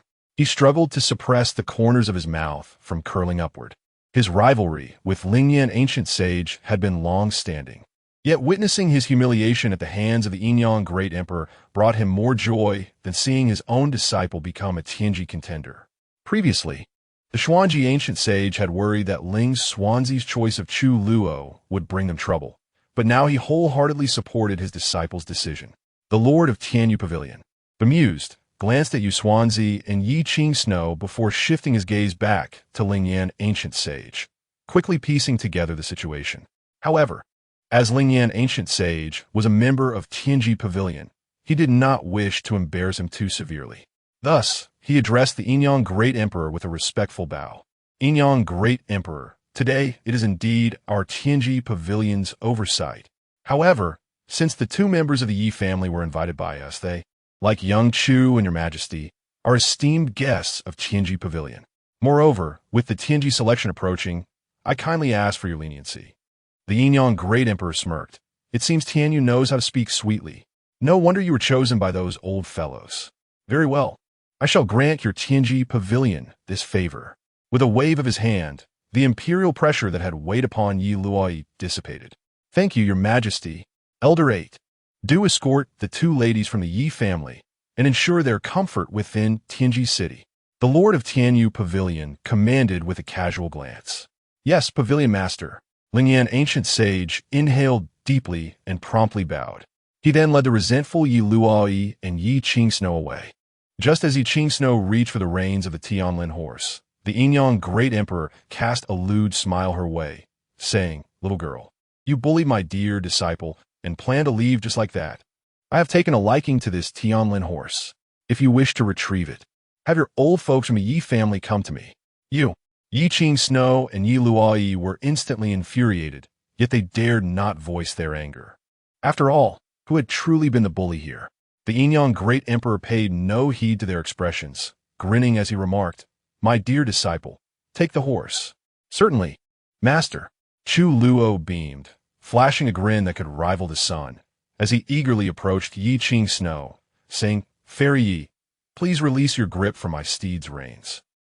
Chapter 49. Oh, dear steed, do not blame me, for you are but a delicacy of the human realm. Yi Qing Snow gazed at Chu Luo, whose insufferable grin made her wish to strip away his facade. "Xue, Yi Luo pondered it, lightly shaking head heat at Yidingsov. With a huff, Yi Qing Snow released her grip on the reins and begrudgingly turned away. The Tianlin horse had been tamed by her for quite some time.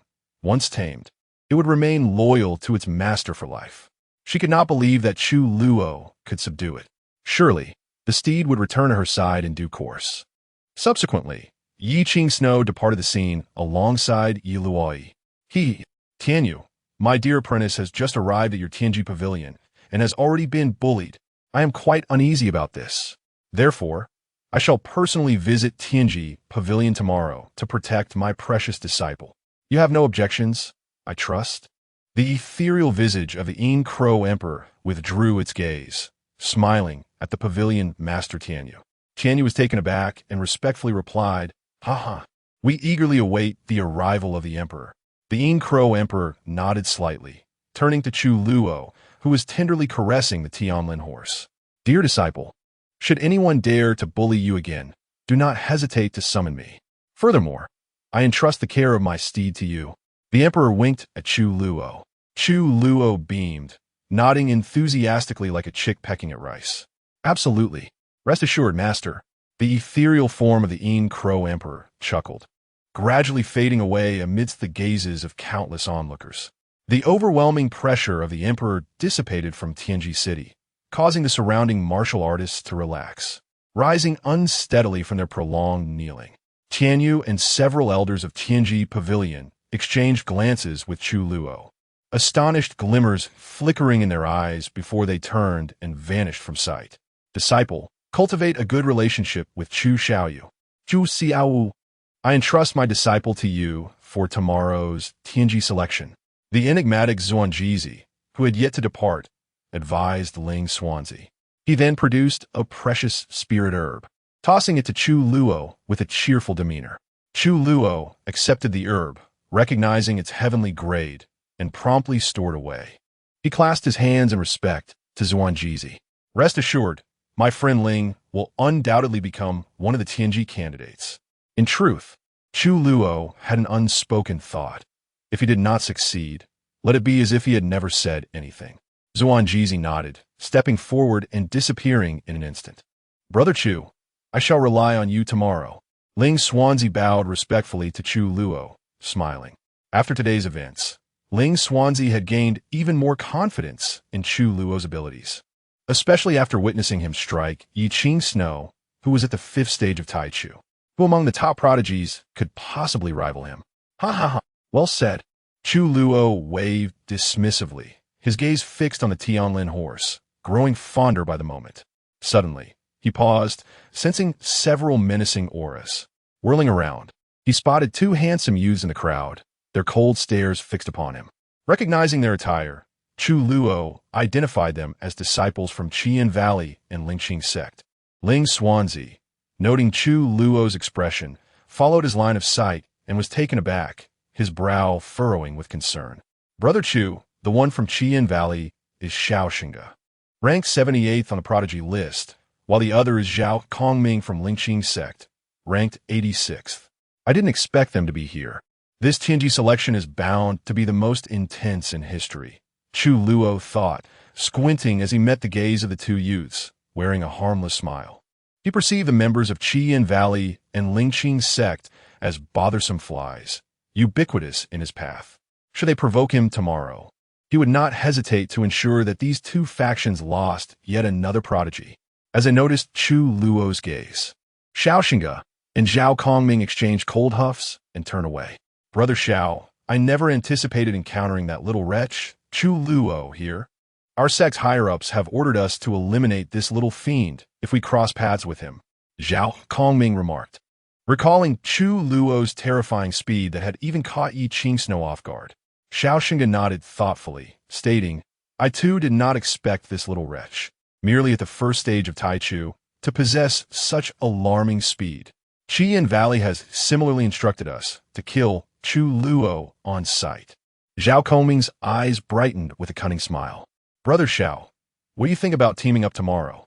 I heard the first trial of the Tianji selection involves entering the secret realm created by the Emperor. Xiao Xinga nodded with a chilling grin. Agreed. However, to further ensure success, we should seek allies. Who? Zhao Kongming inquired, intrigued. Well, the enemy of our enemy is naturally our ally, the ancient Leaf clan, Yi Qingsnow. Furthermore, I have heard that a prodigy from the Wang family, Wang Xiaojia, has also been invited as a protector for the Tianji Pavilion. Xiao Xinga revealed with a sinister smile. Zhao Kongming's eyes sparkled with mischief, echoing the same wicked grin. As they departed, Chu Luo scoffed. Ling, let's find an inn to rest. He pulled the reins of the Tianlin horse, addressing Ling Xuanzi. Very well. Brother Chu, please follow me to Tianxiang Tower. It is the finest establishment in Tianji City. Ling Xuanzi invited. Chu Luo nodded slightly, about to lead the Tianlin horse away, when suddenly the steed planted its hooves, letting out a loud neigh, resisting his command, swaying its head as if to escape. Oh, you rebellious creature! You dared not resist when my master was present. Yet now you defy me. Will you accompany me or not? Chu Luo rolled up his sleeves, grinning at the Tianlin horse. With a fierce roar, the Tianlin horse responded, its voice tinged with a hint of draconic resonance. Truly, it bore a trace of dragon lineage. Yet in the next moment, Chu Luo delivered a firm slap to the Tianlin horse, nearly toppling it. Before anyone could react, a spirit sword appeared in his hand, resting against the horse's neck as he leaned in close, whispering, O steed, do not blame me, for you are but a dish of the human realm. Steamed, fried, braised, or stewed, choose your fate. With a smirk, he added, I know, as a spirit beast with your cultivation at the divine soul realm, you must have awakened your intelligence. At his words, the Tianlin horse fell silent, its large eyes filled with panic and fear. Then, to the astonishment of onlookers, it suddenly knelt on all fours. The character tugged at Chu Luo's garment, beckoning her to mount. As a note, there will be 2 additional chapters this evening. Regrettably, this chapter was also penned during a moment of leisure this morning. From Monday to Friday, there will be either 2 or 3 updates daily. Little Fish only finds time to write on weekends. See you tonight. Considering Little Fish's diligent efforts, let us engage in some delightful interactions. Furthermore, why does everyone refrain from commenting? Is it due to a lack of eloquence? If so, Little Fish possesses some skills in martial arts as well. Chapter 50. Keep an eye on my steed, or I shall break your legs upon witnessing this spectacle. Many formidable figures present took a considerable time to register the scene. Was it not said that once tamed, the Tianlin horse would recognize only one master for life? Heh, you're perceptive. Chu Luo smiled warmly as he sheathed his spiritual sword and plopped onto the saddle of the Tianlin horse. Let's be off, Brother Ling, he called, holding the reins and addressing the still-dazed Ling Xuanzi with a grin. Oh, certainly. Follow me, Brother Chu. Ling Xuanzi finally regained his composure, leading the way while Chu Luo leisurely followed atop the Tianlin horse. The onlookers gazed after the departing duo, feeling an odd sense of discomfort. Was it just them? Or did it seem as though Ling Xuanzi of the Tiangong Pavilion was akin to Chu Luo's room? Not far away, in a guest house loft, a young maiden clad in a golden gown sat by the window, observing Chu Luo on the back of the Tianlin horse, a subtle smile gracing her lips. This maiden, with ruby lips and pearly teeth, possessed enchanting eyes and a delicately sculpted visage, as if crafted by the heavens themselves. Her flowing hair cascaded down to her waist. A beauty beyond compare indeed. This Chu Luo was as audacious as the rumor suggested. Yet, witnessing him besting Yi Qingshui brought her a measure of delight. The maiden smiled softly. Beside her, a young man in white attire gazed at her beaming countenance, feeling as though the world around him dimmed in comparison. A flicker of admiration shone in his eyes. This young man was Ling Shuzi, the pride of the Tiangong Pavilion, ranked 101st. As for the maiden, she was the protector he had invited, Jiang Luoli, a prodigy of the ancient Jiang family. When he initially extended the invitation to Jiang Luoli, he had never anticipated her acceptance. Agreeing to become his protector, what shall we do if we encounter this Chu Luo tomorrow? His speed earlier was beyond my reach. He is indeed a formidable opponent, Ling Shuzi mused, furrowing his brow with concern. With a gentle smile, Jiang Luoli replied, "Fear not, my friend Ling. Should we cross paths with this Chu Luo, I shall handle him. Then I must trouble you, Miss Jiang." Ling Shuzi returned a knowing smile, his heart finally at ease. Meanwhile, news of Chu Luo striking Yiqing Shui and the appearance of the Shadow Crow Emperor's avatar, fiercely defending his kin and slapping the emotionless ancient saint, swiftly spread throughout the entire Tiangong city, multiplying from 1 to 10 and from 10 to 100. Under Ling Xuanzi's guidance, Chu Luo arrived at the heart of Tiangong city, where a grand tavern came into view. This was none other than the finest establishment in the city, Tianxianglu. As Chu Luo and Ling Xuanzi approached, the surrounding pedestrians took notice, instantly gathering in curiosity. Whispers erupted among them. "Wow, is that really Chu Luo? I can't believe he has come to Tianxianglu after all. He is a disciple of an emperor and has the audacity to offend the Yi family. With such status and strength, does it matter if he stays at Tianxianglu? It's not that I think he shouldn't tea, but you might not be aware. The one he struck, Yiqing Shui, is also staying at Tianxianglu." I see. And it doesn't tea in there. I've heard that by Xuanzi has invited the prodigy of the ancient Wang family, Wang Xiaojia. Someone spotted him at Tianxianglu. Considering Chu Luo previously eliminated the grandson of the Jinxia emperor, a conflict between the Wang family and the forbidden sect has arisen. What do you think will happen when all these offended parties converge in the same tavern? If a clash were to occur, Boss Lu of Tianxianglu might very well weep in despair. These individuals were no trifles, and their backgrounds were beyond the reach of mere mortals like us. Chu Luo and Ling Xuanzi overheard the murmurs of the crowd. "Brother Chu, should we consider another establishment? There are more taverns than just Tianxianglu in Tiangong City," Ling Xuanzi tentatively suggested, glancing at Chu Luo atop his steed. Chu Luo flashed a grin, replying nonchalantly, "Brother Ling, this tavern suits my fancy perfectly. After all, I've traveled great distances to assist you. Wouldn't you want me to enjoy the delights of Tianxianglu?" No, you've misunderstood. I merely fear it may be awkward for you, especially since Yiqing Shui is also residing here, Ling Xuanzi clarified. Shrugging, Chu Luo waved his hand dismissively. "Worry not. As long as we remain unperturbed, the awkwardness shall fall upon others. Let us go." Dismounting, he took the reins of the Tianlin horse, ready to enter Tianxianglu, when suddenly a rotund, middle-aged man waddled out. Upon spotting Chu Luo and the Tianlin horse, his expression soured instantly. This ominous figure was none other than Lu Shoucai, the proprietor of Tianxianglu. "Boss Lu, prepare a splendid guest room for Brother Chu, and see to it that he is provided with the finest food and drink," Ling Xuanzi commanded, producing bags of heavy spirit stones from his possession. Lu Shoucai gulped at the sight of the hefty bags, but then his demeanor shifted, rubbing his hands together and donning an apologetic expression. "Young Master Ling, you've come at an opportune time. All the guest rooms are occupied. Perhaps you could take this esteemed guest of yours elsewhere. Brother Chu, what do you think?" Ling Xuanzi turned to seek Chu Luo's opinion. Just as Chu Luo was about to suggest they look elsewhere, a martial artist brushed past them and entered Tianxianglu. "Waiter, bring me the finest guest room available, and some good wine and dishes." "Certainly, esteemed guest. One room and a table of fine food and drink coming right up." The waiter's cheerful call echoed within the tavern. Chu Luo and Ling Xuanzi exchanged glances, their eyes locking onto Lu Shoucai. Lu Shoucai, he would be firing that waiter shortly with a grin. Chu Luo swiftly seized a bag of spirit stones from Ling Xuanzi's hand, stuffing it into Lu Shoucai's embrace, along with the reins. Leaning in closer, he whispered, "Keep an eye on my steed. Should it go missing, I shall break your legs. And my horse does not eat grass. It only consumes spiritual herbs, so see to it." With that, Chu Luo swaggered into Tianxiang Lu, leaving Ling Xuanzi shaking his head in exasperation as he followed suit. Lu Shoucai gazed at the spirit stones in his arms, his face contorting into a smile that resembled a cry, a blend of pain and joy. Chapter 51.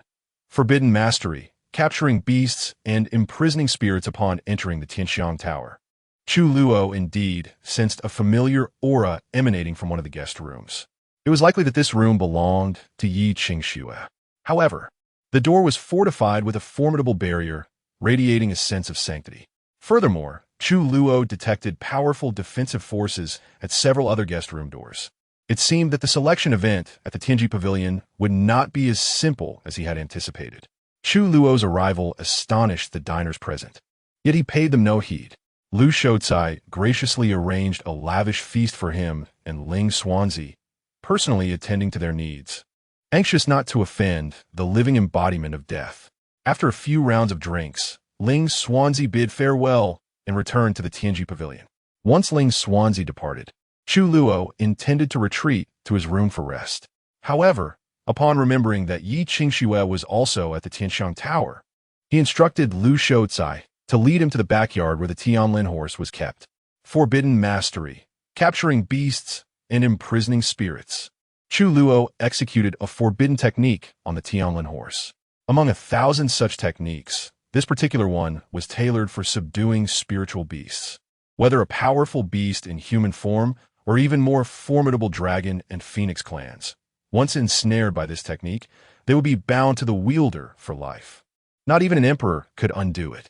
Chu Luo was unaware of the origin of this technique, but it was precisely what he needed at the moment. You shall never return to the Yi family. If you leave my side, you shall perish. Just follow me."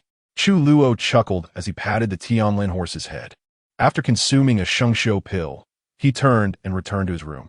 The Tianlin horse sensed a connection forming with Chu Luo's soul. Lowering its head to gaze at the low-grade spiritual herbs in the trough, shaking its head repeatedly, its once vibrant eyes now dulled with lethargy. After closing the door to his room, Chu Luo took precautions by summoning a fragment of the Yin Crow Emperor using a jade token, and instructed it to set up defenses within his quarters. With his master's formidable barrier in place, he felt secure against any potential ambush from that old woman, Yi Luo. Once the fragment of the Yin Crow Emperor dissipated, Chu Luo entered a state of cultivation. Meanwhile, in another room of the Tianxiang Tower, Yi Qingxue learned of Chu Luo's presence within the establishment. "Aunt, why don't you eliminate that Chu Luo secretly? He is insufferable," Yi Qingxue exclaimed with venomous fury, recalling the humiliation she endured that day, wishing she could flay him alive. Sitting beside her, Yi Luo's expression was dark, her beautiful eyes glinting with murderous intent. "Xue, that little wretch is far too cautious.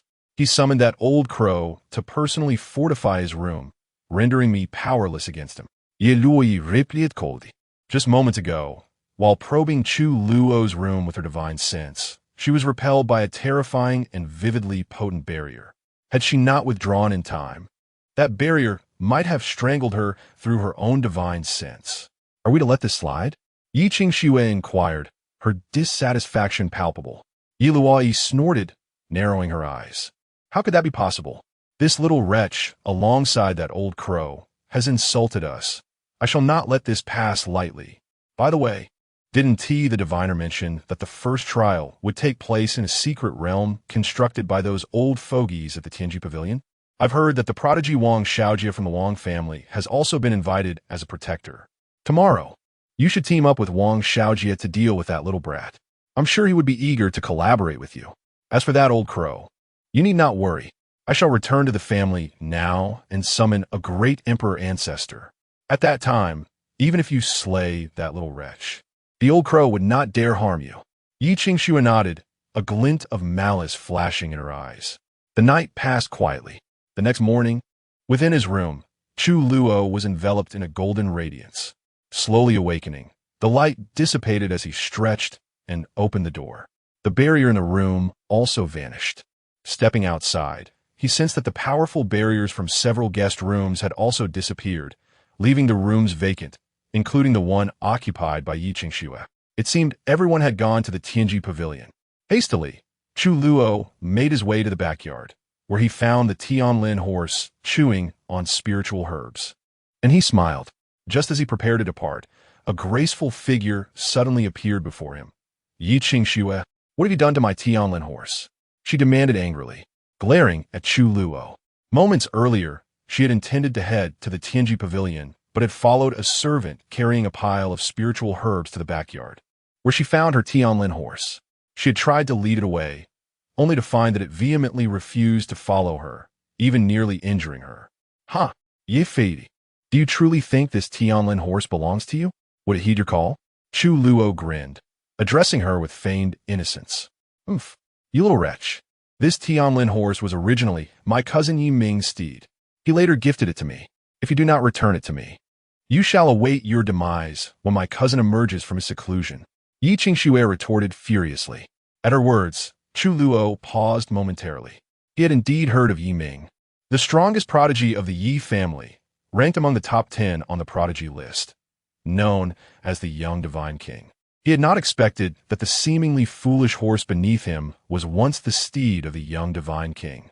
"Ye Fei, it appears that yesterday's slap has not taught you manners. With your beauty, it seems today will be quite the spectacle." Chu Luo grinned, his eyes glinting coldly as he slowly raised his hand. Taken aback, Yi Qingxue felt a flicker of trepidation in her beautiful eyes. She contemplated slaying Chu Luo right then and there, but reconsidered, realizing her aunt was not present. If this little wretch summoned the Yin Crow Emperor again, she would have no one to protect her. "Oomph, you wait," Yi Qingxue scoffed, turning and leaping towards the Tianji Pavilion. Chu Luo had indeed considered eliminating Yi Qingxue, but after summoning his master to set up the barrier, the jade token had shattered, depleting the power contained within. Aware that Yi Luoyi was still around her, he refrained from making a move. In truth, Chu Luo was unaware that Yi Luoyi had left Tianji City the previous night. "Let us go, foolish horse." Chu Luo tugged on the reins, and the Tianlin horse soared into the air, heading towards the grand floating island above Tianji City. Watching the formidable figure of Chu Luo depart, Lu Shoucai of the Tianxiang Tower slumped into his chair, exhaling a sigh of relief. He had spent the entire night on edge, fearing that Chu Luo, the living Yama, might once again clash with Yi Qingxue. It seems that the plague gods have finally departed. Soon, Chu Luo mounted the heavenly Lin steed and arrived at the floating island of the Tianji Pavilion.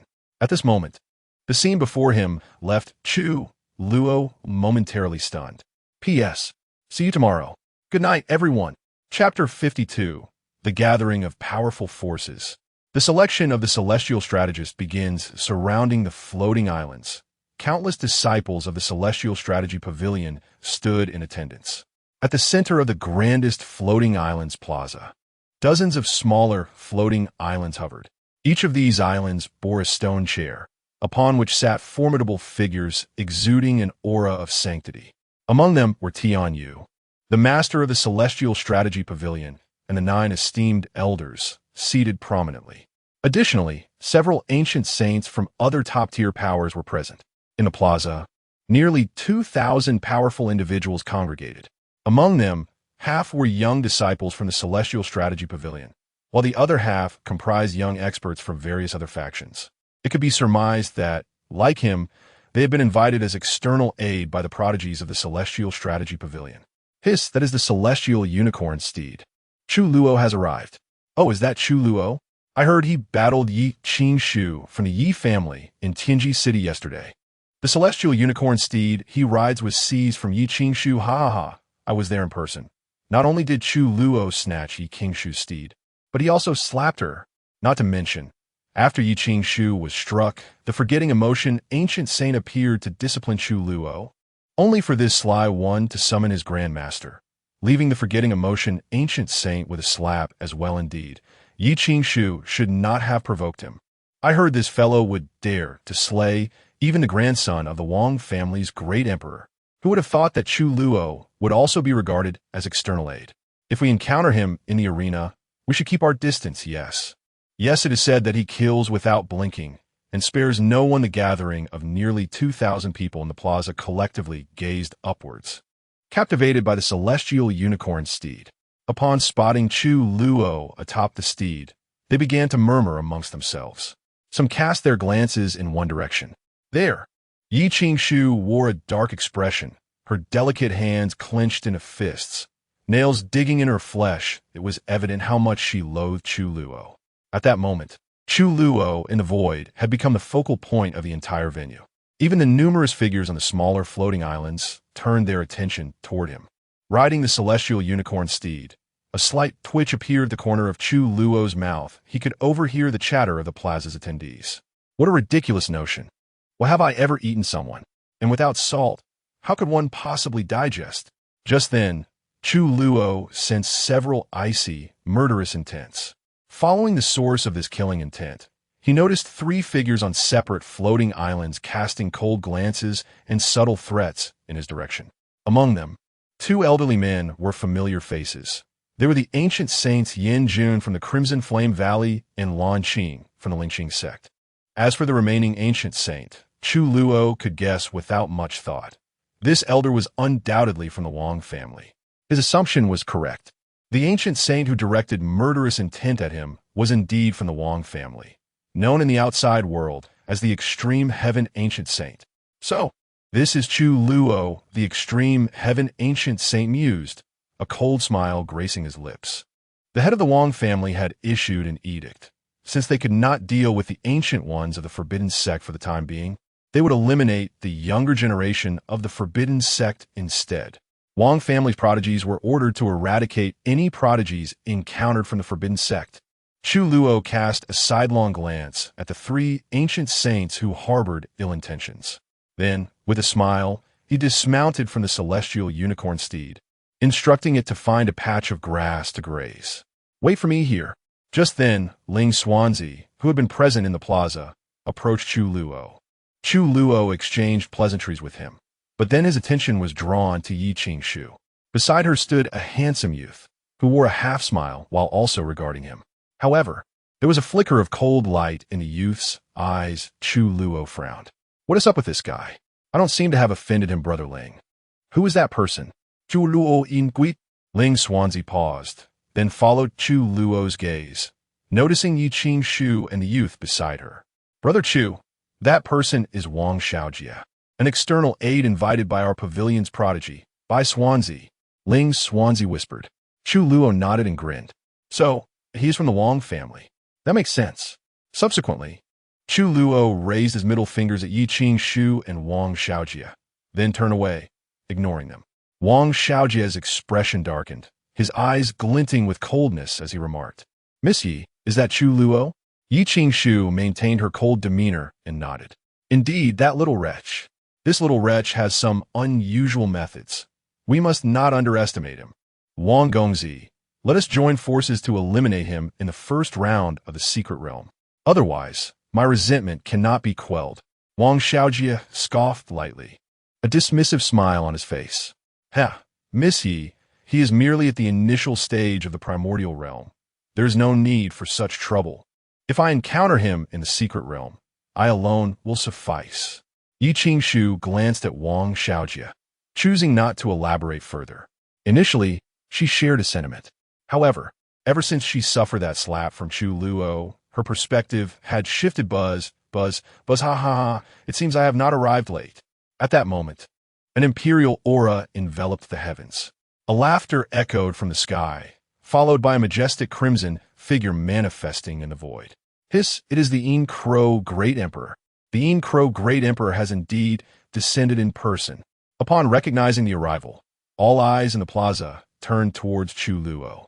A slight smile graced Chu Luo's lips, while the expressions of Yin Jun, Lan Qing, and the Extreme Heaven Ancient Saint darkened instantaneously. They hadn't anticipated that this old fellow would personally make an appearance. This could spell trouble. Ha ha ha, Great Emperor Yin Crow, please take your seat. Tian Yu rose, inviting the Great Emperor Yin Crow. The great Emperor Yin Crow retracted his imperial might and stepped forth, appearing on a seat of a floating island, crossing his legs casually. Noticing Yin Jun and Lan Qing, he smirked lewdly. "Oh, look who it is. My old acquaintances. Last time, you two old ghosts fled so quickly. I wonder if this time you can escape as well." Hearing this, both Yin Jun and Lan Qing were drenched in cold sweat. Their faces ghastly pale. This old fellow seems to have his sights set on them. Tian Yu and the elders of the Celestial Strategy Pavilion could only shake their heads inwardly. Tian Yu rose before all gathered in the plaza, his voice resonating. "Now that everyone is present, I hereby declare that the selection of the Celestial Strategist officially commences. In the selection, we shall choose only 7 Celestial Strategists from our Pavilion's disciples. The final selected disciples, along with their invited guardians, shall gain entry to the Celestial Spirit Pool. Furthermore, I must declare that during the selection process, our Pavilion's disciples are forbidden from harming their peers. Any act leading to a peer's demise will result in disqualification from the selection, should the guardians harbor grievances that require resolution among themselves. The Heavenly Mechanism Pavilion shall refrain from interference. However, should any guardian choose to withdraw from participation, the formidable members of our pavilion shall ensure their safety without delay. Furthermore, no individual is permitted to meddle in the selection of the Heavenly Mechanism Pavilion's chosen ones." Upon the utterance of these words, a wave of commotion swept through the square. Moreover, the final words of Tian Yu served as a message to the ancient sages from other eminent factions present on the floating islands nearby. As soon as Tian Yu's voice faded, the 9 elders of the Heavenly Mechanism Pavilion rose, forming intricate hand seals. Together, they pointed towards the sky above the square. In an instant, a spatial entrance materialized silently in the void. Behind this entrance, a vast world unfolded before the eyes of the gathered multitude. Chapter 53. The first display of power. Tian Yu's gaze flickered as he looked upon the 1,000 disciples of the Tianji Pavilion gathered in the plaza. He began to advise them. Within the secret realm, there exist 100 distinct prediction stones, each fragmented into several pieces scattered throughout the domain. As long as you find a single fragment, it will guide you to the remaining pieces, allowing you to assemble a complete prediction stone. Once you successfully interpret the heavenly secrets contained within a stone, you will advance to the next stage.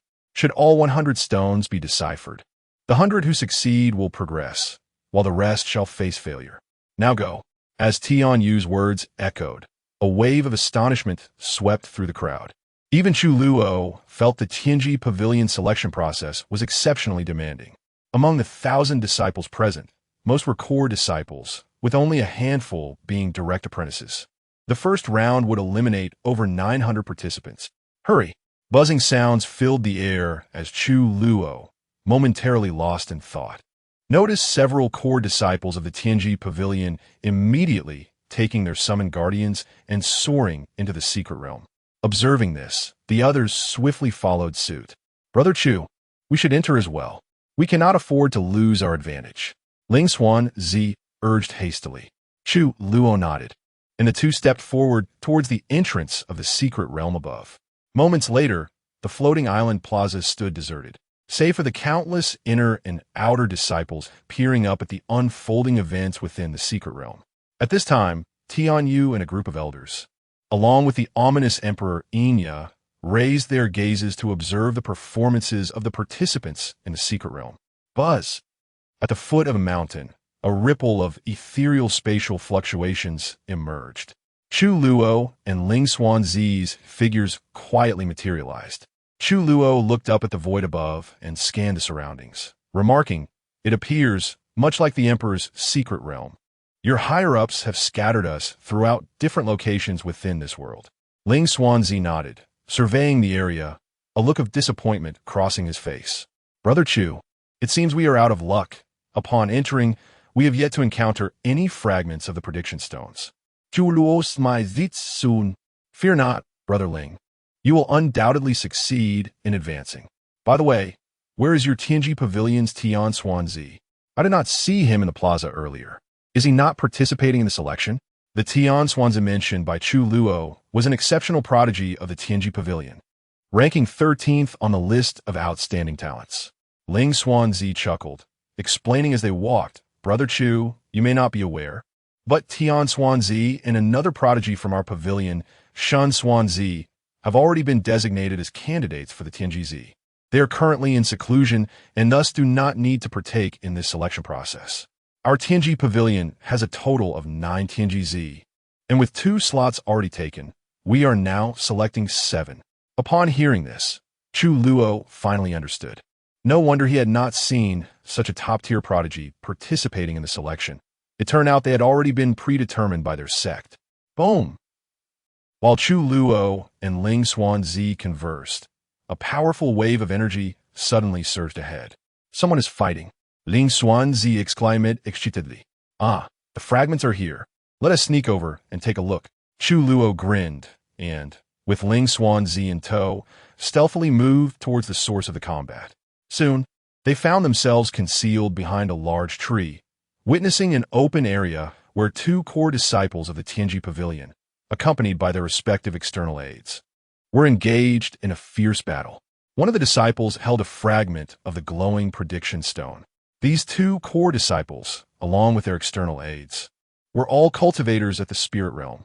It's the prediction stone fragment. I can't believe it's Feng Yu who has obtained it first. Chu Luo et Gelim. Brother Chu, since we've discovered the fragment, shall we intervene and seize it? Ling Xuanzi suggested, narrowing his eyes. Before Ling Xuanzi could act, Chu Luo held him back. "Why the rush, Brother Ling? Let them fight. Your other disciple and his guardian cannot match Feng Yu. Once they are finished, we can deal with him effortlessly. If we rush in now, they might join forces and we would need to exert more effort." Ling Xuanzi paused, then nodded in agreement. Boom! On the battlefield, core disciple Feng Yu struck his opponent back with a palm, sneering, "Li Shitty, you are no match for me. Why waste your time here? If you persist, I shall not hold back." Hearing this, the other core disciple's eyes flickered with reluctance, but he had no choice. Feng Yu was right. Since he was not his opponent, there was no point in wasting time. Thus, he begrudgingly retreated with his guardian. Seeing his opponent leave, Feng Yu's face lit up with joy as he gazed at the prediction stone fragment in his hand. "Ha ha! Let us quickly use this fragment to find the remaining pieces." The guardian accompanying Feng Yu was a genius from a first-rate power. Although he had not made the list of outstanding talents, he had still achieved the 6th level of the spirit realm at merely 30-something years of age. All right. Just as Feng Yu was about to utilize the guidance of the prediction stone to search for the remaining fragments, a mocking voice suddenly rang out. "Gentlemen, please wait. We're here to rob you." Feng Yu was taken aback, turning to see Chu Luo and Ling Xuanzi emerging slowly from behind the tree. Chu Luo, Ling Xuanzi." Feng Yu's expression changed drastically, and he cursed his misfortune. How had he encountered Chu Luo? The first-rate genius beside Feng Yu also grew exceedingly tense. Chu Luo's exploits had recently spread, like wildfire, throughout the 3,000 great worlds. He had even earned the nickname the Slayer of Talents in those realms, with nearly a handful of renowned talents having perished at his hands. Boom! Chu Luo grinned, unleashing a terrifying force that radiated from his being. The next moment, intricate patterns emerged on his body, glowing with golden light, while a majestic phenomenon manifested behind him. Before Feng Yu and his guardian's horrified gazes, a towering golden manifestation, the immovable king, ascended majestically. The overwhelming power it exuded shocked even Ling Xuanzi. This is the Wang family supreme art, the immovable king. I witnessed Wang Lin perform it once in the Emperor's secret realm. Let us be friends, shall we? Hand over the prediction stone fragment for safekeeping. Unless, of course, you prefer a demonstration of my martial prowess. Chu Luo extended his hand, gesturing to Feng Yu with a seemingly innocuous smile. Faced with such an intimidating display of power from Chu Luo, Feng Yu and his guardians' faces turned ashen. This force was far beyond their capacity to withstand. Reluctantly, Feng Yu tossed the fragment to Chu Luo, and with his guardian, turned to flee. Chapter 54. The two old tricks begin fishing meanwhile. The onlookers outside the secret realm witnessed the formidable figure of the immovable king rising behind Chu Luo. Hiss! Is that not the Wang family's ultimate skill? The immovable king. Indeed. How could Chu Luo have mastered the immovable king of the Wang family? Moreover, he appeared to wield it with remarkable proficiency. The well-informed disciples of the Tianji Pavilion were utterly astonished. Some of their gazes instinctively turned toward the ancient sage of extreme heaven, seated upon a stone chair. Not only the disciples of the Tianji Pavilion, but even the Lord of Tianyu and several elders were taken aback, casting furtive glances at the extremely grim-faced ancient sage of extreme heaven. It is known that the Wang family's ultimate skill, the immovable king, is never to be shared. Should an outsider learn it, they would undoubtedly face relentless pursuit from the Wang family's formidable warriors. This young man, Chu Luo, has brazenly violated all the prohibitions of the Wang family. Alas, my gifted disciple truly possesses extraordinary talent. Ancient sage of extreme heaven, does my disciple's rendition of the immovable king not impress you? Does it not carry the essence reminiscent of your Wang family practitioners? I dare say your younger generation cannot wield this technique as adeptly as my disciple. The Emperor of Shadow Crow, crossing his legs, deliberately smiled at the ancient sage of extreme heaven. The ancient sage of extreme heaven's countenance twisted in disgust, a whirlwind of shock and fury swirling within him. He quickly deduced that Chu Luo must have acquired the immovable king from Wang Lin. Thus, he discreetly sent word back to his clan through a communication J-tablet. The ancient sage of extreme heaven snorted coldly, completely disregarding the Emperor of Shadow Crow. His gaze fixed on Chu Luo within the secret realm, a glint of coldness flickering in his eyes. Well concealed. Witnessing the ancient sage of extreme heaven's discomfort, the Emperor of Shadow Crow could not help but chuckle, unperturbed by the presence of other powerful figures around them. Meanwhile, within the secret realm, Chu Luo dissipated the immovable king behind him and handed the fragment of the deduction stone to Ling Xuanzi. Upon receiving the fragment, Ling Xuanzi looked at Chu Luo with admiration. I never expected you, Brother Chu, to have even mastered the immovable king of the Wang family. Truly impressive. Chu Luo grinned, waving his hand dismissively. Oh, there's nothing to be impressed by. It's merely the Wang family's trivial technique, which they hold in high regard. What divine skill is the immovable king? Its power pales in comparison to my forbidden sect's ultimate techniques. The Wang family's ultimate skills are not something one merely needs to have a brain to comprehend, right? At his words, Ling Xuanzi's mouth twitched violently, feeling somewhat insulted, and he forced a smile. If only I could possess half of Brother Chu's insight. Chu Luo chuckled, patting Ling Xuanzi on the shoulder, encouraging him. Do not belittle yourself. Gold will always shine. Wouldn't you agree, Iron? Ling Xuanzi nodded, suddenly sensing something amiss with Chu Luo's address. Who is this Iron?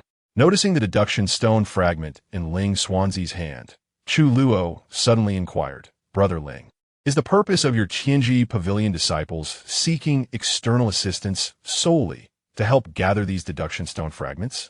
Ling Xuanzi nodded in affirmation, responding, Indeed. Furthermore, once we piece together a complete deduction stone, we must decipher the secrets left by the higher-ups to progress to the next stage. However, during the deduction process, it is inevitable that other disciples will attempt to seize them. Thus, we seek external help not only to locate the fragments, but also to ensure a secure environment for our deductions, preventing interruptions from other disciples attempting to snatch our stones. Chu Luo understood at once, nodding in comprehension. Suddenly, a brilliant idea struck him, and he smiled slightly. Brother Ling, I have conceived an excellent plan. Follow me. Before Ling Xuanzi could react, he was pulled along by Chu Luo. Leading Ling Xuanzi through the secret realm, they encountered disciples engaged in fierce battles over fragments. Thus, Chu Luo, the cunning trickster, led Ling Xuanzi to stealthily pilfer the deduction stone fragments amid the chaos, or, much like their first encounter, to emerge and ambush when both sides were weakened. Alternatively, they would strike from behind the disciples who had just obtained fragments, incapacitating them along with their guardians. In less than half a day, Chu Luo had assisted Ling Xuanzi in gathering 6 types of deduction stone fragments, one of each kind. Sensing it was sufficient, Chu Luo guided Ling Xuanzi to a secluded valley. "Brother Chu, why do we need so many different fragments? We only require one to find the others based on its guidance." Ling Xuanzi questioned, puzzled as to why Chu Luo had brought him here. Chu Luo, grinning at the 6 fragments in his possession, placed them upon a nearby stone, explaining, "Brother Ling, since these fragments possess guiding capabilities, why should we laboriously seek them out? Once someone obtains a fragment of the same type as ours, they will naturally come to us. These 6 distinct fragments serve as our bait. We merely need to patiently await the fish to bite." Upon hearing this, Ling Xuanzi's eyes lit up. Indeed, how did he not think of that? Brother Chu is truly clever. With Chu Luo's plan in mind, Ling Xuanzi grew increasingly impressed with him. At that moment, he felt a sense of anticipation. Who would be the unfortunate soul soon to gather these 6 types of deduction stone fragments? Thus, the duo concealed themselves, preparing to lie in wait. After a span of 2 or 3 hours, suddenly, 2 powerful auras swiftly approached from the distant horizon. "Brother Chu, they're coming." Ling Xuanzi, hidden in the shadows and fixated on the 6 fragments, abruptly sensed the 2 approaching auras. He hurriedly shook the drowsy Chu Luo awake. Upon sensing the 2 auras, Chu Luo grinned and promptly signaled to Ling Xuanzi to conceal his presence. Soon, 2 streaks of light descended into the depths of the valley. As the light dissipated, 2 youthful figures emerged. "It is him. Ha! What a small world." Upon recognizing one of the figures, Chu Luo revealed an innocuous smile, for among the 2 who had arrived was Wang Xiaojia, the prodigy of the Wang family whom he had seen in the square. Beside him stood another young man, Bai Xuanzi, a genius of the Tianji Pavilion.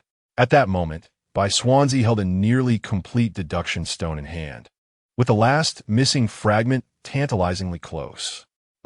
Strange. Why are there 6 types of deduction stone fragments here? It feels as though someone intentionally placed them. Bai Xuanzi furrowed his brows, wariness creeping into his heart. What is so strange about it? If you comprehend and advance quickly, I can also follow you into the spirit pool to enhance my strength sooner. Wang Xiaojia, standing beside him, scoffed, believing Bai Xuanzi to be overly cautious. Hee. Brother Ling, leave that Wang family fellow to me, while you handle Bai Xuanzi. After all, he is your fellow disciple, and your pavilion master is watching from outside, so I would prefer not to harm him. Chu Luo transmitted his thoughts to Ling Xuanzi. Ling Xuanzi smiled slightly, his spiritual sword already drawn. Chu Luo swiftly formed hand seals. At that moment, Wang Xiaojia stepped forward, grasping the 6 shards before him in his hand. He selected one and tossed it to Bai Xuanzi, coldly smiling as he said, "What danger is there? Begin the deduction at once." Bai Xuanzi caught the last shard. However, just then, a familiar voice rang out. Forbidden ultimate technique, great heaven snatching heart palm. Boom! Bai Xuanzi's expression changed dramatically as he shouted in alarm, "Brother Wang, be careful." Wang Xiaojia whirled around, a recognizable figure appearing before his eyes. In quick succession, a blood-red, illusory hand loomed large within his pupils. Boom! Chapter 55, Forbidden Techniques, Annihilating Lotus. A blood-red, illusory handprint struck Wang Xiaojia. A terrifying mushroom cloud, towering hundreds of feet high, erupted instantaneously. The overwhelming force of the blast leveled the entire gorge, sending Bai Xuanzi hurtling away from the epicenter of the chaos. Utilizing the explosive shockwave, he swiftly distanced himself from the scene of devastation. However, before Bai Xuanzi could regain his footing, a spiritual sword suddenly lunged toward him from the front. Startled, he conjured a sword in his own hand to block the incoming attack. The impact staggered him. Ling Xuanzi. Bai Xuanzi's pupils contracted as he recognized the familiar face before him. Boom! Yet, while Bai Xuanzi was still in shock, an excruciating pain surged through his abdomen, causing him to involuntarily spew a mouthful of blood. His body flew back like a kite severed from its string, the perfectly assembled deduction stone he had just formed slipping from his grasp, only to be deftly caught by Ling Xuanzi. Rising from the ground, Bai Xuanzi exuded an astonishing aura, his gaze filled with fury as he fixed it upon Ling Xuanzi. "Brother Bai, this deduction stone shall be accepted by your junior," Ling Xuanzi remarked, stowing the stone away and retreating into the rising dust. Boom! At that moment, just as Ling Xuanzi vanished into the haze, he sensed an exceedingly faint aura emanating from the center of the explosion, dispersing the smoke around him. Alarmed, he hastily retreated to the side of the assailant, Chu Luo. Currently, Chu Luo held 5 fragments of deduction stones in his hand. Yet, upon sensing the frail aura emanating from the crater before him, he was taken aback. Logically, his previous strike should have been sufficient to claim Wang Xiaojia's life. "Brother Wang," Bai Xuanzi's expression darkened as he caught sight of Chu Luo, a flicker of trepidation crossing his eyes. However, when he saw Wang Xiaojia, bloodied and tattered, emerging from the pit, he finally breathed a sigh of relief. "You wretched little beast, I shall kill you." Wang Xiaojia's eyes blazed crimson with an inferno of rage directed at Chu Luo. At that moment, both Chu Luo and Ling Xuanzi noticed that beneath Wang Xiaojia's tattered garments, he wore a protective armor emanating a faint glow, suggesting its high quality, at least of heavenly grade. It was evident that the force of Chu Luo's previous strike had been largely absorbed by this armor. Otherwise, Wang Xiaojia would have long since met his demise. Nevertheless, Chu Luo keenly observed that the armor had begun to crack. "Brother Wang, do not act rashly," Bai Xuanzi urged, stepping forward in an attempt to dissuade Wang Xiaojia. "Get lost. You little beast, today I shall slay you." Wang Xiaojia forcefully shoved Bai Xuanzi aside. With a swift motion, he produced a jade vial from his hand, pouring out a pill radiating incredible medicinal power and swallowing it. In the next instant, his injuries visibly healed at an astonishing rate. Boom! Wang Xiaojia rapidly formed seals with his hands, golden Sanskrit appearing around him. The terrifying power of the 5th realm of Taichu erupted with ferocity. Almost immediately, a familiar golden Dharma figure rose behind him, surrounded by golden light, standing firm against heaven and earth. The immutable king. "Little beast, D." With a roar, Wang Xiaojia soared into the air, riding the immutable king toward Chu Luo and Ling Xuanzi. Overwhelmed by fury, Wang Xiaojia lost all rationality. "Brother Chu, we must flee," Ling Xuanzi hastily urged. "Ling, find a place to hide and deduce the heavenly secrets. Once I send him to meet his ancestors, I will seek you out," Chu Luo instructed, leaping forward to confront the charging Wang Xiaojia. Without hesitation, Ling Xuanzi turned and fled, trusting in Chu Luo's strength. Chu Luo Vin, forming seals with his hands as golden Sanskrit surged around him. In the next moment, an immutable King Dharma figure rose behind him as well. "What? How can you wield my Wang clan's forbidden techniques?" Wang Xiaojia exclaimed in shock at the sight of Chu Luo's immutable king. "Haha, boom!" Chu Luo sneered, propelling his immutable king to collide fiercely with Wang Xiaojia's figure. Another earth-shattering explosion ensued, a terrifying mushroom cloud ascending into the sky. Observing the figures shrouded in dust, Bai Xuanzi frowned slightly, then sighed helplessly, deeming Wang Xiaojia's actions reckless. He had heard of Chu Luo's formidable reputation. He was the kind of person who dared to slap even Yi Qinxue. If Wang Xiaojia were to be defeated, Chu Luo would undoubtedly show no mercy. With this thought, Bai Xuanzi turned away, deciding to seek out other fragments instead of entangling himself with Chu Luo, for there were more deduction stones to be found, and he had no desire to create enmity with him. "Ha ha ha, little beast! I possess the ancient body of Vajra." Not long after, as the dust settled, Wang Xiaojia's form became visible, his muscles shimmering with golden radiance, exuding an ancient aura, manifesting the celestial phenomena of an era long past. Meanwhile, Chu Luo's figure had vanished. Wang Xiaojia assumed that Chu Luo had perished in the explosion. "Ah! You rejoice too soon, my friend. Forbidden technique, annihilating lotus. Forbidden technique, devouring avant le poison." Boom! Hearing that familiar voice, Wang Xiaojia's expression shifted dramatically. Instinctively looking up, his pupils dilating in terror. Above him, the sky revealed Chu Luo's figure, an immense dark purple illusory lotus radiating destructive power, descending rapidly upon him. As the dark purple lotus passed, space trembled and clouds dissipated. Wang Xiaojia's face contorted with horror and disbelief. He could not fathom how this little beast, with mere cultivation at the first realm of Tai Chu, could unleash such a terrifying assault. Could the forbidden techniques of the forbidden sect truly be this formidable? Simultaneously, disciples of the Tianji Pavilion and guardians from various factions within the secret realm gazed in astonishment at the colossal dark purple lotus. I surrender.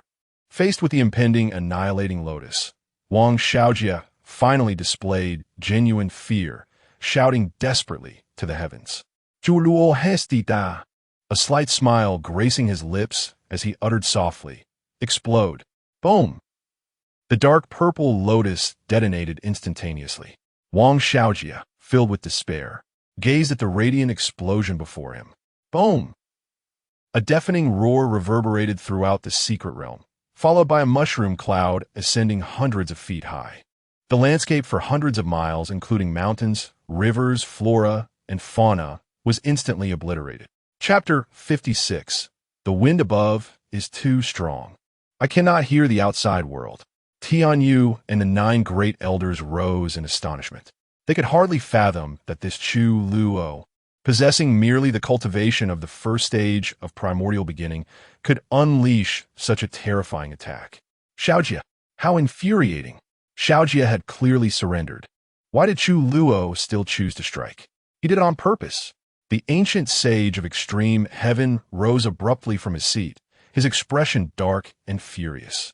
What do you mean on purpose? You old fool, mind your words. On purpose? My obedient disciple was in the sky, while your Wang family's brat was down below, separated by such a distance. Who could hear anything? The Emperor of Yin Crow crossed his legs, grinning widely. You, the ancient sage of extreme heaven's face flushed crimson with rage, yet he dared not retort before the Emperor of Yin Crow. However, at that moment, a powerful aura of an emperor reverberated through the secret realm. But upon sensing this imperial might, Tianyu's face lit up with joy. Their ancestor of the Tianji Pavilion had intervened. Seeing this, Tianyu and the elders felt a sense of relief. At that moment, within the secret realm, an overwhelming imperial presence suddenly enveloped the world. Chu Luo was taken aback, and the next instant witnessed a fireball rising, only to dissipate in an instant. Following this, a white-haired elder appeared, cradling the bloodied and grievously injured Wang Xiaojia. At that moment, Wang Xiaojia's complexion was ghostly pale, and he had succumbed to unconsciousness. The golden light flowing through his muscles gradually faded, replaced by thin strands of black lines. Observing this scene, Chu Luo finally felt reassured. This fellow would no longer be so defiant. In the future, the elder holding Wang Xiaojia was evidently another emperor. With a gentle wave of his hand, most of Wang Xiaojia's injuries began to heal. The forbidden sect's body devouring heavenly poison. This brat wields vicious methods. The elder sensed the terrifying poison within Wang Xiaojia's body and could not help but glance at Chu Luo. Noticing the elder's gaze, Chu Luo displayed an innocent smile, scratching his head in a somewhat bashful manner, resembling a child caught in wrongdoing. Yet, the elder was astonished by Chu Luo. At such a tender age, he had managed to master the 2 great forbidden arts of the forbidden sect. Coming back to his senses, the elder lightly tapped Wang Xiaojia's chest and then shook his head helplessly, turning to Chu Luo and speaking. Little fellow, this lad had just surrendered. Why did you still strike with such lethal force? Chu Luo feigen confusin et limin. Did he surrender? Perhaps the wind above was too strong and I couldn't hear. The elder regarded Chu Luo with a smile that held deep meaning, as if to say, do you think I believe you? Subsequently, the elder disregarded Chu Luo and vanished with the unconscious Wang Xiaojia. In the next moment, he appeared before the ancient sage of extreme heaven, cradling Wang Xiaojia. Xiaojia. The ancient sage of extreme heaven hurriedly accepted Wang Xiaojia, probing with his divine sense, his expression shifting dramatically. He discovered that Wang Xiaojia's golden body had been ruined. Ancestor. At this moment, Tian Yu and several elders of the Tianji pavilion approached.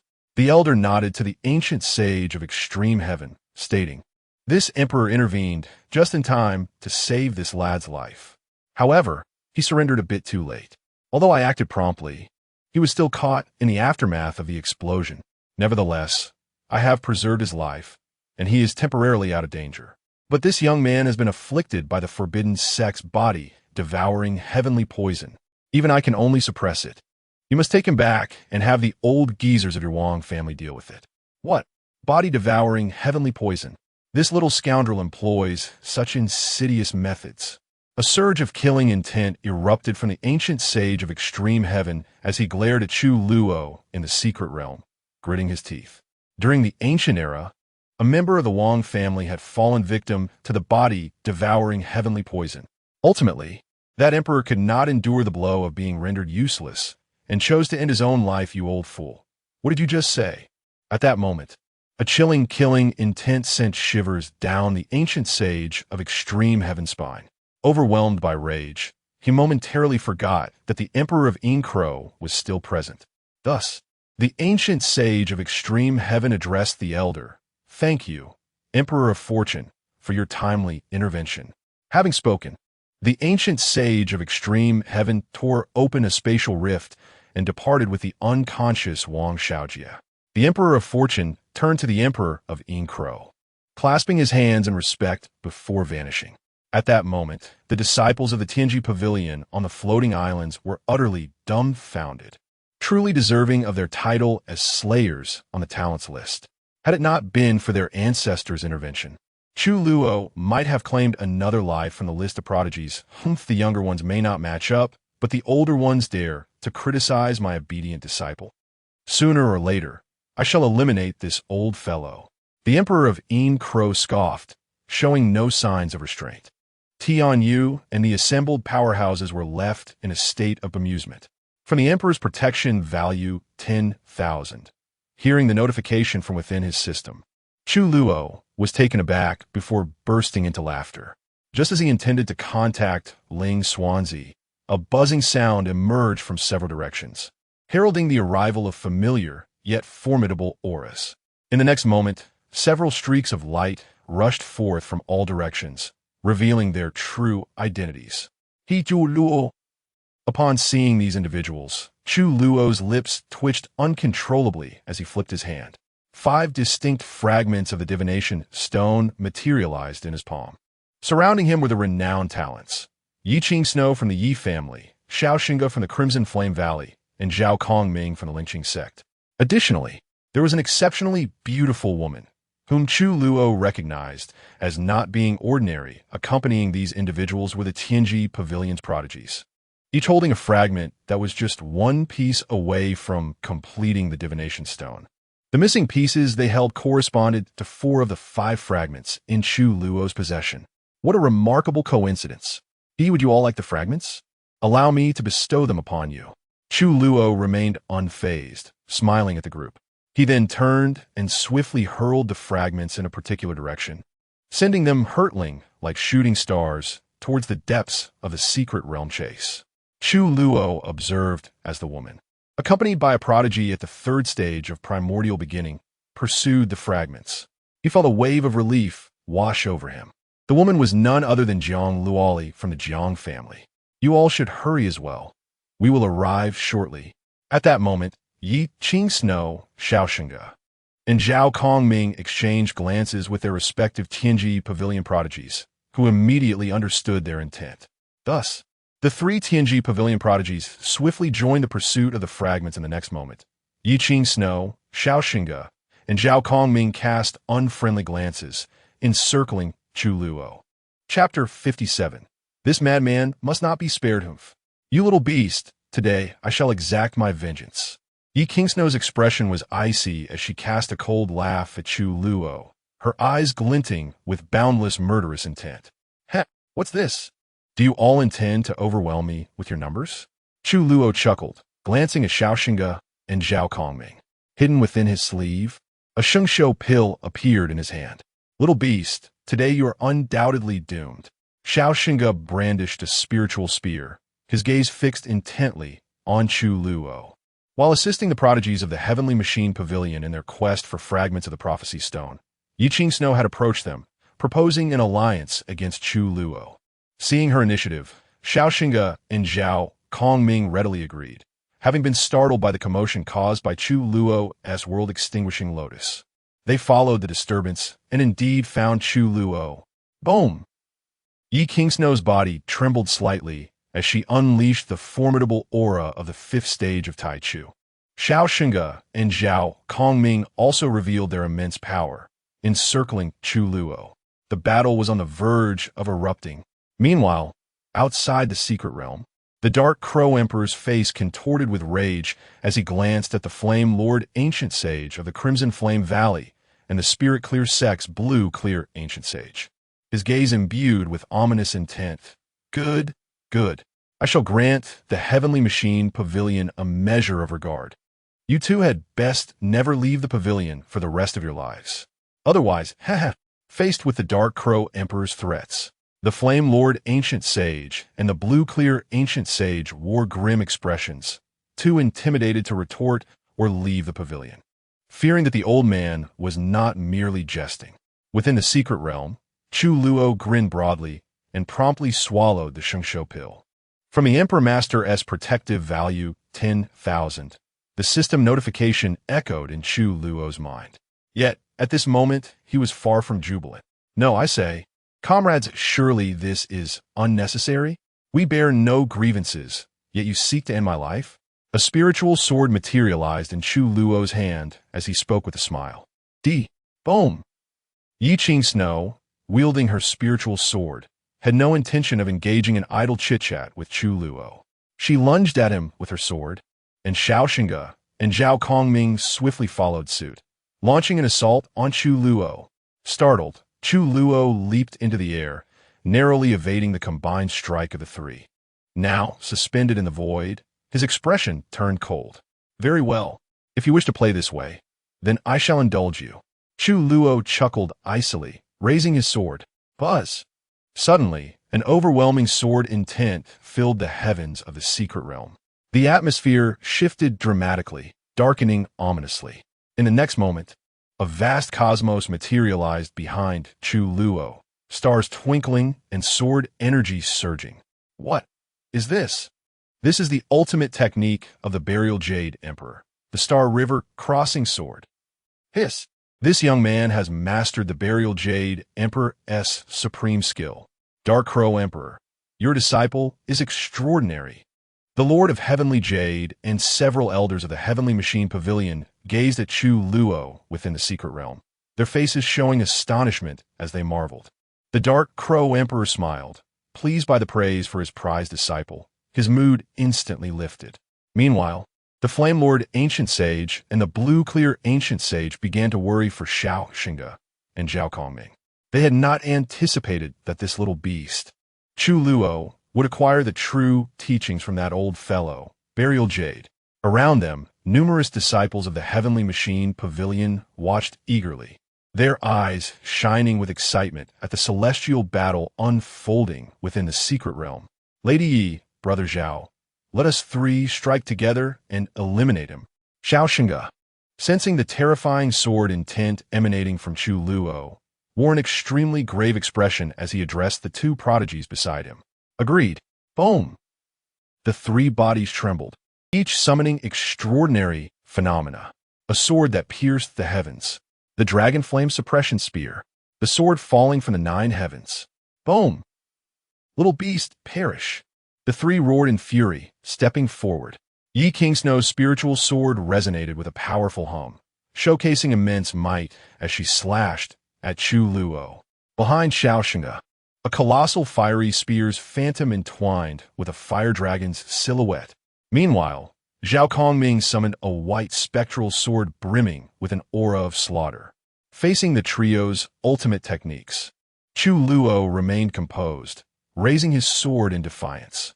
He unleashed the forbidden technique, the the Star River Crossing Sword. Boom! A radiant sword river, hundreds of feet long, surged forth from Chu Luo's spiritual sword. The sword river cascaded down, as mesmerizing and perilous as the cosmic river itself.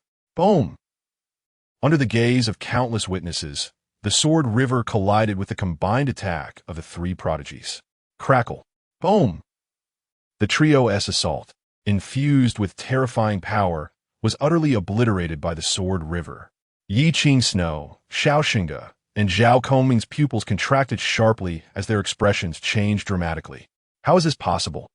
How can this little beast be so powerful? Danger! Quick, defend yourselves!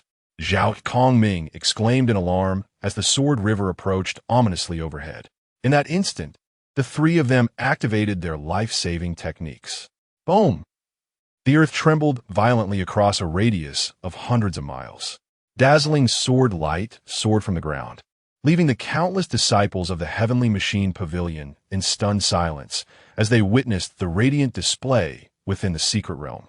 They had never imagined that this prodigy from the forbidden sect, Chu Luo, could be so extraordinarily formidable, completely shattering their perceptions. It should be noted that Yi Qing's and her companions were renowned prodigies with cultivation levels surpassing that of Chu Luo. Those aware of their status understood the gravity of the situation. Those who were not might well have mistaken them for mere weaklings, as they were unable to defeat Chu Luo even when united. After a considerable time, the sword light faded. Under the gaze of countless onlookers, a chasm stretching hundreds of miles appeared in the land beneath Chu Luo's feet. What? By the heavens! How can he survive this? Chu Luo furrowed his brow, sensing three exceedingly faint auras emerging from the depths of the chasm, prompting him to curse audibly. Buzzing. At that moment, three disheveled figures emerged from the chasm below. Yi Qing's, Xiao Xingge, and Zhao Kongming were now drenched in blood, utterly exhausted. The three of them collapsed to the ground, devoid of any combat capability. Their expressions were grim, and a sense of panic began to settle in. Just moments ago, they had exhausted all their trump cards to withstand Chu Luo's strike, barely escaping with their lives. He, still daring to gang up on me? I shall send you three down to meet your ancestors. Chu Luo grinned widely. Feeling the murderous intent radiating from Chu Luo, Yi Qing's and the others' faces paled dramatically. They quickly cried out, "We surrender." Just as the words "we surrender" left Yi Qing's lips, Chu Luo's expression hardened. Forbidden technique, instant téléportation. Buzz. Puffed. Stop. The moment Yi Qing's uttered the word surrender, Chu Luo appeared directly before her. With a swift motion, he struck down with his sword. Yi Qing's face contorted with terror and rage as Chu Luo's blade sealed her throat, and she collapsed to the ground, unconscious. A faint smile tugged at the corners of Chu Luo's mouth. This madman must not be spared. At the moment when Yi Qing's fell, the external list of prodigies reemerged, stirring countless factions. Yi Qing's name vanished without a trace. Buzzing. Two figures materialized beside Chu Luo. Oh dear, this is not my concern. It was merely her own misstep that led her to lag behind these two gentlemen. Look, these two gentlemen surrendered, and I did not strike them. Chu Luo observed the two figures that had appeared before him, hastily discarding the spiritual sword in his hand, wearing an expression of utter innocence. Chapter 58. Trust me. My eyes are the measure. The two figures that emerged were esteemed elders from the Tianji Pavilion. One of them was Elder Lingyan, the 8th elder of the pavilion, while the other remained unfamiliar to Chu Luo. Chu Luo, why do you not cease your actions? Elder Lingyan's expression darkened as he gazed upon the lifeless body of Yi Qingsheng. She had been invited to the Tianji Pavilion by him and his disciple, Yu Xuanzi. Now, with her demise occurring within the pavilion's confines, he felt a weight of responsibility. Elder Ling, this is a colossal misunderstanding. Look at these two gentlemen. Are they not alive and well? This lunatic, this fairy Yi, I only struck her after she surrendered. Chu Luo Pulit, casting a glance at the dazed Xiao Xingge and Zhao Kongming slumped behind the elders. As Xiao Xingge and Zhao Kongming met Chu Luo's gaze, they swallowed hard. Sensing a hint of murderous intent and regret emanating from him. Fear gripped them as they instinctively recoiled. From that moment forward, they vowed to steer clear of Chu Luo, declaring that anyone wishing to confront him could do so at their own peril. They wanted no part in it. I see you're doing this on purpose. Elder Ling Yan was livid, fully aware that Chu Luo had intentionally slain Yi Qingsheng. Had they not arrived in time, the two prodigies from Qian Valley and Lingqing sect would likely have met the same fate at Chu Luo's hands. This little beast, he even feigned innocence. Chu Luo cast a seemingly guileless glance at Elder Ling Yan, while his mind was already scheming.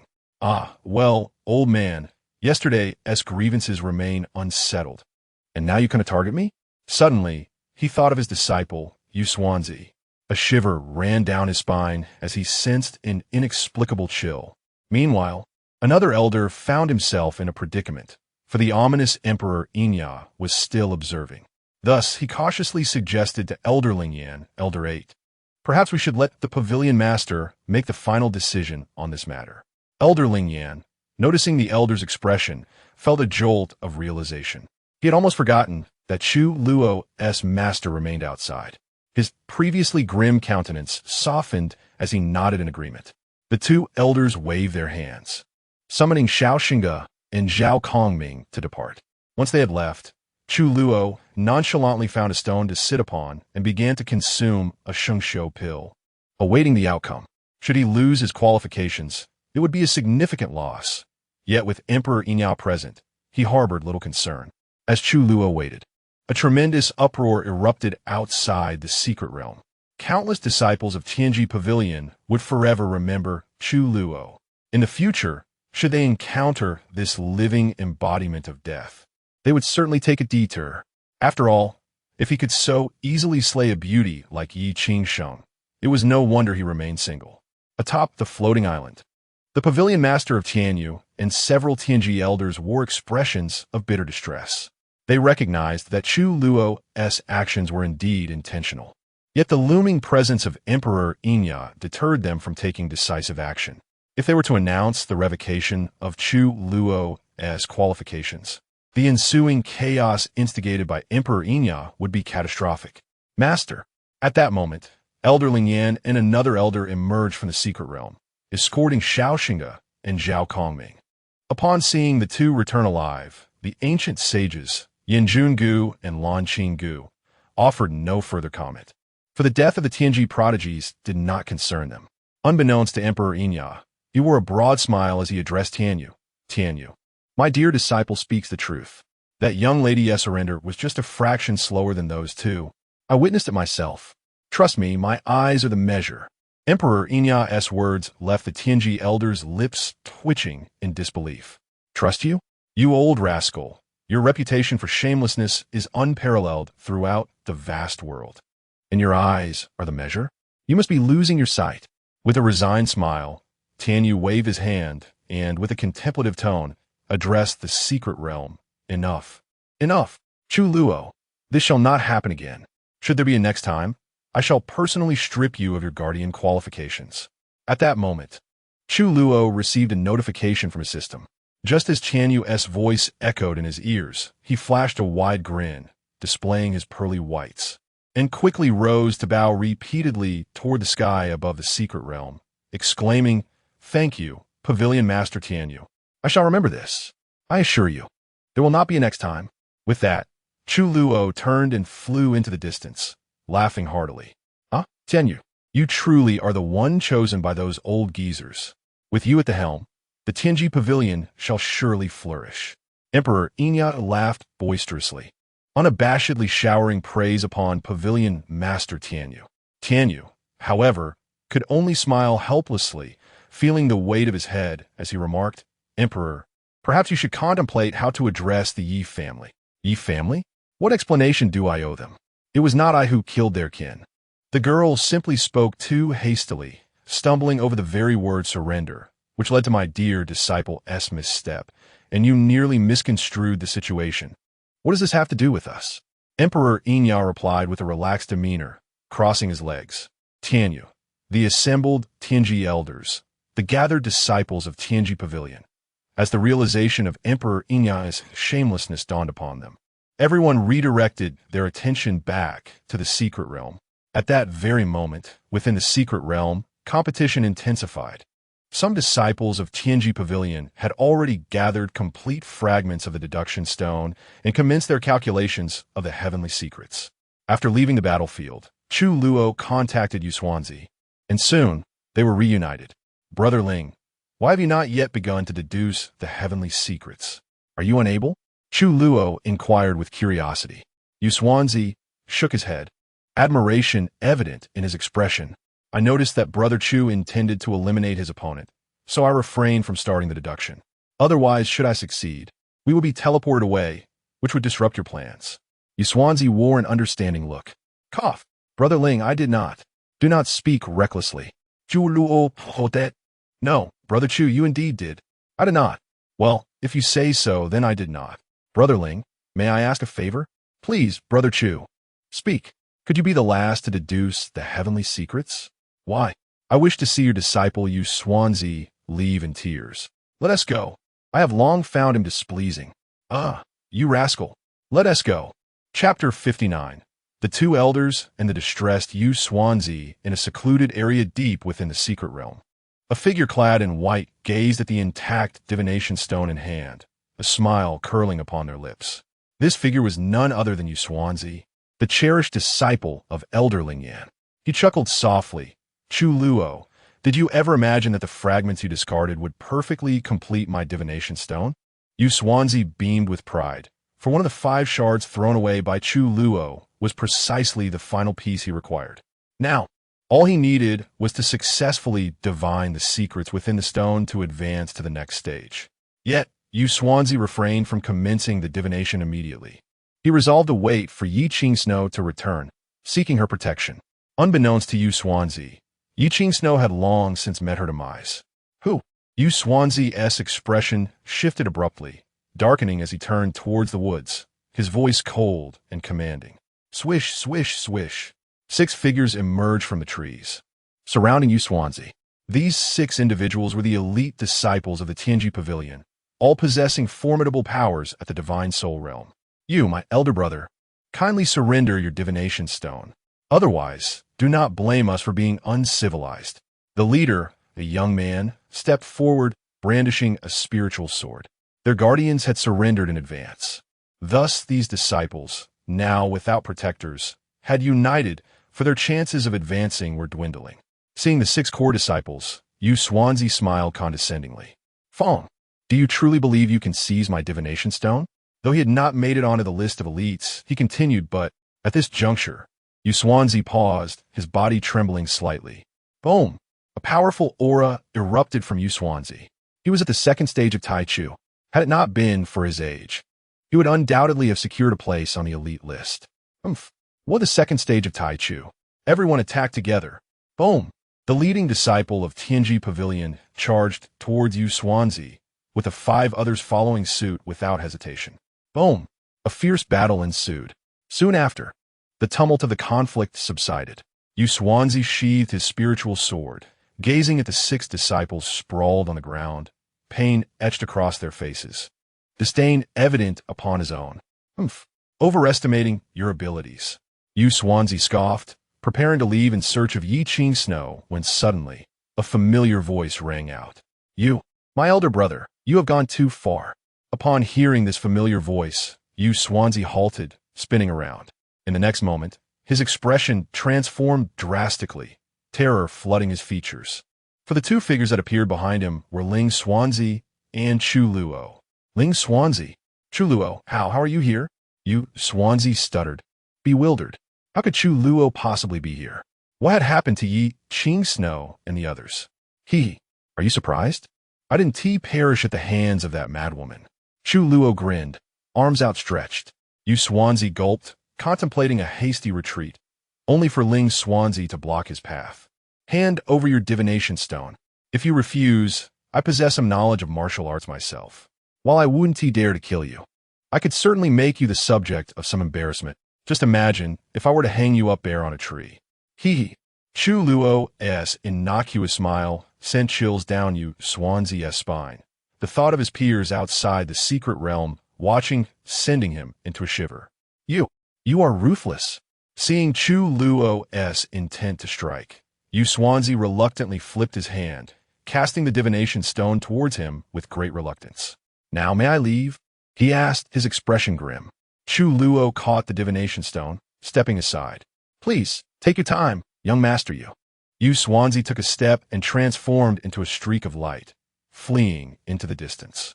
Chu Luo handed the divination stone to Ling Xuanzi, who in turn presented it to the 6 core disciples, now recovering from the ground. The leading disciple, surnamed Fong, held the stone, confusion clouding his thoughts. Fear not, Fong. I have secured the divination stone. I simply disapprove of Yu's usual conduct. We are all fellow disciples. Thus this stone is yours. The rest is up to you, Ling Xuanzi declared. Upon hearing this, the 6 core disciples expressed their profound gratitude. Thank you, Senior Ling. They bowed in appreciation. Ling, let us hurry. We must catch up to your elder brother. He is getting away. Chu Luo uget. Indeed, the two transformed into streaks of light, pursuing Yu Xuanzi's retreating figure. The 6 core disciples looked on, pitying Yu Xuanzi's plight. Shortly thereafter, news reached Yu Xuanzi that Yi Qing Snow had been slain by Chu Luo, plunging him into despair. Yet, he could scarcely dwell on his grief, for within the secret realm, others had begun to complete their divinations and exit. Not long after, Yu Xuanzi gathered several shards to form another divination stone. Just as he sought a secluded spot to secretly divine the secrets, Chu Luo and Ling Xuanzi, having followed him stealthily, seized the opportunity to snatch the stone away. This occurred repeatedly, nearly driving Yu Xuanzi to madness. Pavilion Master, Ling Xuanzi's actions are utterly lawless. His qualification should be revoked. Elder Ling Yan, witnessing his disciple being repeatedly robbed by Chu Luo and Ling Xuanzi, could no longer remain silent. The Shadow Crow Emperor was present, preventing him from targeting Chu Luo directly. Thus he aimed his ire at Ling Xuanzi instead. The Pavilion Master of Tianyu smirked, his lips twitching. Before he could speak, the ancient sage of mystery interjected with a cold laugh. Elder 8, my disciple, and Chu have neither acted unlawfully nor harmed fellow disciples of Tianju Pavilion. And your disciple has suffered not a scratch. Why should my disciple's qualification be revoked? The ancient sage felt a wave of satisfaction. He had awaited this moment for quite some time. His words prompted several other elders to nod in agreement. Elder 8, indeed Ling Xuanzi has not harmed your disciple. It does not breach the rules. The Pavilion Master of Tianyu added coolly. Elder Ling Yan's complexion darkened, a flush of anger rising within him, momentarily rendering him speechless. Yet he knew, without a doubt, that was that little scoundrel Chu Luo seeking revenge against him. Before long, among the disciples, aside from Yu Xuanzi and Ling Xuanzi, the remaining disciples successfully divined the secrets and were sent back to the plaza. As dozens of core disciples emerged victoriously from the secret realm, only one spot remained among the 100 available slots, Ling Xuanzi's. If Ling Xuanzi succeeded in his divination and exited, the first trial would be declared complete. Chapter 60. The Glazed Bead Bracelet and the Great Secret. At this moment, the 99 disciples who had successfully passed the trials in the square, along with countless others surrounding them, could not help but shake their heads in dismay as they gazed at the furious Yu Xuanzi, who was impotently shouting into the void of the secret realm. They all understood deeply that, under no circumstances, should they provoke Chu Luo of the forbidden sect. Otherwise, Yi Qing Snow and their elder Yu Xuanzi would surely meet the same fate. Chu Luo, the living embodiment of vengeance, held grudges fiercely. Within the secret realm, upon learning that 99 disciples had advanced, Ling Xuanzi sought a concealed spot to begin his divination of the heavenly secrets, while Chu Luo stood guard over him. With Chu Luo personally safeguarding him, Ling Xuanzi successfully completed the divination of the heavenly secrets contained within the stone. Buzz. After Ling Xuanzi's successful divination, both he and Chu Luo were transported out of the secret realm. The first trial concluded. The 100 disciples who successfully divined advanced to the next selection. An ancient and authoritative voice resonated within the secret realm. Hearing this voice, those disciples still inside could not help but feel a deep sense of melancholy. In the next moment, the guardians and disciples of the Heavenly Secrets Pavilion were also teleported out. Among the several direct disciples, only Xuanzi had failed to pass the first trial. Ling Yin, one of the 9 elders, wore a sullen expression. With a flick of his sleeve, he turned to leave, unable to face the others any longer. "Curse Chu Luo, just you wait." Xuanzi gazed at Chu Luo in the square, a glimmer of murderous intent flashing in his eyes. While chatting with Ling Xuanzi, Chu Luo suddenly sensed Xuanzi's murderous intent. Turning his head, he noticed Xuanzi had also left the square.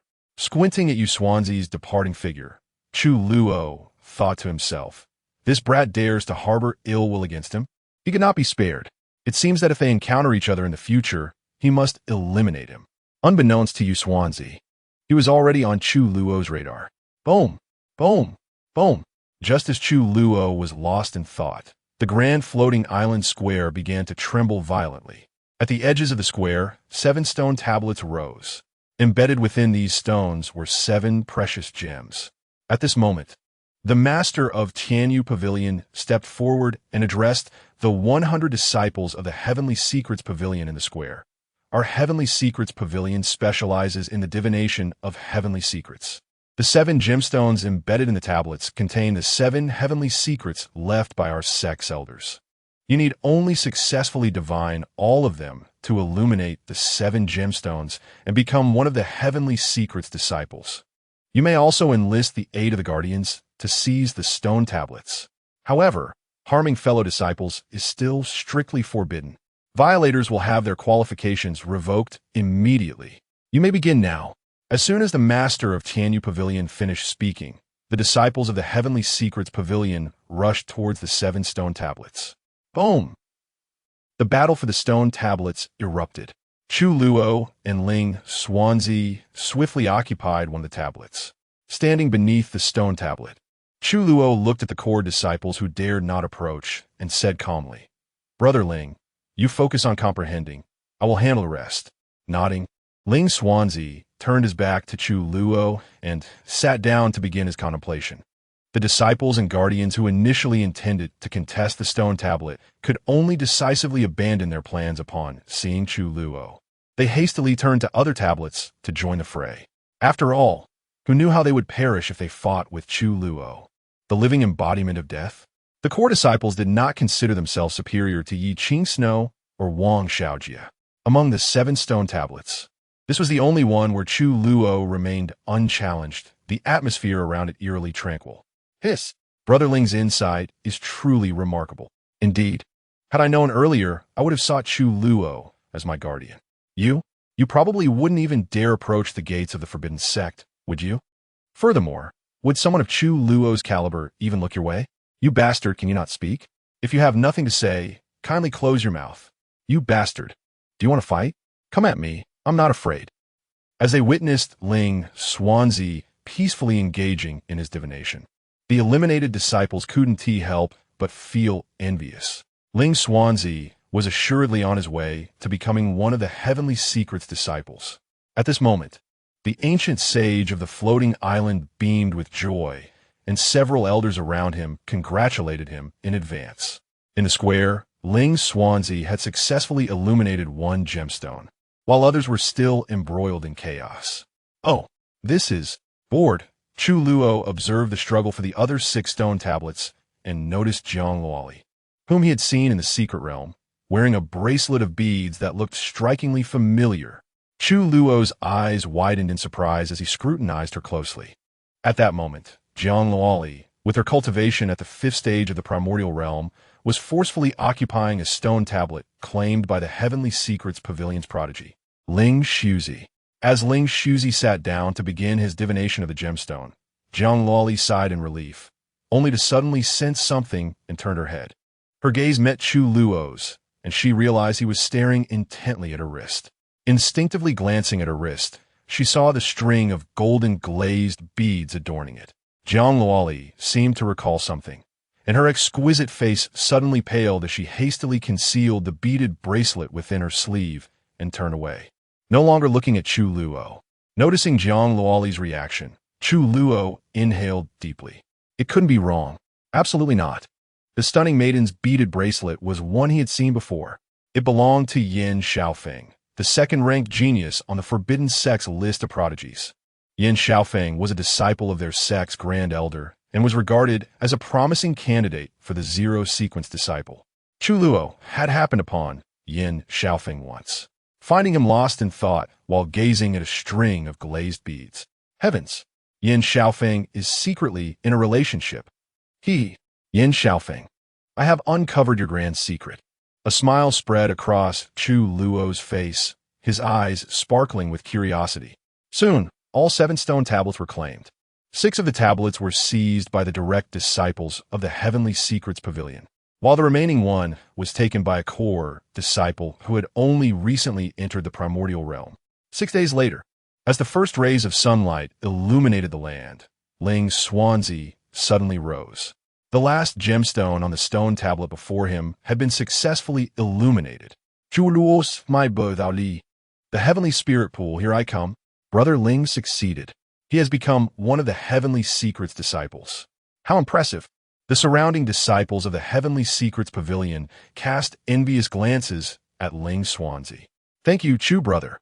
With a calm expression, Ling Xuanzi turned to Chu Luo and clasped his hands in gratitude. He understood that without Chu Luo's assistance, his chances of becoming a Heavenly Secrets disciple would have been greatly diminished. Chu Luo waved his hand just as he was about to say something. Boom! Suddenly, several more stone tablets were illuminated. Chapter 61. The Sword-Mad Emperor.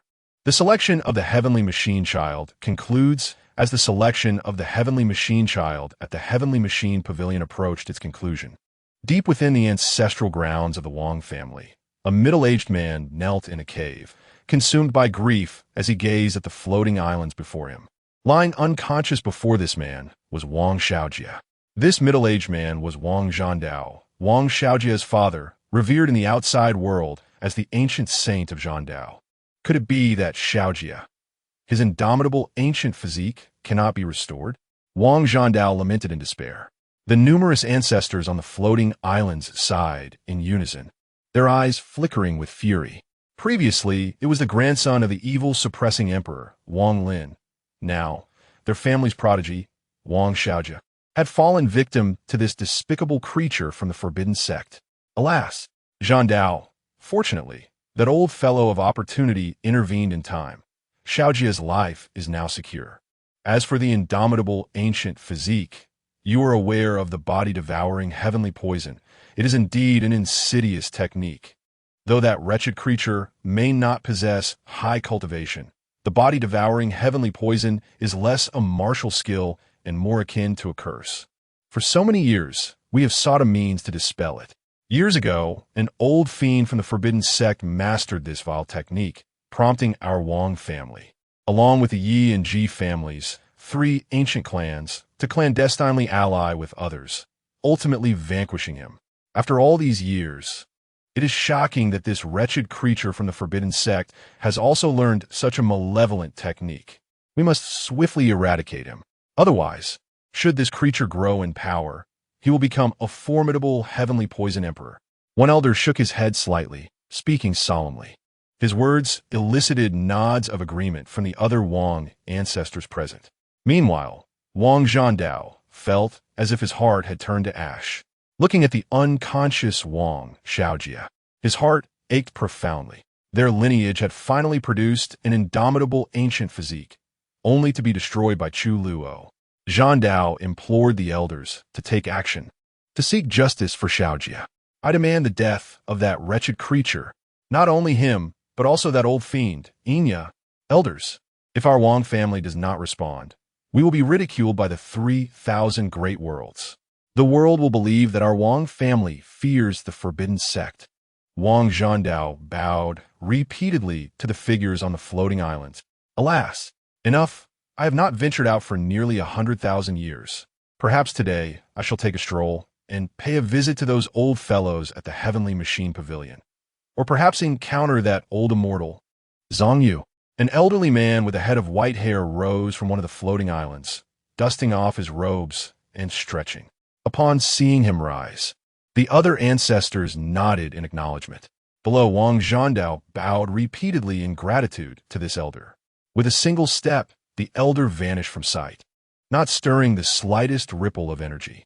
Meanwhile, in a grand world forged by an emperor, a middle-aged man accompanied a beautiful woman to the entrance of an ancient palace. This tall, handsome man bore an air of seriousness, exuding an unspoken authority, a faint holy presence emanating from him. This striking figure was Yi Tiandi, the head of the ancient Yi clan. Beside him stood his sister, Yi Luoshang. At this moment, Yi Luoshang's eyes were red, her face etched with sorrow and anger. Tiandi, I implore you, let me see father. Luoshang, I beseech you, let me see father. Their voices echoed at the imposing gates before them, the ancient palace serving as the secluded sanctuary of their clan's ancestors. Tiandi Luoshang, why have you come? Soon, a voice emanated from within the ancient palace, belonging to a man who seemed to be in his 30s or 40s. Father, your granddaughter, Shuer, she has been slain? Yi Luoshang cried out, tears spilling forth. As her words hung in the air, a heavy silence followed. Suddenly, the ancient gates of the palace creaked open. At that moment, a terrifying imperial aura surged forth, overwhelming them. Beyond the gates lay a miniature world. In the next instant, a man resembling Yi Tiandi appeared at the threshold. With a single step, he approached the two, revealing himself as Yi Tiandi and Yi Luoshang's father, Yi Jinquang, known to the world as the Sword-Mad Emperor. Father, Yi Tiandi and Yi Luoshang hurriedly bowed in respect. What has transpired? Who has slain Shuer? Yi Jinquang's brows furrowed, a chill crossing his face. Father, not long ago, Luo accompanied Shuer to the Heavenly Machine Pavilion, seeking to participate in the selection of the Heavenly Machine Child as a protector and enter the Heavenly Spirit Pool. However, upon arriving in Heavenly Machine City, they encountered the direct disciple of the Forbidden Sect, Chu Luo, who humiliated Shuer. Luo stepped forward to confront that wretched creature, only to have him invoke his master, the old fiend Inya. Luo was also bullied by that old fiend, who even seized the Tianlin horse gifted to Shuer by Tianming. Just as Luo returned home to seek an elder for justice, Shuer's life talisman shattered. At this point, Yi Luoshang was overcome with grief, tears streaming down her face. Upon hearing Yi Luoshang's account, Yi Jinquang's expression turned dark. Father, the duo from the Forbidden Sect has gone too far. In that Heavenly Machine Pavilion, if they do not provide us with an explanation, our Yi family will not rest. Yi Tiandi Sepulkoldi. Yi Jinquang nodded slightly, contemplating. It seems our Yi family has been absent from the world for too long. The people now believe us to be easy prey. Luoshang, do not worry. Ye shall seek justice for Shuer. Her death will not be in vain. As soon as he finished speaking, Yi Jinquang stepped forward and vanished from sight. Meanwhile, as the Wang and Yi families took action, the selection of the Heavenly Machine Child had concluded within the Heavenly Machine Pavilion. The 7 Heavenly Machine children were successfully chosen, including Ling Xuanzi and 6 other direct disciples, while the remaining Heavenly Machine Child was a core disciple. At this moment, within a grand hall of the Heavenly Machine Pavilion, Chu Luo, Ling Xuanzi, Ling Shuzi, Jiang Luoli, and several other prodigies stood at the center. The pavilion master, Tianyu, gazed at the 7 Heavenly Machine children within the hall, nodding in satisfaction as he spoke. From this day forth, you shall be the Heavenly Machine children of my Heavenly Machine Pavilion, and we shall focus on nurturing you. As a reward, you may enter the Heavenly Spirit Pool of our pavilion. Furthermore, your accompanying protectors will also have the privilege to enter the Heavenly Spirit Pool. With that, the pavilion master waved his hand. Buzz! A spatial portal materialized above them. Chapter 62.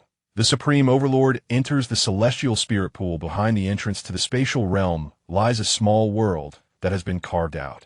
Go forth. The extent of your gains depends on your own efforts. The master of Tianyu waved his hand, and a powerful force enveloped everyone in the hall, transforming into a streak of light that soared into the small world beyond the spatial entrance. Witnessing his beloved disciple finally entering the Celestial Spirit Pool, Emperor Inya couldn't help but feel a surge of joy. Hmm? Hiss. How peculiar. Why do I have an ominous premonition? Emperor Inya paused slightly, his eyelids twitching, a sense of inexplicable foreboding creeping into his heart. Simultaneously, upon entering the small world, Chu Luo and his companions were suddenly engulfed by an overwhelming imperial presence. Shortly thereafter, two figures discreetly appeared before them. One was an elder whom Chu Luo had encountered before, the Emperor of Fortune, who had intervened to save Wang Xiaojia in the secret realm. The other elder was the ancestral emperor of the Tianji Pavilion. Ancestor. Senior. The assembled crowd, whether Tianji Pavilion's prodigies or defenders, all bowed respectfully to the two figures. The two emperors nodded slightly.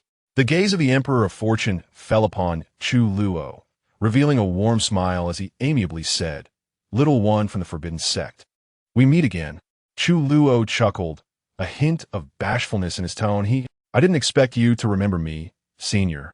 The other elder's gaze also landed on Chu Luo, a flicker of astonishment flashing in his eyes. He then addressed the crowd, "Follow me."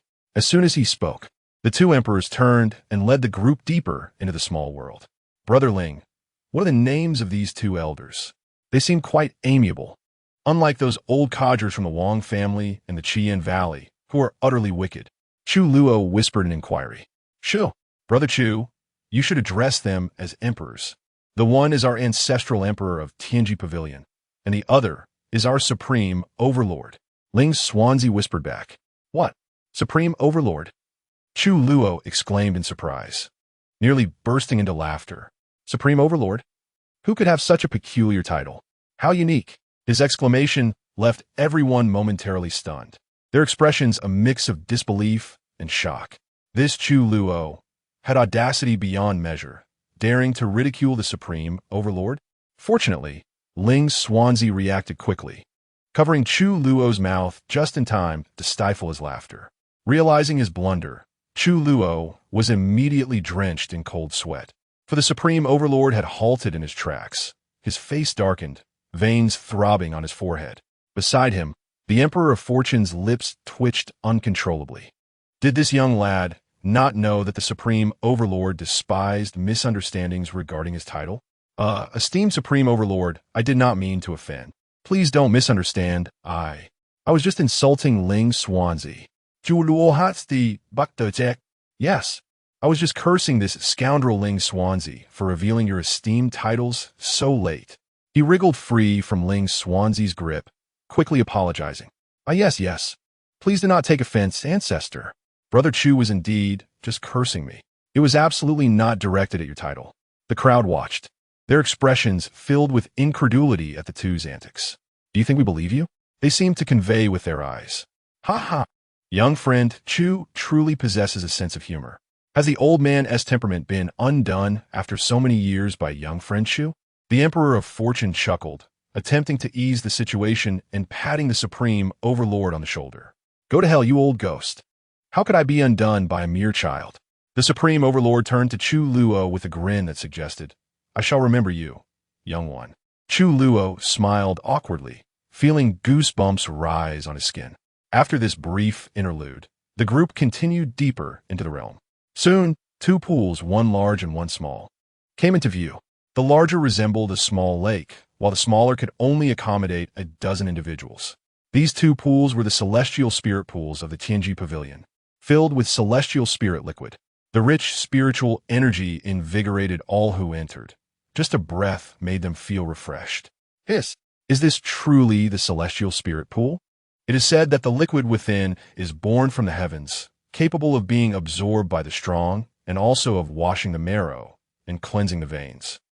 Several Tianji Pavilion disciples gasped in excitement. This is indeed the celestial spirit pool of our Tianji Pavilion. Once you enter, the amount of celestial spirit liquid you can absorb depends on your own fortune. Moreover, under no circumstance may anyone damage the celestial spirit pool. Any defender who transgresses will be executed on the spot. Disciples of our pavilion who defy this will have their titles revoked and be expelled from the Tianji Pavilion. The Supreme Overlord warned the crowd. We shall remember. Everyone replied in unison, bowing respectfully. The Emperor of Fortune stepped forward, addressing Chu Luo and his group. The 7 Tianji disciples shall enter the larger pool, while the remaining 4 young friends may enter the smaller one. You may proceed." Upon hearing the Emperor of Fortune's words, Chu Luo was taken aback, instinctively glancing at the small pool that could barely accommodate a dozen people, then at the large pool resembling a lake. This was an overt display of favoritism. As soon as the Emperor's words fell, the crowd dispersed towards the 2 pools. "Young man, you are headed the wrong way." The Supreme Overlord's expression darkened upon seeing Chu Luo follow Ling's Swansea into the smaller pool. Aha, my apologies." Chu Luo awkwardly scratched his head, casting a reluctant glance at the large pool. Turning away, he pouted and followed Jiang Luoli into the small, celestial spirit pool. Fortunately, aside from himself, the only others entering were Jiang Luoli, a prodigy from the Undying Path, and another from the Extreme Emperor Path. Once inside the celestial spirit pool, the liquid soaked Jiang Luoli's garments. Her alluring figure made the 2 prodigies from the Undying Path and the Extreme Emperor Path blush, hastily suppressing their rising desires as they closed their eyes and began to absorb the celestial spirit liquid. Chu Luo, however, paid no attention to the enchanting scene before him. Upon entering, he immediately closed his eyes and activated the forbidden mixed yuan technique. Boom! In the next moment, both the Supreme Overlord and the Emperor of Fortune were drawn to the commotion caused by Chu Luo, their expressions filled with astonishment. P.S. There will be 2 more chapters later tonight. See you then. Chapter 63. Take care, my horse. I will return. A faint golden radiance emanated from Chu Luo's body as golden specks rapidly converged around him, spinning with great velocity. The ethereal liquid from the heavenly spirit pool surged furiously into Chu Luo's being, akin to a voracious beast. Centered around him, the heavenly liquid formed a swirling vortex, causing the level of the liquid in the heavenly spirit pool to visibly diminish. This fellow, Jiang Luoli's stunning visage revealed an expression of astonishment. She had not anticipated that Chu Luo could absorb the spiritual liquid at such a terrifying rate. Is he a monster? This is bad. This guy is draining the liquid almost single-handedly. The prodigies of the undying Tao sect gasped in disbelief, promptly closing their eyes to circulate their techniques and compete with Chu Luo for the essence of the heavenly spirit pool. Jiang Luoli and another prodigy from the Extreme Emperor Tao sect swiftly followed suit, channeling their powers to seize as much as they could. If they hesitated even a moment longer, they might be left with merely a spoonful. This brat has actually cultivated the forbidden sect's forbidden primordial technique to the 4th level. Yet, even so, after absorbing so much heavenly liquid, shouldn't he have broken through by now? The Extreme Dominance Emperor exclaimed in shock. The Fortune Emperor's gaze flickered as he observed Chu Luo, who was absorbing the heavenly liquid with a gluttonous ferocity. Turning his attention to the 7 heavenly mechanists by the large pool, he couldn't help but shake his head, addressing Chu Luo. This child possesses an exceptionally profound foundation, the likes of which I have never witnessed before. Even I, at his age, was nowhere near his caliber. It is a pity. Such a prodigy is not a disciple of my heavenly mechanism pavilion. The Extreme Dominance Emperor nodded in agreement, acknowledging the Fortune Emperor's words. Despite his belief that Chu Luo had an irritatingly arrogant demeanor, the talent he displayed left him utterly astounded. Amidst their conversation, the heavenly liquid in the pool was nearing depletion due to Chu Luo's insatiable appetite. The 2 emperors exchanged glances, sharing a wry smile. The designated 2-hour limit was still far from being reached. Surely, they couldn't expel Chu Luo and his companions at this juncture. Thus, the Fortune Emperor reached out with a single hand, summoning the heavenly liquid from the large pool. With a resounding hum, the liquid surged upwards, forming a water dragon that cascaded into the smaller pool where Chu Luo and the others resided. The small pool was instantly replenished. It was swiftly consumed again by Chu Luo. What kind of monster is this brat? Inviting him to the Heavenly Mechanism Pavilion has proven to be an immense loss. The Extreme Dominance Emperor cursed as he gazed at the rapidly depleting pool. Once this matter passes, he would certainly convene with the other elders to ensure that this brat is placed on the blacklist. The heavenly spirit pool shall never be open to him again. What else could they do but accept their fate? Otherwise, word would spread, and others might believe that the heavenly mechanism pavilion could not handle the situation. Fortunately, the heavenly liquid in the main pool is capable of regeneration. The Fortune Emperor couldn't help but chuckle ruefully. He then reached out again, drawing more liquid from the large pool to replenish the small one, only for it to be devoured by Chu Luo once more. The other three prodigies, including Jiang Luoli, could only absorb a meager portion. They simply could not compete with Chu Luo, whose forbidden primordial technique was overwhelmingly dominant. Witnessing this scene, both the Fortune Emperor and the Extreme Dominance Emperor became intrigued. They were eager to discover the limits of Chu Luo's potential. After the Fortune Emperor summoned the heavenly liquid 4 times in succession, Chu Luo's rate of absorption and refinement finally began to slow. Is this lad finally reaching his limits? The Extreme Dominance Emperor sighed in relief, still in a state of disbelief. The Fortune Emperor nodded, curiously observing Chu Luo. Just how far can this young man break through? At this moment, Chu Luo felt the heavenly liquid he had continuously compressed and refined surging through his meridians like a mighty river, a smile involuntarily gracing his lips. He felt a profound appreciation for the strength of his sect's techniques. The forbidden primordial technique, once cultivated to the 4th level, unleashed its true power. This technique can refine the spiritual energy of heaven and earth thousands of times, compressing and layering it to forge a solid foundation of spiritual power. This is why Chu Luo could unleash the forbidden arts repeatedly without exhausting his energy. From the moment he began practicing the forbidden primordial technique, he recognized its extraordinary nature. Thus, over the years, rather than rushing to breakthrough like his peers, Chu Luo dedicated himself to refining, compressing, and layering his spiritual energy, establishing an exceptionally robust foundation.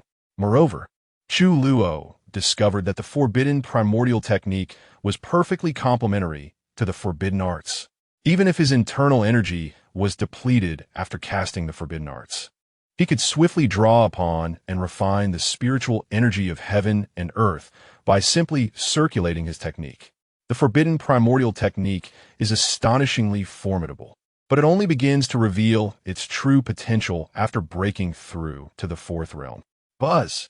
Chu Luo turned inward, witnessing his spiritual sea brimming with an incredibly profound power. Abruptly, he opened his eyes wide, leaping into the air and letting out a triumphant roar. Break. Boom!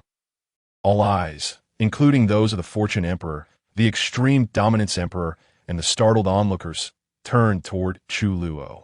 In the next moment, they sensed his aura rapidly ascending. 1st realm of Tai Chu. 2nd realm. 3rd realm. Boom! Chu Luo surged from the 1st realm of Tai Chu, breaking through 3 minor realms in a single breath, achieving the 4th realm of Tai Chu. Hiss! Brother Chu, incredible! The fortune calculator couldn't help but exclaim in awe. What an impressive lad! Even the Extreme Dominance Emperor found himself unable to contain his astonishment. To break through 3 minor realms consecutively. This child's talent surpasses even that of the heavenly mechanists in our pavilion. As Chu Luo felt the power coursing through his meridians, a grin spread across his face. This visit to the heavenly mechanism pavilion has proven to be immensely rewarding. Kid, conceal your aura, and if you've broken through, hurry down. You're disturbing others. The Extreme Dominance Emperor scolded with exasperation. Chu Luo pouted in response. This old man truly held a grudge. He then descended next to the 2 emperors, behaving like a well-behaved child, refraining from speaking for fear of offending the Extreme Dominance Emperor again. Following Chu Luo, the fortune calculator and several other heavenly mechanists also experienced breakthroughs, while Jiang Luoli advanced 2 minor realms, reaching the 1st stage of nirvana. Chu Luo couldn't help but be surprised. Yin, this little darling of senior, Yin is quite talented as well. Soon, everyone had made progress and exited the heavenly spirit pool. The Extreme Dominance Emperor, treating Chu Luo as if he were a harbinger of misfortune. was the first to expel him from this little world.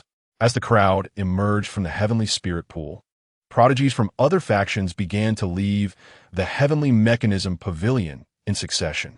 Ha ha ha! Good disciple, you've done well. The Shadow Crow Emperor, noticing Chu Luo as current realm, was overjoyed. However, before he could finish speaking, his expression abruptly shifted. In the presence of the heavenly jade pavilion master and several elders, he directly seized Chu Luo and tore open a rift in space. Good disciple, hurry and flee. Heavenly jade, we shall take our leave first, and will express our gratitude next time. As soon as the words were spoken, the Dark Crow Emperor seized the stunned Chu Luo and vanished into the rift in space. The rift began to close at an astonishing speed. In the very instant the rift sealed, a voice echoed from the depths. Ling, brother, take good care of my steed. I shall surely return. Chapter 64. Fierce enemies at the door. Master and disciple Flee Ling Swansea found himself perplexed. Why had Emperor Inya left in such haste?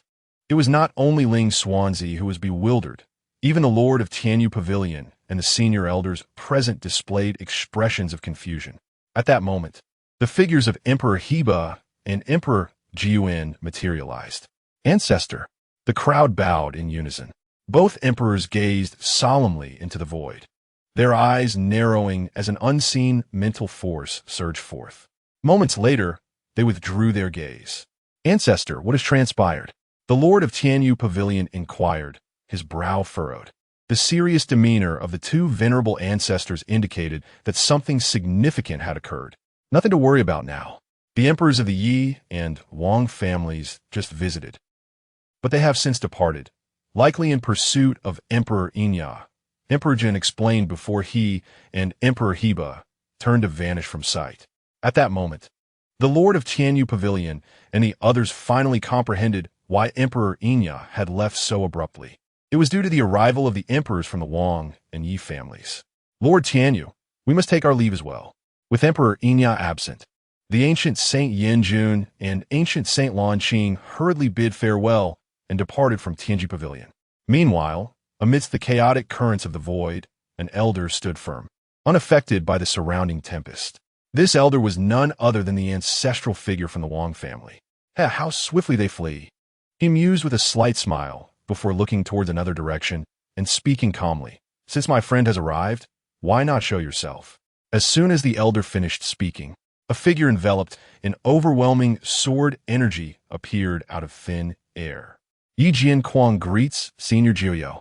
Yi Yin Kuang Boit respectfully. Oh, you're that young lad from the Yi family back then. I never imagined you would grow to such heights. In a few years, you might surpass this old man. Jiuyo Emperor chuckled, teasingly. Senior is jesting, Yi Jian Kuang replied, shaking his head slightly. His gaze pierced through the fabric of space, spotting Emperor Inya fleeing with Chu Luo in tow.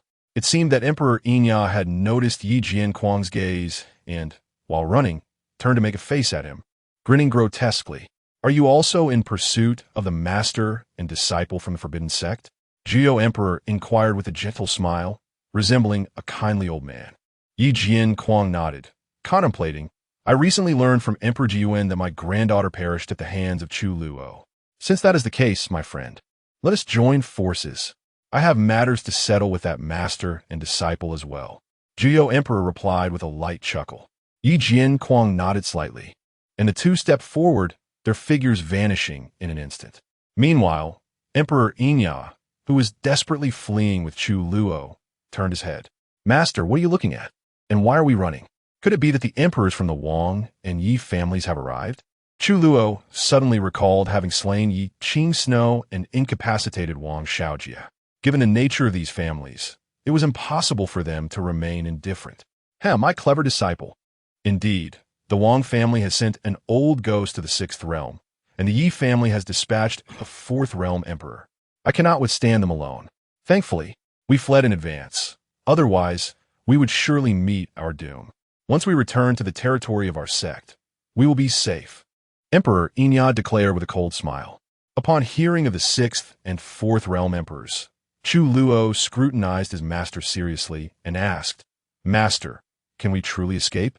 Emperor Inya patted his chest, swearing, "Fear not, my dear disciple. My greatest skills lie in evasion and concealment. Particularly evasion. I have trained extensively in it." That is reassuring. Seeing his master's confidence, Chu Luo felt a sense of relief. However, in the next moment, Emperor Inya abruptly turned, his expression shifting dramatically. He saw Yi Jianquang and Zhuyo Emperor approaching them at an alarming speed. It would not be long before they caught up. "My dear disciple, you must go first." Emperor Inya snapped back to reality, pushing Chu Luo forward into the space ahead with a powerful hand. Boom! Master, you just knocked my waist. Chu Luo shot forward like a streak of light, racing into the distance. Emperor Inya immediately turned, his hand gathering a potent force devoid of any fluctuations. Forbidden art. Blood fiend demonic poison. In the mountains, 1,000 miles away from the forbidden sect, the void suddenly ruptured. A streak of light darted down, landing in a small grove. Ouch, that hurts. In the grove, Chu Luo leaned against a tree, clutching his waist, grimacing in pain. His master's earlier strike had nearly shattered his kidneys. Once he regained his composure, he surveyed his surroundings and leaped into the air, surveying the mountains and rivers. Finally, he breathed a sigh of relief. He had returned to the territory of his sect. A few thousand miles east lay the forbidden sect. Boom! At that moment, Chu Luo noticed the void ahead shattering once more. A blood-red streak of light shot out from the ruptured void, descending rapidly. Master! Sensing the ominous aura emanating from the blood-red light, Chu Luo's expression changed drastically, and he rushed towards it. Boom! The crimson light struck a mountain, unleashing tremendous force that created a deep crater. Pa pa pa. Damn it, this old wretch has some power. It almost killed me. From within the crater emerged a disheveled old man, covered in dirt. A closer look would reveal that this bedraggled figure was none other than Emperor Inya. Master, are you all right? Chu Luo arrived at the scene, observing the bloodied and dirt-streaked face of Emperor Inya, filled with concern. My dear disciple, what are you doing here? Quickly, we must escape.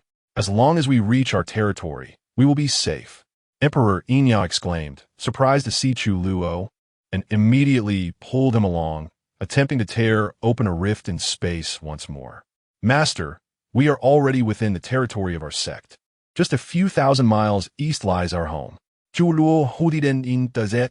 Emperor Inya paused, surveying the surroundings carefully. No wonder he had felt a sense of familiarity. They had indeed returned home. Ha ha! Then we are safe.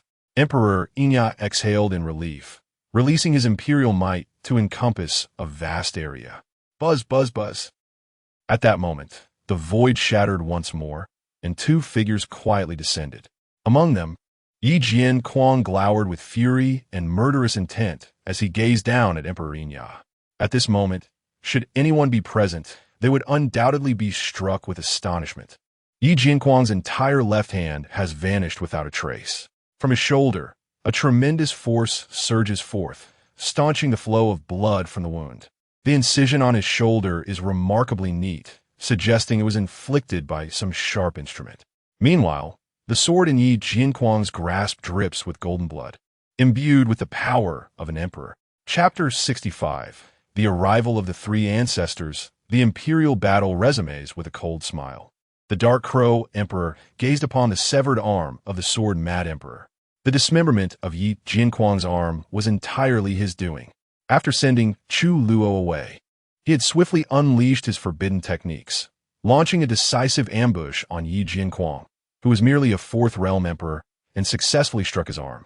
However, what the Dark Crow Emperor did not anticipate was that upon sensing the peculiar poison coursing through his arm, Yi Jianquang would immediately swing his sword and sever his own limb. You old fool, today I shall slay you. Yi Jianquang seethed with unrestrained fury, his icy, murderous intent solidifying into a palpable presence, causing the very temperature of the surrounding world to plummet. Yi Jianquang had never imagined that as a distinguished Fourth Realm Emperor, he could be ambushed by a mere First Realm Emperor. With this thought, he raised his sword, unleashing a ferocious, wild, and bloodthirsty sword intent that soared into the heavens. In the next moment, the skies darkened, an extraordinary phenomena unfolded. Countless powerful beings across the vast realms sensed this terrifying sword intent. That figure is Yi Jinquang of the Yi family.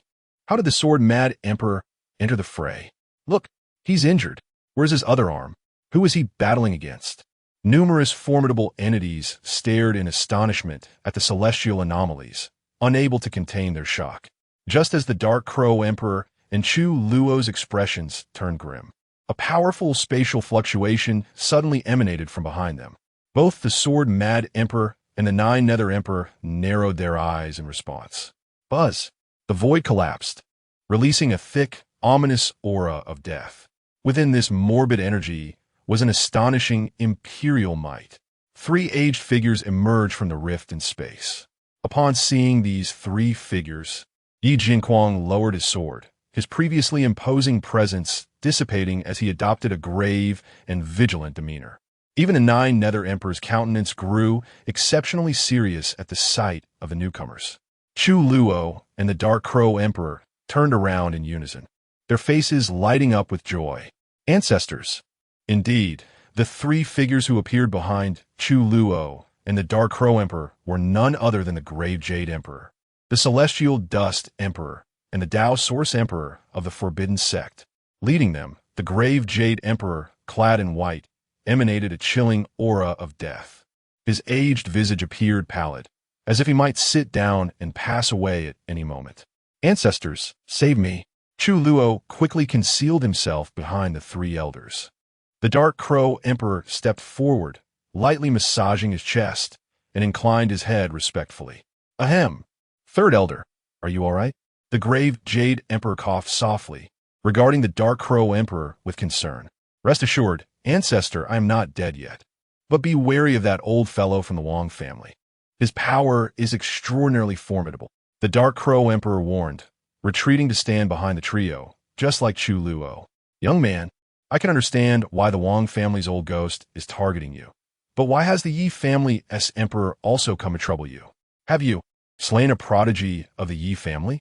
The Tao Source Emperor inquired, his gaze settling on Yi Jinquang, puzzled. Indeed, ancestors, you are unaware of the madness of that girl from the Yi family. In the secret realm of the Heavenly Machine Pavilion, she conspired with the prodigies of the Scarlet Flame Valley and the Spirit Clarity sect to besiege our disciples. However, none of them were a match for our disciples.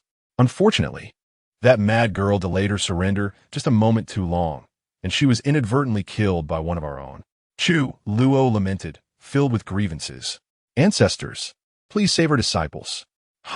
So it is merely a matter among the younger generation. Fear not, young one. With me here, they cannot harm you. The Grave Jade Emperor stated coldly. At this moment, a notification resonated within Chu Luo's system. From the Grave Jade Ancestor. 10,000 protective value. From the Celestial Dust Ancestor. 10,000 protective value. From the Tao Source Ancestor. 10,000 protective value.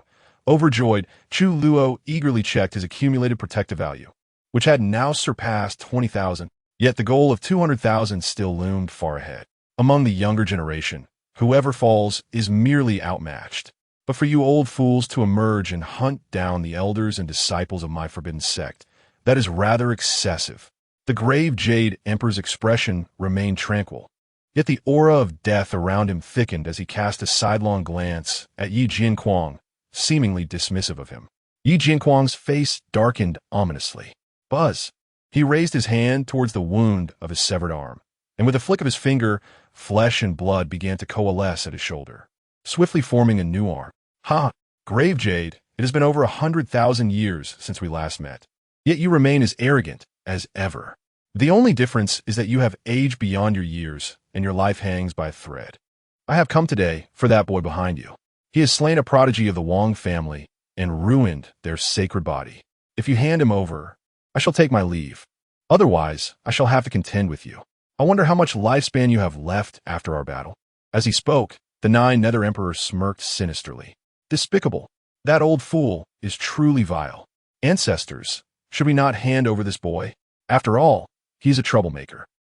The Tao Source Emperor cursed vehemently, glancing at Chu Luo before addressing the grave Jade Emperor. What? No, ancestor.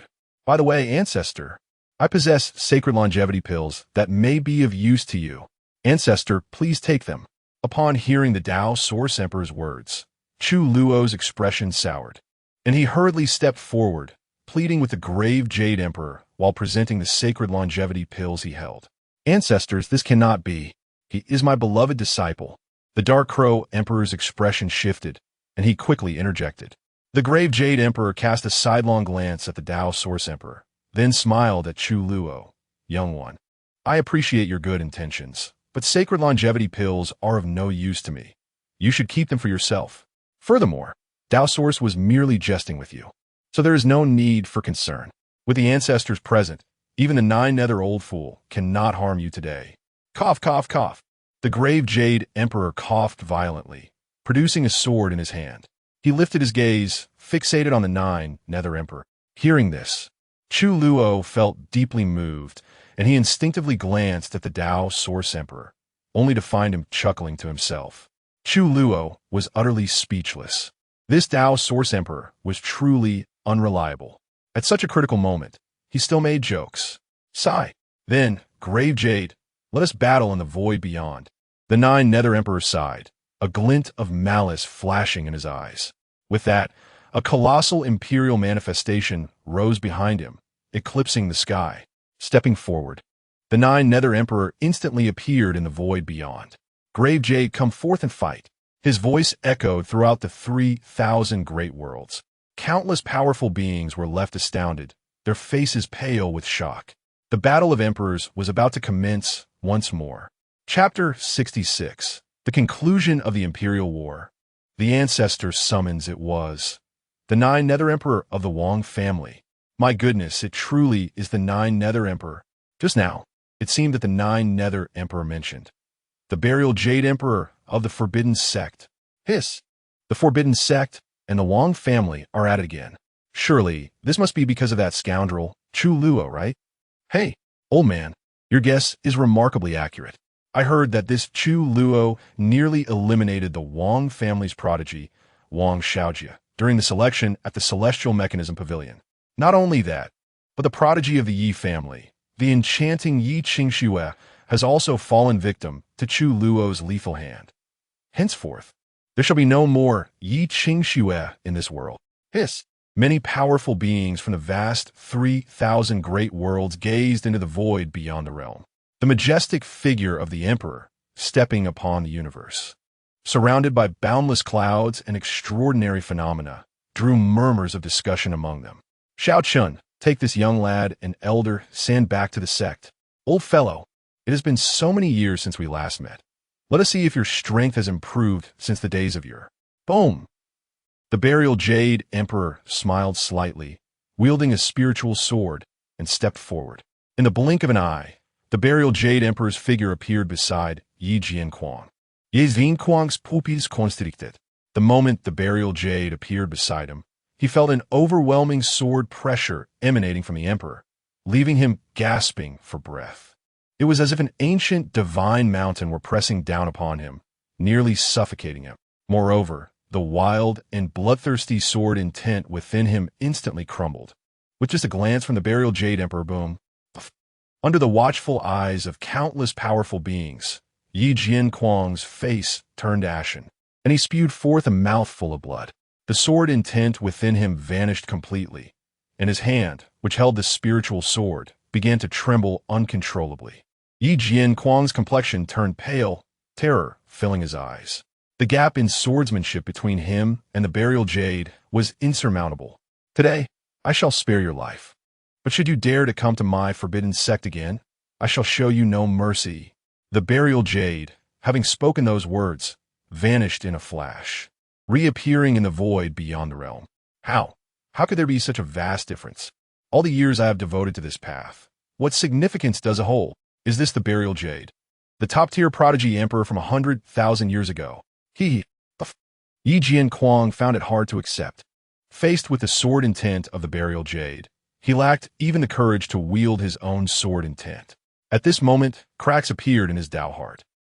Instability in his Tao heart led to a backlash. Elders, now is the perfect opportunity. Take advantage of his weakness and strike him down. Seeing Yi Jianquang suddenly spew blood, Chu Luo immediately whispered to Dao Yuan ancestor and Shaochen ancestor, "You brat, mischievous as always, but I like it, haha." Dao Yuan ancestor chuckled and scolded Chu Luo. Then, gazing at the dazed Yi Jianquang, he hesitated for a moment and said, "Young man, if we truly slay Yi Jianquang, we will be irreconcilably at odds with the Yi family. This would provoke an even larger scale imperial war, perhaps even an all-out conflict between the two great factions. Now is not the time for the forbidden sect to sever ties with these ancient families." Upon hearing this, Chu Luo clicked his tongue, feeling that such a splendid opportunity would be wasted. This fellow had just been pursuing him and his master. Let us return to the sect for now. Shaochen ancestor glanced at the dazed Yi Jianquang, then waved his hand. A force enveloped Chu Luo, propelling him toward the direction of the forbidden sect. The Yin Crow and Dao Yuan emperors followed closely behind. At this moment, Yi Jianquang, lost in despair, raised his head to gaze into the void beyond the realm. That figure, though shrouded in deathly aura, still exuded an air of grace and power. Then, Yi Jianquang tore open a rift in space and turned to leave. Boom!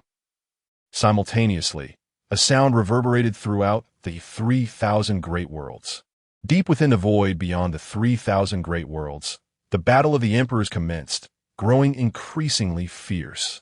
The 9 Nether Emperor wielded a battle knife, radiating a grayish light, while a terrifying blade intent and the supreme sword intent of the Burial Jade Emperor enveloped the boundless cosmos.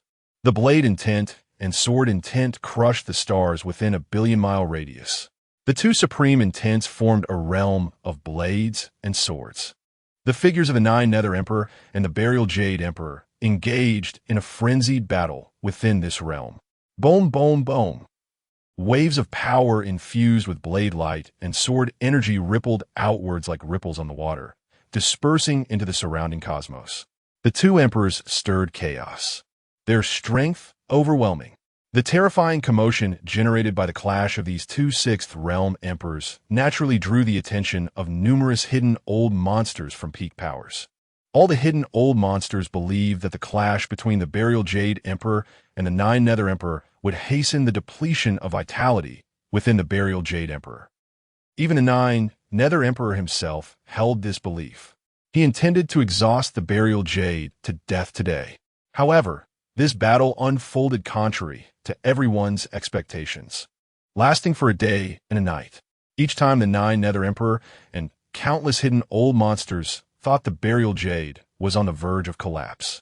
Nearing the end of his lifespan, they were surprised to find the Burial Jade Emperor still standing strong, always leaving a lingering impression of being just a little short. In the end, the Burial Jade unleashed a terrifying killing move, clashing head-on with the 9 Nether Emperor. After this strike, the 9 Nether Emperor was struck by a sword and fled back to the Wang family. After the 9 Nether Emperor's escape, the deathly aura surrounding the Burial Jade Emperor thickened, as if he were about to sit in meditation and pass away at any moment. At this moment, the Burial Jade sensed a multitude of murderous intents emanating from the old monsters lurking in the void. Hee. What? Do you all wish to test whether the sword in my hand is sharp? Though I may be old, my blade remains keen. Even in death, I shall take a few with me. Should you not believe, feel free to come and try. Cough, cough, cough. Sensing the murderous intent of those wandering in the void beyond the realm, the Burial Jade spoke weakly, his chest heaving, to the various factions of the 3,000 great worlds. Upon hearing this, some hidden old monsters hesitated for a long while before ultimately retracting their murderous intent, for no other reason than their trepidation towards the Burial Jade. They preferred not to be the first to act and inadvertently benefit others. Noticing the withdrawal of these intents, the Burial Jade felt a sense of inexplicable disappointment. He then stepped forward and returned to the Forbidden Sect. At this moment, Chu Luo had long since returned to Ningxia Peak. Upon seeing the Burial Jade, who was engulfed in deathly aura, return, he finally felt a sense of relief. You brat, come to the Forbidden Ground. Just then, the ancient voice of the burial jade echoed in Chu Luo's ears. Chu Luo was taken aback, utterly perplexed. What could the burial jade ancestor want with him? Was he to be punished for causing trouble everywhere? Though a bit anxious, Chu Luo chose to visit the forbidden ground to meet the burial jade ancestor.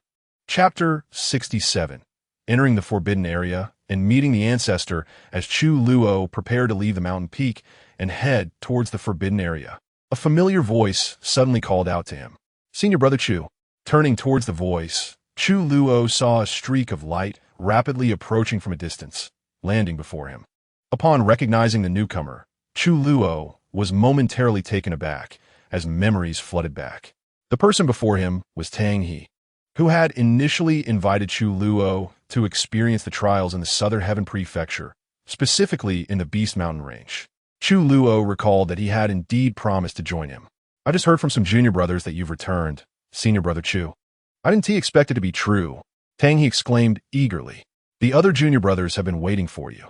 When you plan to depart for the Southern Heaven Prefecture?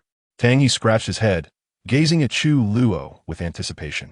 Chu Luo's lips twitched slightly as he cleared his throat, feeling a touch of embarrassment. Well, Junior Brother Tang, the ancestor has just summoned me to the forbidden area. At these words, a flicker of disappointment crossed Tang He's eyes. Yet he maintained a cheerful demeanor as he replied, It's no problem. If you really don't have the time, we can simply go without you. The few of us can manage on our own. Although Tang He's disappointment was well concealed, it did not escape the observant Chu Luo. Unable to ignore his junior's feelings, Chu Luo smiled broadly, revealing his gleaming white teeth. Junior Brother Tang, I promised you all that I would go, so I definitely will. Please wait for me. I'll just meet the ancestor first. Without giving Tang He a chance to respond, Chu Luo turned and soared towards the forbidden area. Tang He watched Chu Luo's retreating figure with a delighted grin, eager to share this good news with the other junior brothers. Soon, Chu Luo arrived at the entrance of the forbidden area of the sect. Just as he was about to step inside, he happened to encounter Elder Zhao Sheng and Elder Qin Yi, who were passing by together. Upon seeing Chu Luo with 1 foot already in the forbidden area, a moment of silence enveloped them. Elder Zhao, if I were to tell you that the ancestor summoned me, would you believe me? Chu Luo venta. Elder Zhao's eyes widened in surprise as he prepared to scold him, but before he could speak, a venerable voice resonated from deep within the forbidden area. Young man, since you are here, why not come in quickly? Upon hearing this voice, imbued with a faint imperial aura, both Elder Zhao and Elder Qin hurriedly bowed towards the depths of the forbidden area.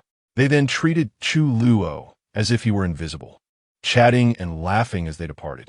Chu Luo's lips twitched in exasperation before he took a deep breath and stepped into the forbidden area.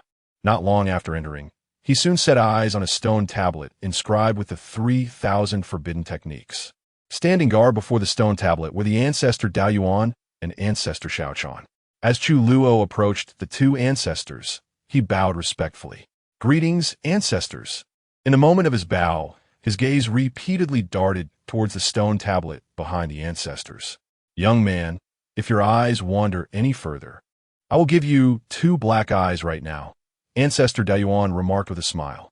Chu Luo promptly averted his gaze, his lips twitching as he shot a glare at Ancestor Dao Yuan. Ancestor, you two are not here just to prevent me from stealing knowledge, are you? Ha! Young man, congratulations, you guessed correctly. Ancestor Dao Yuan laughed heartily, increasingly finding Chu Luo to his liking. At this, Chu Luo felt a surge of indignation, inwardly cursing.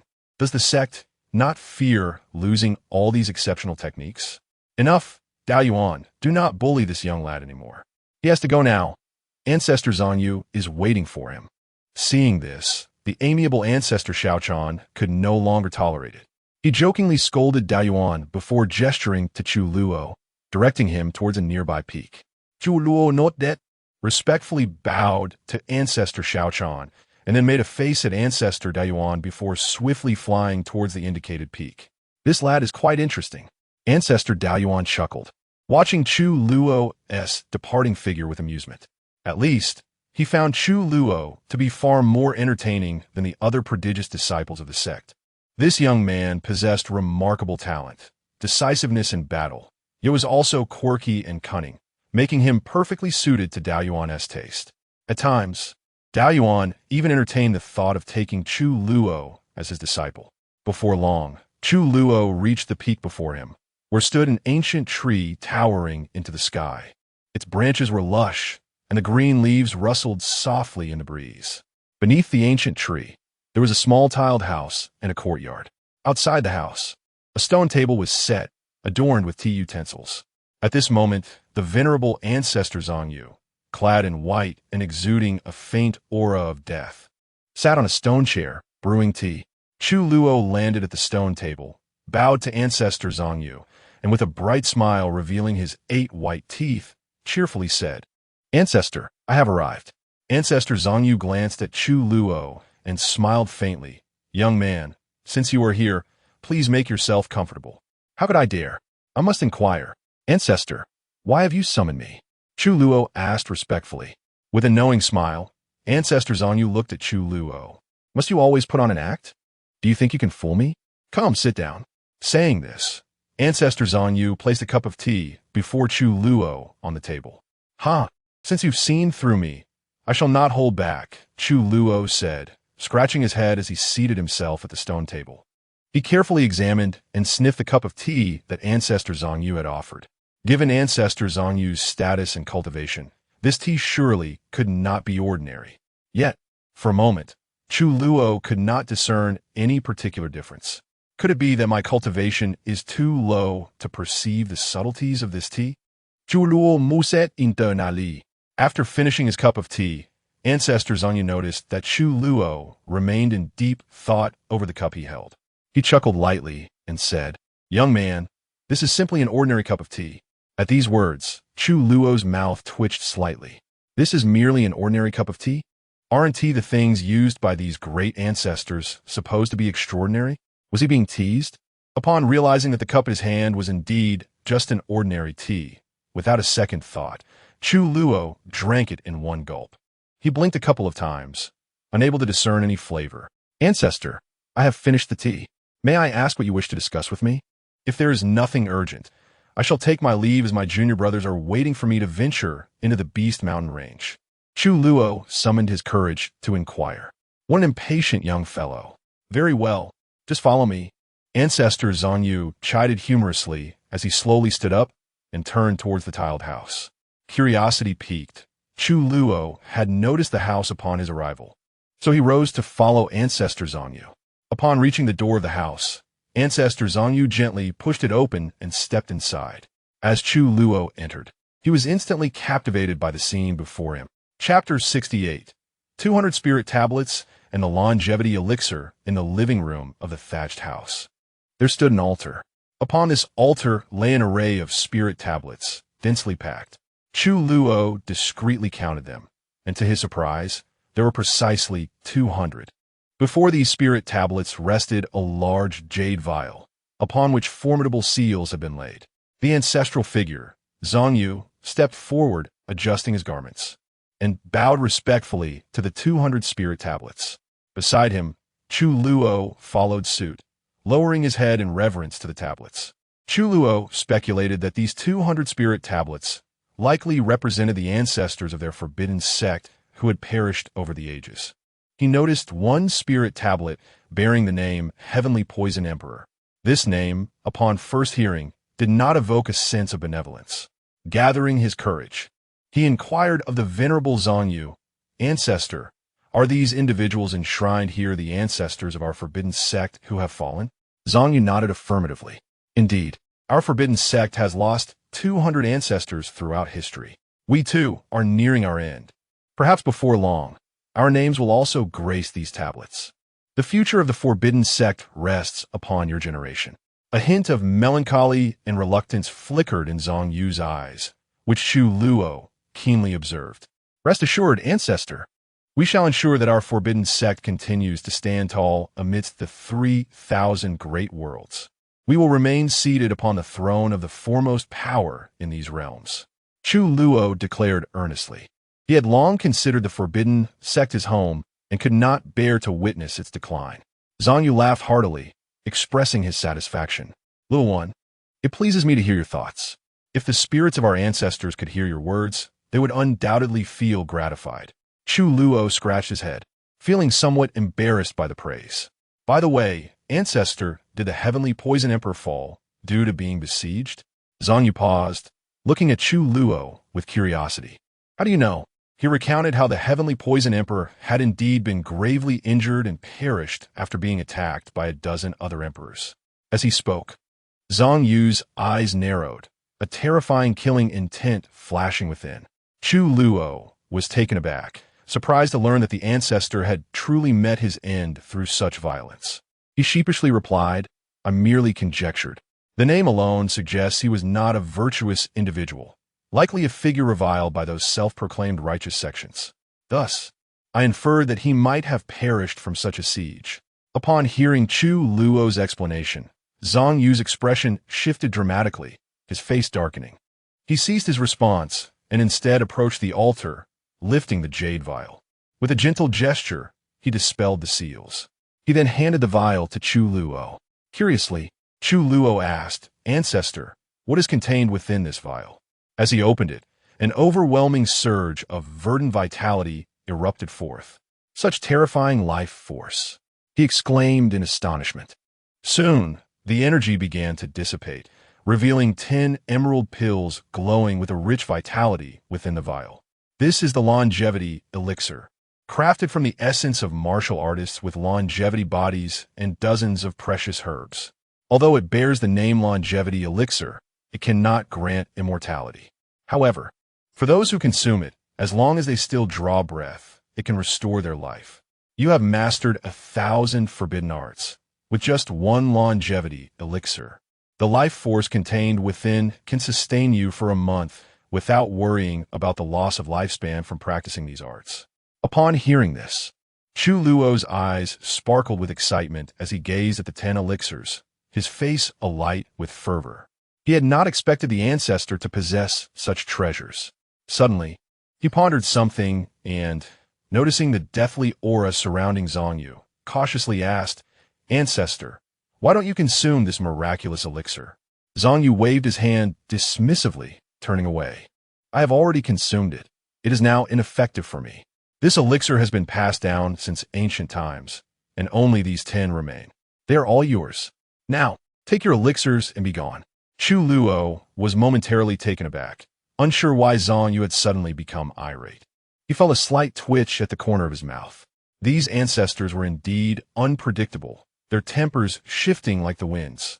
Yes, I take my leave. He quickly stored the jade vial and bowed deeply before Zhang Yu, then turned and hastened away from the mountain peak, soaring towards the forbidden lands. Fearful that Zhang Yu might retract his gift of the 10 longevity elixirs. After Chu Luo departed, Zhang Yu exuded a faint glow, shedding his disguise to return to his youthful and graceful form. Yet, at that moment, he no longer displayed the calm demeanor of before. He hurriedly bowed to the spirit tablet of the heavenly poison emperor. Ancestor, do not hold this against me. A child speaks without restraint. The winds may carry away his words. If one day you encounter Chu Luo in the afterlife, please do not take offense.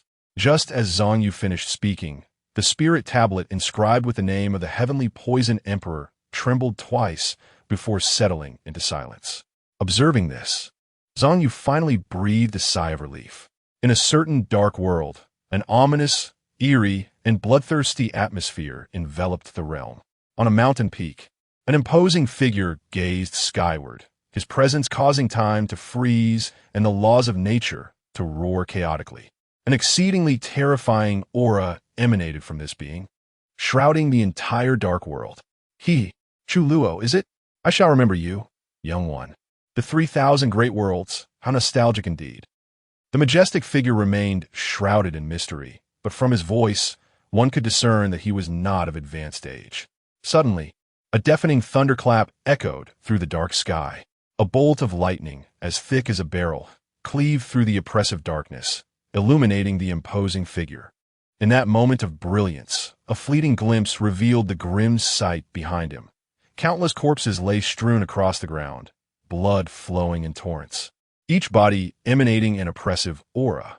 Then, with a single step, the magnificent figure vanished, and in the next instant, the entire dark world trembled violently before disintegrating into nothingness, forever erased from existence. Chapter 69. A Blessing in Disguise. The ancestor protects the path deep within the ancestral grounds of the Wang family. A rift in space quietly opened. A figure, enveloped in an overwhelming imperial aura, stepped forth from the fissure. This figure was none other than the returning emperor of the Nine Nether. Upon his shoulder lingered a wound, from which golden light flickered as terrifying sword energy incessantly invaded. The Emperor of the Nine Nether placed his hand over the wound, a faint glow emanating from his palm. In the next moment, the wound vanished, and in his grasp appeared a formidable surge of sword energy. A slight smile graced the Emperor's lips, his eyes glimmering with a chilling light. With a gentle grip, he instantly shattered the immense sword energy in his hand. Within the cave, the faces of the several elder ancestors of the Wang family were obscured. Their expressions varied. They had been closely monitoring the previous battle between the Emperor of the Nine Nether and the Emperor of Burial Jade. The elders had anticipated that the clash would exhaust the Emperor of Burial Jade's lifespan. However, to their astonishment, the Emperor of Burial Jade proved more resilient than they had imagined, enduring the confrontation without succumbing. Yet, after the battle, the aura of death surrounding the old foe intensified. Despite being pushed to such extremes, the other ancient beings of the Forbidden Sect had yet to reveal themselves. It seemed the situation within the Forbidden Sect was more dire than they had envisioned. An elder, shrouded in a powerful presence, spoke in a grave tone. The others nodded slightly, their eyes filled with a frigid, murderous intent. Influenced by the aura of death. The Emperor of Burial Jade's strength has diminished compared to the last encounter. If it weren't for my fear that he would take us all down with him, I would have preferred to prolong this battle. However, he cannot withstand many more confrontations. The Forbidden Sect is no longer the same as it was over 100,000 years ago. The Emperor of the Nine Nether chuckled coldly, his gaze fixed on the direction of the Forbidden Sect, his expression growing increasingly frigid. The 1,000 forbidden techniques of the Forbidden Sect were coveted by the top powers across the vast 3,000 worlds. Soon after, the Emperor of the Nine Nether turned and stepped back onto his small floating island, sitting down to meditate. Within him lingered a trace of sword energy. Meanwhile, deep within the ancestral grounds of the Yi family, the returning sword-mad Emperor bore a somber expression. The sword technique he had painstakingly honed crumbled before the Emperor of Burial Jade, proving utterly inadequate.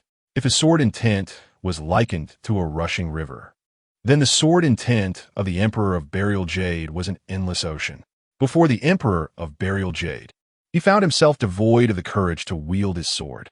What significance did this hold? What meaning? My decade-long dedication to mastering this craft. What worth does it possess? Seated upon a mat, the sword-mad Emperor's aura fluctuated wildly, as if on the verge of losing himself to madness. He had been deeply shaken, and his resolve felt as though it might shatter at any moment. Sword-mad, you have disappointed us gravely. A mere Emperor of Burial Jade.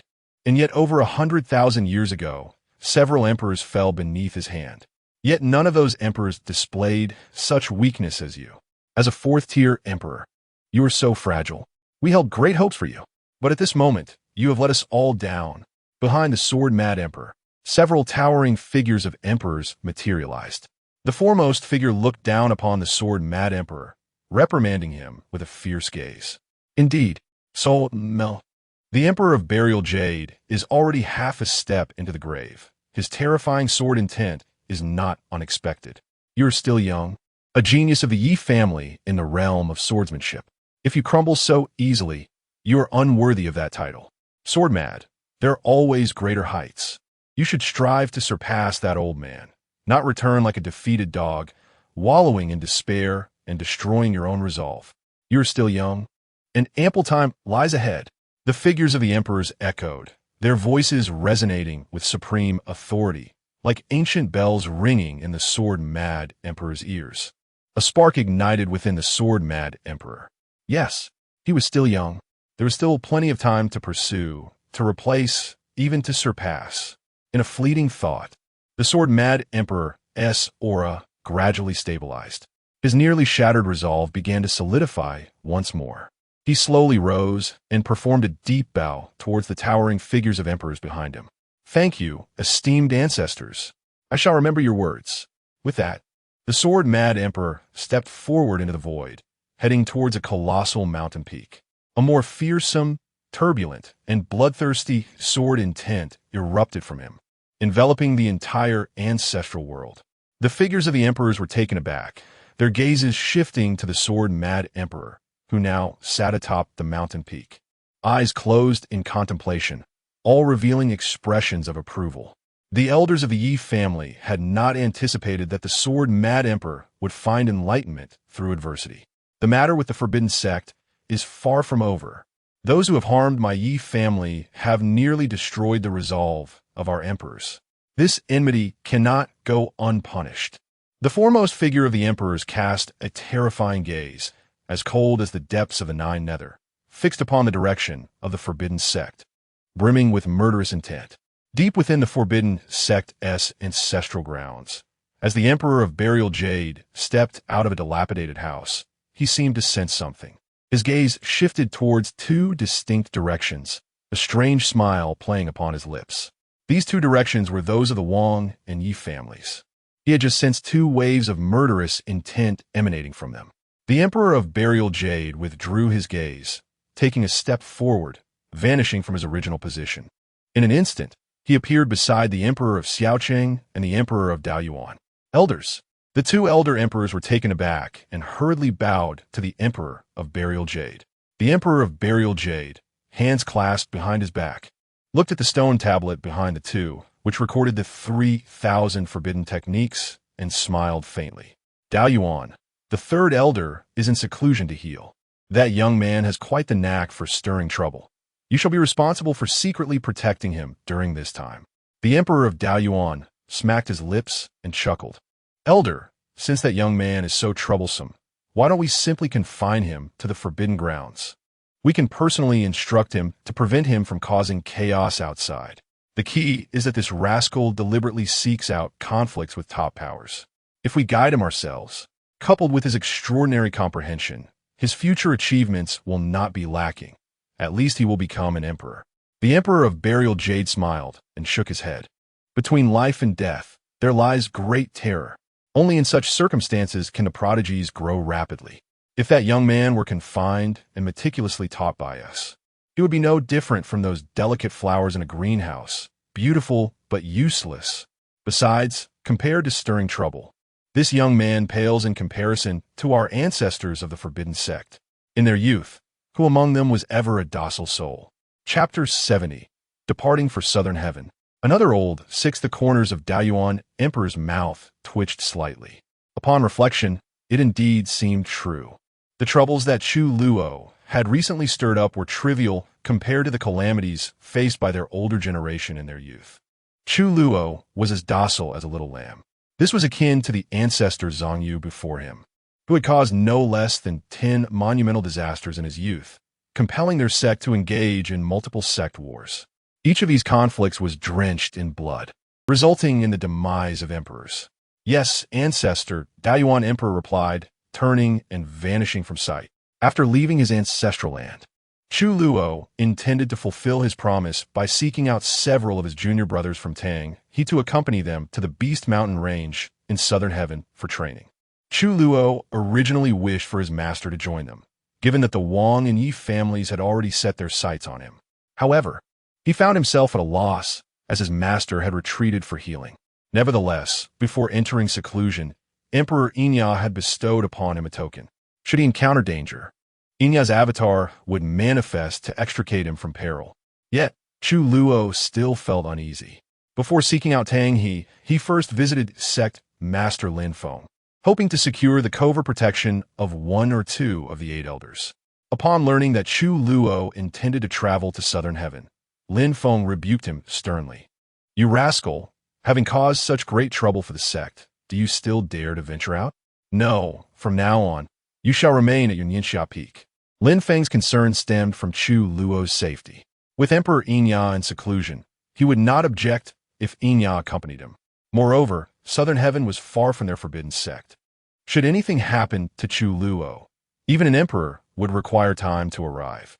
Hearing this, Chu Luo's expression soured. Was he truly going to stand up Tang He yet again? Just then, a familiar voice echoed in Lin Feng's ear. He. Sect Master, let this lad go. I will protect him from the shadows. The figure was none other than Daoyuan Emperor. Lin Feng was momentarily stunned before nodding slightly and reluctantly addressing Chu Luo below. Very well. If you wish to go, then go. However, the other elders are either preoccupied or in seclusion. I will assign an outer sect elder to accompany you. Southern Heaven is remote.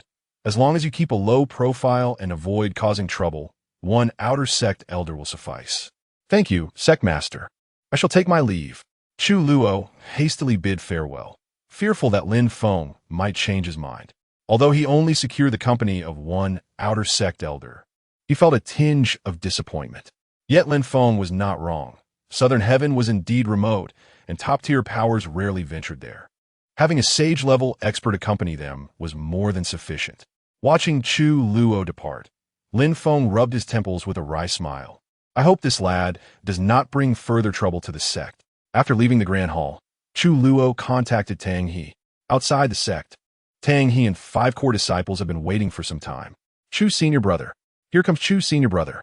The disciples expressed their excitement upon seeing the figure soaring from the sect. Chu Senior Brother. Upon Chu Luo's arrival, Tang He and the 5 core disciples bowed respectfully. Chu Luo beamed, recognizing the 5 core disciples behind Tang He. These 6, including Tang He, were the very ones who had accompanied him in the Emperor's secret realm, gathering spiritual herbs and digging spiritual soil. Ha ha! There is no need for formalities. I remember you. You are Wang Sheng. You are Lu Dali. You are Li Xian. And you two are Qi Hao and Song Jia. You were the most industrious when we were digging for spiritual soil. The 5 disciples were taken aback that Chu Luo remembered them, their admiration for him deepening. Ha! I've heard that the Beast Mountain Range is teeming with spiritual herbs and countless opportunities. With Chu Senior Brother here, our expedition will surely yield abundant rewards. Indeed, just look at who our Chu Senior Brother is. Chu Senior Brother, we will follow your lead on this journey. If you direct us east, we shall not venture west. The core disciples chimed in. Chu Senior Brother, it's getting late. Shall we set off? Tang He interjected, revealing a small wooden boat that had appeared in his hands. Not so fast, there are still others. Chu Luo gestured to Tang He. Tang He and the 5 core disciples were momentarily stunned. Buzz, buzz, buzz. As soon as Chu Luo finished speaking, a powerful wave of aura surged behind him. A kind-faced elder in a dark robe with silver hair materialized before their eyes. Upon seeing the elder, Tang He and the 5 core disciples quickly bowed. We greet Elder Qingwei. Elder Qingwei was the outer sect elder sent by Lin Feng to accompany Chu Luo and the others to the Beast Mountain Range. He was a sage at the 6th level. Elder Qingwei smiled gently, his kind eyes sweeping over the 6 disciples before landing on Chu Luo. The aura emanating from Chu Luo was detected by Elder Qingwei, who couldn't help but marvel internally. No wonder he was a direct disciple of Emperor Inya. He recalled when Chu Luo first emerged in the sect, he was merely at the Boundless Realm. How much time had passed? His cultivation had already advanced to the 4th stage of primordial beginning. What a prodigious talent! Regaining his composure, Elder Qingwei nodded slightly and cautioned Chu Luo and the core disciples. The sect master has sent me to escort you little ones. However, I must make it clear that since this is a training expedition, I will not intervene lightly unless it is a matter of life and death. Upon hearing this, Tang He and the core disciples nodded vigorously, glancing at Chu Luo. They understood that it was precisely because Chu Luo was accompanying them that the sect master had dispatched a sage-level expert for their protection. After all, their Chu Senior Brother was now a renowned prodigy across the realm.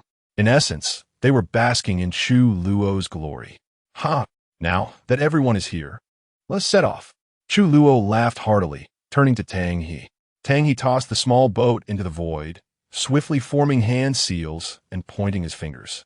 The originally palm-sized boat suddenly expanded in size. Everyone leaped aboard, and soon, Tang He and Wang Sheng took charge of propelling the ship toward Southern Heaven. Given the great distance from the Forbidden Sect to Southern Heaven, they estimated it would take at least half a month to arrive at their current speed. Thus, once aboard the warship, the remaining disciples sat cross-legged, entering a state of cultivation, along with Elder Qingwei. Only Chu Luo stood at the bow, idly enjoying the cool breeze. At that moment, Chu Luo noticed red light points flickering around Elder Qingwei, who, at present, exhibited no signs of spiritual power or aura fluctuations. These red points were familiar to Chu Luo. They were indicative of someone practicing a certain forbidden technique. Elder Qingwei was cultivating a forbidden technique. Chu Luo scrutinized the scene closely. At last, I have discerned the esoteric and forbidden arts that Elder Qingwei has been cultivating. A wild twitching of my lips betrays my astonishment. I had never anticipated that this seemingly gentle and benevolent elder would delve into such malevolent and forbidden techniques. Just imagine, beneath that kind and amiable exterior lies the most insidious of powers. It is akin to another cunning old trickster. P.S. The little fish person is currently in the hospital. There should be 4 chapters available tomorrow. We are about to embark on a significant plot arc, and I shall strive to make it as captivating as possible. Our protagonist, Chu Luo, is destined to amass considerable protective values, and new ancestral figures will make their appearance.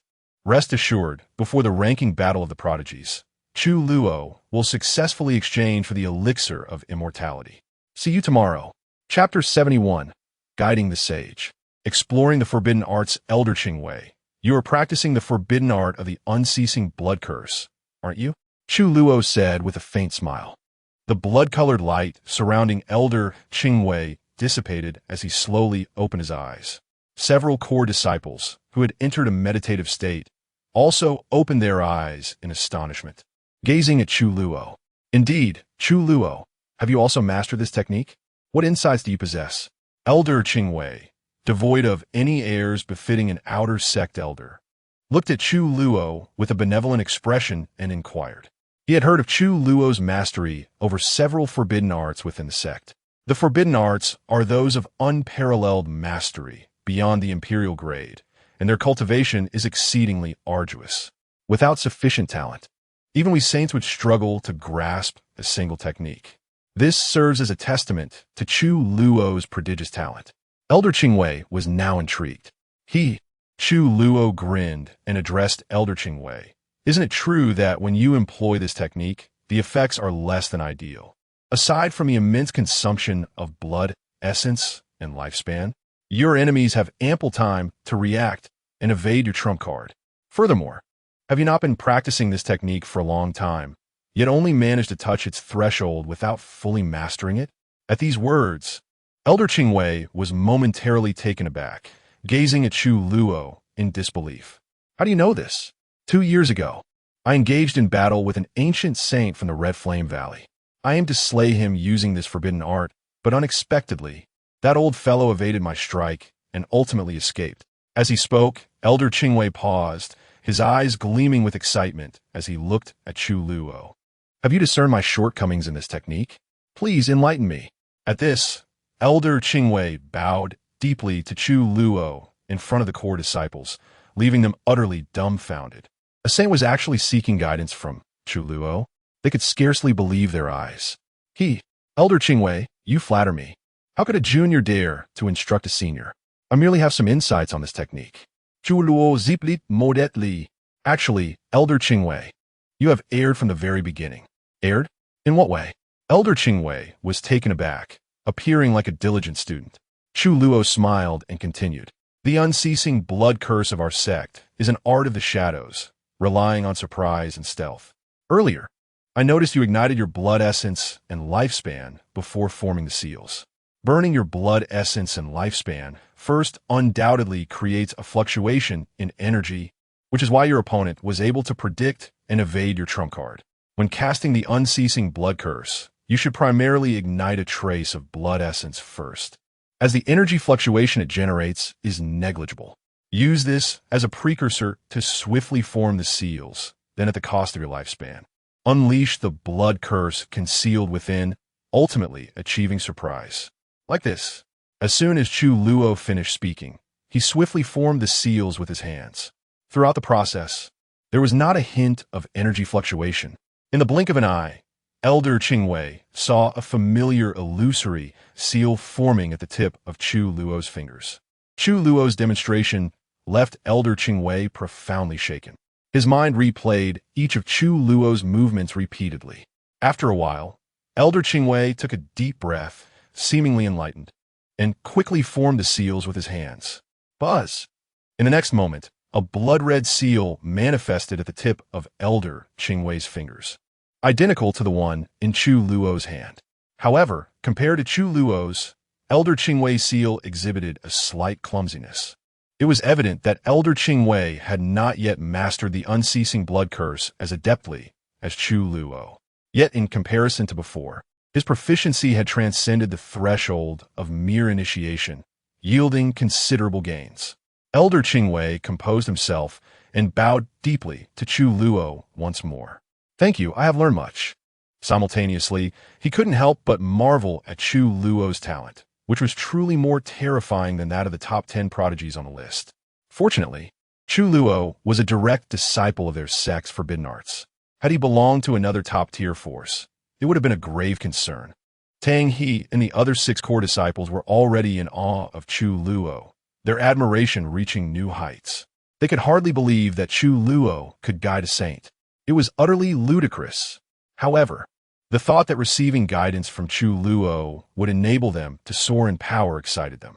As they contemplated this, Tang He and the other core disciples found themselves filled with anticipation. Chu Luo waved his hand, revealing an innocent smile.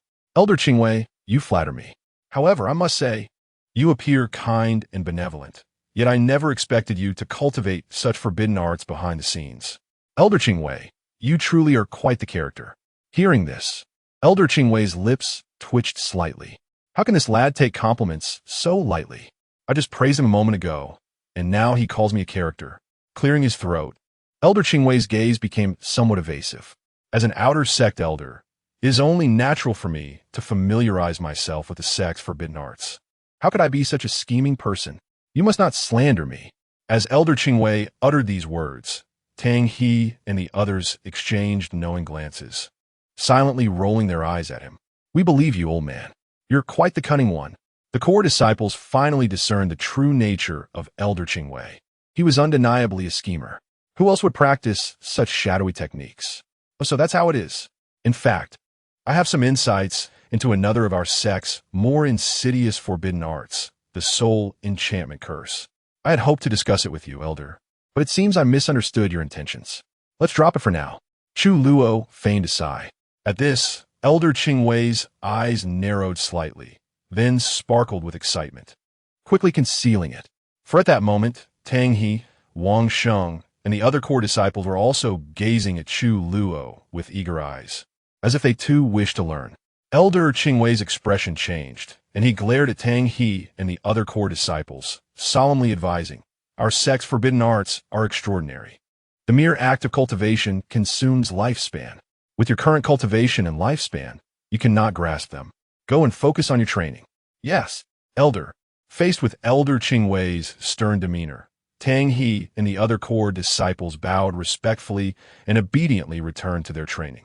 After dismissing Tang He and the others, Elder Qingwei's expression shifted once more as he leaned closer to Chu Luo and whispered, "Chu Luo, a few days ago, I acquired several bottles of fine spirit wine from Elderly Tian. Would you care to sample some?" Elder Qingwei winked at Chu Luo. A smile of understanding spread across Chu Luo's face. This old man was indeed quite the schemer. If he wanted to learn, he should just say so. Chu Luo did not refuse and nodded eagerly. "Absolutely. I would be honored to accept. Let us proceed to the cabin for a drink." Regarding Chu Luo, is the spell of emotional allure difficult to master? Rest assured, Elder, it is not challenging at all. Others may glance at it and fail to grasp it, but you, Elder, will undoubtedly succeed in mastering it. Is that so? Then I shall be at ease. Chapter 72, South Heaven Continent. South Heaven City, a fortnight elapsed in the blink of an eye. South Heaven Continent, located in a remote area, is characterized by its majestic mountains and towering peaks, with the second largest monster beast mountain range nestled within its borders. This mountain range is regarded as one of the perilous places among the 3,000 great worlds.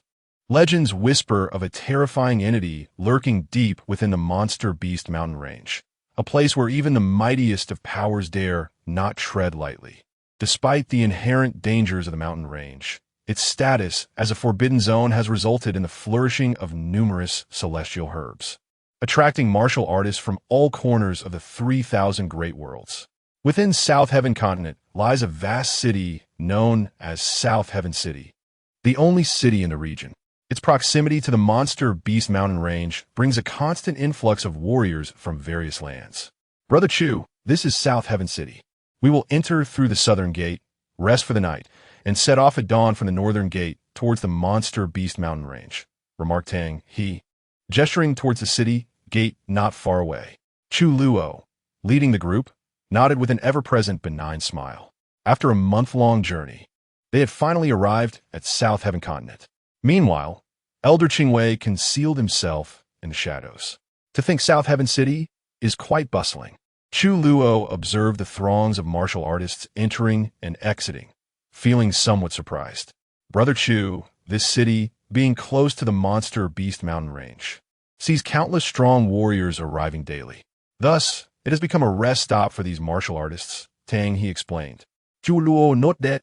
Let us enter the city and rest for the night before our departure tomorrow. As they approached the city gate, Chu Luo suddenly noticed a considerable gathering of warriors, seemingly observing something. Brother Chu, it appears something has occurred ahead, Wang Sheng remarked, his consciousness probing the crowd and detecting waves of potent energy fluctuations. Chu Luo Gavin, he had always relished such spectacles. Let's take a look, we must enter the city anyway. The group made their way through the throng, where they found 5 clusters of young individuals clad in distinct attire, resembling disciples from 5 different factions. Among them, dozens from 3 factions were blocking the city gate, while a few disciples from 2 other factions were trapped outside. From his vantage point at the back of the crowd, Chu Luo observed that the 2 factions stranded outside had suffered various degrees of injury. Utilizing his spiritual awareness, he scanned the situation and discovered that among the disciples blocking the gate, the 3 leading figures, a young man and woman, along with another young man, were all at the first level of the spiritual soul realm. Conversely, the 2 factions stuck outside had a male and female leader, with the male at a comparable level and the female being at the 6th level of the Wuxia realm. Their abilities, while respectable, paled in comparison to those of their followers. What transpired, elder brother? Chu Luo inquired with keen interest from a nearby onlooker. The man, taken aback, glanced at Chu Luo and replied, "Young brother, you must be an outsider as well." Chu Luo, note that. The man continued, "No wonder you are unaware. Those 3 factions blocking the gate are from the Poison Heaven sect, the Azura sect, and the Mysterious Passion sect. The 3 young prodigies at the forefront are Su Jingyang, Fang Wanxiong, and Zhu Mei, respectively. The 2 factions stranded outside are disciples from the Endless sect and the Huaxian Mansion, led by Shiran and Yilinger. It seems that South Heaven City was jointly governed by these 5 factions, but yesterday, the Poison Heaven sect, Azura sect, and Mysterious Passion sect injured the members of the Endless sect and Huaxian Mansion, driving them out of the city. Now, these 3 factions hold sway over South Heaven City. Today, Shiran and Yilinger brought their disciples to enter, only to find themselves blocked at the gate by the 3 young prodigies." Upon hearing this, Chu Luo instantly grasped the situation, a conflict among sections. "Su Jingang, do not overstep your bounds. Our higher-ups have already negotiated. We merely wish to escort our disciples away today," Yilinger of Huaxian Mansion retorted angrily. "Yilinger, should you desire to take your people, you have 2 options. Defeat us in battle, pay 10,000 spirit stones per person to enter, or spend the night with me, and I shall allow you passage." Su Jingyang of the Poison Heaven sect sneered coldly, his gaze lingering on Yilinger, this graceful figure with a hint of fervor. "You." Yilinger, seething with rage, gripped her spirit sword tightly, wishing to strike down the insolent man. The onlookers shook their heads in dismay. It was evident that the three factions were intentionally targeting the Endless Sect and Huasian Mansion. Xu Jingyang speaks wisely. Yi Ling by Xuan. If you wish to enter, defeat us or pay 10,000 spirit stones each. Zhu Mei, exuding an enchanting aura, smiled seductively at Yilinger. Xu Jingyang's interest peaked as he discreetly admired Zhu Mei, his heart racing. By Shiran, Yilinger, do not exert yourselves in vain. You cannot possibly stand against the three of us. If you're sensible, hand over 10,000 spirit stones each. Otherwise, should any harm befall your disciples after today, we shall not be held accountable. Fang Guangxiong of the Azure sect interjected, a cold smile on his face. Despicable. Prepare to fight. Bai Xiuran shouted furiously, raising his spirit sword and charging forward.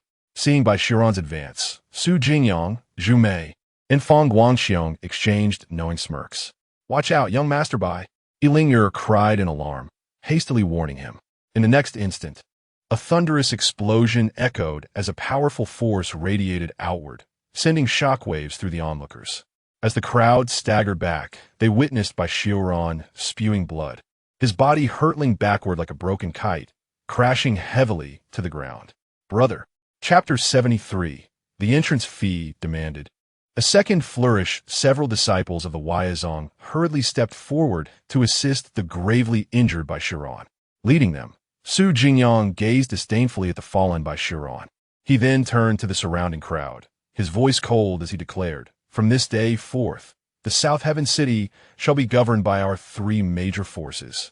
Every martial artist wishing to enter this city must pay an entrance fee of 10 spirit stones. Upon hearing this proclamation, the nearby martial artists erupted in disbelief. What? 10 spirit stones? How dare the three major forces impose this? Indeed, why don't they just rob us instead? Despite their significant influence in South Heaven Prefecture, the three major forces were merely third-rate powers. It seems they have allied with the Tongtian sect, which is a subordinate of the top-tier force, the Qian Valley. Now it makes sense. No wonder they have the audacity to demand an entrance fee. Indeed, it appears South Heaven Prefecture is facing a significant change. At this moment, it became evident that the Huaizong and Huasian Mansion were being suppressed by the three major forces. Hearing the murmurs around him, Chu Luo's eyes flickered with contempt as he curled his lips. How is it that he keeps encountering these top-tier forces? Since these three major forces have now become the lapdogs of Qian Valley, he could not simply stand by idly. Let us proceed into the city. Chu Luo grinned and addressed Tang He and the others beside him. Tang He, Wang Sheng, and the other 6 core disciples were momentarily taken aback, but smiles quickly spread across their faces. Their senior brother Chu was about to stir up trouble again. The 6 sensed Chu Luo's intentions, and, far from feeling apprehensive, grew increasingly excited. Make way! Make way! Tang He, Wang Sheng, and the other core disciples immediately began shouting to clear a path for Chu Luo. The onlookers were astonished and quickly parted to create a route. Chu Luo and his 6 disciples strode directly toward the city gate. At that moment, Su Jingyang, observing the severely injured Bai Xiuran, was filled with murderous intent. He slowly approached, intent on incapacitating Bai Xiuran. Several disciples of Huaizong quickly positioned themselves to protect him, while Yilinger from Huasian Mansion grew increasingly anxious. Do you think you can stop me? Su Jingyang sno. Just as he was about to make his move, a mocking voice emerged from behind Bai Xiuran. Hey buddy, are you dead yet? If not, could you step aside? You're blocking my way. Startled, Bai Xiuran turned around with his disciples to see Chu Luo approaching with his 6 companions. Su Jingyang, Zhu Mei, and Fang Guangxiong also turned their gazes toward Chu Luo. Supported by 2 disciples, Bai Xiuran slowly rose and bowed respectfully to Chu Luo, saying, I apologize. Chu Luo nodded and continued with Tang He and the 6 disciples toward the city gate. The curious onlookers wondered which faction these individuals belonged to, daring to enter at such a moment. Under the scrutiny of the crowd, Chu Luo and his 6 companions passed right by Su Jingyang, disregarding him entirely. Su Jingyang, momentarily stunned, narrowed his eyes and grimly said, Did you not hear my words? Each person entering the city must pay 10 spirit stones. With 7 of you, That totals 70 spirit stones. Simultaneously, other disciples from the three major forces blocked Chu Luo and his group. Chu Luo halted, grinning as he slowly turned back around. The 6 disciples behind him struggled to suppress their laughter. Su Jingyang had truly reached the end of his rope, daring to demand an entrance fee from their senior brother, known as the living king of hell. It was akin to searching for death in a latrine, as the onlookers expected Chu Luo to obediently pay the spirit stones. He approached Su Jingyang with an innocent expression, smiling. "What did you just say? I didn't quite catch that." Su Jingyang's gaze turned icy as he coldly replied, "I said, smack." Before he could finish, a resounding slap silenced the crowd. All eyes were wide with disbelief, staring at Chu Luo. How could he dare do this? Su Jingyang was the young master of the Poison Heaven sect. The slap left Zhu Mei, Fong Guanqiong, Yiling, and Bai Xiuran utterly speechless. They had never anticipated that he would directly strike Su Jingyang. At that moment, Su Jingyang was momentarily stunned by the unexpected blow. A prominent handprint marked his right cheek, which began to swell, with blood trickling from the corner of his mouth. Coming back to his senses, a chilling, murderous aura emanated from him, his expression darkening as he growled, "You little brat, you're looking for..." Smack. Boom. Su Jingyang had barely begun when Chu Luo delivered another sudden slap, sending him flying against the city wall, unable to free himself. Bloody teeth littered the ground. This. Yiling and Bai Xiuran were left dumbfounded, astonished by the scene. Not only they, but even Zhu Mei and Fong Guanqiong were momentarily at a loss for words. The onlookers gasped in shock. Who were these youths? Things had turned dire. This was the territory of the three major forces, and now that young man had struck Su Jingyang, retribution was inevitable. Young master, capture these brats. Dozens of disciples from the Poison Heaven sect sprang into action, rushing toward Chu Luo. Zhu Mei and Fong Guanqiong suddenly regained their composure. Boom! In an instant, an overwhelming aura erupted from the two. They advanced toward Chu Luo, intent on subduing him. Be careful, young master. Yiling urgit ordentlich. Boom! Just then, Tang He, Wang Sheng, Li Xian, Lu Dali, Qi Hao, and Song Jie released their powerful auras. In an instant, 6 high-level spiritual presences enveloped the area. The 6 figures moved as shadows. Boom! Ah! A piercing scream echoed as chaos erupted. The spectators, witnessing the bloody scene, turned pale with fear. Outside the city gate lay severed limbs and bodies, as Li Xian, Lu Dali, Qi Hao, and Song Jie decisively slaughtered the disciples of the three major forces. Meanwhile, Tang He and Wang Sheng swiftly subdued Zhu Mei and Fong Guanqiong. Chapter 74. Little Fairy, do you have any requests? The faces of Zhu Mei and Fong Guanqiong, who were subdued, turned ashen. They gazed hungrily at the 6 core disciples of the Forbidden Sect, who appeared younger than themselves, yet possessed formidable high-level abilities in the spirit realm. It seemed they were either direct disciples from first-rate forces or from top-tier powers. They had certainly encountered a formidable opponent this time. How impressive! Beside them, Yiling and Bai Xiuran inhaled sharply, astonished at Chu Luo and his companions. At this moment, even the dimmest among them understood that the force behind Chu Luo was undoubtedly extraordinary. Under the watchful eyes of the crowd, Chu Luo approached the city wall and effortlessly lifted Su Jingyang, who was embedded in it, as if he were a mere chick. Su Jingyang, barely clinging to life, gazed at Chu Luo's seemingly harmless smile, terror evident in his eyes. I am the young master of the Poison Heaven sect. My father is the sect master. Please do not kill me. Su Jingyang, though not foolish, sensed the terrifying aura emanating from Tang He and the others, finally realizing that this group was not to be trifled with. He hastily spoke to Chu Luo. Chu Luo flashed a grin and playfully patted Su Jingyang's other cheek. What nonsense are you spouting, my friend? Do you know who I am? How dare you demand an entrance fee from me? Su Jingyang swallowed hard, tentatively inquiring, who are you? In that moment, the surroundings fell silent, all ears perked up, eager to discover the identity of this remarkable figure, Chu Luo.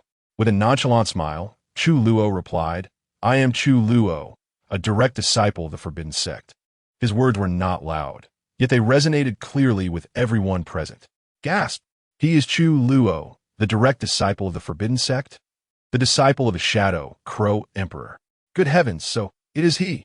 As the rumor suggested, he kills without blinking. Su Jingyang was doomed.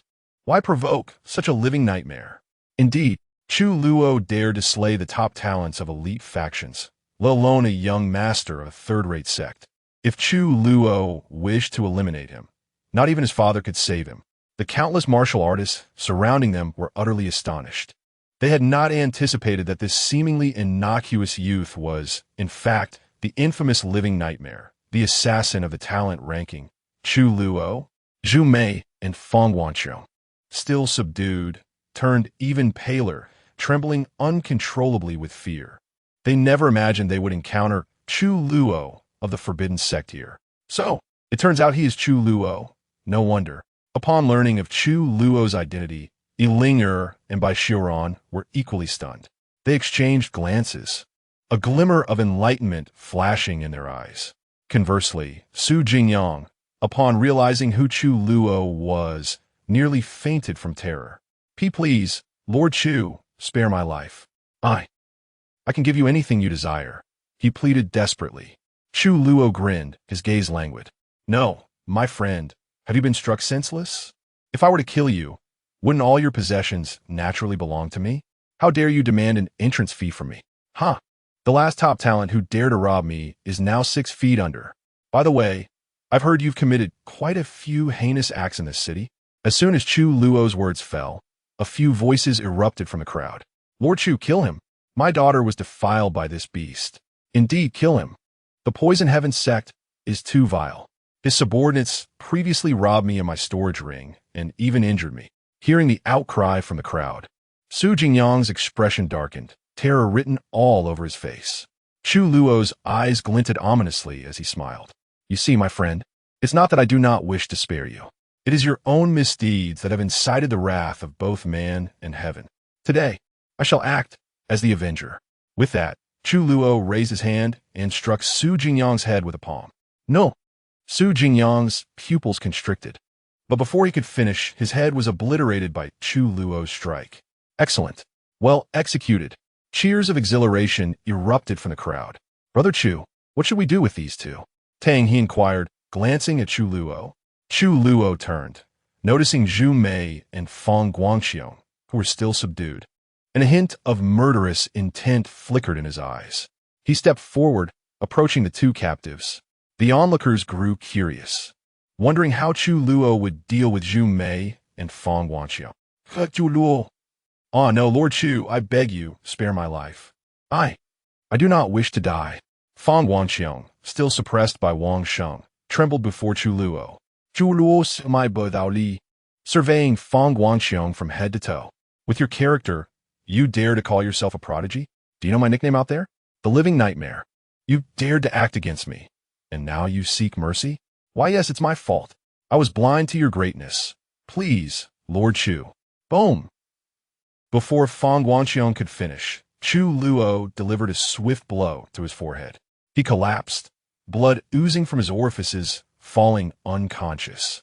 The surrounding martial artists swallowed hard, awed by Chu Luo's ruthlessness. This fellow is indeed as terrifying as the legend suggests, a veritable walking nightmare. Did you all hear? This fellow himself claimed he deserved death. I merely fulfilled his request. To be honest, I have never encountered such a foolish request in my life.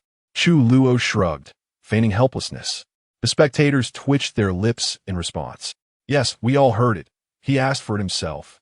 And it has nothing to do with our brother Chu. Indeed, what a vast world full of wonders. Who would have thought there's still people begging for death these days? Alas, brother Chu, you are too merciful. You should let this fellow truly experience the agony of death to satisfy him. Wang Sheng and the others chimed in, echoing the sentiment. Upon hearing the words of the forbidden sect disciples, the onlookers suddenly realized their misconception. It turned out the living nightmare was not just Chu Luo alone. The disciples of the forbidden sect were all living nightmares. Chu Luo turned, lowering his gaze. He looked at Zhu Mei, who was pinned down by Tang He. and cheerfully said, "Little fairy, it is your turn. Do you have any requests?" Chapter 75. I said I wouldn't strike you, but I never claimed I wouldn't kill you. Zhu Mei's face turned ashen, her eyes filled with an abyss of fear. Her body trembled uncontrollably. To her, Chu Luo's seemingly harmless smile resembled that of a demon whispering in her ear. "Please, don't kill me. Zhu Mei stuttered, her voice quivering and tears welled in her eyes. The invisible allure she exuded, combined with her pitiful demeanor, stirred the compassion of the surrounding warriors. Some even contemplated rushing to her aid, wishing to rescue her from the clutches of the living Yama, Chu Luo, and comfort her in their embrace. However, recalling Chu Luo's previous decisiveness in slaughter, those warriors weighed their capabilities and broke into a cold sweat. Ultimately, fear triumphed over desire.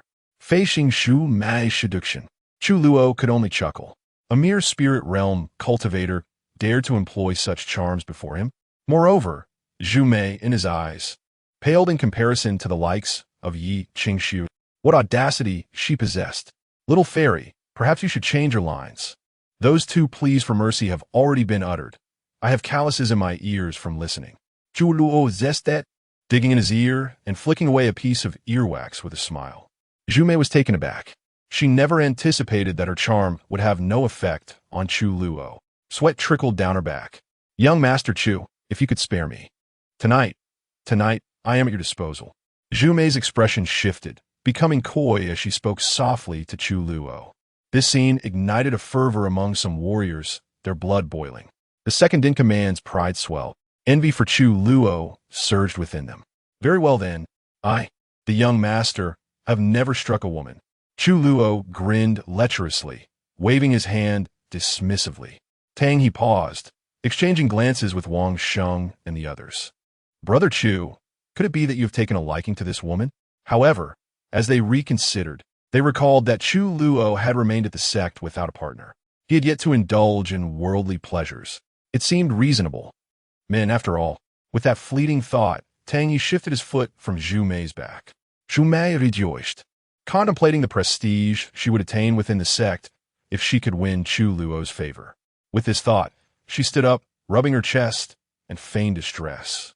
Young Master Chu, your junior brother has caused me great pain. Tonight, young Master Chu must take good care of me. Tang Yi's mouth twitched uncontrollably, glancing at Chu Luo instinctively. I hope Brother Chu doesn't blame me. Oh dear, Junior Brother Tang, truly, your grip lacks gentleness. Little fairy, come here and show me where you are hurt. Chu Luo scolded Tang He, his gaze fixated on Zhu Mei's chest, adopting a lecherous expression. Zhu Mei's lips curled into a smirk. What are the direct disciples of the forbidden sect? In the end, they too would fall beneath her influence. At that moment, Yilinger and Bai Xiuran exchanged troubled glances. They never expected that this Chu Luo was also a lecherous individual. If Zhu Mei were to manipulate Chu Luo against their sect, it would spell disaster. As Zhu Mei approached, intent on throwing herself into Chu Luo's arms, his demeanor shifted instantly, his eyes cold, his face plastered with disdain. Suddenly, all present were rendered speechless, for in Chu Luo's hand, an unseen dagger had appeared, plunging straight into Zhu Mei's heart. You! Zhu Mei's face turned pale as she gazed at Chu Luo. Her beautiful eyes filled with confusion and resentment. I did say I wouldn't strike you, but I never claimed I wouldn't kill you. Those who dare challenge me lie 6 feet under. Even as death approaches, you still attempt to charm me. But worry not, take heed in your next life. Chu Luo smiled gently, giving Zhu Mei a light push. Zhu Mei collapsed, falling into eternal slumber. The surrounding warriors were at a loss for words. Chu Luo truly lived up to his fearsome reputation, slaying without a flicker of remorse. Yet, whether he feasted on flesh without salt remained uncertain. In the void, Elder Qingwei, who had been observing Chu Luo, felt a twitch on his face. Chu Luo was indeed a troublemaker. No wonder the sect leader had sent him forth. However, those from the 3 major factions were certainly deserving of death. After all, they had become lackeys of the Scarlet Flame Valley. It seemed this night would be anything but tranquil. With a resigned smile, Elder Qing Wei continued to covertly protect Chu Luo and his companions. Well now, the bandits attempting to obstruct our path have been dealt with, so fret not. No one dares to demand tolls from us anymore. No need for thanks. Chu Luo smiled at the surrounding warriors, then, accompanied by Tang He and the others, swaggered into the city under the gaze of many. At that moment, the warriors finally reacted, casting glances at the corpses of the three revered talents on the ground, each one smirking. The three from the major factions met there, just deserts today. Nevertheless, the crowd expressed gratitude for Chu Luo's actions. Thus, those who had gathered to watch began to make their way into the city. Come, let us rescue our imprisoned disciples from the two sects. As they observed Chu Luo's departing figure, Bai Shiran quickly reminded. Right? Linger nodded, leading her group alongside Bai Shiran's into the city at a rapid pace. Soon, news of Su Jingyang, Zhu Mei, and Fang Guanqiong's demise at the hands of Chu Luo spread throughout South Heaven City. Some disbelieving souls even rushed to the southern city gate. Upon witnessing the cold bodies of the three esteemed figures lying lifelessly on the ground, the entire populace of South Heaven City was convinced. Yet soon after, members of the three major factions arrived to collect the bodies. Who would have thought that this living Yama had truly come to our South Heaven City? Indeed, just half a month ago, he had incited a great conflict between the Wang family and the Forbidden Sect due to his actions. The murmurs continued. But what could Chu Luo possibly want in South Heaven City? Are not the practitioners here primarily drawn by the Beast Mountain? It seemed likely that Chu Luo and those disciples of the Forbidden Sect intended to hone their skills in the Beast Mountain. Hey, dear friends, the show is far from over. Su Jingyang is the son of Su Huan, the Poison Heaven Sect's leader. Just now, I saw several disciples from the Poison Heaven Sect hastily departing South Heaven City with Su Jingyang's corpse. I saw it too. Moreover, several overseers from the Misty Love Sect and the Azura Sect stationed in South Heaven City also hurriedly left with their respective followers. And so what? Chu Luo is not only a direct disciple of the Forbidden Sect, but also a disciple of the Shadow Crow Emperor. I refuse to believe that the three major factions would dare to retaliate. Indeed, while the entire South Heaven City buzzed with discussions about Chu Luo, no one noticed Bai Shiran of the Endless Sect and Linger of the Hua Xian Pavilion discreetly leading dozens of injured disciples away. Chapter 76. A Great Opportunity, Soaring to New Heights? Meanwhile, thousands of miles away from Nantian City, a colossal sect stood majestically, Toxic Heaven Sect, within one of its grand halls. Several figures were seated, exuding a faint yet overwhelming aura of sanctity. The entire hall was shrouded in this divine presence, creating an atmosphere of palpable tension. Fellow Taoist Qing Shui, it is settled then. In 3 days, we shall annihilate Huaizong and Waxianfu. An elderly man with white hair, seated at the head, turned to an elder sitting below him, rising to clasp his hands in respect. This esteemed elder was none other than the founder of Toxic Heaven Sect, the Saint of Toxic Heaven. Beside the saint stood a middle-aged man, the current sect leader, Su Huan. The elder referred to as Qing Shui was an elder from the Tongtian sect in Jiqing continent. Haha, since Huaizong and Waxianfu are so unappreciative, let them be destroyed. In 3 days, I shall lend you my strength. Elder Qing Shui nodded with a scornful smile. Indeed, my Misty sect will offer full support. A beautiful woman and a hunchbacked old man, representing the Misty sect and the Rakshasa sect respectively, also rose from their seats, clasping their hands in agreement. As Elder Qing Shui acknowledged their commitment, a sudden commotion erupted. An elder of the Toxic Heaven Sect rushed in, cradling a headless corpse. Sect Master, the young Sect Master is in grave danger. The elder carefully laid down the headless body, revealing it to be Su Jingyang, whose head had been shattered by Chu Luo. Younger, Su Huan's eyes widened in horror as he recognized the familiar garments. He rushed forward, cradling his son's lifeless form, his eyes reddening with grief. The previously departing elders of Misty Sect and Rakshasa Sect halted in shock. Su Huan's son had been brutally slain. Who could have done this? The face of the Saint of Toxic Heaven darkened, a chilling aura emanating from him. The elder, nearly suffocating under the oppressive atmosphere, stammered, reporting to the ancestor. It was Chu Luo from the Forbidden Sect.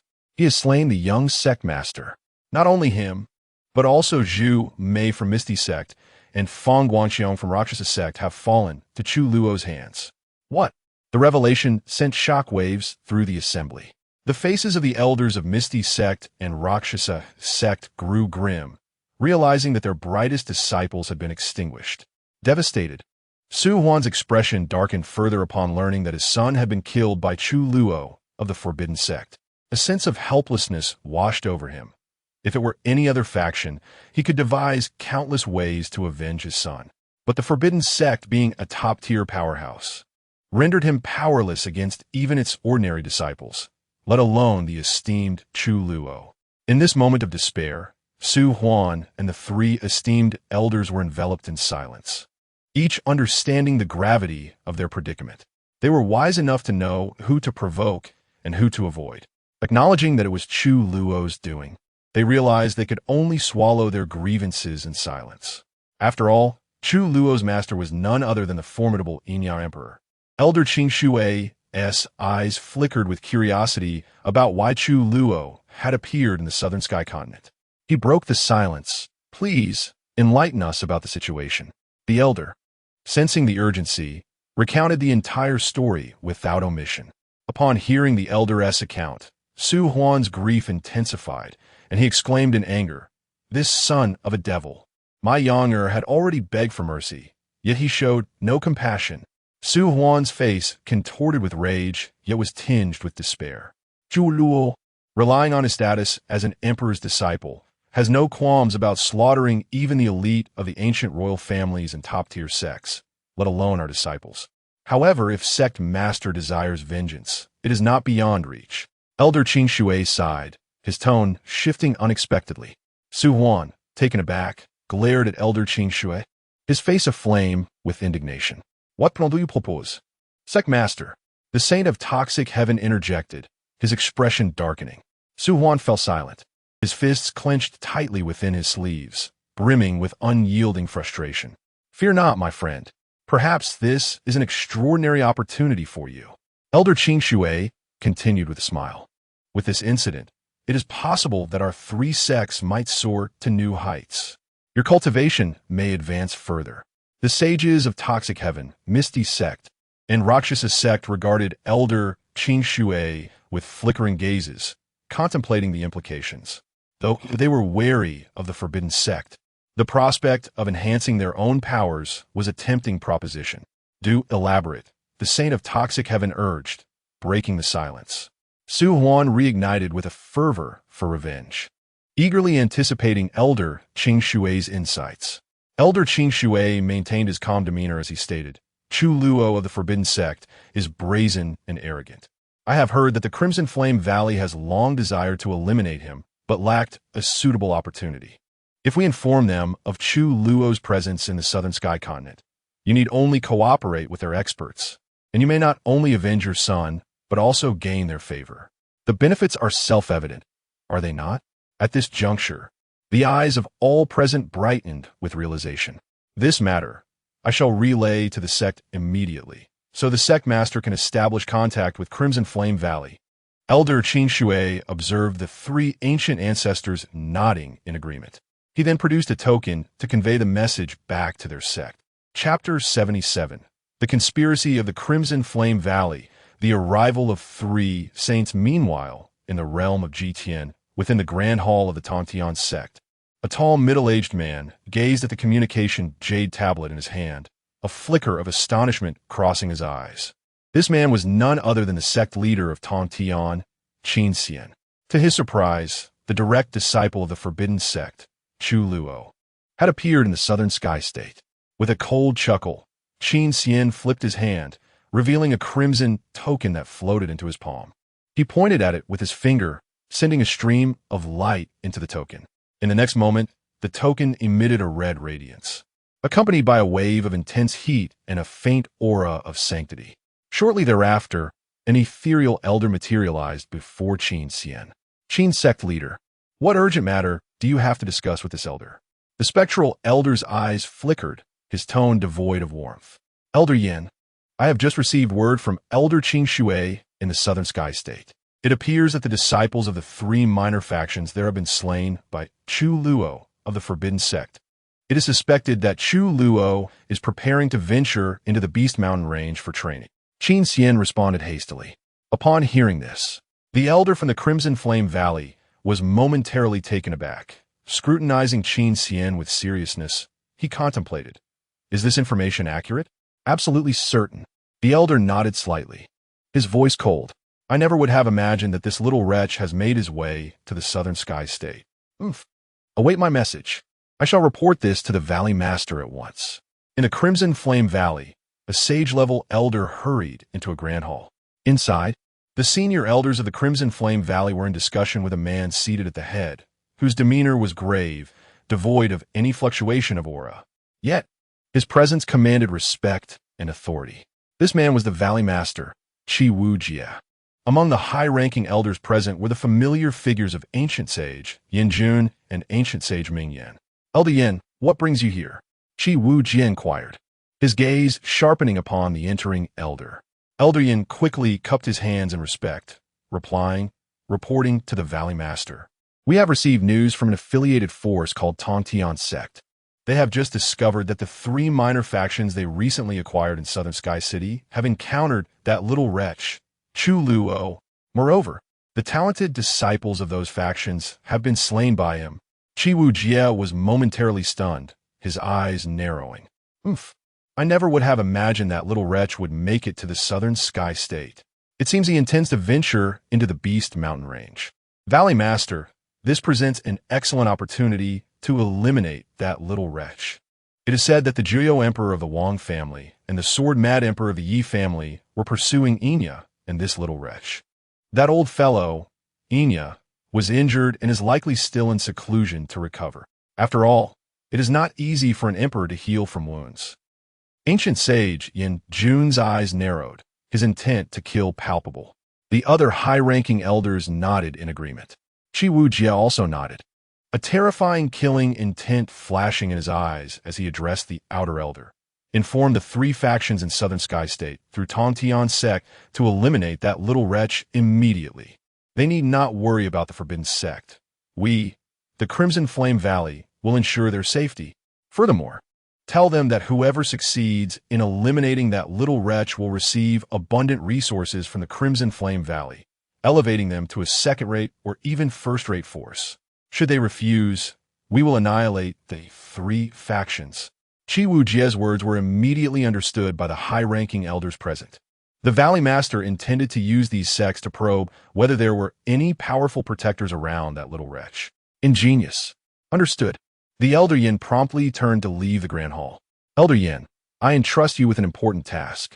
Go to the Wang and Yi families and inform them of the little wretch's whereabouts.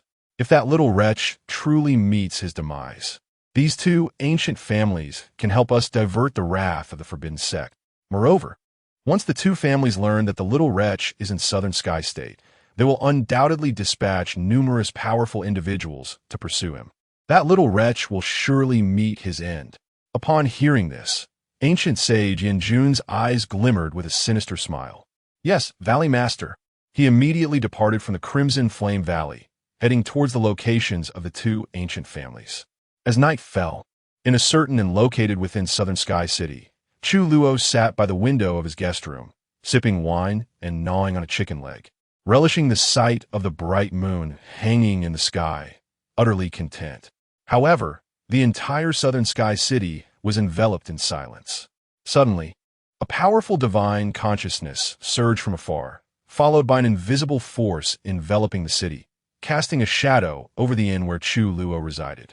Sensing the arrival of this sudden power, filled with a sense of sanctity, Chu Luo's eyelids twitched slightly, and he instantly became alert. Within this power, there was an astonishing killing intent directed solely at him. Who? Chu Luo bellowed into the night sky. Just as his voice faded, an intense spatial fluctuation rippled through the cloudless night. A spatial rift quietly opened. Boom! At the moment the rift tore open, three terrifying waves of holy might enveloped the entire Southern Sky City. Three towering figures, stepping upon the river of spiritual energy, descended from the heavens. resembling deities descending to the mortal realm. Sages, Chu Luo exclaimed, his expression shifting as he discerned the faces of the three sages hovering above him. Such overwhelming holy might. Sages have descended. What on earth is happening? Those three, they seem to be the poison sky sage, the enchantment sage, and the Rakshasa sage. My heavens, the ancestral sages of the three major factions have personally come to seek retribution against me. Under the weight of the three formidable holy presences, the inhabitants of the city, who were initially at rest, were abruptly awakened. People rushed out, and upon seeing the figures in the sky, they gasped in astonishment. Chu Luo, upon hearing the commotion, realized the identity of the three sages. He never anticipated that the ancestral sages of the three major factions would come to his door in person. However, having experienced grand events, he remained unperturbed in the face of the three sages. Chu Luo of the Forbidden Sect, where are you?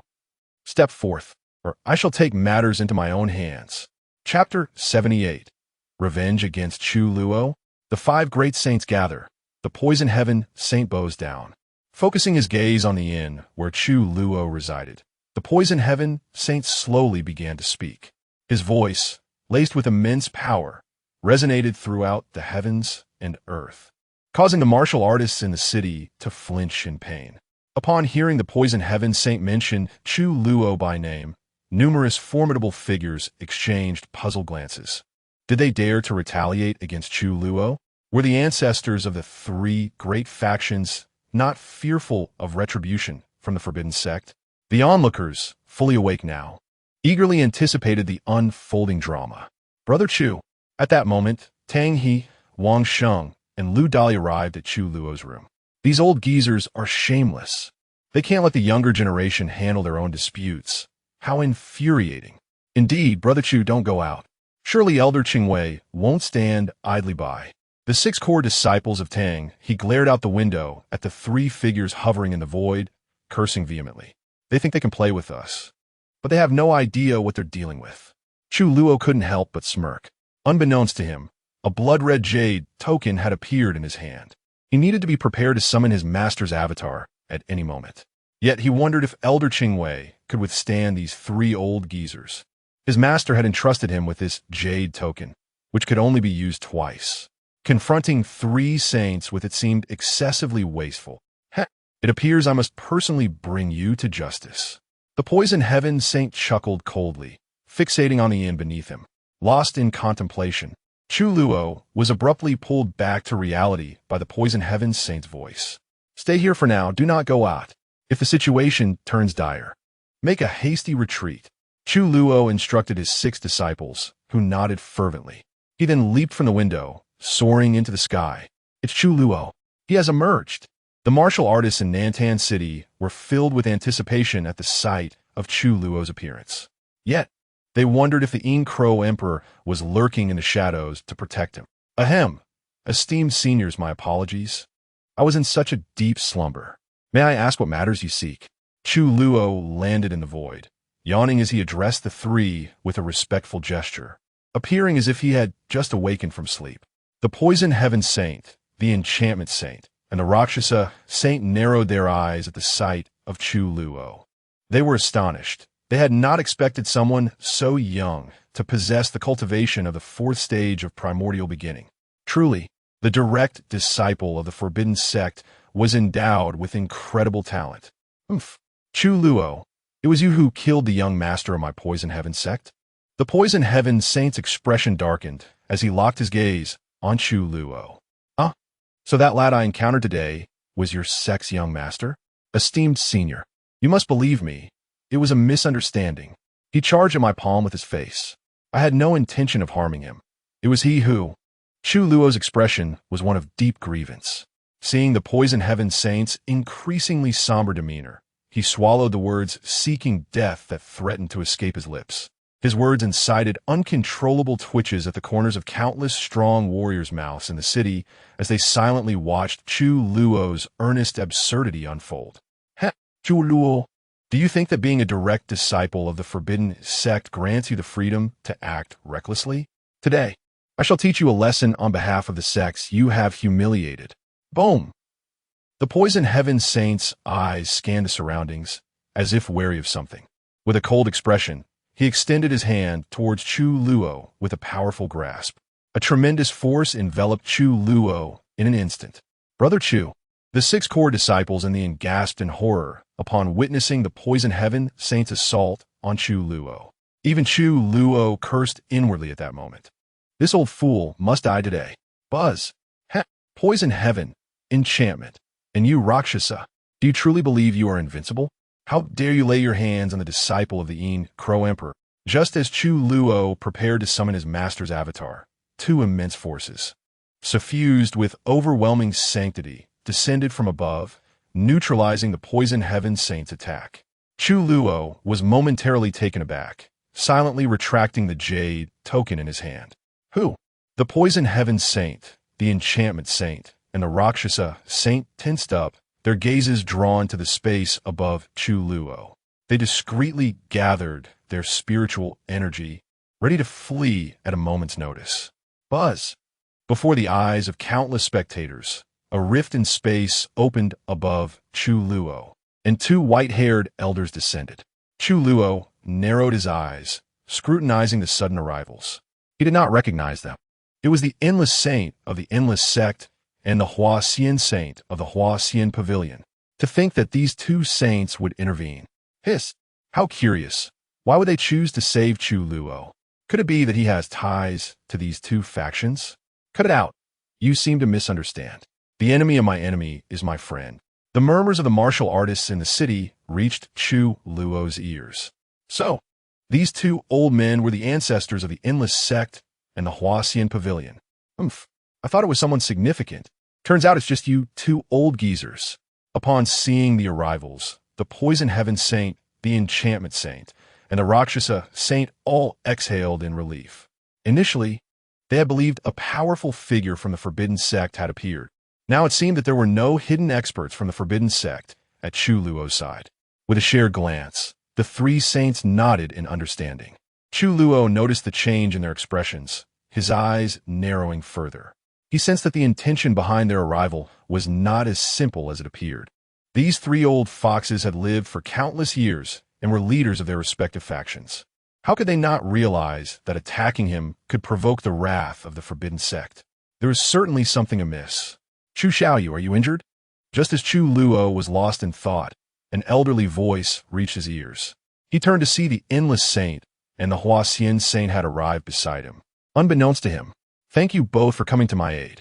Chu Luo expressed his heartfelt gratitude, cupping his hands in respect. Do not mention it, young friend. These 3 old geezers have targeted us as well in recent times.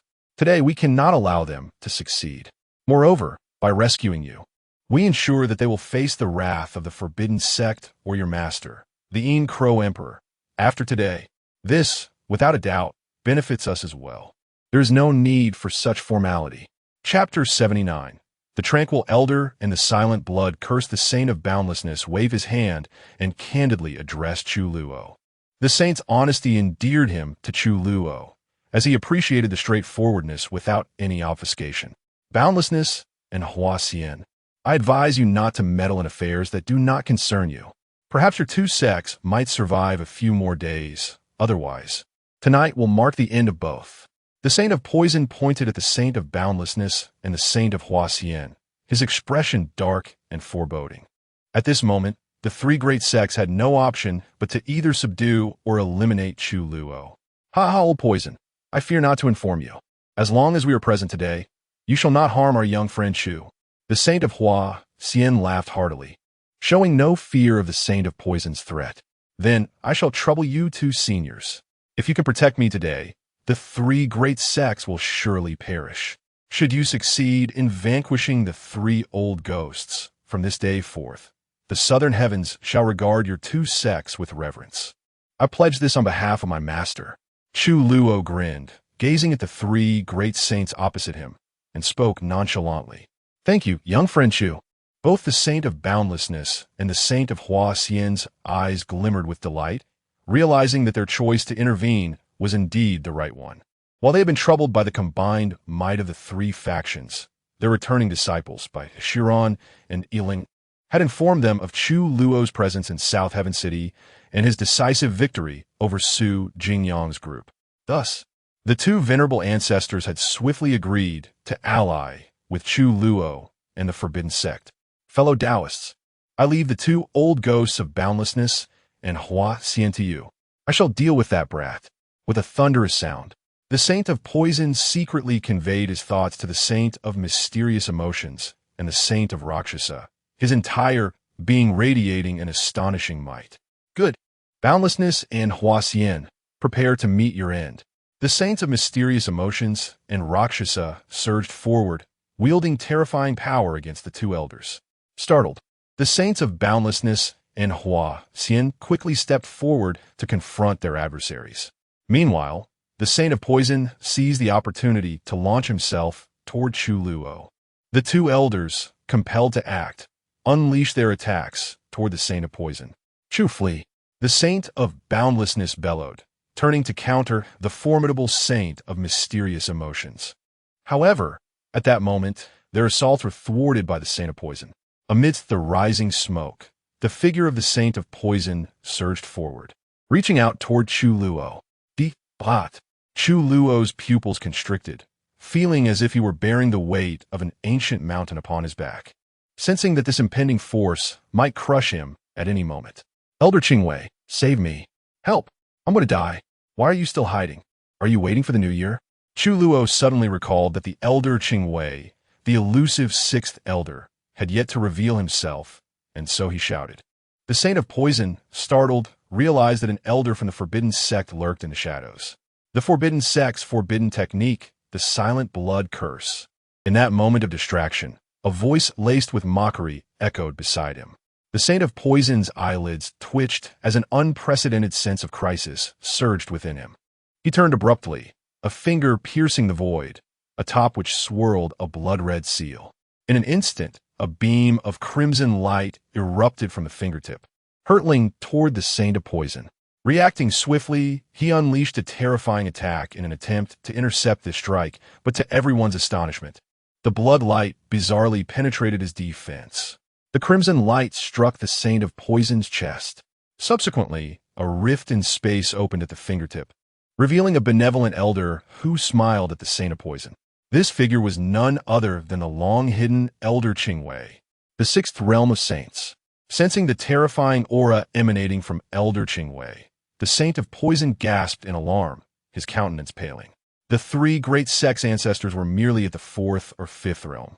The Saints of Mysterious Emotions and Rakshasa, engaged in battle, were equally taken aback, realizing that a formidable protector from the Forbidden Sect stood by Chu Luo's side.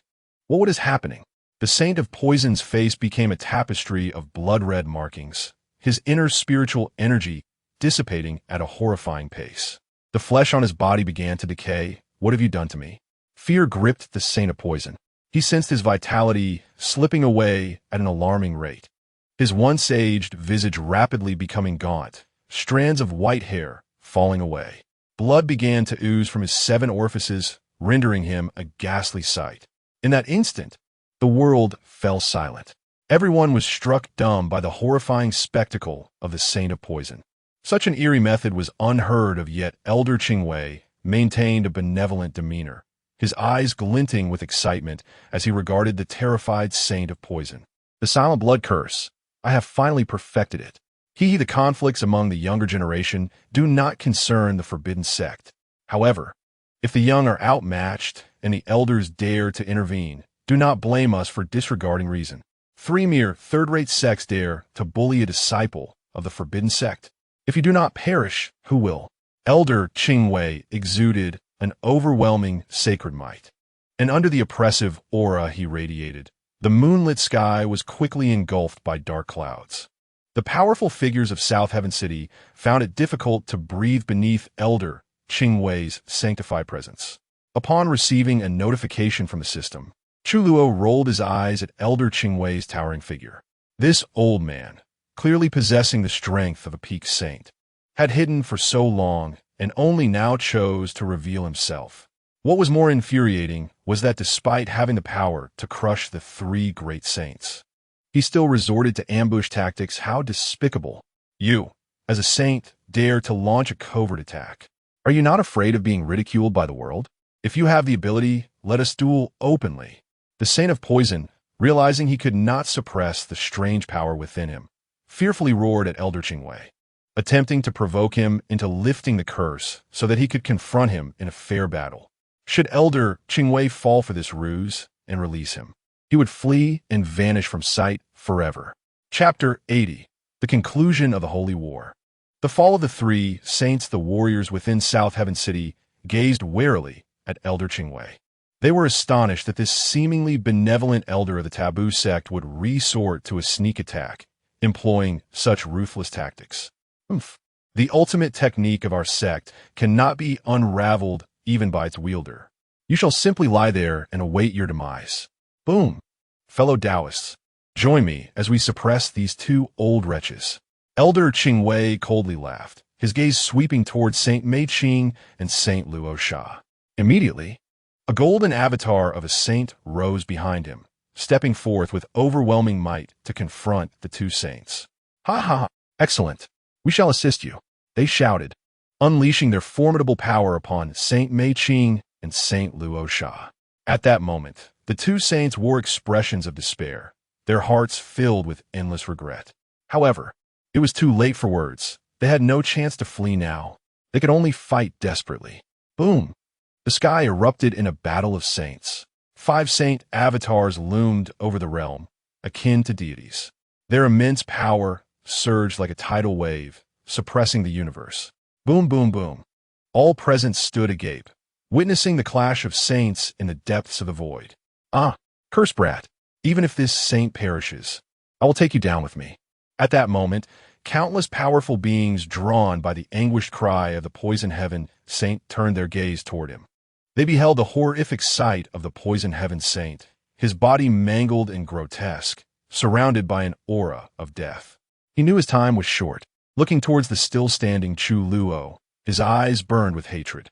Thus, with the last remnants of his strength, he lunged toward Chu Luo. Yet, as the poison heaven saint approached, Chu Luo remained unperturbed, a cold smile gracing his lips. Having fallen victim to the silent blood curse, your spirit will fade even more swiftly. Buzz!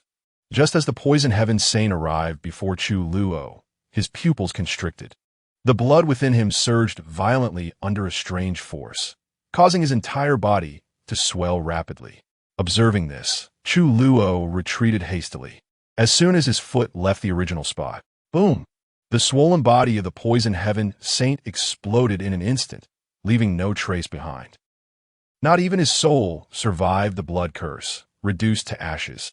The onlookers in the city were seized by terror, swallowing hard. The fall of a mighty saint transpired right before their eyes. In that fleeting moment of the poison heaven saint's demise, Chu Luo remained unaware that atop a distant peak, a solitary figure stood. It turns out only a 6th realm saint followed this boy. This simplifies matters.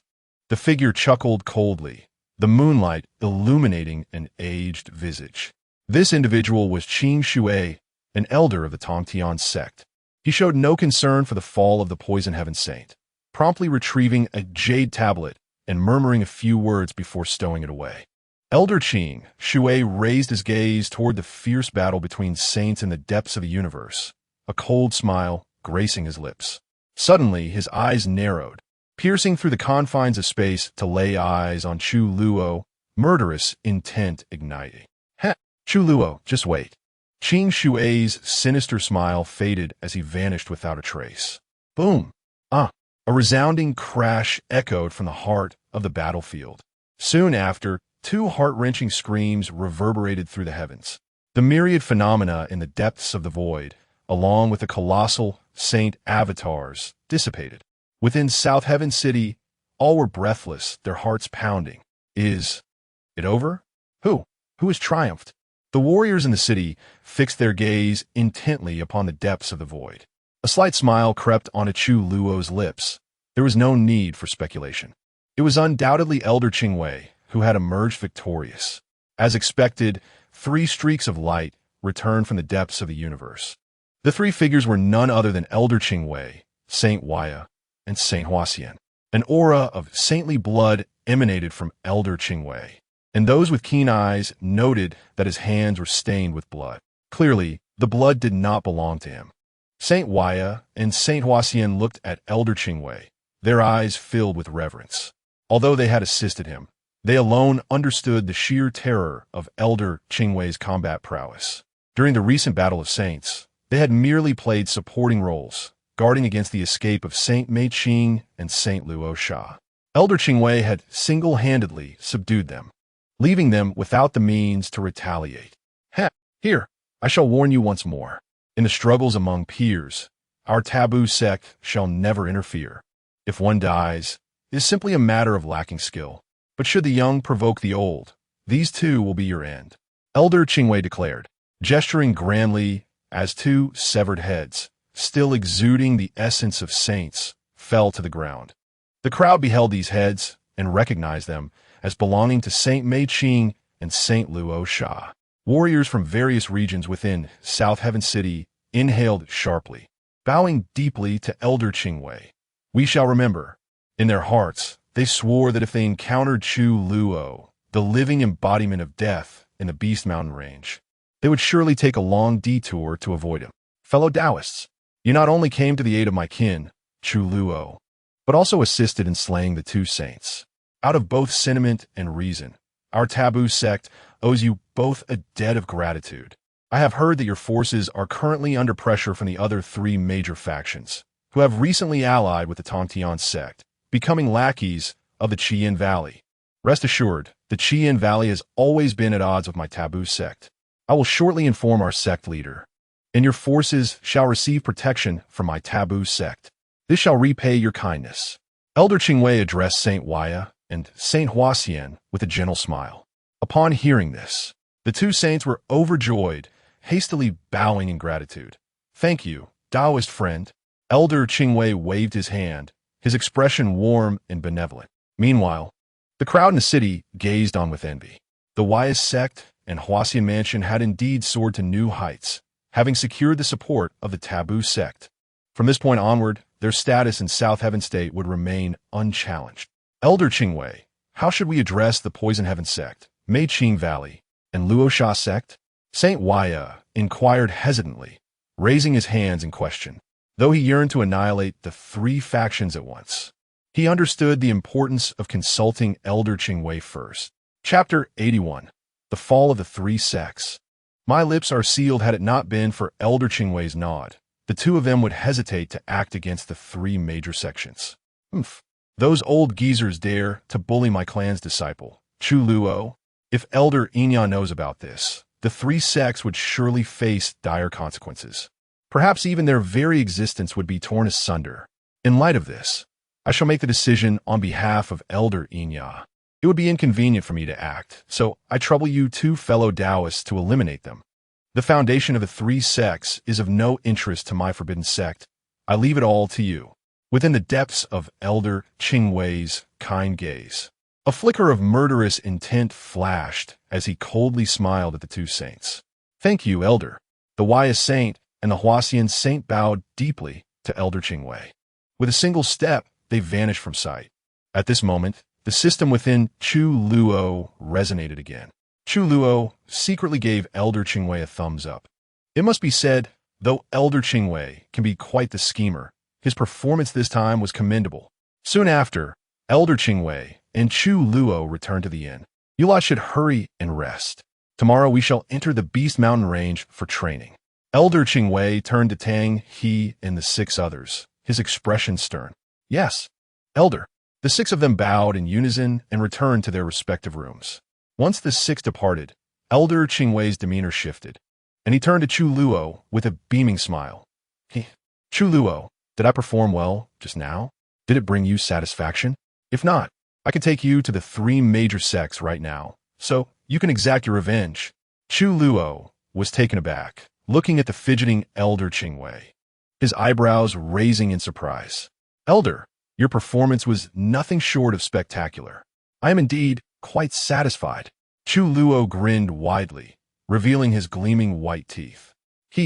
As long as you're satisfied. That Chu Luo, the summoning charm you taught me, I still have some uncertainties. You see, at this moment, Elder Qingwei resembled an eager disciple, his eyes alight with curiosity as he gazed at Chu Luo. Chu Luo's mouth twitched uncontrollably, feeling uncomfortable under Elder Qingwei's intense stare. He knew it. This old man was definitely hoping for him to guide him through forbidden techniques. All right, let us delve deeper into this discussion. But Elder, please don't go around claiming that I taught you. Rest assured, my lips are sealed. I promise. Even if the old geezers in the sect were to hold a knife to my throat, I would remain silent. Just the other day, when Elder Letian stole Elder Gahan's spirit wine and begged me not to reveal it, I have yet to speak a word to anyone. Who in the sect does not know that my Qingwei is tight-lipped? Chu Luo. Well, that's good. Elder, could you demonstrate it for me? But please, don't activate it. It's just us in the room. I'm a bit scared, hee. Rest assured, this elder is also a bit frightened. Just as Chu Luo and Elder Qingwei were engrossed in their discussion within the room, the Poison Sky sect found itself engulfed in flames. Within the inferno, the anguished cries of sect disciples echoed. In the sky above, several massive warships hovered ominously. The Wise Saint, accompanied by numerous powerful figures from the Wise sect, traversed the air, gazing down upon the ruins of the palace. Amidst the wreckage, Su Huan, the sect leader of the Poison Sky sect, was filled with terror and resentment. Su Huan, the Rakshasa sect, and the Enchantment sect have been eradicated by us. Now only your Poison Sky sect remains. You may as well take your own life. Since we have known each other for many years, I would prefer you do not perish too painfully. Beside the Wise Saint stood a middle-aged man who addressed the gravely injured Su Huan. This man was Jiang Yuan, the leader of the Wise sect. Upon hearing this, Su Huan bellowed at Jiang Yuan in the void. Though our ancestor has fallen, my Poison Sky sect is now an affiliated force of the Tongtian sect. Should you dare to attack us, be prepared for the Tongtian sect's retribution. Youngster, do not place your hopes on the Tongtian sect. Their people have yet to arrive, and you still expect them to protect your Poison Sky sect? We have come on the orders of the Elder of the Forbidden Sect to annihilate your Poison Sky sect. The Wise Saint chuckled coldly, his face devoid of warmth. Upon hearing this, Su Huan's expression darkened instantly, harboring intense hatred for Elder Qingwei. Enough. If it were not for the Forbidden Sect, today my Wise sect would have met the same fate as your Poison Sky sect, ruthlessly obliterated. There is nothing more to discuss. If you wish to blame someone, blame yourselves for provoking powers you should not have trifled with. Annihilate. The Wise Saint pondered for a moment, then waved his hand, unleashing a terrifying force that descended in an instant. Boom! Tongtian sect. A shrill wail filled with resentment rang out. As the entire Poison Sky sect was enveloped in the Saint's power, the entire sect was obliterated in an instant. The following morning, Chu Luo, sporting dark circles under his eyes, departed from Nantian City with Tang He and the 6 others, heading towards the Beast Mountain Range. Chu Shixiao, did you not rest well last night? What were you and Elder Qingwei up to? Noticing Chu Luo yawning repeatedly, Tang He inquired curiously. The other 5, upon realizing that Elder Qingwei had not left Chu Luo's room the entire night, were momentarily taken aback. A rather unsettling thought crossed their minds, sending shivers down their spines. For some reason, they felt nauseated, seeing the others clutching their mouths, feigning dry heaves. Chu Luo couldn't help but feel a wave of annoyance wash over him. What on earth are you all thinking? I have no such proclivities. Last night, Elder Qingwei and I spent the night discussing forbidden techniques. What? Chu Shixiang, we wanted to. Upon learning that Chu Luo had spent the entire night guiding Elder Qingwei, the others hurried to surround him, their faces filled with eager anticipation. They regretted not having insisted on staying with Elder Qingwei last night. Chu Luo looked at their desperate expressions, his mouth twitching slightly. Why did this make him feel so uncomfortable? Have you all failed to grasp the summoning charm I taught you during our journey? With no other option, as they were all fellow disciples, he cleared his throat and spoke up. Buzz. As soon as the words left his mouth, Tang He and the others immediately halted, their hands swiftly forming seals. A complicated and unfamiliar seal emerged in their palms, emanating faint ripples of energy. Chu Luo stared at the seals in their hands, utterly stunned. for the seals they held were none other than the summoning charm. Chapter 82. Stepping into the Beast Mountain Range. Sweeping through spiritual herbs, although the hand seals of the 6 individuals were merely superficial, not even reaching the threshold of true mastery. It is worth noting that Chu Luo had guided them for half a month, while his instruction played a significant role. Achieving such proficiency in a forbidden technique within just 2 weeks is a testament to their extraordinary talent, easily eclipsing many of their peers. Senior brother, please offer us your guidance. The 6 pairs of eyes gleamed with anticipation as they turned in unison towards Chu Luo. Returning to reality, Chu Luo cleared his throat and waved his hand. All right, I see you. You all can put away your hand seals for now. Upon hearing this, Tang He and the others relaxed their awkward hand seals, attentively preparing to absorb Chu Luo's insights. With a peculiar expression, Chu Luo inquired, by the way, have any of you practiced other forbidden techniques from our sect previously? Or perhaps other common techniques? In response, Tang He let out a wry smile and said, Senior brother Chu, to be honest, an elder of our sect once taught me a forbidden technique called the Supreme Sword Song, but it was exceedingly difficult. However, this beastly seduction spell feels particularly easy to learn. I was thinking that once I master this technique, if I encounter those disciples from the Crimson Flame Valley, I will. At this point, Tang He chuckled mischievously, his mind filled with unsavory images. Senior brother Tang shares my sentiment. I too find this technique from our sect remarkably easy to grasp. Another disciple chimed in. Indeed, the other techniques in our sect are far too challenging, but I felt a connection to this one when senior brother Chu taught it to me. I feel the same way. It seems tailor-made for me. Although I haven't truly mastered it yet, I can at least perform it. Came another voice. It appears we are all of the same kind, one of them remarked. Listening to their replies, Chu Luo's mouth twitched uncontrollably. It turned out these fellows were also quite mischievous, akin to Elder Qingwei, with a particular fondness for the underhanded techniques. Thus, while making their way towards the Beast Mountain Range, Chu Luo continued to instruct the 6 on the recently learned beastly seduction spell. Before long, the vast expanse of mountains unfolded before them, revealing the Beast Mountain Range of the Southern Heaven State. From the depths of the mountains, the occasional roars of beasts echoed through the air. Senior brother Chu, we have arrived. However, I must remind you that Elder Qingwei cautioned us against venturing too deep into the Beast Mountain Range. The depths are home to formidable beasts and various perilous terrains, which even Elder Qingwei dares not tread lightly upon. It is rumored that in the deepest part of the range lies an exceedingly terrifying entity, one that could spell doom even for an emperor. Who knows how true that is? Tang He warned, gazing at the endless mountains before them. Understood. I have heard that the Beast Mountain Range is rich in spiritual herbs. As per our usual agreement, the lively spiritual herbs belong to me, while the rest shall be yours. Chu Luo said with a grin, looking towards the mountains ahead. All right, the 6 responded in unison. With that, Chu Luo led them into the outer layers of the Beast Mountain Range. Upon entering, they encountered several low-level magical beasts, which Tang He and the others easily dispatched. However, as they progressed, they stumbled upon a wealth of low-grade spiritual herbs. Due to their inferior quality, other martial artists venturing into the Beast Mountain Range overlooked them, deeming them unworthy of collection. Unfortunately for these low-tier herbs, they had crossed paths with Chu Luo and his band of ruffians. The group swept through the area, collecting every spiritual herb they could find, regardless of its grade. Determined not to leave empty-handed, they even turned over the ground to inspect beneath it. Within a mere half-day, they had amassed over 1,000 low-grade spiritual herbs. As they ventured deeper, the magical beasts encountered grew increasingly powerful, yet they remained easily manageable for Chu Luo and his companions. Soon, they stepped into the mid-layers of the Beast Mountain Range. Upon entering, the group became more cautious. Roar! As they tread into the mid-layers, they suddenly heard an enraged roar from a nearby mountain, accompanied by the sounds of a fierce struggle.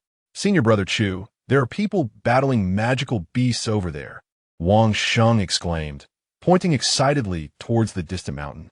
Wherever there are magical beasts, precious spiritual herbs are sure to be found. This is an opportunity, Tang He added enthusiastically. The group collectively turned their gazes towards the leading Chu Luo. What are you staring at? Let us sneak over and take a look.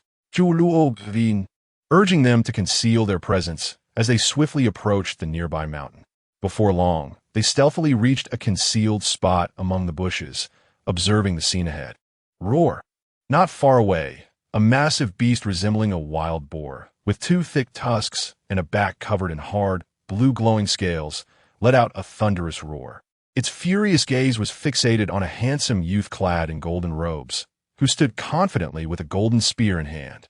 From the aura radiating from the youth, Chu Luo could distinctly sense his cultivation level, an impressive 6th stage of the primordial realm. The beast matched him in power as well. It's him, senior brother Chu. That Jiang Yun, the prodigy of the ancient Jiang clan, ranked 74th on the prodigy list. Tang He whispered, seemingly recognizing the youth. Chu Luo was momentarily taken aback. He hadn't anticipated encountering someone from the Jiang family here. Senior brother Chu, look. That actually a 5th grade earth-level spiritual herb, the spirit source fruit. However, it isn't ripe yet. Once it matures, it could elevate to a 6th grade earth level. Wang Sheng suddenly pointed out, noticing a fruit glowing with blue light growing behind the beast. Are we going to seize it? The others quietly inquired, glancing at Chu Luo. Contemplating the situation, Chu Luo watched Jiang Yun engaging the beast, feeling conflicted. He recalled Jiang Luoli. What if animosity arose between him and the Jiang family? It could spell disaster for his brother Yin, especially since they might have a romantic connection. Junior brother, what is the relationship between our forbidden sect and the ancient Jiang clan? Chu Luo asked, stroking his chin. Tang He appeared puzzled, but quickly replied, our forbidden sect has had considerable conflicts with the 4 ancient families. However, these conflicts stem from grievances established by our sect's ancestors. But now we have new enmities with the Wang and Yi families. At this point, Tang He glanced at Chu Luo apologetically. Chu Luo rolled his eyes at Tang He. Thanks for the reminder. Tang He chuckled awkwardly, clearing his throat before continuing. As for the Jiang family, our current relationship is mostly one of mutual non-interference. Senior brother, let us go for it. The Jiang family is simply the Jiang family. After all, with their reputation tarnished, what does it matter if they accumulate more troubles? Indeed, brother Chu, if one does not contend for opportunities, how can one pursue the grand path? Precisely, as long as we proceed quietly, at worst, we can eliminate this fellow, and no one will ever know our involvement. The group gazed at the contemplative Chu Luo, each voicing their thoughts. Chu Luo turned his head and cast a disapproving glance at them. Look at this bunch of miscreants. What nonsense are they spouting? The notion of being unbothered by added troubles is absurd. Just then, the battle between Jiang Yun and the beast reached a fever pitch, seeming on the verge of determining a victor. Roar. Chapter 83. The Bludgeon and the 6th Brother before him, a formidable beast of the primordial 6th realm, unleashed a thunderous roar. Yet standing there, Jiang Yun emanated an astonishing aura, with a radiant golden phenomenon shimmering behind him. The golden light surged skyward, and in an instant, the surrounding void, spanning several dozen miles, was ensconced in ominous clouds. Great wilderness town's dome, Jiang Yun declared. Beast perish. His gaze sharpened as he pointed skyward. From the depths of the dark clouds, a colossal golden finger, over 100 feet long, descended to impose its might. Sacred golden patterns spiraled around this ethereal digit.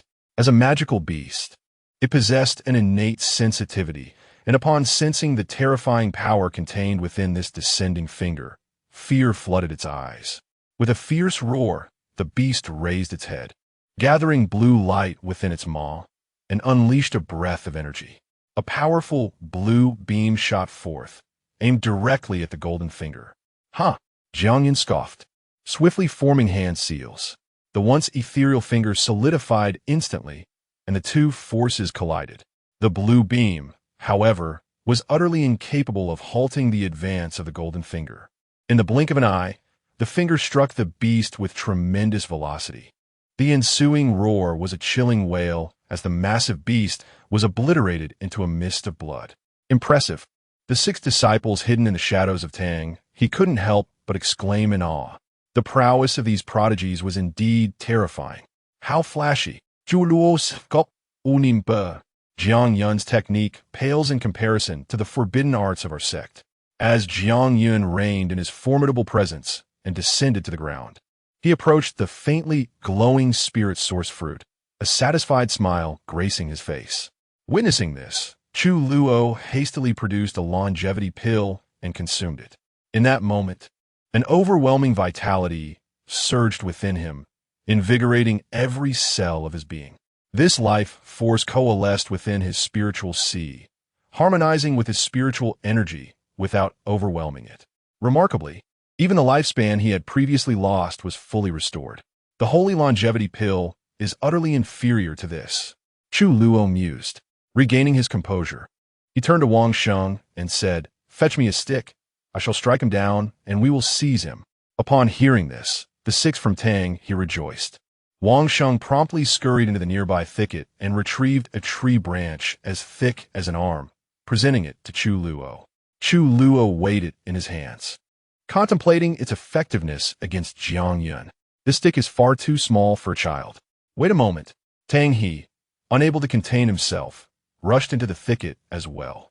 Soon after, he emerged carrying a log as thick as a water bucket. "Use this. One blow will put him to sleep for days," Tang He declared, offering a massive log to Chu Luo. "You rascal, are you a living demon?" Chu Luo's lips twitched in exasperation. Despite his words, he discarded the stick Wang Sheng had found and accepted the hefty log from Tang He. "Just wait for my signal." Chu Luo grin, producing a piece of black cloth to cover his face. The others were taken aback. They hadn't expected him to come prepared with a mask, especially a black one. Once the cloth was in place, Chu Luo swiftly formed hand seals. Forbidden arts, silent instant movement. No sooner had he spoken than his figure began to fade from sight, leaving no trace of his presence. Meanwhile, Jiang Yun cautiously excavated the entire spirit source fruit tree. What a pity it isn't ripe yet. A little nurturing at home will suffice, he mused, a smile lighting his face.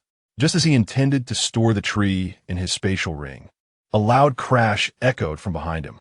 Wood splintered around him, and Jiang Yun's pupils constricted as a sharp pain radiated from the back of his head, blurring his vision as he began to stagger. In that fleeting moment, before unconsciousness claimed him, he caught sight of a masked figure wielding a broken log. "You!" Jiang Yun's words were cut short as his eyes rolled back, and he collapsed into a deep slumber. My apologies, my friend. A brief rest will surely rejuvenate you." Chu Luo chuckled, discarding the broken log. Chu brother." The 6 from Tang, he rushed over, eager to confirm their success. "Is he dead? Did we strike too hard?" Tang He fretted, noticing the large bump on Jiang Yun's head. Chu Luo rolled his eyes at Tang He. Who was it that insisted on using a log as thick as a water bucket? He retorted, "Now you worry about him?" Suddenly, recalling something, Tang He sheepishly scratched his head, grinning. "Oh, he's tough. He won't die." With that, he and the others squatted beside Jiang Yun, their hands probing his belongings. "His spatial ring.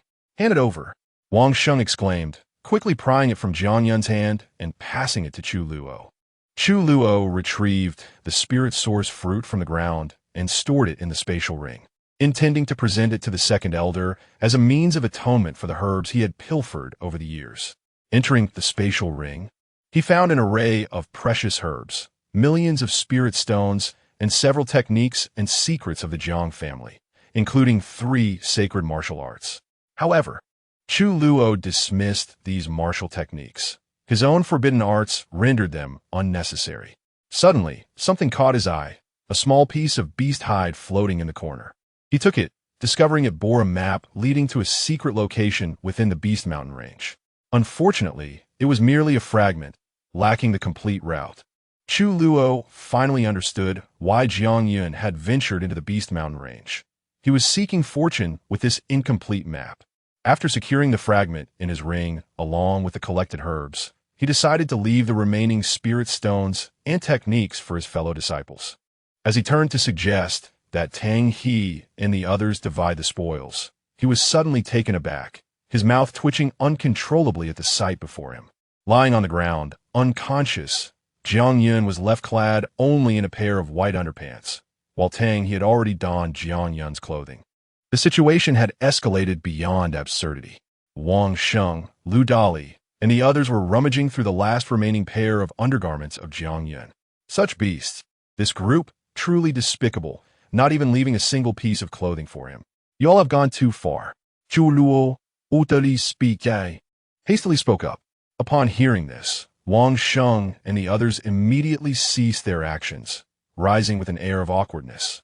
Their faces filled with embarrassment as they faced Tang He. Brother Chu, my apologies. We are just accustomed to this. Ahem. Brother Chu, please do not misunderstand. We harbor no peculiarities. It is merely that the fabric of this fellow's attire is made from ice silkworm silk. Indeed, Brother Chu, ice silkworm silk is a precious material, warm in winter and cool in summer. Exactly, we have never used ice silkworm silk before. Such extravagance. It was just too tempting. Hee. The group hurriedly explained. Upon learning that Jiang Yun's clothing was crafted from ice silkworm silk, Chu Luo couldn't help but cast a glance at Jiang Yun's white undergarment. Alas, it had already been worn by this fellow. Ahem. Do not go too far. Leave him at least one piece of clothing. After all, there are numerous mosquitoes here. Moreover, he has already worn it. Chu Luo coughed lightly, expressing his discontent towards the group. This bunch is truly outrageous. Brother Chu, we can wash it before wearing it again. Lu Dali chimed in, almost as if possessed. The corner of Chu Luo's mouth twitched as he tossed a spatial ring to the group, saying, "Let us all share this. We must leave quickly. Otherwise, when this fellow awakens, we may find ourselves in a predicament." The group, upon receiving Jiang Yun's spatial ring, instantly became exhilarated. As for Jiang Yun's ice silkworm silk undergarment, it was cast aside without a second thought. Subsequently, Chu Luo and his companions swiftly departed from the area, heading deeper into the heart of the Beast Mountain Range. As they left, Chu Luo and Tang He, along with the others, worked together to set up a barrier, preventing the unconscious Jiang Yun from becoming a meal for the monstrous beasts. Chapter 84. News of the Sword Feather Sect disciples and the fragmented map in a secluded forest deep within the mid-levels. Chu Luo held the fragmented map he had acquired from Jiang Yun, surveying his surroundings for any resemblance to the mountains marked on the parchment. Nearby, Tang He and a few others approached, their faces alight with curiosity. This map must lead to some hidden realm, Tang He exclaimed, excitement radiating from him. Unfortunately, it was merely a fragment of the original. Chu Luo handed the map to his companions, and their eyes sparkled at the mention of a secret location.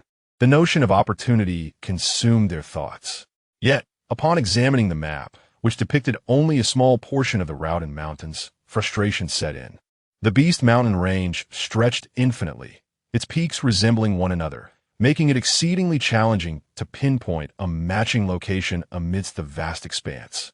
Brother Chu, why don't we head back? Tang He suggested, his determination unwavering. That brat Jiang Yun must still be unconscious. Perhaps he has another part of the map. Chu Luo shot a glance at Tang He's attire, woven from icy silkworm fibers, and retorted, "Junior brother, you've already stripped him bare. If he had another piece of the map, you would have secured it by now." Tang He sheepishly scratched his head, acknowledging the truth in Chu Luo's words. Just as Chu Luo was about to speak further, their expressions shifted, and they turned their gazes toward the forest ahead. Through their spiritual senses, they detected several individuals approaching. "Brother Chu, someone is coming," Wang Sheng alerted. Chu Luo quickly gestured for silence, whispering, "Conceal your presence. Let us observe." Nodding in agreement, they swiftly concealed themselves. After a brief interval, a group of young individuals, both male and female, emerged, their auras weak and evidently injured. "Brother Zhao, what should we do now?" inquired an average-looking girl, glancing at the handsome man leading the group, whose face was marred by unnameable fury and frustration. This man was Zhao Kongyu, a disciple of the esteemed Sword Feather Sect. "What else is there to do? That individual is not someone we can contend with. Had I known better, I would never have brought such fools along." Zhao Kongyu cursed vehemently, the anger boiling within him. His fellow disciples dared not meet his gaze, their eyes darting nervously. They understood that Zhao Kongyu's ire stemmed not solely from the loss of the map, but also from his failed attempts to curry favor with a certain individual, only to be humiliated instead. Brother Zhao, do not be so upset. Even if that person possesses the map, it is merely a fragment. We have searched for 3 months and still could not locate that hidden realm. I refuse to believe he can succeed, a beautiful female disciple consoled, her voice soft and alluring. Zhao Kongyu's temper eased slightly as he felt her warmth against his arm. That wretched fellow better perish in that realm. He scoffed. Brother Zhao, we have been out for nearly 3 months. Why not return to the sect? That despicable person has been injured. Perhaps he is suffering, the enchanting woman suggested. Gently shaking his arm, Zhao Kongyu glanced at her, a hint of a smile creeping onto his lips. Very well, let's return to the sect. His fellow disciples visibly relaxed at his decision. Please wait. A youthful voice suddenly resonated from the nearby thicket, startling Zhao Kongyu and his companions, who instantly grew vigilant. Who goes there? Step forward, Zhao Kongyu demanded, his expression darkening as he brandished a spirit sword, while his disciples readied their powers. 7 figures emerged from the underbrush, revealing themselves to be Chu Luo and his companions. Upon overhearing Zhao Kongyu's mention of the map, they could no longer contain their curiosity. Who are you? Zhao Kongyu inquired, his spiritual sense probing Chu Luo, who stood at the 4th stage of Tai Chu, while Tang He and the others were at a higher level of spirit realm. Zhao Kongyu relaxed slightly, knowing they were manageable despite their injuries. Relax, we mean no harm. We simply wish to inquire about something, Chu Luo reassured them, maintaining an innocent smile. What is it? The disciples of Sword Feather Sect responded, taken aback by the unexpected encounter. As Zhao Kongyu scrutinized Chu Luo, he noticed the icy silk garments adorning Tang He, which sparked a flicker of coldness in his gaze. Sensing Zhao Kongyu's hostility, Chu Luo subtly revealed the fragmented map he held. I overheard your discussion about a secret map. Is the one you lost similar to this? The disciples of Sword Feather Sect gasped upon seeing the map, their eyes darting to Zhao Kongyu, who was equally astonished by this unexpected revelation. Zhao Kongyu's eyes glinted with greed as he contemplated the implications. If that detestable individual had stolen his map, he could not allow him to locate the hidden realm. Realizing his intentions, Chu Luo swiftly signaled to his companions, who concealed their hands within their sleeves, ready for the unfolding events. A crude bond begins to form in the shadows. Chapter 85. A group of old six, the beastly seduction spell. Not bad, young man. The fragment of the secret map that I lost is just like the one in your hands. I never expected you to possess one as well. Hand it over, boy. Zhao Kongyu sneered, extending his hand towards Chu Luo, his eyes gleaming with murderous intent. With a mere glance from Zhao Kongyu, several disciples of the Sword Feather Sect behind him instantly understood. Armed with weapons, they approached Chu Luo and his companions with menacing gazes. Chu Luo immediately displayed a look of terror, retreating repeatedly with Tang He and the others behind him. What? What do you want? I tell you, we are very strong. Don't come any closer. Seeing the fearful expressions of Chu Luo and his group, Zhao Kongyu and the disciples of the Sword Feather Sect revealed chilling smiles. Capture these brats. Zhao Kongyu chuckled coldly, waving his hand. Yes, senior brother. Boy, prepare to die. Boom! Several disciples of the Sword Feather Sect rushed towards Chu Luo and his companions. Witnessing the approaching disciples, Chu Luo, who was previously filled with fear, suddenly changed his expression to one of mockery. Chu Shixiao, duck down. Forbidden absolute art, beastly seduction spell. Boom! Hearing Tang He and the others' warning, Chu Luo hurriedly crouched down. Following that, Tang He and the others unleashed 6 beams of pink light in a flash, suddenly striking the approaching disciples of the Sword Feather Sect. The disciples were taken aback, quickly halting their movements in an attempt to evade the attack. However, it was already too late. Puff! The 6 beams of light struck the disciples, producing a muted sound. The Sword Feather Sect disciples were left stunned in place. As they found themselves unharmed, the air was only filled with a faint pink aura. In contrast, Tang He and the others became listless, their faces paling as if their very essence had been drained. Ha ha, is that all? Such an attack dares to venture into the Beast Mountain range. The disciples of the Sword Feather sect, recovering their composure, burst into laughter, their faces adorned with mockery. Chu Luo stood up, gazing at the smug disciples with a faint smile. Yet the next moment, the disciples suddenly froze. A wave of heat surged from the depths of their souls. The disciples were soon drenched in sweat, their internal spiritual energy uncontrollably leaking out. Their blood boiled, igniting a fierce desire within them. They soon found themselves engulfed in uncontrollable flames of passion. Ah, what? What have you done to me? It feels terrible. So hot. Two of the female disciples gasped for breath, their faces filled with terror, desperately resisting the overwhelming heat within them. But to no avail. Zhao Congyu was instantly taken aback. Forbidden absolute art, silent instantaneous movement. Forbidden absolute art, sera sous la destruction palme. Buzz. Boom. Puffed. However, at that moment, Chu Luo's figure appeared before Zhao Congyu in the blink of an eye. He then raised another hand, covered in intricate seals, and struck Zhao Kongyu's chest. Zhao Congyu was sent flying dozens of meters away, blood gushing from his mouth, mixed with shattered internal organs.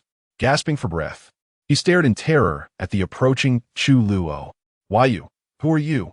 Zhao Congyu was filled with immense fear. He desperately wanted to know who this young man was.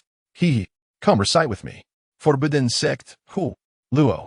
Chu Luo produced a sect token from his bosom, inscribed with the words Forbidden Sect Chu Luo. Upon realizing Chu Luo's identity, Zhao Congyu fell into despair. This living nightmare had come to the Beast Mountain range, and he encountered him. My belongings are not so easily taken. Buddy, after being struck by the Shura Soul Destruction Palm, you won't survive. Mind your next life. Chu Luo grinned, then, under Zhao Kongyu's fading gaze, placed a hand on his head and forcibly searched his soul. In no time, Zhao Congyu breathed his last and collapsed. Chu Luo stood up, his eyes filled with astonishment. It turned out that the prodigy from the ancient Ji family had stolen this young man's fragment of the map. From Zhao Kongyu's memories, Chu Luo discovered that the one who had seized the fragment was indeed from the Ji family, and that prodigy was deep within the middle layers. He seemed to be searching for the secret realm as well. Chu Shixiao. At this moment, Tang He and the others approached with pallid faces. Have you been drained? Chu Luo couldn't help but chuckle at their listless appearances. I didn't expect our sect's forbidden absolute art to be so taxing. No wonder Chu Shixiao used to sneak away to pilfer the second elder's spiritual herbs. It seems we should also discreetly gather some when we return. Luckily, the disciple in charge of tending to the second elder's herb field is a good buddy of mine. Tang He forced a smile. From now on, this technique can only be used as a trump card. We can't afford to use it recklessly like Chu Luo. Chu Luo flipped his hand and produced 6 holy longevity pills, tossing them to the others, saying, "Don't go stealing from the second elder's spiritual herbs. Hurry up and recover. And follow me. We are about to embark on something significant." The others' eyes sparkled as they accepted the holy longevity pills, immediately consuming them.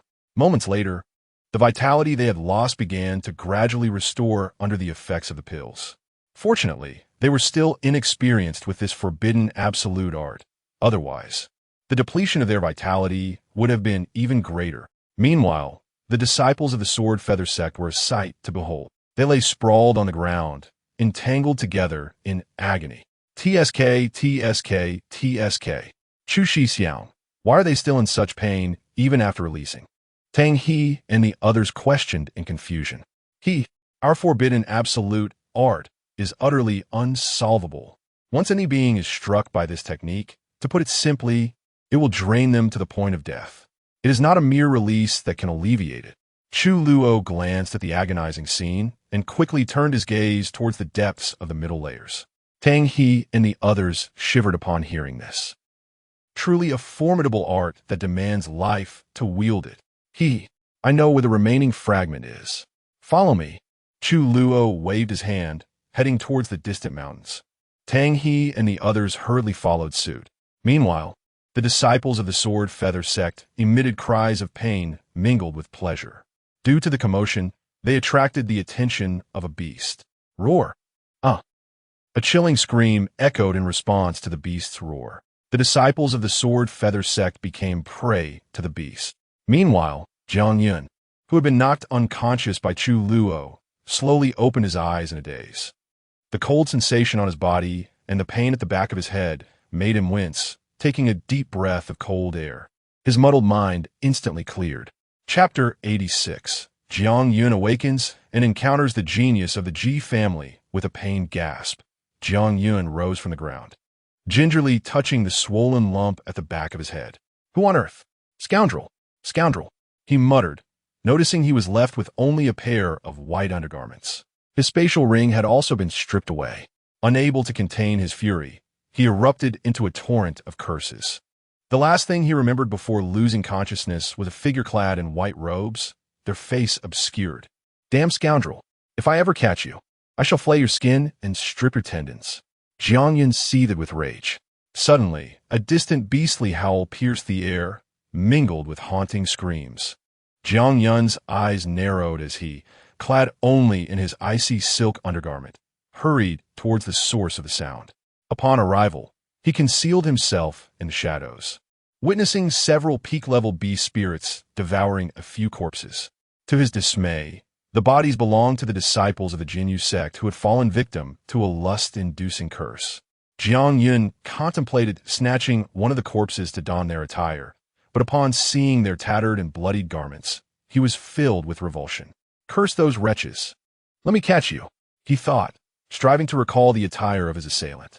Gazing deeper into the middle layers of the mountain range, his expression turned grim.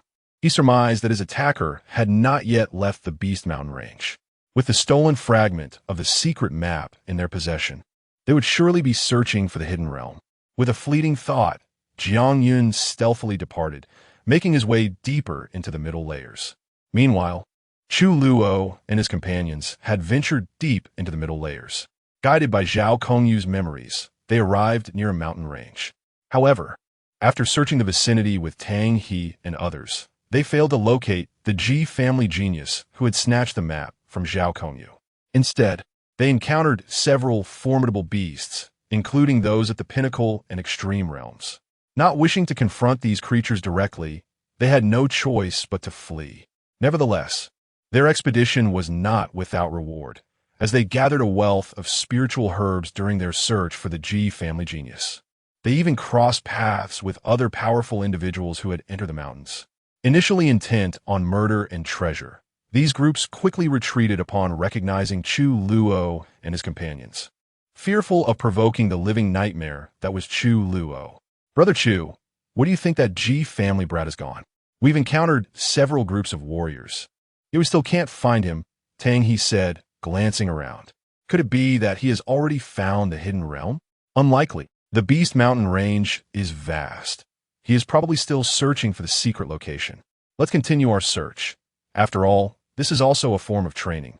Chu Luo replied, his eyes scanning the surroundings. As they journeyed through the Beast Mountain range, a place teeming with danger, they had to remain vigilant. Hey, Brother Chu, look over there. There's a waterfall nestled between the mountains. One of them exclaimed as they emerged from the dense forest, spotting a waterfall cascading down the rocks, reminiscent of the Milky Way tumbling from the heavens. Sunlight refracted through the mist, casting a brilliant rainbow, while flowers bloomed and butterflies danced, creating a scene akin to a celestial paradise. Chu Luo was taken aback by the unexpected beauty within the Beast Mountain range. In a place like this, rich in water and spiritual energy, there must be plenty of spiritual herbs. However, there are likely powerful beasts residing here as well. Let us approach quietly and take a look. Since we can't find that Ji family brat, we might as well gather more spiritual herbs to make this trip worthwhile. Chu Luo grinned, addressing his companions. All right, Tang He and the others readily agreed, already pleased with their abundant harvest. Naturally, if they could find the hidden realm, it would be even better. Thus, they swiftly made their way towards the mountain ahead. Soon, they arrived above the mountain, awestruck by its picturesque scenery. Wow, Brother Chu, this place is so serene and beautiful, yet there are no beasts around, Tang He remarked, marveling at the view. Before he could finish, Chu Luo abruptly covered Tang He's mouth, signaling for silence. He then pointed towards the base of the waterfall. Following his gesture, they beheld a strikingly handsome youth seated cross-legged above the water, his upper body bare, eyes shut tight, suspended in mid-air. The cascading water splashed against his pale skin, surrounded by a glimmering golden aura. Beneath him, in the waters, a formation could be faintly discerned, isolating him from the outside world. Clearly, the young man was in the midst of cultivation. Thanks to the formation, Chu Luo and his companion's presence had gone unnoticed. They nodded slightly, concealing their auras, and followed Chu Luo to hide behind a rock near the waterfall. As Chu Luo observed the youthful figure, his eyes narrowed, revealing a lascivious grin. This young man was none other than Ji Tianxiong, the genius of the Ji family who had seized a map from Zhao Kongyu, ranked 73rd on the genius list. At the pinnacle of the Tai Chi 6th realm, surpassing even Jiang Yun, whom Chu Luo had previously encountered. Ah, so it is Ji Tianxiong of the Ji family. Chu Luo smirked, whispering, "Let's deal with him." From behind, Tang He and the others eagerly chimed in.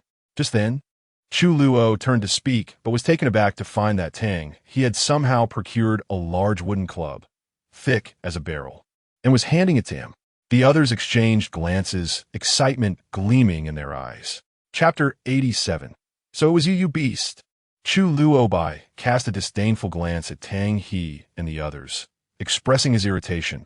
What are you all doing? Can't you see that the kid has set up a formation around him? A sneak attack is out of the question. We can only wait until he finishes his cultivation and the formation is lifted before we can ambush him. If we force our way in, it will undoubtedly alert him. If a battle ensues and attracts other powerful beasts, it could become troublesome. Upon hearing this, Tang He and the others recalled that Ji Tianxiong was indeed cultivating within the Pondes formation. Thus, Tang He discarded the stick in his hand. Senior brother Chu, the kid S dark robe is over there. Let us sneak over and take a look. What if Ji Tianxiong has hidden the remnants of the map in his clothing? At that moment, Wang Sheng noticed something resting on the rock by the pond, a golden dark robe. He hurriedly alerted Chu Luo. Chu Luo was taken aback and soon discovered that Ji Tianxiong's robe was a defensive spiritual artifact crafted from special materials. He shot a glance at Wang Sheng, immediately grasping his intent. Since we're going after this kid anyway, we might as well take it, senior brother Chu. At least it's a defensive spiritual artifact. I've never possessed anything decent in that regard. Wang Sheng chuckled sheepishly, having been seen through by Chu Luo. Chu Luo glanced at Ji Tianxiong's robe, which was conveniently placed outside the formation. He then formed hand seals.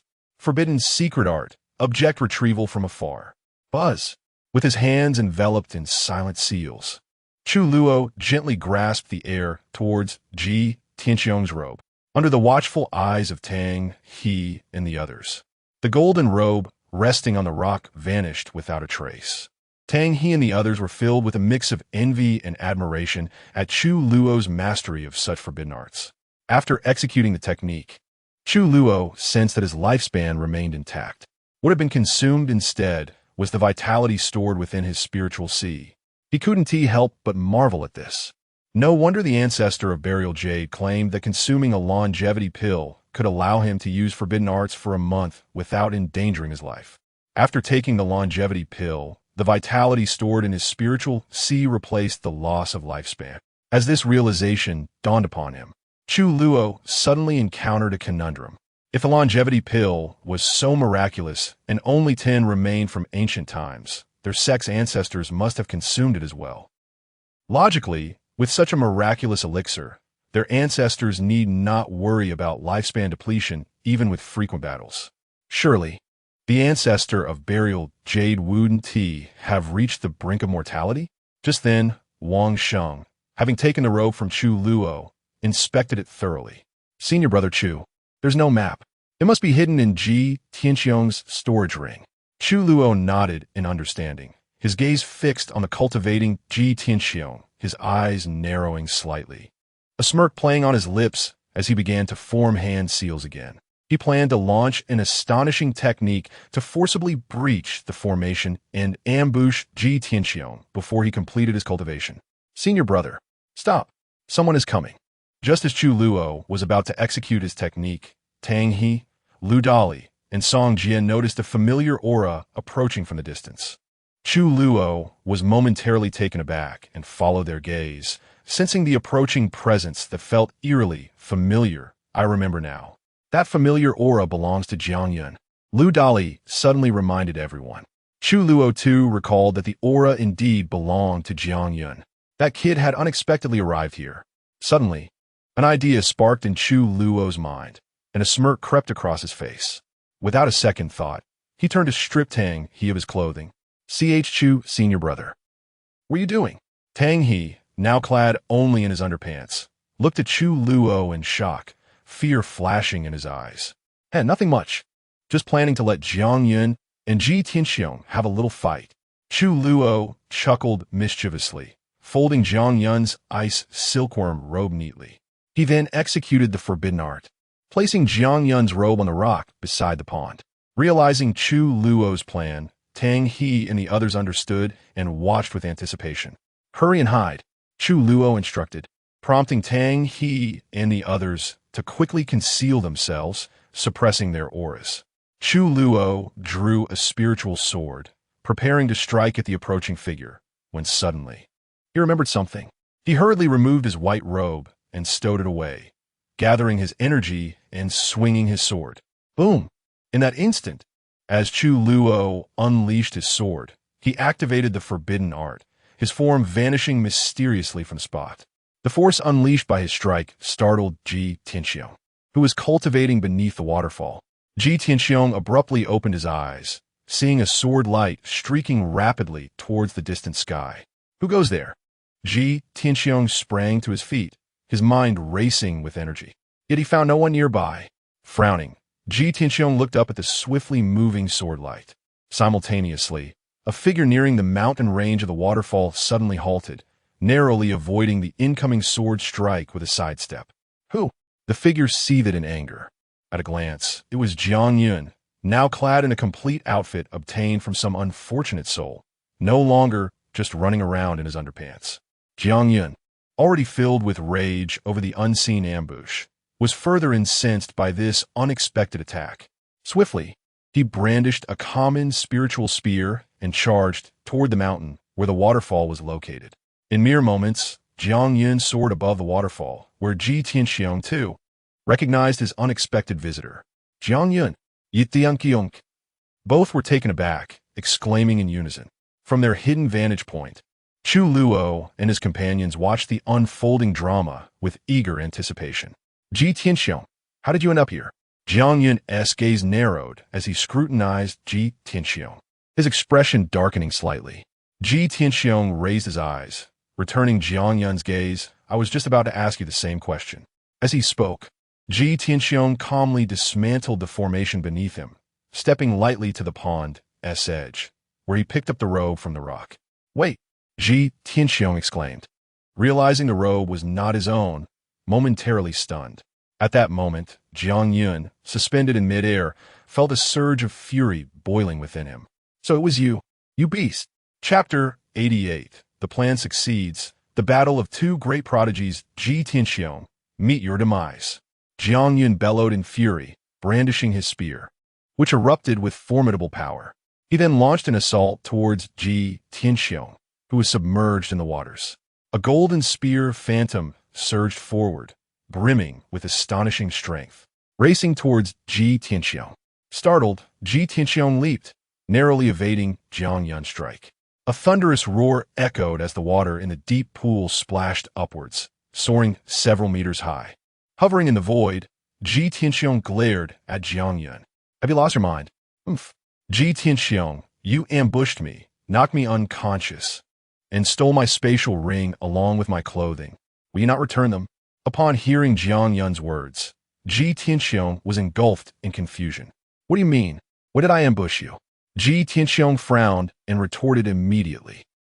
Ji Tianxiong, are you feigning ignorance in front of me? The robe you hold is my ice silkworm silk robe. Ji Tianxiong paused, instinctively glancing at the robe in his hand.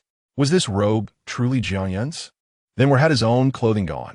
A sudden realization struck Ji Tianxiong, and he hastily addressed Jiang Yun. Jiang Yun, someone has framed me. I never ambushed you. Saying this, Ji Tianxiong flung the robe back to Jiang Yun. At that moment, Jiang Yun was consumed by rage, swiftly raising his spear. A tremendous force erupted from the spear, instantly shredding the robe Ji Tianxiong had thrown. Ji Tianxiong, return my spatial ring, Jiang Yun shouted angrily, extending his hand towards Ji Tianxiong. Ji Tianxiong's expression darkened. Jiang Yun, I have already told you, I am being framed. I did not ambush you, nor did I take your spatial ring. After declaring this, Ji Tianxiong waved his hand and retrieved a set of clothing from his spatial ring, changing into it. Upon hearing Ji Tianxiong's words, Jiang Yun erupted in anger. All right. At this point, you still dare to deceive me. Since you refuse to return my spatial ring, I shall take it back myself. Plethora. With a roar, Jiang Yun stepped forward and myriad illusions materialized behind him. A golden phantom of a divine figure rose from his back, exuding a terrifying aura of intent. Heavenly suppression spear. Jiang Yun harnessed this overwhelming power, charging towards Ji Tianxiong, filled with murderous intent. How dare you? Do you think I fear you? Jiang Yun, come and fight. Ji Tianxiong, too, was ignited with fury, gripping a sword in his hand. Behind him, a divine figure manifested, radiating with a luminous aura. The clash of the two prodigies erupted with astonishing force. Yitiankyonk, still denying your actions? That very sword that ambushed me must have been yours as well. Despicable, perish. Jiang Yun spat, forcing Ji Tianxiong back with a spear thrust, unleashing a flurry of attacks. At this moment, Ji Tianxiong had no desire to explain. The two prodigies transformed into streaks of light, colliding rapidly through the mountains. The immense power surged forth, rippling outward in all directions. Brother Chu, they are fighting. They are truly fighting. Tang He and several others, hiding at a distance, were exhilarated by the spectacle.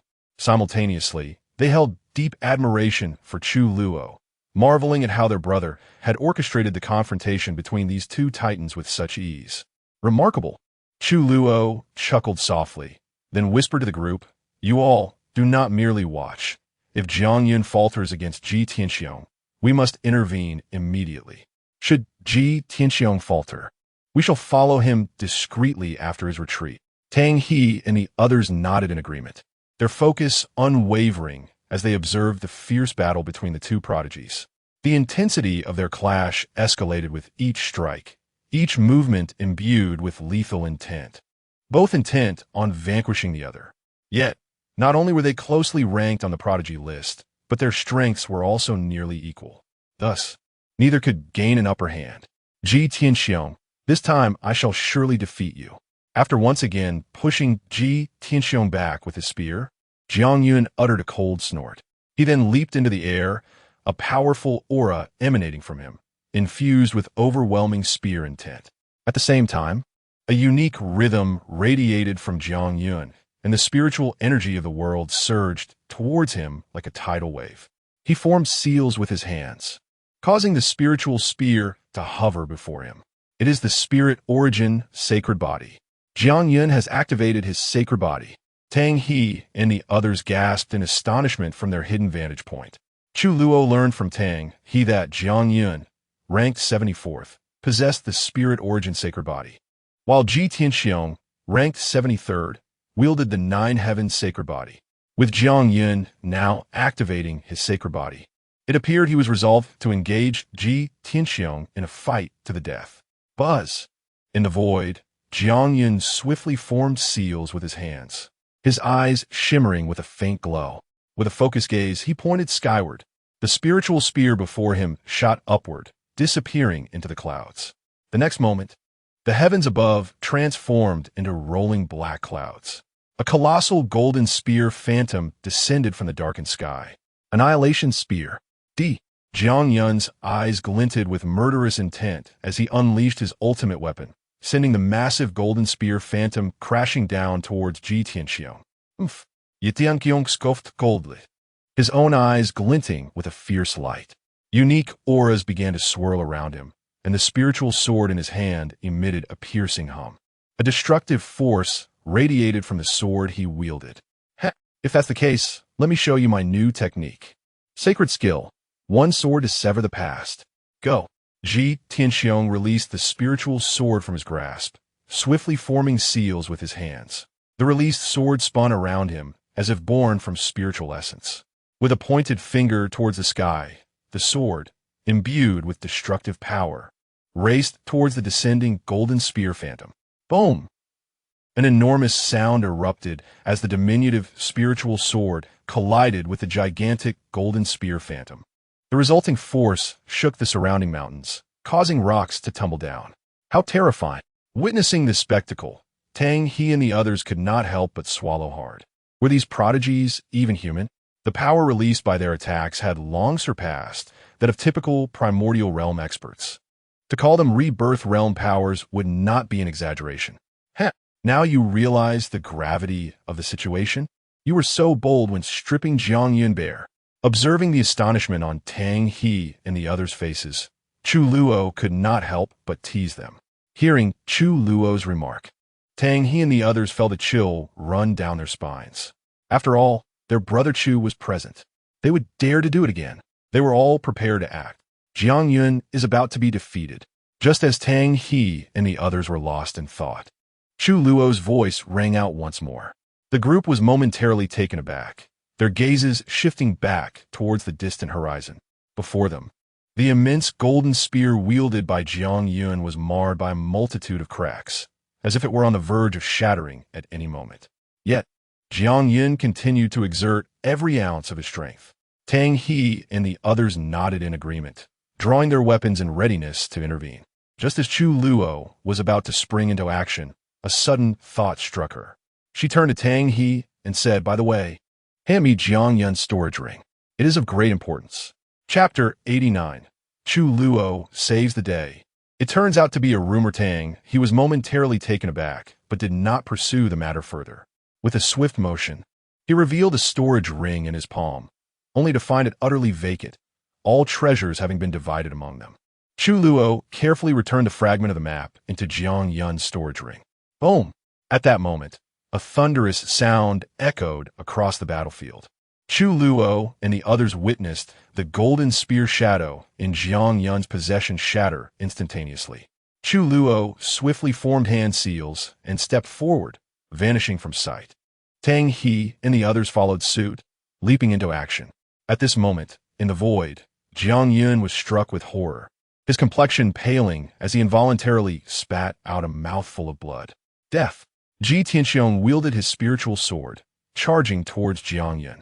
Just as Jiang Yun prepared to invoke his life-saving measures and summon the strong from his clan, a voice imbued with righteousness resonated from above. Stop! Forbidden absolute technique. Nether bone, transformation palm. Jiang Yun and Ji Tianxiong instinctively looked up towards the heavens. Suddenly, a figure appeared silently before Ji Tianxiong, causing his expression to change drastically. A harmless smile graced the face of Chu Luo, who evaded the spiritual sword in Ji Tianxiong's grasp with a deft sidestep. He then struck a palm towards Ji Tianxiong's chest. Boom! A strange yet formidable force surged into Ji Tianxiong's body, and he immediately spat out blood, his form plummeting like a cannonball into the nearby pool, creating a splash. Meanwhile, Tang He and the others arrived at the battlefield, encircling the pool. Jiang Yun was taken aback, gazing at Chu Luo and feeling greatly surprised. He hurriedly clasped his hands in gratitude towards Chu Luo's retreating figure, exclaiming, "Thank you, brother, for your timely rescue." Chu Luo slowly turned around, grinning broadly at Jiang Yun and waving his hand dismissively. "No need for thanks. I am Chu Luo, merely passing through this place. When witnessing injustice, one must take action." Ha! Chu Luo laughed heartily, hands on his hips. Jiang Yun was taken aback, staring at the seemingly younger Chu Luo in disbelief. He did not expect that this youth, who looked a year or two younger than himself, was indeed the renowned disciple of the Forbidden Clan. Chu Luo, known throughout the vast 3,000 worlds. So, you are the Chu Luo of the Forbidden Clan, Jiang Yun exclaimed. Thank you for your assistance. I am Jiang Yun of the ancient Jiang family. Chu Luo feigned surprise, looking at Jiang Yun with astonishment. Ah, so you are Jiang Yun of the Jiang family, ranked 74th on the talented list. A pleasure to meet you. Chu Luo also clasped his hands in return. Observing Chu Luo's friendly and approachable demeanor, Jiang Yun began to perceive him as far less fearsome than the rumor suggested, especially since he had just saved Jiang Yun's life. The tales of him being a ruthless king of hell, mercilessly killing without a second thought, were surely mere fabrications. As Jiang Yun pondered, Chu Luo's lips curled into a slight smile as he inquired curiously, Jiang brother, who exactly is this person who dares to lay hands on a prodigy of the ancient Jiang family? Does he not fear your clan? Jiang Yun snapped back to reality, his gaze fixed on the now tranquil waters of the pool. Remembering Ji Tianxiong ignited his anger, he coldly replied, Brother Chu, you are unaware. This individual is Ji Tianxiong of the ancient Ji family. Today, I found a source spirit fruit in the Beast Mountain range. Unfortunately, a magical beast was guarding it.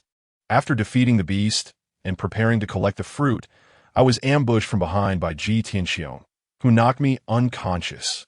My clothes and storage ring were all taken by him. When I found him just now, he was holding my garments yet refused to admit it. I intended to reclaim my storage ring, which led to our confrontation. I never expected this despicable fellow to have advanced in strength. If not for your timely intervention, Brother Chu, I would have surely perished at Ji Tianxiong's hands today. Thank you. Hearing Jiang Yun's words, Tang He and the others exchanged uneasy glances. However, their admiration for Chu Luo grew exponentially. A hint of panic crossed Chu Luo's face as he exclaimed, What? This person is Ji Tianxiong of the Ji family? We're doomed. When I first encountered him, his methods were ruthless, and I used all my strength to save Jiang brother. Ji Tianxiong has likely suffered grave injuries from my full force strike. Oh no, have I offended yet another ancient family? Seeing Chu Luo's distressed expression, Jiang Yun quickly reassured him. Fear not, Brother Chu. Even if you inadvertently killed Ji Tianxiong, he would have brought it upon himself.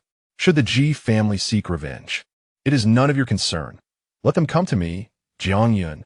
Upon hearing this, Chu Luo felt a wave of relief wash over him and patted his chest, exclaiming, Oh no, that's simply one do. One must take responsibility for their actions. I struck him down. How could I allow Brother Jiang to take the blame? I am already in a precarious situation. I do not mind a little more trouble. Seeing Chu Luo's sense of responsibility, Jiang Yun felt increasingly certain that he was not the ruthless figure depicted in the rumors.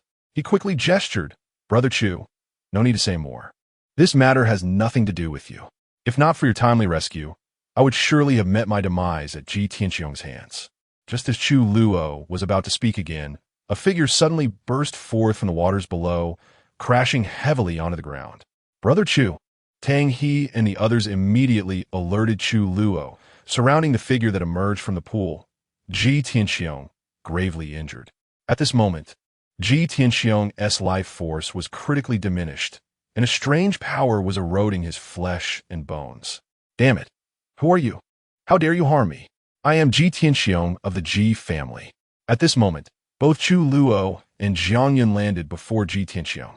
Ji Tianxiong glared at the seemingly harmless Chu Luo, his eyes ablaze with fury and resentment. Chu Luo and Tang He remained silent, merely glancing at Jiang Yun. Jiang Yun coldly scoffed, Ji Tianxiong, you have brought this upon yourself. It appears your time is running out. Ji Tianxiong's face turned ashen, looking utterly ghastly. The searing pain from within him caused a cold sweat to pour down his brow. Then, concealed within his sleeve, he flipped his hand, revealing a jade token. Just as he prepared to shatter the token, Chu Luo, sensing a fluctuation from his storage ring, suddenly panicked. In an instant, he produced a spiritual sword and slashed towards Ji Tianxiong's arm. Puffed. Ah! Ji Tianxiong let out a blood-curdling scream. Brother Chu, what are you doing? Jiang Yun exclaimed, utterly perplexed. Chu Luo remained silent, hastening to Ji Tianxiong's side and seizing his severed arm. The moment Ji Tianxiong's hand was exposed. Jiang Yun's expression darkened. Chu Luo discarded the severed hand with the jade token and swiftly retrieved the storage ring from the severed finger, then returned the dismembered hand to Ji Tianxiong. You thought you could play tricks in front of me? I have crossed more bridges than you have walked roads. Do you still wish to rally others? How naive of you. Chu Luo tossed the storage ring in his hand and cast a mocking smile at Ji Tianxiong, who lay on the ground. Who are you? At that moment, fear finally crept into Ji Tianxiong's expression. He sensed the vitality within him waning rapidly. Forbidden sect, Chu Luo. Chu Luo replied with a slight smile. Chu Luo. Ji Tianxiong glared at Chu Luo, his face contorted with rage and resentment. Suddenly, a murderous intent surged across Ji Tianxiong's face. With his remaining hand, he concentrated a surge of power and launched a surprise attack. Die. Brother Chu, be careful. Brother Chu. The faces of Tang He and the others changed drastically.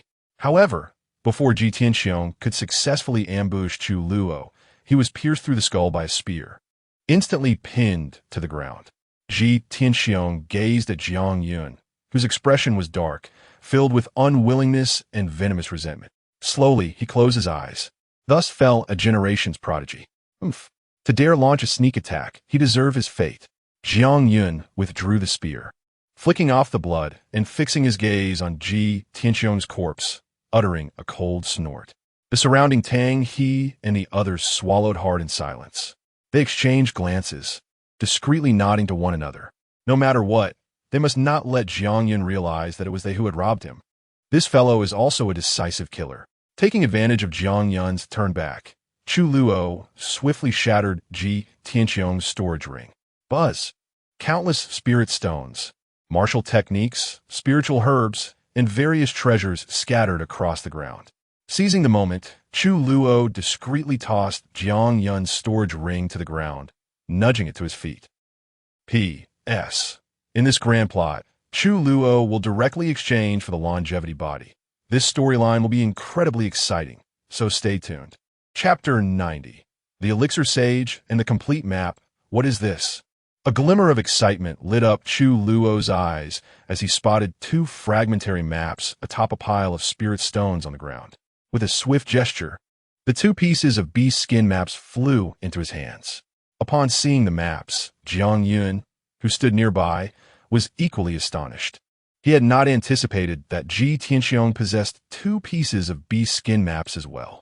As Chu Luo studied the maps, his gaze flickered with intrigue. He surmised that one of these maps belonged to Zhao Kongyu, while the other was likely Ji Tianxiong's own. What a delightful surprise. With Jiang Yun's map, they now had a complete set of secret realm maps. Brother Chu, this is a fragment of a secret realm map. Jiang Yun explained.